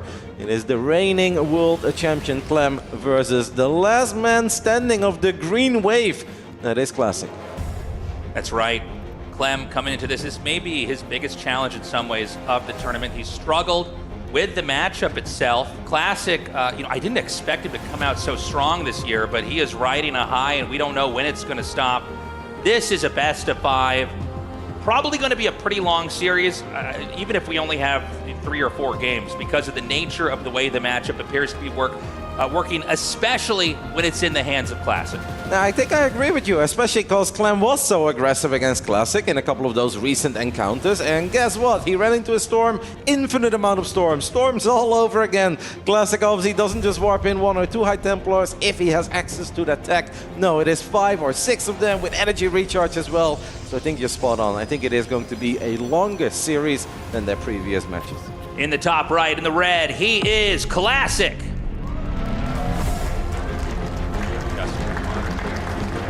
Representing Virtus Pro, the only player in this tournament that represented Virtus Pro. In the bottom left side, we are looking at the main base with the man who already saw his teammate earlier today advance into the Final 4. Can this man keep his dreams alive of defending his World Championship title? It's Clem.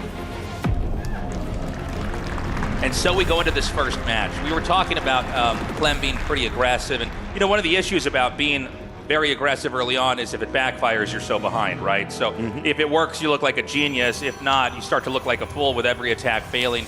We've got an SCV sent out right away, and this isn't scouting the Protoss space directly. It appears to be, it is. It's going to loop around over here and go up into the natural. Yeah, he could go for an eBay block, but this is actually interesting what Classic is doing, because we've got a double gate opener. Yeah. In PvT, a double gate opener is incredibly uncommon. We did see Zoun do it early this tournament against Beyond, but that was with a pylon and 2 gateways on the other side of the map. And maybe Classic just knows that Clem loves to eBay block, and then that SCV is going to try to buy some time to block an additional Nexus. But at this point, there is no Nexus yet. And Clem might think like, oh, this has gone perfect so far. I have forced him to expand elsewhere. But what Clem really needs to do is get into that main base of Classic, because Classic is going to have double the amount of units that you normally have in these early stages of a PvT. This is such an interesting opener because it's been played masterfully here by Classic.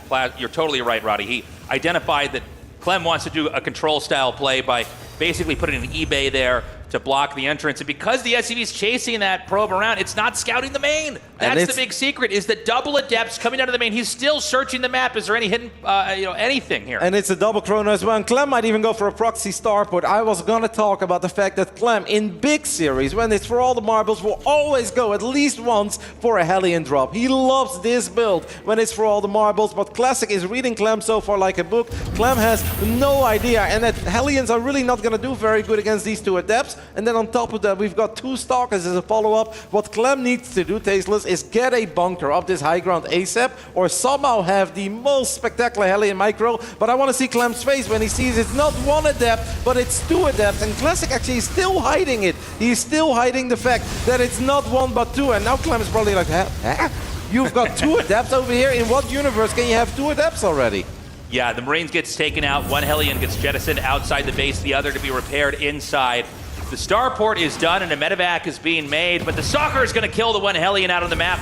And the pressure is really building here at the entrance for Clem. It is smart to get a Widow Mine, because Widow Mines can obviously just burrow and get a guaranteed kill on one of these units, and these units are very important. But right now, this is not a fight that Clem really enjoys. It's a couple of Hellions and just a single Marine, buying time for that Widow Mine to come out. And let's not forget that we have a proxy starport. He has still gone, by the way, for the medevac, which I find a tiny bit surprising. I thought that perhaps going for a Liberator here, or even a Viking that can land and do something on the other side of the map, would be more impactful, because are you really going to fly that medevac all the way home to heal 2 Marines? Like, that doesn't seem like much of a play. Yeah, I mean, right now the medevac can't really do anything, right? It's just floating out here on the map. We saw the starport lifted. The Widowmine's going to come down. He does not manage to snipe it.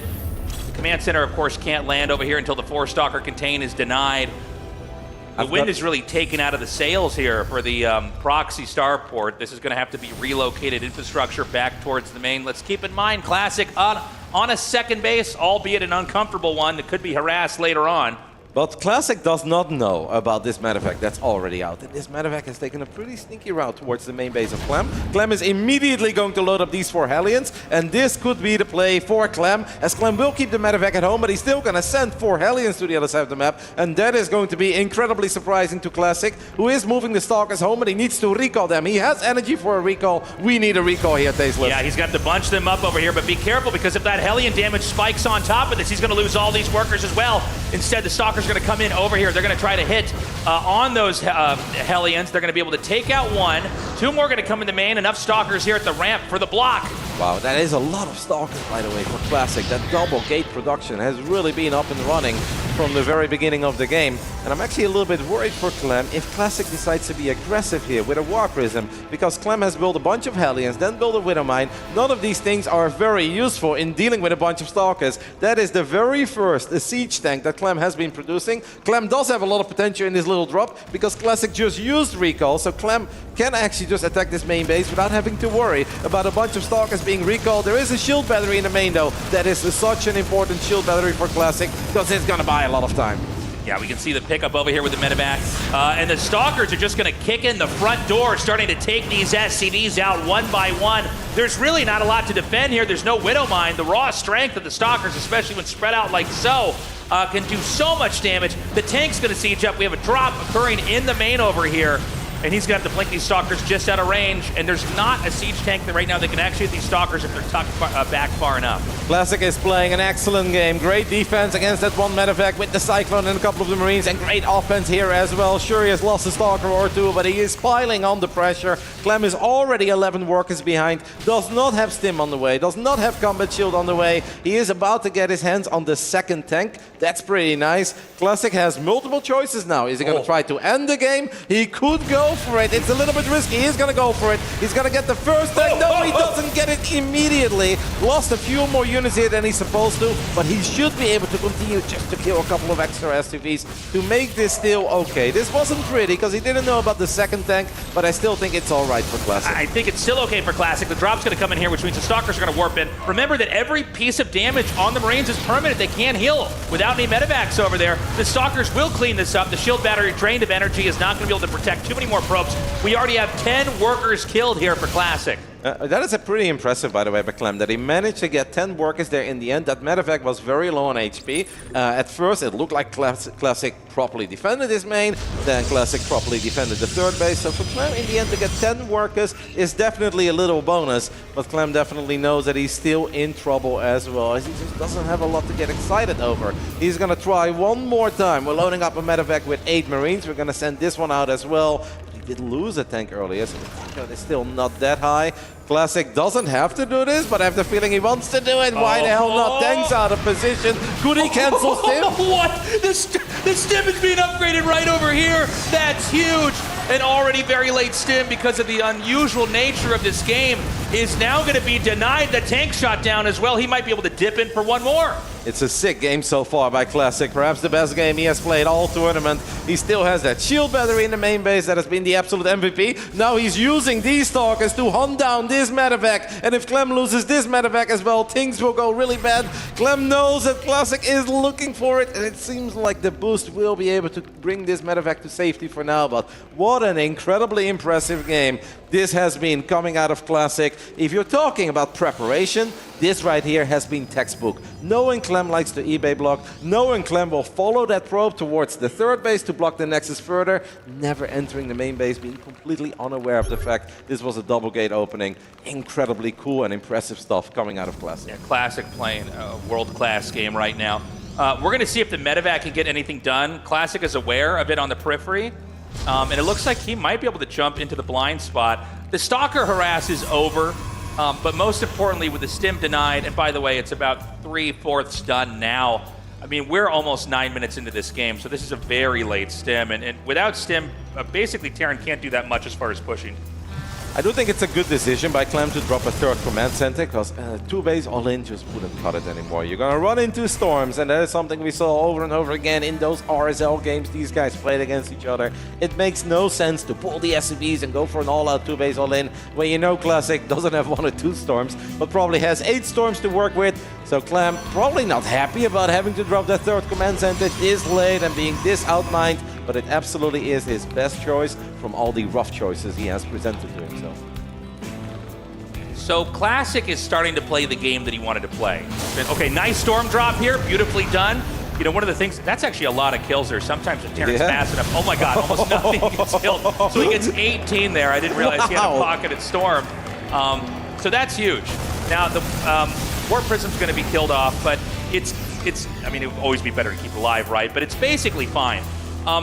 Classic's getting into the game that is his strongest point. Is he's going to be macroing up, he's going to be ready for pushes, he's probably not that interested in any kind of full-on attack, and he wants to grow. And that means that Clem wants to try to push out and end the game. Clem has to make this work, or the odds of him making this game a win are so slim. There's only one world where this will work for Clem, and that is if he's able to siege these tanks up in a very gnarly spot, but they are not sieged up yet. Or perhaps if Classic makes a terrible blink, Clem is still trying to distract the Protos a little bit with that Marine drop in the main base. He's trying to get something done. There is a new Warp Prism. We are always going to have a couple of good storms here, and all that Classic needs to do to win this game is hold here. He is going to storm everything, does lose the Warp Prism. He's blinking into Marauders and he's blinking into tanks, but he has so much that he can get away with it. Oh my man, I mean, the damage is just insane. The army wiped out. The third base could be vulnerable. We've got a small drop over here, but it doesn't matter because Clem saw the writing on the wall. The counterattack from Classic would have ended that game.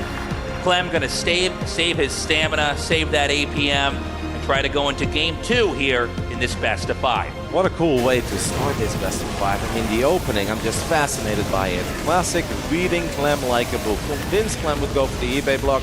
Convinced Clem would probably follow that probe towards a potential third base location. Clem just didn't realize it. Clem was having his own little plan, and that's the Hellion drop, because Clem loves to go for a Hellion drop in very big PvP series. I've even asked him about it once, and he said, like, yeah, it's something I don't really do in these minor online events, because I kind of want Protos to forget about it, and then when they're not really thinking about the Hellion drop, that's when I bring it out, and it often does pretty well. Well, this time, that plan got disrupted before it even truly got going, because of the Adept into Stalker pressure. That was a mighty impressive game coming out of Classic. I worry for Clem, the way that game went. And you know, that's a unique situation, right? Because we had 2 players doing 2 unusual builds, which usually make for some of the most exciting games. I think that game illustrates that exactly. We had Clem go for the proxy starport, but Classic's opener basically worked. He knew that the eBay at the natural expansion would come down, and so a lot of times what you're trying to do with the SCV instead of scouting the main is to try to figure out where that third base is. Maybe you deny that too if you get in the way. And because of that, he didn't realize that there was a double gate early on. The pressure was hitting. It was pretty chaotic, but ultimately Classic got to the position where he's just starting to macro. The game in some ways becomes boring from the Protoss' perspective. You're kind of just like storm dropping and growing on the map. And he got to that point where Clem couldn't catch up. Also, let's remember that Stim was denied there. Yeah. I mean, the Stim was so deep in the main, but the Stalkers got in. I think it was a little bit of a preemptive siege there on the second or third tank. And without Stim, you just don't have any legs in the matchup as things pick up. You can't really do anything to force the situation. I'm not sure if any Protoss ever got tired or bored of storm dropping, though. Like, if we're ahead and we're killing 18 SCVs with a couple storms, I think we're loving life. In the top left, in the red, he is Classic.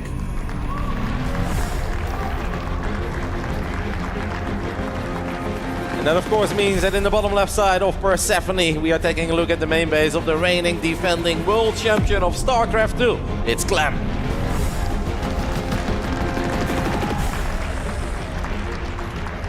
Okay, this map is an unusual one. You spawn both on the left side of the map. Obviously, Clem in the bottom, Classic in the top. There are speed zones on the right, which, you know, when I first saw this map, I didn't think it was going to play as much of a factor. It turns out it plays a big one here. But in the matchup PvT, and we saw this specifically with Classic and Clem in RSL, is Classic preempted Clem's drops. Drops on this map, they come in a very predictable angle because it's north to south or south to north. I would imagine Clem has learned from that. He's going to be a lot more cautious in games like this because there's more than enough land everywhere that you can't really sneak or hide a drop anywhere when it's en route.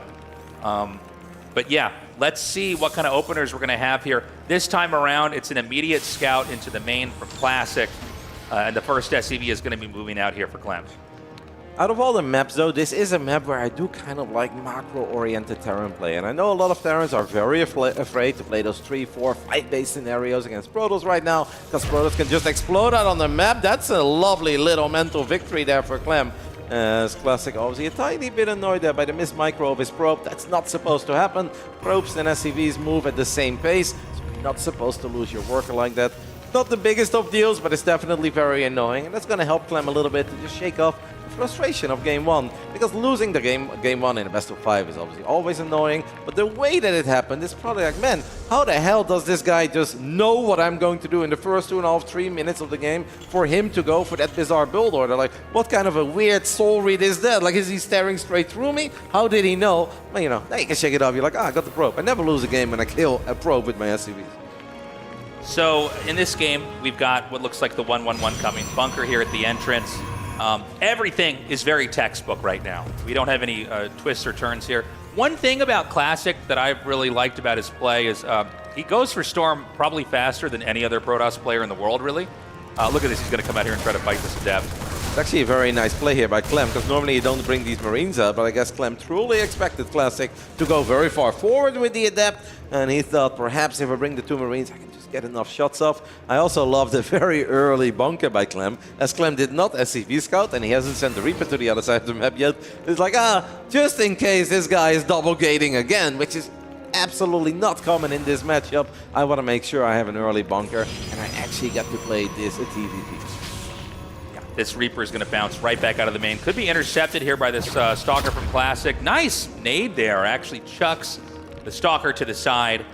And so, yeah, we're going to see if we get that fast storm that I was mentioning earlier. In this case, it's going to be Blink right away. I have seen Classic go for Storm and then a third gate and then get a Storm, then get the third Nexus. But seeing the probe out here, it's going to be more of the standard build order where you have 2 gates, then the Nexus with Blink. And, you know, honestly, I feel like an opening like this, maybe there is a world where Clem could get a little bit aggressive.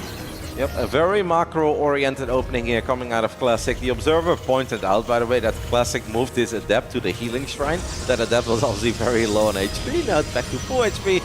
That is because of that Healing Shrine on the right side where we have the little plus symbol on the minimap. Clem didn't get anything with his Reaper, probably a little bit frustrated, was very close to getting a single worker, but it's all good. It is a lot more important for Clem that he gets something done with this Widowmine drop. The hallucinated Phoenix will tell Classic everything he needs to know. Clem, I think, is faking Cloaked Banshee as he's researching Interference Matrix. The medevac is already very low on HP. One Stalker did die, and now it is a probe that's gonna go down, but this is really not that bad for Classic. He loses a bunch of workers in the natural, but it's all acceptable because the biggest victory here for Classic is that he doesn't have to worry about the second wave or the third wave of that medevac showing up, because the medevac died, the Widowmines died, so it was a one and done coming out of Clem. That's not what you're looking for as a Terran Tasteless. You're waiting for that thing to pick up the mines, come back a little bit later when there is a fight happening to potentially find a lot more damage. Classic is going to be more than happy with that, even though he lost the Stalker, and ideally we lose a probe instead of a Stalker. We've got Charge coming here for the Zealots. Stim starting for Clem as well. A very different game from Game 1. This is one where basically everybody's going to do exactly what the build order was planned for. We can see the Raven now going through these speed zones over here. He's using the highway. yeah, he's going to take the Autobahn through here to throw down some turrets here, probably in the worker line, and then try to get back out. Important that he doesn't lose this Raven, because that's extremely important when those pushes come. What is actually quite nice for Classic is that he's so fond of the Templar Archives as a real tech opener that he's going to have very quick access to High Templars, and High Templars can just drop a feedback on that Raven, so that Raven can't just stay idle between those bases forever, because that will allow Classic to land a feedback, and then that Raven is going to A, take damage, and B, won't have any auto turrets for a while. We also saw earlier that Classic did drop a shield battery in the main base, I believe, once more. That shield battery in the previous game, by the way, truly saved this game, because there were 2 moments where Clem could have potentially found a lot of damage, but he didn't find any damage because of that shield battery. And that reminds me a little bit of like how Zest used to play, and I was such a big fan of that, because if you're that far ahead, just spend those 100 minerals, get a battery. It's going to make your life so much easier. If he didn't have that battery, that first game could have slipped away. Having that battery, you spend 100 minerals and you give yourself an extra 6 or 7 seconds to warp in some units and deal with a little drop. As Clem is looking for a cool play where he's going to try to force these Stalkers to blink back and try to intercept them. They've already blinked Tasteless. That is bad news for Classic. That was so perfect, because Classic does this every game. He basically has Stalkers out there to kill anything that's going to scout and see for a push coming. So Classic comes in, traps them with a sandwich, and as they blinked back, they got shot down. And now the push is inbound. And you know, every unit is so important to try to hold that push off. Losing those few Stalkers is huge. Storm finishes at the second. The question is now, will this attack still work? Yeah, first Storm is not that great. It's going to push the army away a little bit. Clem is obviously worried about the fact that it is there, and most of the time Classic has infinite amount of Storms. Classic did use a feedback, by the way, on the Raven. That's what the Observer was showcasing us. That's why the Raven took some damage and had absolutely no energy. There was a Widowmine left behind there.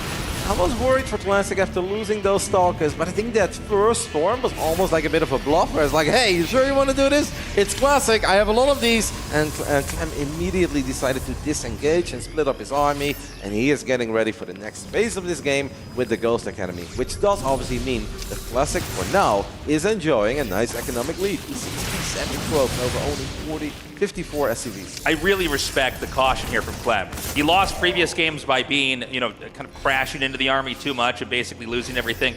He set up a little bit of a good position with about half the army on the right, the other half on the left. He's going to scan. He sees the Templars. There's really no way to go in there and snipe that easily, especially when the Templars get high enough. Supplies are about even.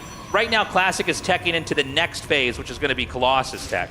Yep, but we do have that War Prism in the bottom left side. It is 2 Zealots and a High Templar. I think the High Templar will come as a bit of a surprise. It is going to be Zealots first. The SCVs are going to be clumped up, and here is that High Templar dropping Storm. That is 17 SCVs. Classic is playing like a man on fire, and Clem knows that he is in a bit of trouble, and especially because we can see, Tasteless, that Classic is already getting ready for the other transition, the second Robo and the Robo Bay, and Clem right now does not have an economy to deal with both High Templars and Colossus.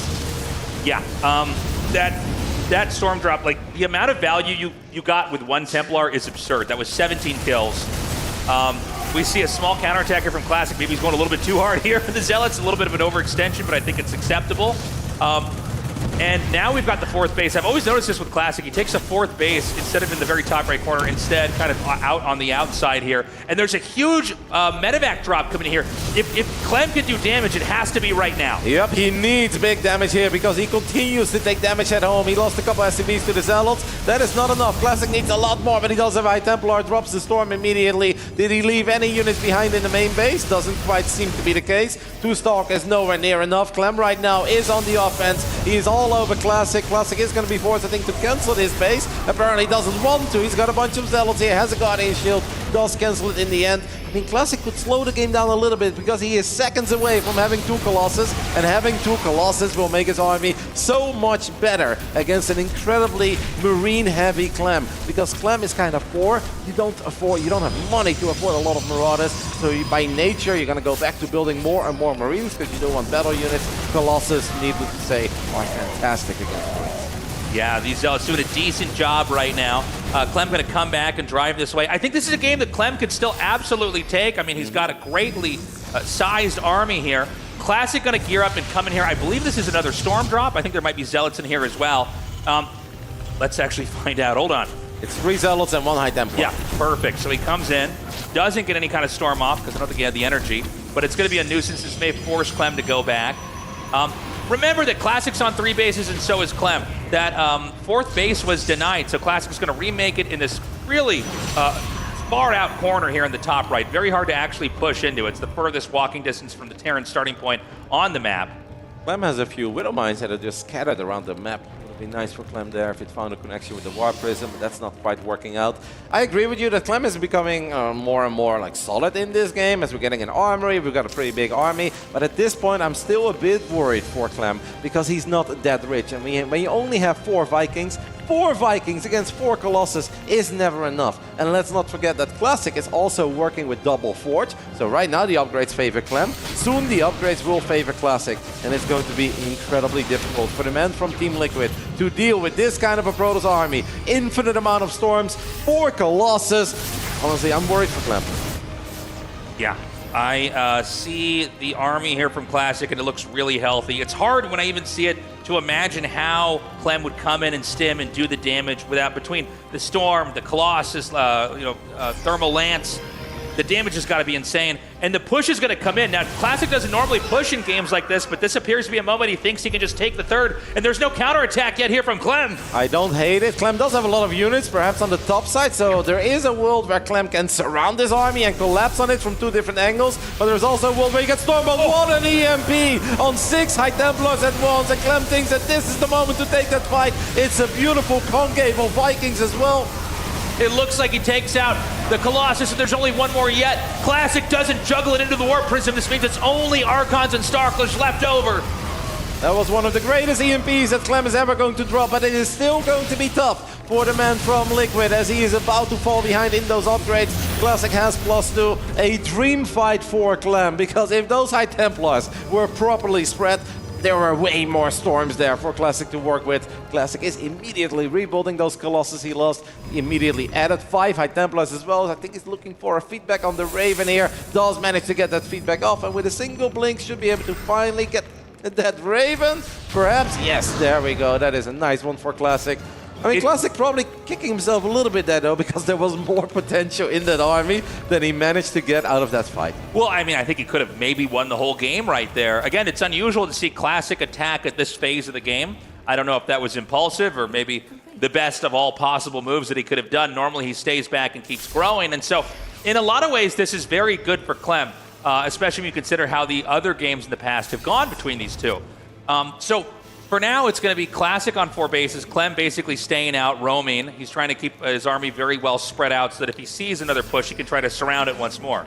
The most painful thing for Clem about that previous fight is that he lost pretty much all of his Vikings. And Vikings are expensive. He is working with double starport now, and he's obviously starting to have a much better economy than he had earlier. It's so important to keep these Vikings alive as one High Templar gets split off. Lenses, Storm, clips a couple of these Terran units. Clem did manage to get his 2-2 upgrades online, so that's obviously nice. High Templars are once more clumped up, and that's another great EMP by Clem. Classic is going to have to do a better job in spreading out those High Templars. A single EMP is not supposed to connect with 4 or 5 High Templars at once. So Clem decides to back off. I think identifying that right now, Classic just barely going into his 5th base, and obviously Clem can play catch up there. Classic isn't in that too big to fail phase.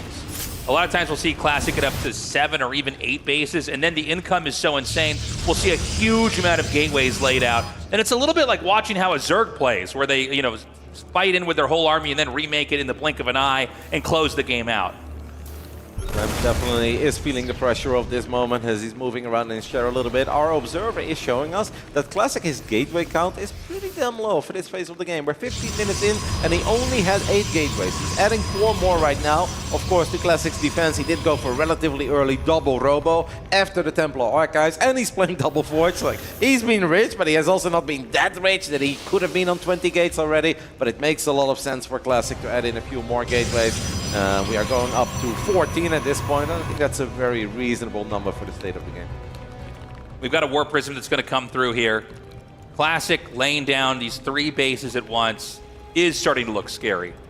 Clem hasn't moved. I wouldn't call this paralyzed, but if he lets Classic get this big, if he doesn't start to drop in several locations or figure out how to win with a push, which of course we know is very hard at this phase of the game, he's going to be in trouble. So this Marine sacrifice is great. He shuts down the gold base. He's going to zip up north through the speed thingamajigs, and then he's going to come up there and hit that top right base. That was a kill, by the way, on the Nexus. That Nexus did not get cancelled. Classic thought that's just a couple of Marines. These Marines, by the way, are absolute heroes as they're still going all the way to the top right side. So they got a Nexus and 5 probes. Clem was more than willing to lose as Marines as Clem was maxed out, and Clem is looking for that power spike that Terran has with +2 ship weapons and a bunch of Liberators. And then ideally we get that upgrade out of the Fusion Core as well for the advanced ballistics. Like, that is an incredibly important one.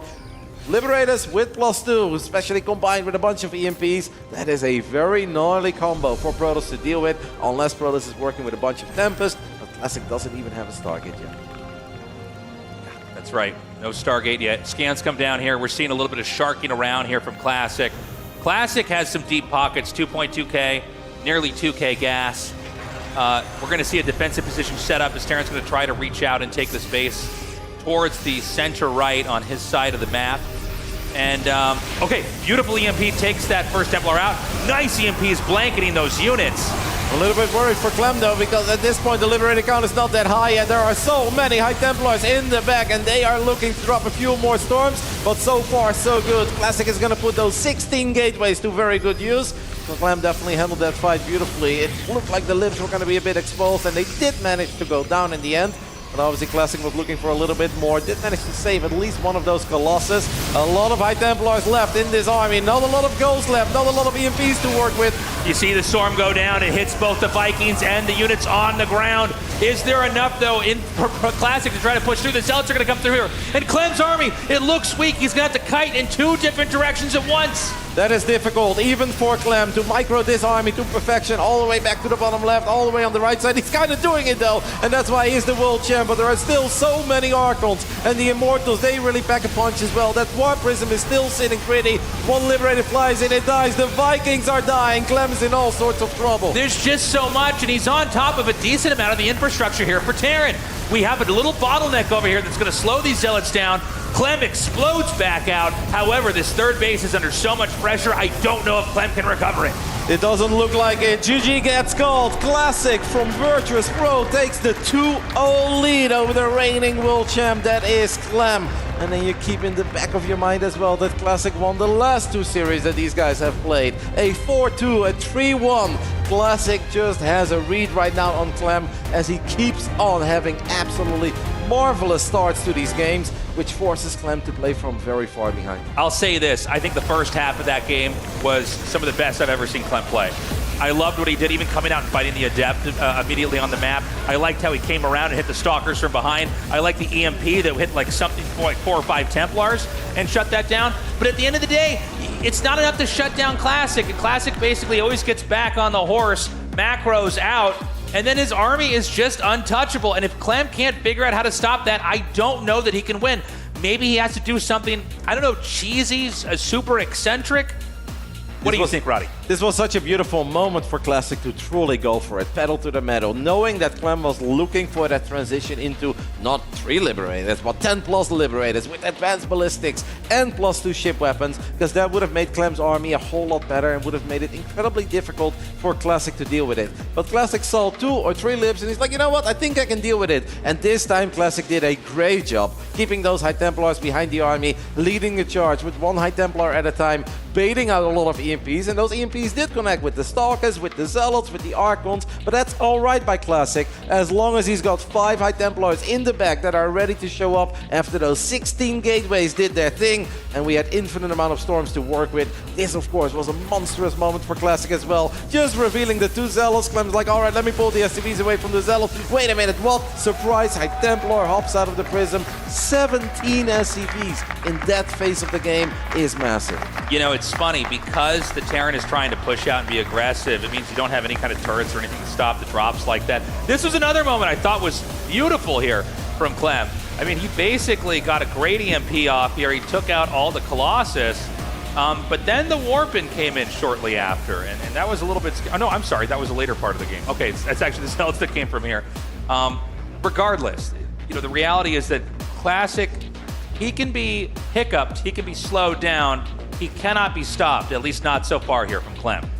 Classic is playing some incredibly impressive PVT. Still needs to get 1 more on the board though for a top 4 finish here at the Esports World Cup 2025, and that would of course guarantee us a Neil champion as well, but we ain't there yet. Clem is a comeback kid. He has made some great comebacks throughout his entire career. I remember at WCS Europe Finals where he was down 0-3 against Reynor, turned it around, still became the champ 4-3.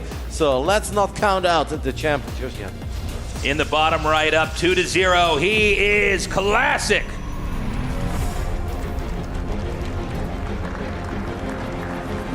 And in the top left side. The kid knows that he's gonna have to bring something incredibly special. He is still the reigning world champion of StarCraft 2, representing Team Liquid, looking to join Cure in those semi-finals. Needs to win 3 games in a row. It's Clem.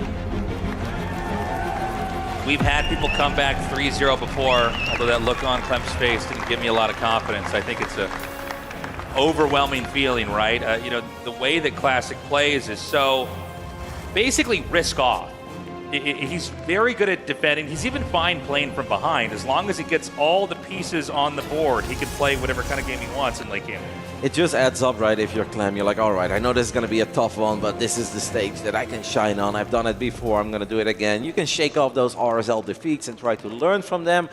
I think that first game, it really sets the tone for the series, where Clem thinks like, hey, I get the eBay block down. That's awesome. Hey, I'm even able to delay the natural a little bit longer, and suddenly, surprise, your opponent has gone for a very unusual double gateway opening, 2 adepts into 2 stalkers. It really set the tone. From there on out, it just kind of feels that Classic is in Clem's head. You know, Roddy, I wouldn't even mind seeing the Hidden Star port again. I felt like if that game 1 wasn't so weird, maybe that would have done a little bit more.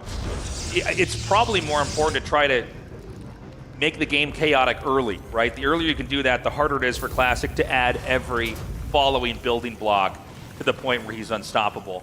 But we'll see. I mean, Clem definitely is going to come in here with some kind of plan. It's going to be the best plan he's ever had on this map, on this matchup, because otherwise he is going to lose this best of 5. Yep, this is it. We have gone for a double Reaper opening, so it could be triple Reaper into double Hellion, but we'll keep a close eye on it. There's a chance that Clem will just show something, but actually switch it up and try to make Classic to be the guessing guy once in this best of 5. We will see. Again, a very early shield battery in the main base. You can see first-person view of both players.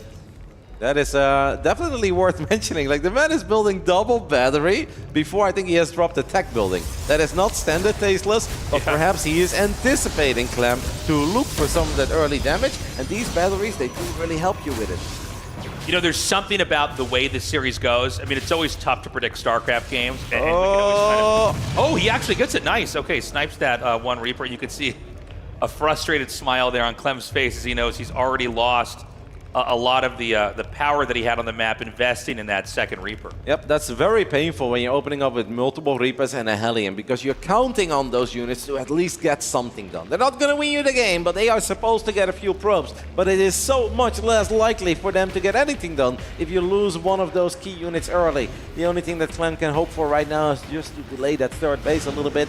I don't think Classic is truly looking to rush into it.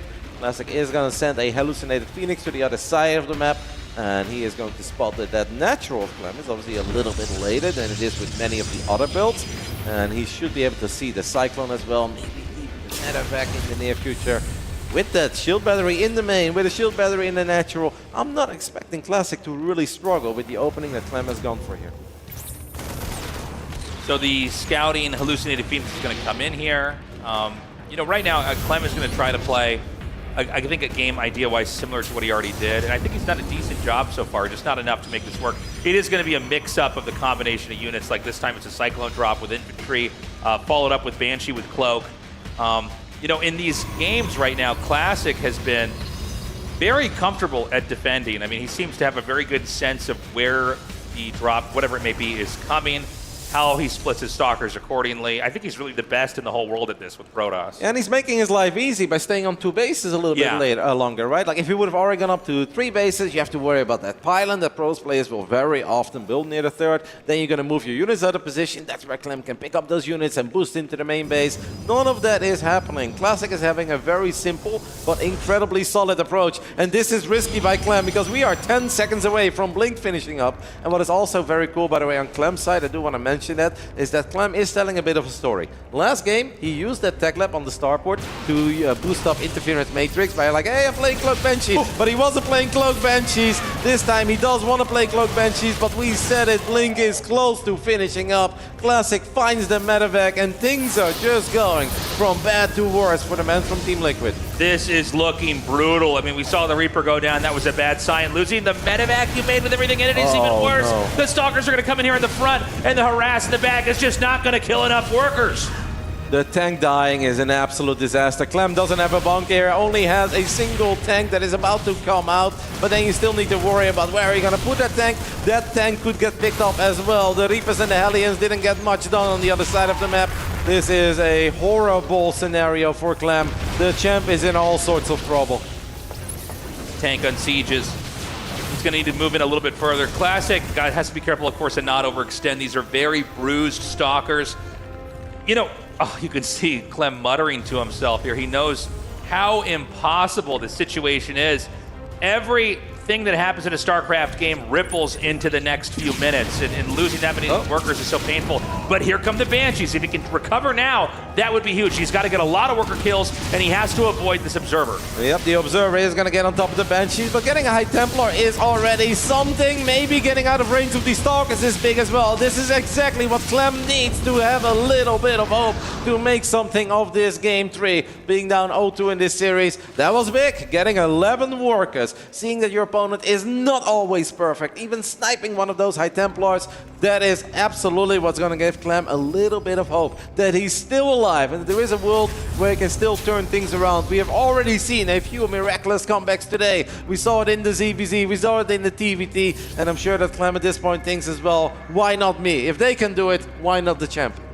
Yeah, that was so good for Clem, because up until that point, it looked hopeless. In fact, had that second Banshee been killed, I don't think he would have gotten any of the workers to begin with. Well, he got at least less than half here.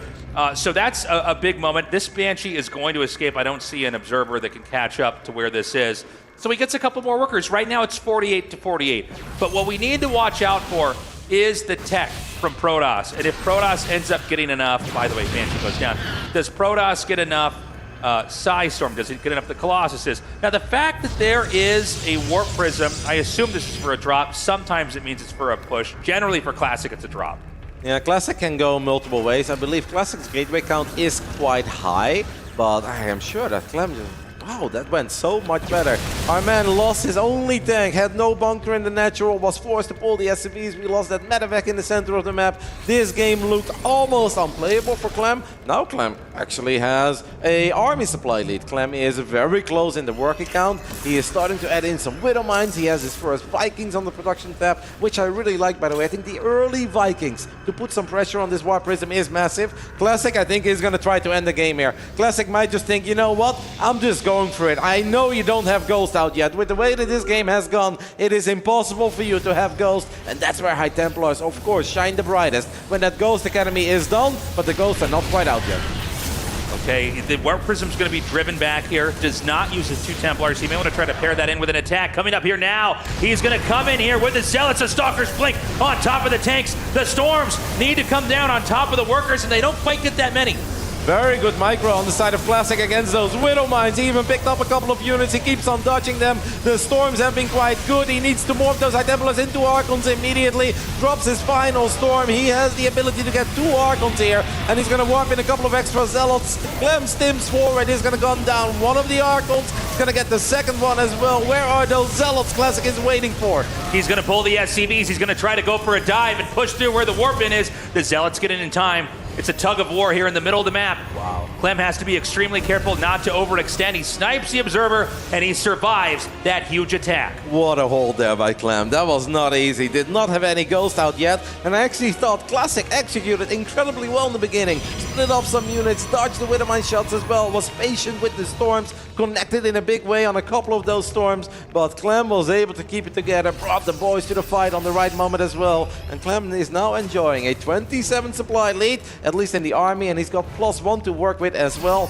Classic is going to try to slow this game down a little bit by going up to 4 bases and going double robo. Clem is having none of that. This would be another miraculous comeback here today, because Clem was in an immense amount of trouble. Looks like Clem's going to try to come in here for the dive. He gets a nice EMP, taking a lot of the energy out from those Templars. The Zealots are not high in numbers. The tanks are going to siege up, and this army is once again going to be thinned out.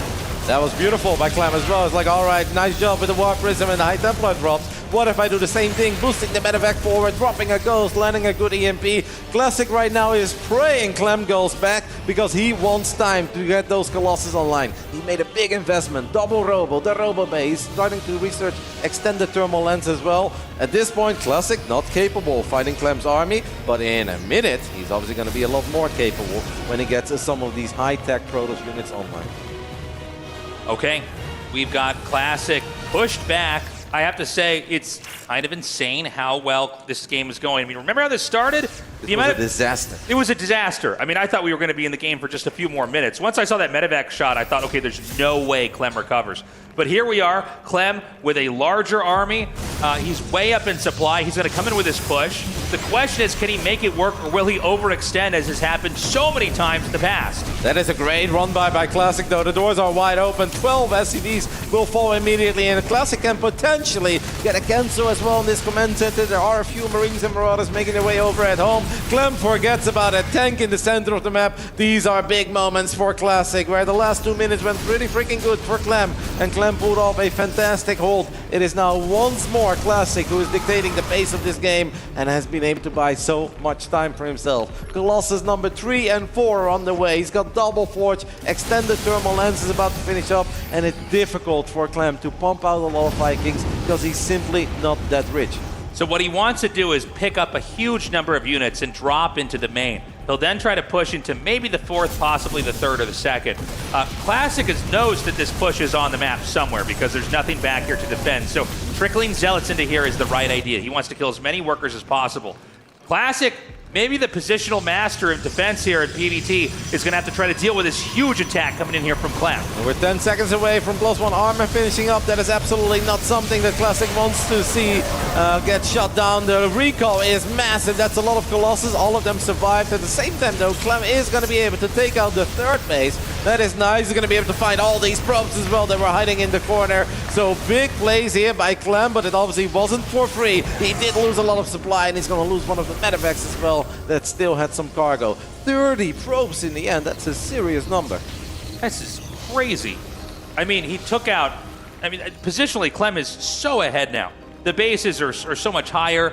Protos has basically been forced all the way back here to defend. I like the storms here on these medevacs. Do whatever you can to get rid of these, because as long as these are back here, they can always just drop into your main. And I think Clem's happy to sit here and micro these versus storms. By the way, those are storms that can't be used in the next minute or so here when you spend it on that medevac. Yeah, it seems like Classic is looking for a devastating counter because he's not rebuilding any workers. This is it, Tasteless. Classic is going to try to get Clem out of this game and get the W in this best of 5. But Clem's got a reasonable army. He's got 6 Vikings. We have 5 ghosts. We've got a Widowmine Somber as well. The medevac count is a little bit low, and then knowing one of those medevacs is at home, Clem had no choice. Clem had to choose medevacs or Vikings. Without Vikings, he stands no chance, so he needed to invest. Classic is now thinking about maybe...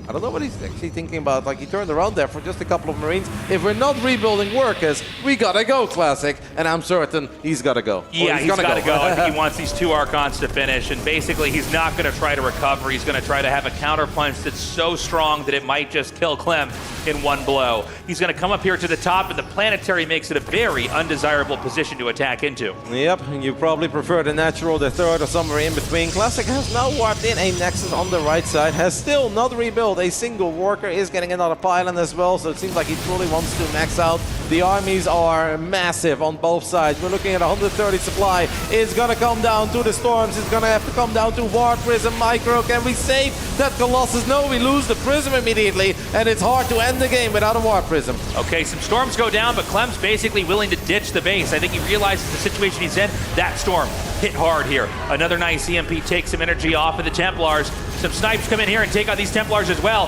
Clem's going to try to push in, and now Classic's going to swing back. Not a lot of EMPs left. Clem has already fired a lot of those EMPs forward. I think we're looking at 1 or 2 additional EMPs. There are still a lot of High Templars in the mix. And even though Clem's got a supply lead, he is looking incredibly unhappy because he does not have enough energy to heal up his bio. The Vikings have already been better than Bruce. It is going to be difficult for the kid to win this fight. He's going to try to chase his army down. He did manage to gun down that Prism, and that's why Classic is slowing down a little bit. Classic does not want to take a game-deciding fight without any reinforcements. But Clem knows there are so many storms left, and there are very few EMPs to work with on his side. And now Classic is making probes. He's expanding again. So he basically hit hard, and then he threw down some bases. He's starting to develop again. And he's going to try to keep Clem on 3 bases. If Clem counterattacks, there's a very high chance Classic just runs into the natural, into the main. I've seen this so many times before with these two. Clem is going to split off a couple of units to put some pressure on that new 4th base for Classic, but Classic is going to invite himself into the natural of Clem as the doors are wide open, and that problem with the low energy ghost is still there. The better than Bruce Vikings are still in trouble. They can't even get close. I don't know how Clem is possibly going to deal with this Protoss army. And I think the counterattack is inconsequential. Now Clem has to try to hang on here. He's lost his natural. He's got his army out here. The Colossus are so strong here anytime he attacks. And remember, the Medivacs have no energy. There's no way to heal. And the Vikings are so low on HP. If these Archons can get in range, one shot and most of those Vikings will fall. There are still a lot of storms left to work with. Maybe one EMP. Nope, the EMP is not able to connect, or we didn't even manage to fire one. I believe Clem's got 2 or 3, but Clem also wants to EMP the Archons. It just seems like there is a little too much Protoss to deal with. Nice storm over there on that infantry. We see some regrouping here from Classic. Now, Classic knows he's so close to closing this out. Clem is going to fight with every iota of his being to stay in this game, but the damage is slowly chipping away. Yep, that is a very low HP bio army. The Medivacs are overworked. They still have no energy. Another storm lands, and Classic has so many additional storms to work with. A couple of Zealots come in as well from the bottom right side. Clem is hoping that Classic is willing to take a really bad fight near that planetary, but Classic wasn't born last night. He's not doing that. One EMP does connect on 2 of those High Templars, but look at this Protoss army, Tasteless. It is still large. It is still very serious. And he could just wedge himself in between these 2 bases. We see Clem taking his hands off the mice. I think he's starting to realize just how impossible this is. We have another attack coming in here. Remember, the Classic is just growing behind us on the map. We have never had a back-to-back world champion in StarCraft 2, and it seems like that will stay, as unfortunately the champ of 2024 is eliminated by a fantastic Classic 3-0. Incredible play here from Clem, or Classic, excuse me. Clem, I think he had some amazing games inside those matches, but he was never able to solve the problem of Classic's late game. He did damage, he did near fatal blows, but as long as Classic was able to recover, accumulate bases, get those 2 key techs, the Storm, as well as the Thermal Lance for the Colossus, and of course having enough Colossus in numbers, there just wasn't that much that Clem could do. Nope, momentum is a real thing in StarCraft 2. We often talk about it, and Classic was able to win a couple of series recently, and with that build order choice in Game 1, if you ask me, he really grabbed this series by the horns and he said, we are going to play my best of 5. Clem just had really bad starts in each and every single game, had a couple of fantastic fights, displayed his phenomenal micro, but it wasn't enough because he just kept on falling behind against this man who once more proves us that his PvT is ridiculous. Let's hear from the man himself as he is on stage. Take it away, guys. Thanks so much. Down here with Classic after that impressive win over the reigning champ here at EWC. Now, in an interview after your last victory, they asked you who you would rather face, Maru or Clem. You asked for both. You seemed quite confident about Clem as an opponent. So where does that PvT confidence come from? 일단 김도우 선수 승리 축하드리고요. 일단 이전 승리 이후에 인터뷰에서 사실 푸테전에 자신감이 있고 그래서 조성주 선수나 클렘 선수를 만나고 싶다라고 하셨는데 좀 그런 자신감의 배경이 좀 어디서 나왔는지 좀 궁금합니다. 연습하는 과정에서 테란전 승률이 좀 괜찮았고 온라인 대회 같은 데서도 테란전 승률이 잘 나오더라고요. 또 그 RSL에서 클렘 선수도 잡고 일단 온라인 대회에서 클렘 선수를 이겨봐서 테란전 자신감이 굉장히 있었던 상태입니다. Well, my confidence came from the win rates from previous matches and previous practices. And that being said, I won against Clem in RSL, so I think that gave me a confidence boost.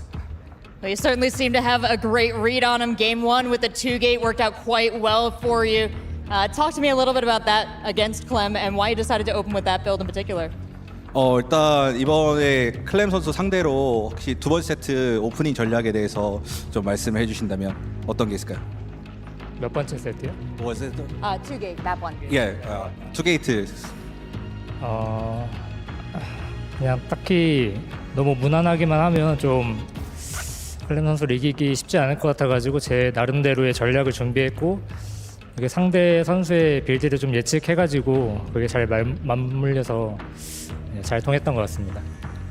So I didn't want to open normally because I think Clem is very good at macro. So I tried to expose his weakness, and I think that build came out from that research. It came out in a big way. You did a wonderful job there. 3-0 now. We've had a lot of keys crushed on this stage so far, but no key like this one. Are you prepared to don the mantle of Champion Slayer should you go all the way? Are you prepared to crush Clem's key? 일단 지금까지 많은 키가 부서지긴 했지만 이제 또 남다른 키가 또 부서질 거거든요. 챔피언의 키가 부서질 거기 때문에 김도호 선수가 마침 또 그걸 부수시게 됐는데 부술 준비 되셨는지? 네, 부술 준비됐고 챔피언의 저걸 제가 부수니까 제가 새로운 챔피언이 되도록 하겠습니다. Yeah, given that I have defeated and I'm crushing the champion's key, now it's time to be the new champion, and it's gotta be me. I love that confidence. Let's see him crush that key. Let's send it back to the desk. We'll be right back with that action.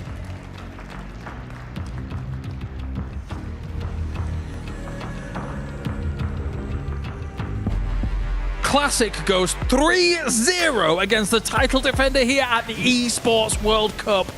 That is unbelievable. I cannot believe it. 3-0 against the world champion, and now he has eliminated Clem here on the main stage. Joining me, Artosis, as well as Zombie Grub, to talk about this one. ZG, I'm in disbelief. 3-0. No one was really predicting this one. Yeah, we gave Classic the edge, but to 3-0, that is seriously impressive. He clearly came prepared from the first game, and then his execution in this matchup seems to be unrivaled. Yeah, Classic just looks completely fantastic. I mean, here he is in the round of 4, a Protos player. Can he do it? This is the storyline, right? Like, obviously, we love Clem and want to see him do well, but we need a Protos up there. If Protos doesn't make at least a top 4, we're going to need another patch to buff him again. Maybe. I mean, he seemed confident in the interview, right? He's saying, okay, he's defeated the world champion here, ZG. It's now time for him to claim it. There are still some big threats, obviously, for him to try and overcome. But the fact that he has knocked out our world champion in the round of 8, that is a big deal. We now guarantee a new world champion. There will be no back-to-back Clem. Yeah, that's very true. Serral, Cure, Solar, or Classic. Those are now the options. So David Kim, by the way, once again wins. Yeah. He does it every time. He does it every time. Banger after banger after... Sorry. How amazing is that? But yeah, I mean, it's of course going to still be a very difficult road for Classic, but if he was viewing that as one of the, the toughest opponents, then I think everyone would understand, and now it could be maybe even focusing on just Zerg. I love it. Protoss hopes are alive. Apparently he's now the... Oh, Texas is in shambles? Whoa. Oh, okay. I thought Serral was Texan. Delete that bottom bit. Artosis was right. No, stop, please. As always, come on. As always. There's so many things I could say to that, but like yes and 100%. Yeah, no, that's what I was going to say. Yeah, I've always said it. You're right. Dan the man. Yeah, thanks. No, stop. But one thing's for sure here, huge ramifications, of course, Artosis. Classic moves through. It's not quite the green wave. It's a green tide. It's at the moment, right? But fantastic to see that Classic has been able to prevail. We do have one in the round of 4. Yeah, and again, that is really important. Like, we want to see that racial diversity in the top 4, and we do have that, and we have 4 players that are playing like completely different styles from each other as well. I think it's really diverse. I think all the matches are going to be really nice tomorrow, really fun. Yeah, for sure. Of course, as Serral, the one remaining non-Korean, will be trying to claim himself yet another world championship. But one thing's for sure is actually that when you look back at our world championships here, ZG, over the last 5 years or so, oftentimes actually non-Koreans are representing quite well, quite favorably. But just Serral now here, the Koreans finally fighting back. there is a great chance for them to try and put themselves a world championship on the board. Yeah, there's only one world championship in which there was, more non-Koreans than Koreans actually in the top 4, and that was a few years ago. Maybe we thought it was going to be a trend. Nope, the Koreans basically they struck back. There's some Star Wars in there. Yep. True. And now it seems like they continue to do that, but there is always that one problem. It's kind of nice though to think that we're kind of back to maybe 2018, where Serral was often the only hope left against the Koreans, and then he does often win even in that situation, as tough as his opponents are going to be. Yeah, I mean, what a magical finals that was, of course, over at BlizzCon. You guys were casting that. We were all losing our mind as everything was going on. So we're kind of rewinding the times to that moment there and seeing how it's going to go potentially. Yeah. I mean, he's not there yet, but I favor Serral. I think he probably has the highest percentage chance to win, but I could see Classic taking it down. If Solar somehow takes out Classic, he's dangerous as well. And Kier has been playing pretty out of his mind. This is one thing actually that has maybe knock-on effects, right, ZG? Because Serral may be watching that series just now and salivating effectively. Clem, one of the people that really does give him a potential problem, like last year's championship, is now gone. Yeah, I mean, it would not be that much of a stretch to say really the only one who gives him trouble. Well, Reynor, of course, in ZVZs, but as far as the non-mirror matchups, so that Serral, he should think it's a very good road ahead. He has a positive win record versus Kier against Solar and Classic, and just defeating Classic as well earlier on is a really strong story there. And he also has this amazing win record. I didn't grab the stat, but the longer the series go, we get into best of 7s now, and then eventually a best of 9. It becomes so incredibly more likely for Serral to win that it's insane. It's like a 30% chance above everyone else. Well, we have a very important moment here at the Esports World Cup as we here for StarCraft 2 are going to go to our exit interview of our previous world champion, Clem. The night continues surprise as Classic has defeated the reigning world champion and the favorite probably going into the tournament to win the whole thing. I know you were looking for the back-to-back, Clem, so how are you feeling? Well, I'm feeling pretty disappointed, of course. It really sucks to lose in the round of 8, but it is how it is sometimes. That's fair enough. What can you tell me about the games? I mean, there were some insane moments where it looked like you took really good fights, surrounded with, with half of your army, impede all the High Templars, and still it felt like it wasn't enough. Towards the tail end of the third game, it felt like it was looking hopeless, and then your Banshee killed so many probes, and it felt like you had a second win and took a really good engagement towards the end. But again, it felt like it wasn't enough, so I guess what happened? Well, I think I just had worse starts like every game, and if you have a bad start, is pretty much over usually. And yeah, some of these fights honestly kind of shocked me. I feel like I took perfect fights. I had the flanking EMPs on all of his high templars, but I still lost the fight. It was very surprising, but yeah, I'm not sure. Are you gonna start practicing PvP for next year? Maybe I should. Maybe I should get to it. Maybe you should. Thank you, Clem.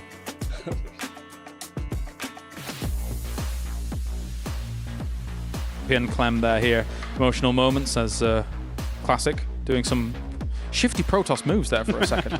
But he will be the one who takes the glory, Artosis, and crushes the key here of Clem. Yeah. Well deserved. I'm sure that that key will be part of the ending, no matter what. Oh, for sure. That is the one everyone was kind of hunting for. Definitely, as it does go.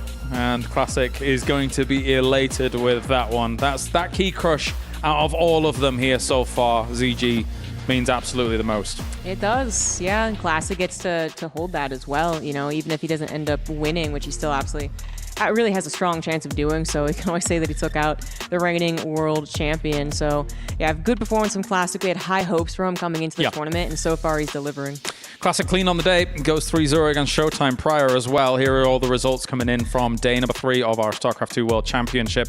And that means then we moved on into our last games of the day, and Classic was able to get that 3-0 against Clem, if you're just tuning in right now. Meanwhile, there were other amazing situations going on. Solar 3-0 against Hero. That's a big scalp to take and a big statement to make, Dan. Yeah. I think stylistically, like I was saying in the cast, he actually goes really well against Hero. So I think the opposite, unfortunately for him, is going to be true against Classic. Classic is just an amazing defensive Protoss. So while Solar's had an insanely good run, I think a top 4 is a great result for Solar. I don't think he's going further than that. Classic's looking brilliant. And it does make me wonder, right? Of course, if Classic beats Clem in the RSL, he beats him here as well. It makes me very excited for when they next meet, I suppose. Who knows when that may be, ZG, but I'm looking forward to whenever that may come. Things might be very different by that time. Maybe. In fact, Clem might be playing Protos. Apparently. Apparently, exactly. That's why I brought it up. So, yeah, I think that would be an epic one to rewatch. But, yeah, Classic clearly has begun to get his number, right? Now 3 series in a row for him after the loss streak. So, just keeps on going up and up. Well, let's take a look back at the Gidea Hot Players of the Day here for day number 3 from Esports World Cup. As I'm sure we've got a lot because there were some crazy moments throughout the day. As we're going to start things off with Cure going up against Rogue ZG. That was super sick. I'm so glad he noticed why he moved that Marine away to let him scout that tech lab. That Cure just was so well prepared. It was really blowing my mind. Every move seemed like he knew what Rogue was going to do next, and then he just executed it brilliantly.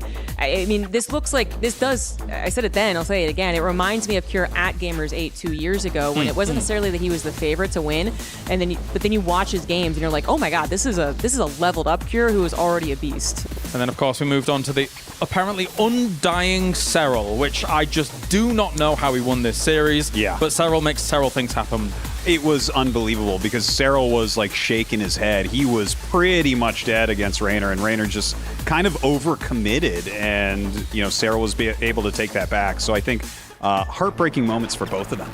We take a look on towards the TVT as well here as Maru is dispatched by Cure, and I was so impressed by how Cure is able to dismantle Maru. Yeah, I'm going to be honest, I go online, I see what people are saying, and everyone was just completely flabbergasted by this one. I mean, the fact that Cure, could have won even in Game 5 was very possible. Everyone acknowledged that. Yeah. But then to get himself back into a great position and still end up losing it, very heartbreaking for many Maru fans.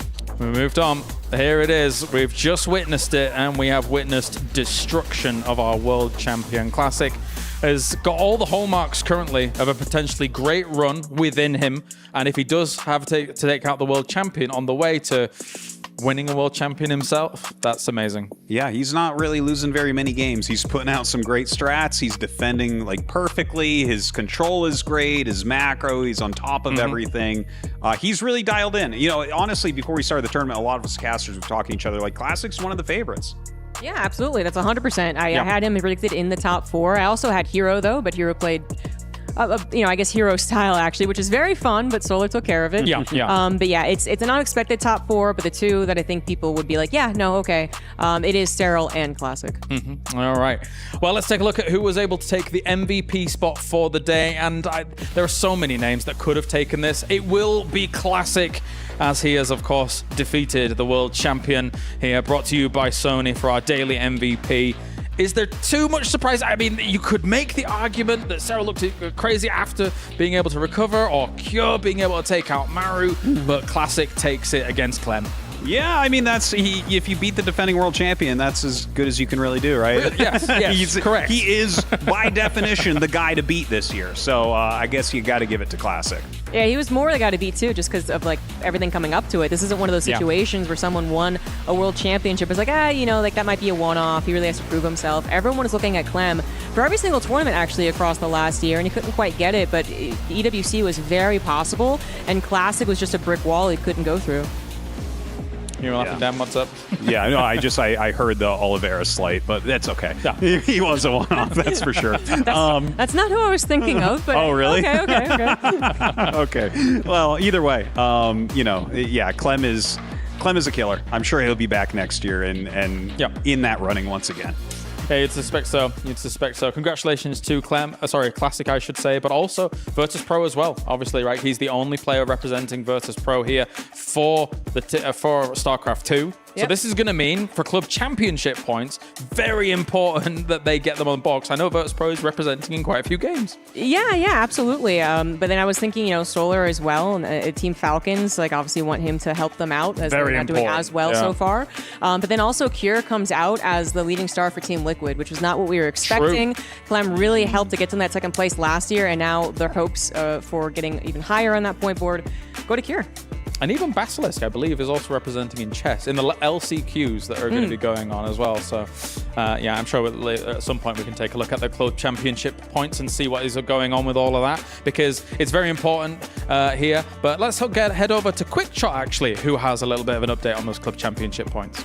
StarCraft 2 quarterfinals have wrapped up today, and the biggest story coming out of the quarterfinals is the fact that Team Vitality have been eliminated. The fact that they can no longer get points means that with Team Liquid and Team Falcon still in the semi-finals, they have a massive chance to close the gap between the current number 2 team in the EWC Club Championship. Now, because the show's over, it means I get to have some fun. So remember, kids, when you're driving, seatbelt on, VR headset on, and then we're going to try drive this. I have been warned. We're going to go this side. Okay, I'm getting geared up, and I'm going to keep the microphone. Remember, kids, when driving at home, put the microphone down. Right, okay. Are you ready? I'm as ready as I'm going to be. I can only shift up. Okay, shift up and go. Okay, whoa, this is terrifying. Okay, foot down. Okay. Oh my word, there's actual rear view mirrors. I can't downshift. No. This is awesome. If you're here at the Boulevard, you absolutely have to come check this out. Oh my word. Change gear. Whoop.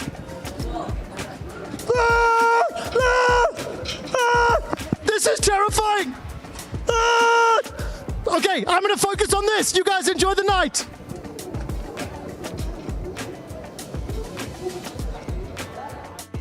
Someone get Quickshot off and stop telling kids to drive, all right? Go away. Anyway, let's take a look at those points coming in. Of course, as Team Vitality will not be moving from that 2,400 as mentioned prior by good old Quickshot, but there is a little bit of a bump up here for Team Falcons and the like.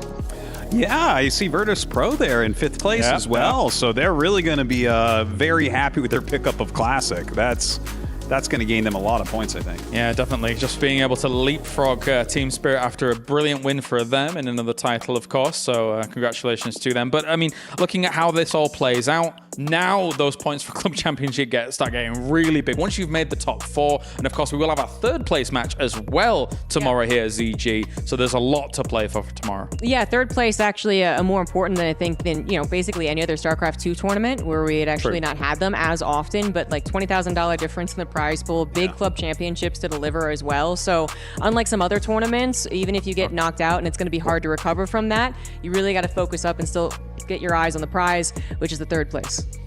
Yeah, that's I like having a 3rd place that actually matters, because I know in a lot of tournaments in the past, like you said, we don't always have it. And a lot of times when we do have it, we're like, why are we even doing this? It's like they probably just want to split the money. They don't want to still play. But when you're playing for those extra club points, when you're playing for that much extra money, that is a huge amount of prize money. So, I mean, that's actually still going to be an excellent match. There's a lot on the line. And you guys at home, there's a lot on the line when it comes to your feedback as well here for the Esports World Cup, as we want to hear from you about what has been going on here for StarCraft 2, for Esports World Cup, and everything going on. So scan the QR code, go and fill in the survey, and tell us what you think about the good old video games, all right? Do that. Meanwhile, though, we can take a look at the schedule that is going to be coming your way for tomorrow, because we have a set of 4 very important games. The round of 4, our 3rd place match, and that grand finals. Now, do bear in mind, it's rare we do this in StarCraft 2. We did it last year. We're doing it again. Our grand finals is a best of 9. There is no trial like it, ZG. We did see maybe quite a one-sided one last year, but if we go all 9 maps, I'll lose my mind. And once again, this is going to be another testament to any Zerg player who makes it through, by the way. The maps are not exactly catered towards Zerg, which they weren't last year, and we saw Zerg still tackle so many other people despite that. Yeah. And it once again will be a story here. If Serral or Solar get through, that's going to be another uphill climb, but it just makes the victory all the sweeter. Everything else is going to be best of 7s. It's going to be a marathon of awesome StarCraft 2 spectacle. Oh man, we could have 30 games tomorrow. that would be just completely awesome. I do hope it goes really long like that. Honestly, we've had a few one-sided matches, but my pattern recognition in my brain is telling me when we have like really one-sided matches leading towards the final day, generally we have a really good, solid final day. Yeah. I'm looking forward to it. I know you guys are looking forward to it as well. And I know you at home are as well. Thank you very much, ladies and gentlemen, for tuning in for day number 3 of StarCraft 2 here at the Esports World Cup. Tomorrow, we are back, same time, same place. We have best of 7s into best of 9 for that grand final. And we will guarantee crown a new world champion here for StarCraft 2. You do not want to miss it. We'll see you tomorrow for the conclusion.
I am here with my friends Quickshot and Steadfast. And yeah, I mean, it was a day full of surprises today for StarCraft 2.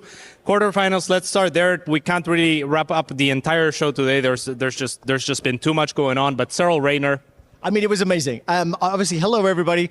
Huge StarCraft fan. I was hoping for Protos to step up. And as far as the Protos players qualifying for the quarterfinals, not surprised with the two that made it here. I'm surprised with the final result, which I'll get to in a little bit. But I think Serral, Reynor starting the day, insane 5-game series. I expected Serral to look better. And I think Reynor has probably had one of the best tournaments in recent memory as far as the ZVZ was concerned. Still happy to see Serral going through, especially because that game 5, there were some hairy points where it really looked like Reynor could have picked up that game 5. Absolutely. And he's always confident that he always shows up big for these tournaments, Reynor. He's always a threat, but this time around, not good enough. And yeah, heartbreak for the Italian. What can you tell me about Maru Cure? I mean, Maru Cure was it was a great series. Honestly, two titans of TVT. We're used to Maru having the upper hand in that series. This time, though, Cure showed up in a big way. Obviously, each of the games were pretty crazy, but that game 4, I think we're going to be talking about that one for a long time. The SCV pull for Maru was so clutch from such a bad position, put him into an almost completely won position, and then Cure just somehow, through force of will, just managed to claw it back and rip it right out of Maru's hands. And yeah, huge surprise. Yeah. There's also the ramifications that with Team Vitality being eliminated, Liquid and Falcons having representatives still now in the tournament. Club Championship points is massive. Falcons and Liquid haven't won a tournament yet, so that's huge for the race. Yeah, exactly. Especially when you consider how close StarCraft got Liquid to winning last year, or at least they bumped them from like 5th or 6th to 2nd place. So that is definitely on the cards for Cure. And now Hero versus Solar. I mean, that was another huge surprise. Yeah. I don't think too many people are crazy surprised by the result itself. I think Solar's definitely I'm pretty fair enough. I think Solar's capable of taking down Hero, but to 3-0 him in the way that he did, that was unexpected. That first game build from Hero, a couple of things could have gone differently, and I think it's a very different series from then on out. But game 2, it seems like he just wasn't ready, and then all of a sudden he's down 2-0. Solar just comes in with a big Hydroling bait. I think it was one of those things where, you know, you don't really know what to think of it. And I kind of want to piggyback off the Liquid points, because a lot of people would have expected Liquid to still be in the points at this point, but I don't think that it would have been Cure that they were expecting. I mean, listen, with Clem in that final series, defending champion, looking pretty good.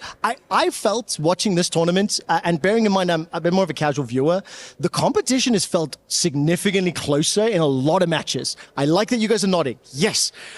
Seeing how Clem was kind of taken out, and especially in that 3rd game where he was up in supply, he was up in army and I'm like, yes, we're going to game 4, and then just storm after storm. I love Protos. I'm sad Clem lost, so we'll see. I just want Protos to run the bracket now and surprise everybody. I'm a bit of a DT Rush fanboy. I know we don't see it. That's how long I've been watching, so I'm all in for Protos. Absolutely, and I mean it really has been crazy. You expect a couple of upsets here and there, or maybe one upset here, but it felt like 3 huge upsets. Maybe barring the Serral series, who most people, I guess, expected Serral to win. But the other 3 were actually massive. So finally, just quickly, favorite series of the day. Oh, it's got to be Serral Reynor. That game 5 ending, I would say that game in and of itself was an upset. Just how it flipped from a completely dead Serral. Serral, he was practically getting up out of his chair, and he comes back from purely dead and just resurrects and comes back. Has Serral got the most total game time this tournament? Like, how many of his games have run long? Like, legitimate, if we run those numbers, I think, not only with total games, I think the length of each map, he's probably got total, like, longest game time. And that is actually by design, but that is just the way that Serral actually approaches the game. He has always approached the game building up to, I am the best player in the world, come fight me. And that's what he showed today. He showed up, and we'll see if he can continue tomorrow.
watch a man's getting safe out. See some play game like snakes and ladder. My ex-piss, come on, new one's better. It's a playground, better watch a man's getting safe out. See some play game like snakes and ladder. My ex-piss, come on, new one's better. Moves like Jagger, piss, come on, new one's better. We ain't in a mix, no grabber. Them trick bang fraud like scammer. Explain me real, that's a real bone capper. Pass don't matter, build strong, still pray this thing don't shatter. When shit gets real, so the real don't scatter. Got bread and batter, 4 hands on the bread like platter. Said it's cold out, they back in